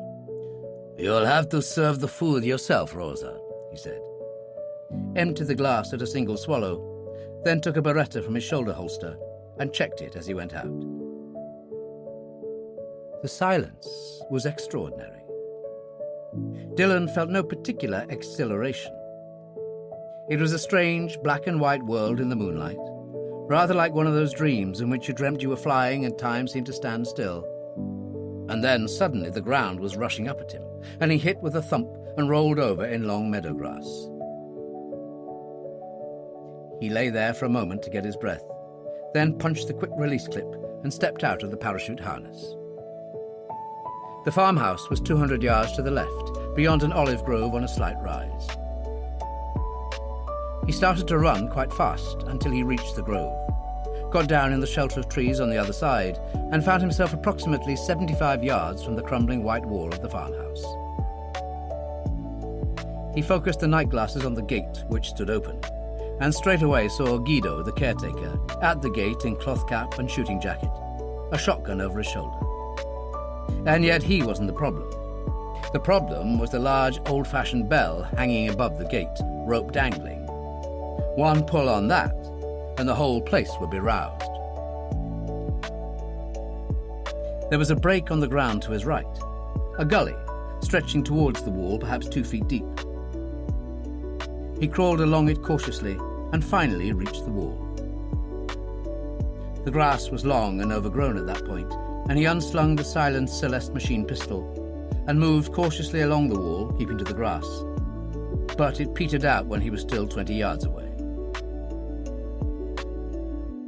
Guido was smoking a cigarette, his back to Dillon, looking up at the stars. And Dillon stood up and moved quickly out in the open now. When he was 10 yards away, Guido turned, saw him at once, his mouth opening in dismay. He reached up for the bell rope, and Dillon fired a short burst that lifted him off his feet, killing him instantly. It was amazing how little noise the Celeste had made, but there was no time to lose. Dillon dragged Guido's body into the shelter of the wall and dashed through the gate. He immediately left the drive and moved into the shelter of the lush, overgrown, semi-tropical garden. Here, too, the grass badly needed cutting. He moved cautiously through it between the olive trees towards the house. Quite suddenly, it started to rain, one of those sudden showers common to the region at that time of year, and he crouched there, aware of the terrace, the open windows, and the sound of voices. Marco, on his way down the drive, cursed as the rain started to fall, pulled up his collar and continued to the gate. It was apparent at once that Guido wasn't there. Marco pulled out his beretta, moved outside, and saw the body lying at the foot of the wall. He reached for the rope, rang the bell furiously for a few moments, then ran inside the gate. "Someone's here!" he called. "Watch yourselves!" Then he moved into the bushes, crouching. In the dining room there was immediate upheaval. "What's happening?" Luca demanded. "The alarm bell," Morgan said. "Something's up."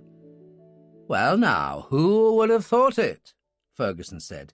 "You shut your mouth." Morgan went to a bureau, opened a drawer to reveal several handguns. He selected a Browning and handed Asta a Walter. "Just in case," he said. And at that moment, a shotgun blasted outside.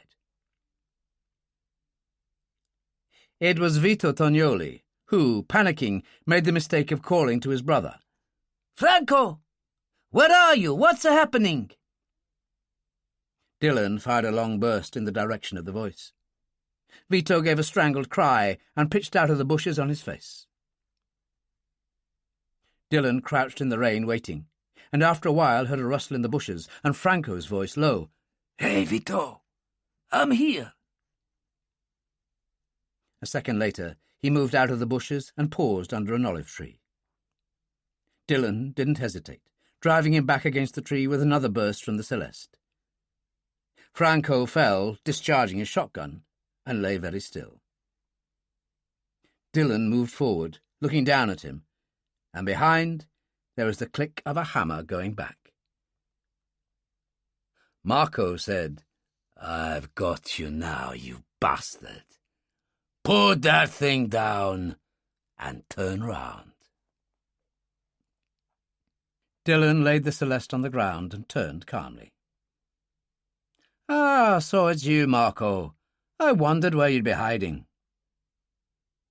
"God knows how you got here, but that doesn't matter now. The only important thing is you're here, and I get the pleasure of killing you myself." He picked up Franco's shotgun with one hand and holstered the Beretta. Then he called out, "It's Dillon, Signor Morgan. I've got him here." "Have you now?" Dillon said. "This is the Lupada, always used by mafia for a ritual killing." "Yes, I had heard that," Dillon said. "The only trouble is, old son, it's only double-barreled, and it discharged when Franco went down." There was one single second when Marco took in what he had said and realized it was true. He dropped the shotgun. His hand went inside his coat to the holstered Beretta. Dillon said, "Goodbye, my old son." His hand found the silenced Walter in his waistband under the tunic at his back. It swung up, and he fired twice, each bullet striking Marco in the heart and driving him back. Dillon stood there looking down at him. Then he replaced the Walter in his waistband, reached down and picked up the Celeste. He took a step forward, looking out through the bushes of the terrace, then fired a long burst, raking the wall beside the window. "It's Dillon," he called. "I'm here, Morgan." Morgan, in the dining room, stood by the table, Luca on one side, Asta on the other, holding the Walter in her hand. "Dillon!" he called. "Can you hear me?" Dillon called back, "Yes." Morgan went round the table and got Ferguson by the collar. "On your feet," he said, "or I'll—" He pushed the brigadier round the table towards the open windows in the terrace. "Listen to me, Dillon. I've got your boss here. I'll blow his brains all over the room unless you do as I say. After all, he's what you've come for." There was a marked silence, only the rain falling, and then, incredibly, Dillon appeared, coming up the steps to the terrace, the Celeste in his hands. He reached the terrace and stood there, the rain beating down. "Now what?" he said. Morgan, the muzzle of his Browning against Ferguson's temple, pulled him back step by step until he stood at the end of the table. Luca still sitting on one side of him, Asta on the other, her right hand clutching the Walter against her thigh. Dillon moved into the entrance, a supremely menacing figure in the camouflage uniform, his hair plastered to his skull. He spoke in Irish, and then smiled. "That means God bless all here." Morgan said, "Don't make the wrong move." "No, why would I?" Dillon moved to one side of the table and nodded to Asta. "Is that a gun in your hand, girl? I hope you know how to use it." "I know," she said, and her eyes were like dark holes, her face very pale. "Then move to one side." She hesitated, and he said, his voice harsh, "Do it, Asta." She stepped back, and Morgan said, "Don't worry. If he fires that thing, he takes all of us, and that includes the brigadier. Isn't that so, Dillon?" "True," Dillon said. "I presume the overweight gentleman is your uncle, Giovanni Luca? It would include him, too. A great loss to this honoured society of yours." "There is a time for all things, Dillon," the old man said. "I am not afraid." Dillon nodded. "I respect that. But you're living in the past, Capo. You've been lord of life and death too long." "Everything comes to an end sometime, Mr. Dillon," Luca said, and there was a strange look in his eyes. Morgan said, "To hell with this! Put the machine pistol on the table, Dillon, or I'll spread Ferguson's brains over the cutlery, I swear it." Dillon stood there, holding the Celeste comfortably, and Ferguson said, "I abhor bad language, dear boy, but you have my permission to shoot the fucking lot of them." Dillon smiled suddenly, that deeply personal smile of total charm. "God save you, Brigadier, but I came to take you home, and I didn't intend a coffin." He moved to the table, placed the Celeste down, and pushed it along to the end, where it came to a halt in front of Luca. There was a kind of relief on Morgan's face, and he pushed Ferguson away from him. "So, here we are, Dillon. You're a remarkable man, I'll give you that." "Oh, don't flatter me, old son." "Marco?" Morgan asked. "He's gone the way of all flesh, plus 2 fellows in cloth caps I found prowling in the garden." Dillon smiled. "Sure, and I was forgetting the one at the gate. That makes 4, Morgan. I'm nearly as good as that tailor in the fairy tale by the Brothers Grimm. He boasted 6 at one blow, but they were flies on the jam and bread." "You bastard," Morgan said. "I'm going to enjoy killing you." Dillon turned to Asta. "Are you taking all this in? It's fun, isn't it? Right up your street." She said, "Talk all you want, Dillon, you're finished." "Not yet, Asta. Things to be said." He smiled at Morgan. "A strange one, the girl here. She looks like she's off page 52 in Vogue magazine, but there's another side to her. She likes the violence. Gets off on it." "Shut your mouth," Asta said in a low voice. "And why should I do that, girl? Especially if he's going to blow me away. A few words only. The condemned man's entitled to that." Morgan said, "You're talking yourself into the grave." "Yes, well, that's waiting for all of us. The one sure thing. The only difference is how you get there. Now, take your wife, for instance. A strange business, that."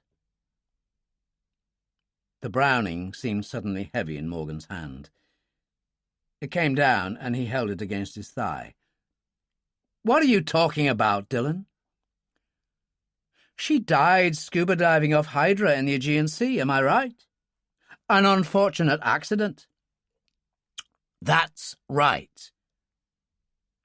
"Ferguson got a copy of the report compiled by the Athens police. There were you and your wife, Asta, and a dive master on board." "So?" "She ran out of air, and the police report indicates that was no accident. The valve system in her equipment had been interfered with. Difficult to prove anything, especially with a man as powerful as the great Carl Morgan. So they put that report on file." "You're lying," Morgan said. "No, I've seen the report. Now, who would want to kill her? Hardly the dive master, so we can eliminate him.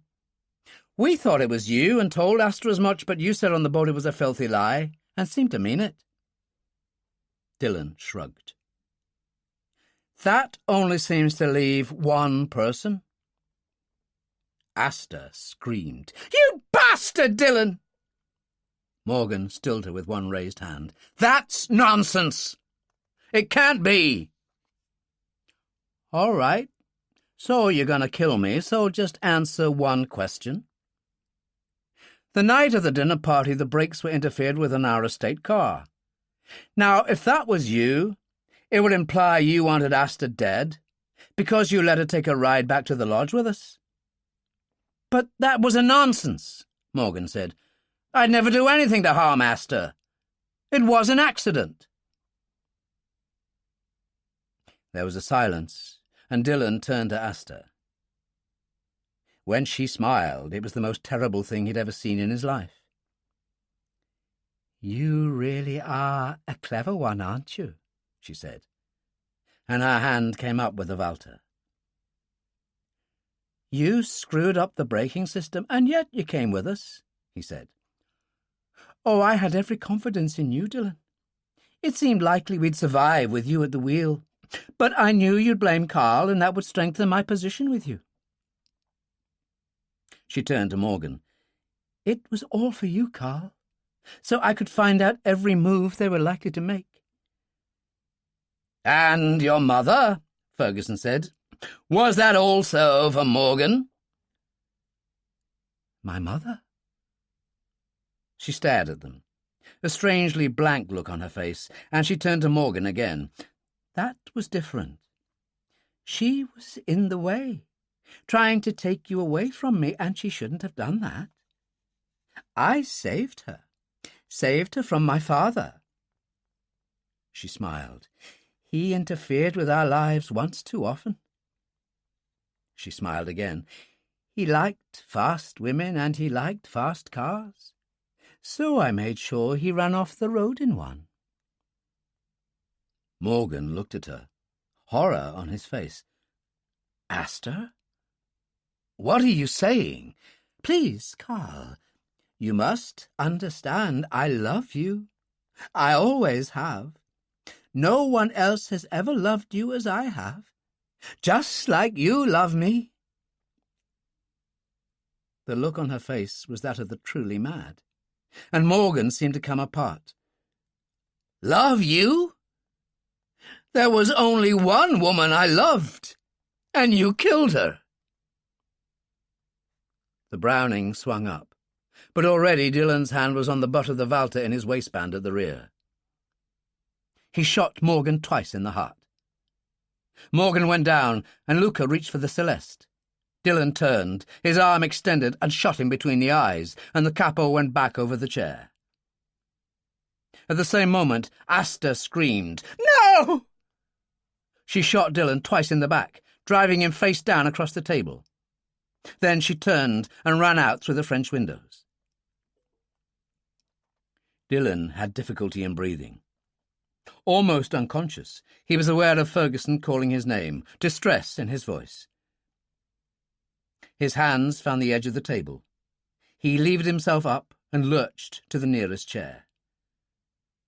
He sat there, gasping for breath, then reached for the Velcro tabs on the bulletproof waistcoat, opened them, and took it off. When he examined it, the 2 bullets she had fired were embedded in the material.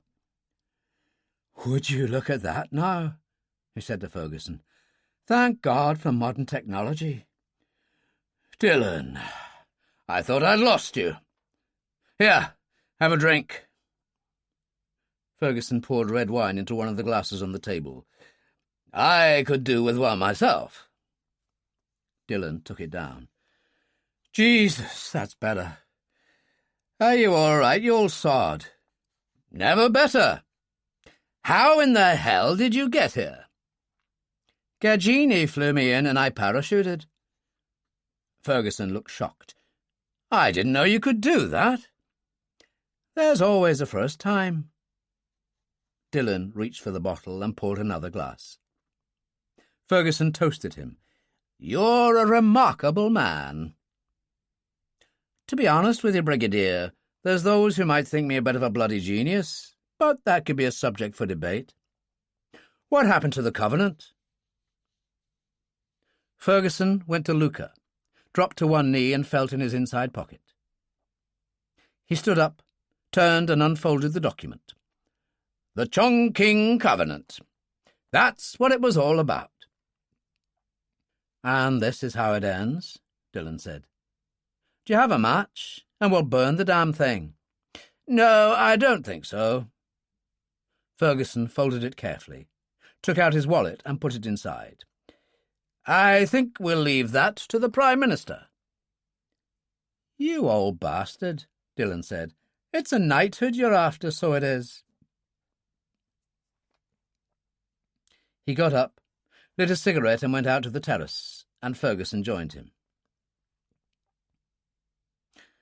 I wonder where she is. I heard some sort of car leave when I was trying to revive you." "Long gone, Brigadier," Dillon said. There was a roar of engines overhead, a dark shadow swooping down to the meadow. "Good God, what's that?" Ferguson said. "Hannah Bernstein coming to pick up the pieces, plus the good Major Gagini. He's been more than helpful on this. You owe him one." "I shan't forget," Ferguson said. Hannah Bernstein stood just inside the dining room, Gagini at her side, and surveyed the scene. "Oh, my God," she said. "A butcher's shop." "Do you have a problem with this, Chief Inspector?" Ferguson asked.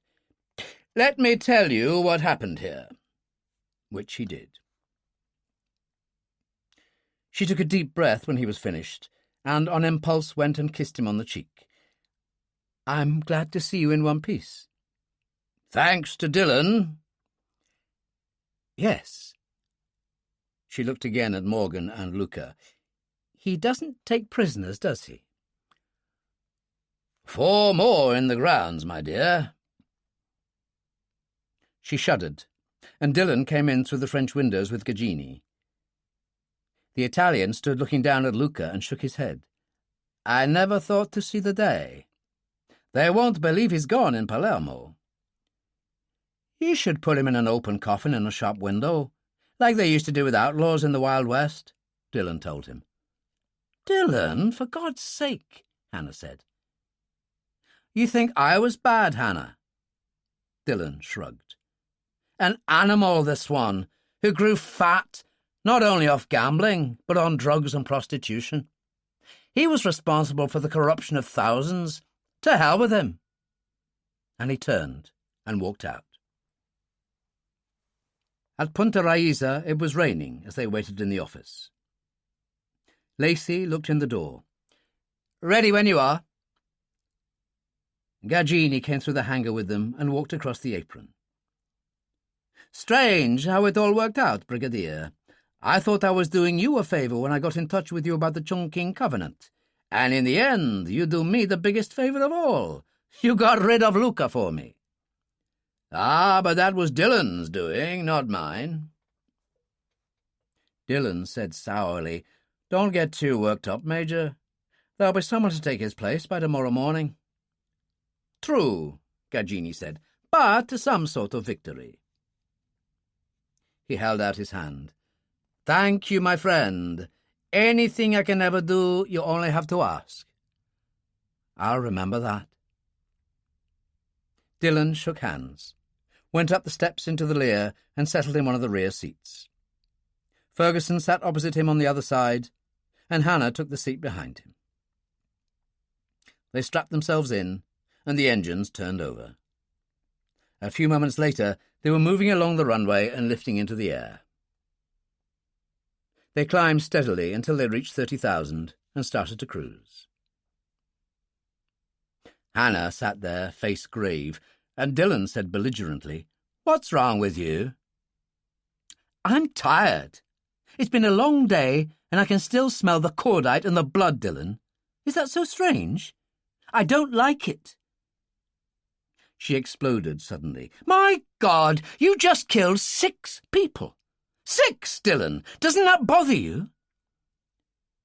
"What am I hearing?" he said. "Some sort of fine Jewish Hasidic interpretation on this? The kind of morality that says, let your enemy do it unto you, but don't do it unto him?" "All right. So I don't know what I mean." There was no doubt that she was genuinely upset. Dillon said, "Then maybe you're in the wrong job. I'd think about that if I were you." "And how do you see yourself? As some sort of public executioner?" "Enough, both of you." Ferguson opened the bar box, took out a half bottle of scotch, poured some into a plastic cup and handed it to her. "Drink that. It's an order." She took a deep breath and reached for it. "Thank you, sir." Ferguson poured a generous measure into another cup and passed it to Dillon. Try that. Dillon nodded and drank deep, and the brigadier poured himself one. It's the business we're in, Chief Inspector. Try to remember that. Of course, if you're unhappy and wish to return to normal duty— No, sir, she said. That won't be necessary. Dillon reached for the bottle and poured another, and Ferguson said, I wonder what happened to that wretched young woman. God knows, Dillon said. Mad as a hatter, Ferguson said. So much is obvious, but that isn't our problem. And he closed his eyes and lay back in the seat. It was at about the same time that Asta arrived at the gate of Luca's villa. She kept her hand on the horn, and the guard appeared on the other side. He took one look and hurriedly opened the gate, and she drove through and up to the house. When she got out of the station wagon, the door opened at the top of the steps, and Luca's houseboy, Giorgio, appeared. Signorina, you are alone? The capo and Signor Morgan come later?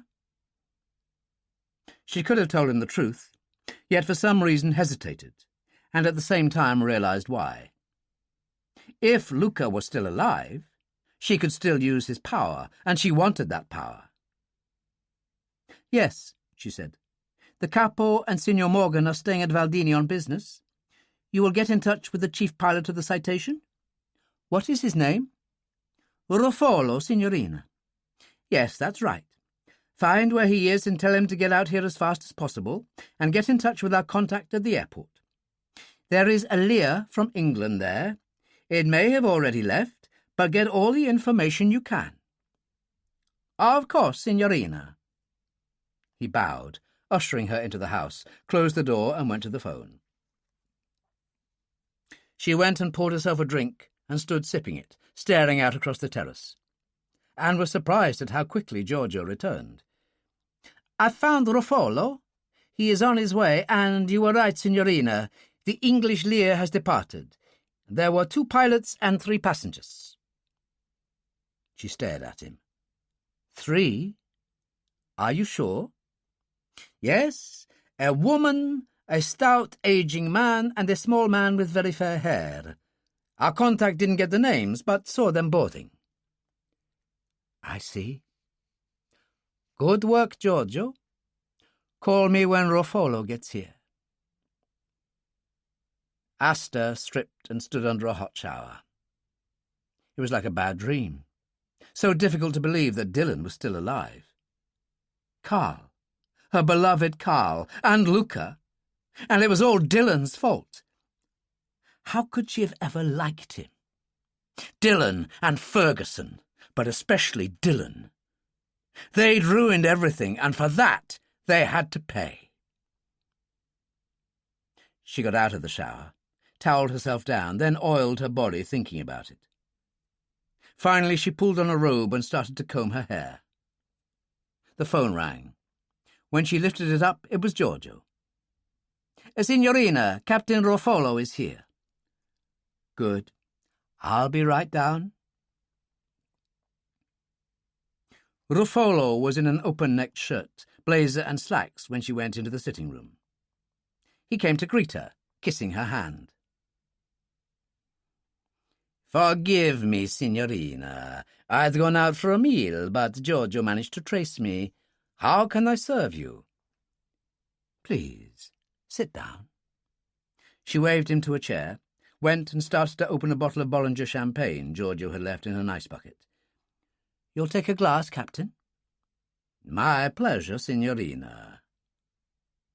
His eyes fastened on the ripe curves of her young body, and he sat up straight. Asta poured champagne into 2 crystal glasses and handed one to him. This is a delicate matter, Captain. The capo has given me a special task. I am to go to England tomorrow, but not officially, if you understand me. Ruffolo sampled a little of the champagne.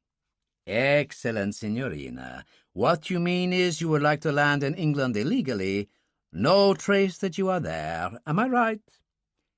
Exactly, Captain. There is no problem on this. There is a private airfield in Sussex we can use. I've done this before. There is so much traffic in the London approaches that if I go in from the sea at 600 feet, there is no trace. Is it London you wish to go to?" "Yes," she said. "Only 30 miles away by road. No problem." "Wonderful," she said, got up and went back to the champagne bucket. "The capo will be pleased. Now let me give you another glass of champagne." Chapter 16. It was just before 6 the following evening when the Daimler was admitted through the security gates at Downing Street. Dillon, Ferguson and Hannah Bernstein sat in the back, and when the chauffeur opened the door for them, it was only Ferguson and Hannah who got out. Ferguson turned. "Sorry about this, but you'll have to wait for us, Dillon. I don't expect we'll be long." "I know," Dillon smiled. "I embarrassed the man." They went to the door where the duty policeman, recognising Ferguson, saluted. It opened at once, and they passed inside where an aide took their coats and Ferguson's Malacca cane. They followed him upstairs and along the corridor. A second later, and he was admitting them to the study, where they found the Prime Minister sitting behind his desk, working his way through a mass of papers. He glanced up and sat back. "Brigadier, Chief Inspector. Do sit down." "Thank you, Prime Minister," Ferguson said, and they pulled chairs forward. The Prime Minister reached for a file and opened it. "I've read your report. An absolutely first-class job. Dillon seems to have acted with his usual, rather ruthless efficiency." "Yes, Prime Minister. On the other hand, without him we'd have lost you, Brigadier, and I wouldn't have liked that at all. A disaster for all of us. Wouldn't you agree, Chief Inspector?" "Absolutely, Prime Minister." Where is Dillon now, by the way?" "Waiting outside in my Daimler, Prime Minister," Ferguson told him. "I feel it the sensible thing to do, considering Dillon's rather unusual background." "Of course." The Prime Minister nodded and then smiled. "Which leaves us with the Chongqing Covenant." He took it from the file. "Remarkable document. It raises such infinite possibilities. But as I said at the first meeting we had about this affair, we've had enough trouble with Hong Kong. We're getting out and that's it, which is why I told you to find the damn thing and burn it." "I rather thought you'd like to do that yourself, Prime Minister." The Prime Minister smiled. "Very thoughtful of you, Brigadier." There was a fire burning brightly in the grate of the Victorian fireplace. He got up, went to it, and placed the document on top. The edges curled in the heat, then it burst into flame. A moment later, it was simply grey ash already dissolving. The Prime Minister turned, came round his desk. "I'd like to thank you both." He shook hands with them. "And thank Dillon for me, Brigadier." "I will, Prime Minister." "And now you must excuse me. I'm due at the House of Commons. An extra Prime Minister's question time. We must let members have their moment of fun." "I understand, Prime Minister," Ferguson said. Behind them, by the usual mysterious alchemy, the door opened and the aide reappeared to show them out. "It went well, then," Dillon said, as the Daimler turned out through the security gates into Whitehall. "You could say that. He enjoyed the pleasure of putting the Chongqing Covenant on the fire himself." "Well, that was nice for the man." "He did ask the Brigadier to thank you, Dillon," Hannah said. "Did he now?" Dillon turned to Ferguson, who sat with his hands folded over the silver handle of his Malacca cane. "You didn't mention that." "Didn't want it to go to your head, dear boy." He opened the partition window. "Cavendish Square." He sat back. "I thought we'd all have a drink at my place." "Oh, Jesus, Your Honour," Dillon said. "It's so kind of you to ask us, the grand man like yourself." "Stop playing the stage Irishman, Dillon. It doesn't suit you. Terribly sorry, sir." Dillon was all public school English now. "But the fact is, I take it as a real honour if you and the Chief Inspector would have a drink with me at my place." He opened the partition window again. "Change of venue, driver. Make it Stable Mews." As Dillon closed the window, Ferguson sighed and said to Hannah, "You'll have to excuse him. He used to be an actor, you see." The Daimler turned into the cobbled yard of Stable Mews and stopped outside Dillon's cottage. "Wait for us," Ferguson told his driver, as the Irishman unlocked the front door and Hannah followed him in. Ferguson joined them, closing the door. "This is really rather nice," he said. "Come in the sitting room."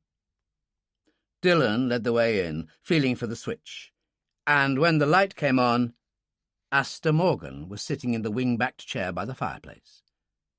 She wore a jumpsuit in black crushed velvet and a black beret. More importantly, she held a Walter in her lap, a silencer screwed to the end of the barrel.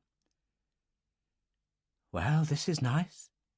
Here I was waiting for you, Dillon, and I get all three." Her eyes glittered. Her face was very pale, dark shadows under her eyes. "Now, don't be a silly girl," Ferguson told her. "Oh, but I've been a very clever girl, Brigadier. I'm not even supposed to be in the country.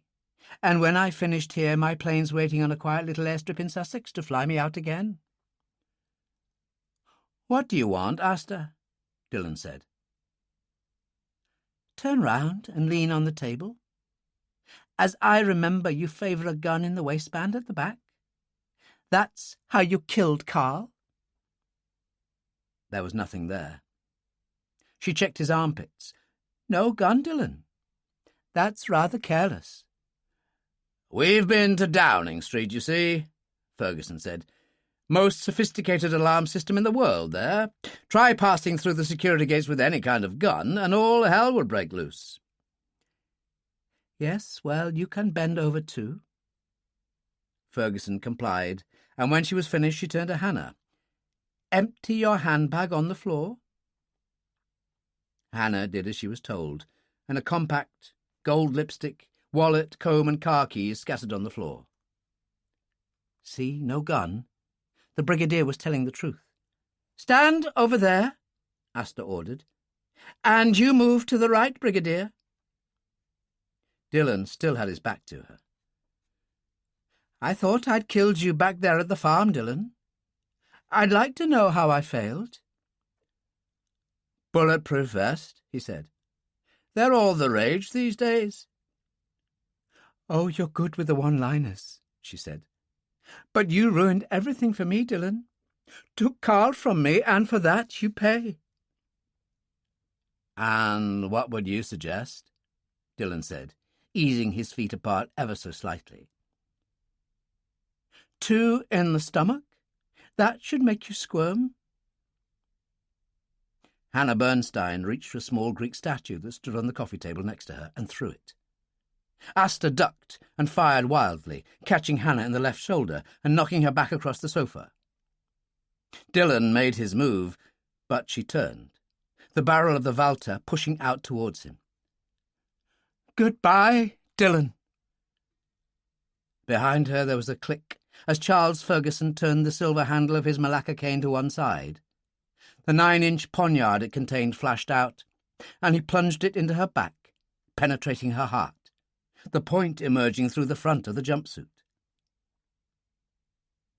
She didn't even have time to cry out, the Walter falling from a nerveless hand, and she lurched forward, Dillon's hands catching each arm.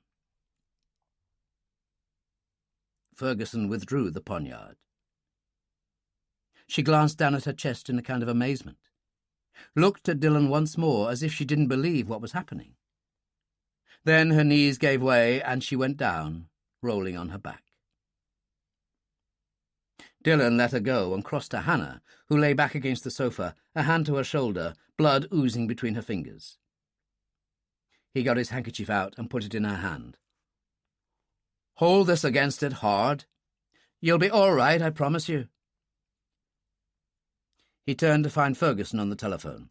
"Yes, Professor Henry Bellamy for Brigadier Charles Ferguson." "An emergency." He stood there waiting, the blood-stained poniard in his hand, the cane on the floor. "Henry! Charles here. Gunshot wound in the left shoulder, Chief Inspector Bernstein. I'll have Dillon bring her round to the London clinic now. I'll see you later." He put the phone down and turned. "Right, Dillon, into the Daimler and round to the clinic fast. Bellamy will be there as soon as you are." Dillon helped Hannah up and glanced at Asta. "What about her?" "Quite dead, but I'll see to it. Now get moving." He followed them along the hall, opened the door and saw them into the Daimler. Then he went back.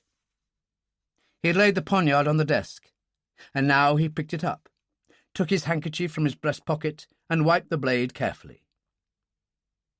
He replaced it in the Malacca cane, stood looking down at her, then picked up the phone and dialed a number.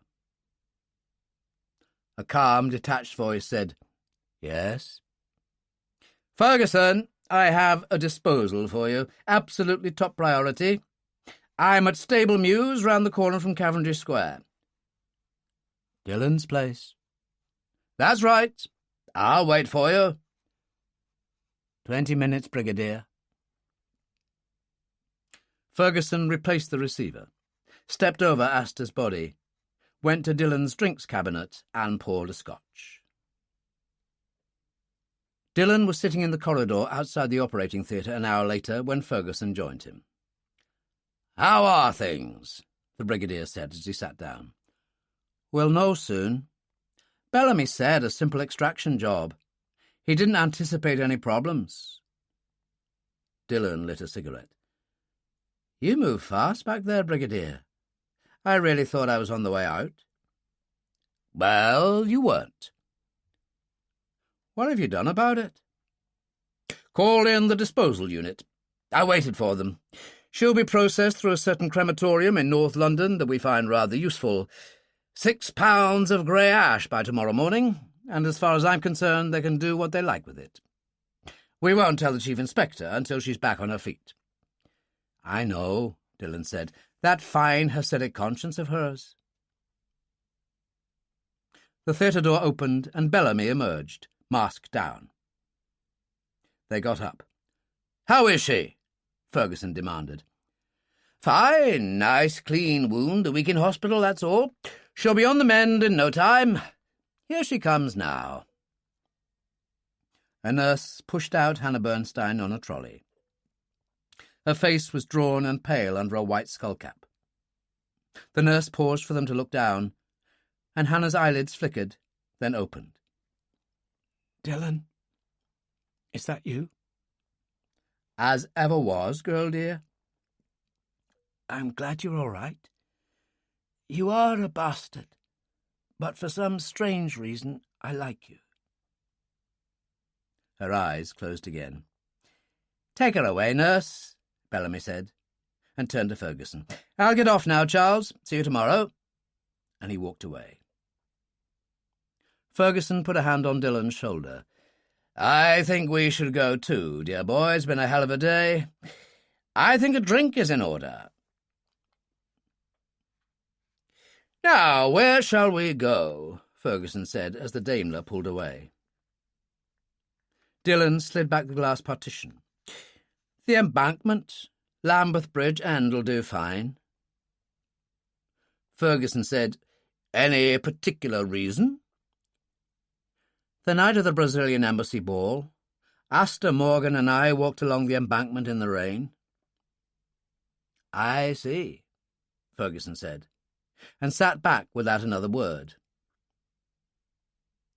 10 minutes later, the Daimler pulled in by the bridge. It was raining hard, and Dillon got out and walked to the parapet beside the river. Ferguson joined him a moment later, holding an umbrella. "As I said, she was as mad as a hatter. Not your problem, dear boy." "Don't worry, Brigadier. Just exorcising the ghost." Dillon took out a cigarette and lit it. "Actually, She can rot in hell as far as I'm concerned. Now let's go and get that drink. And he turned and went back to the car.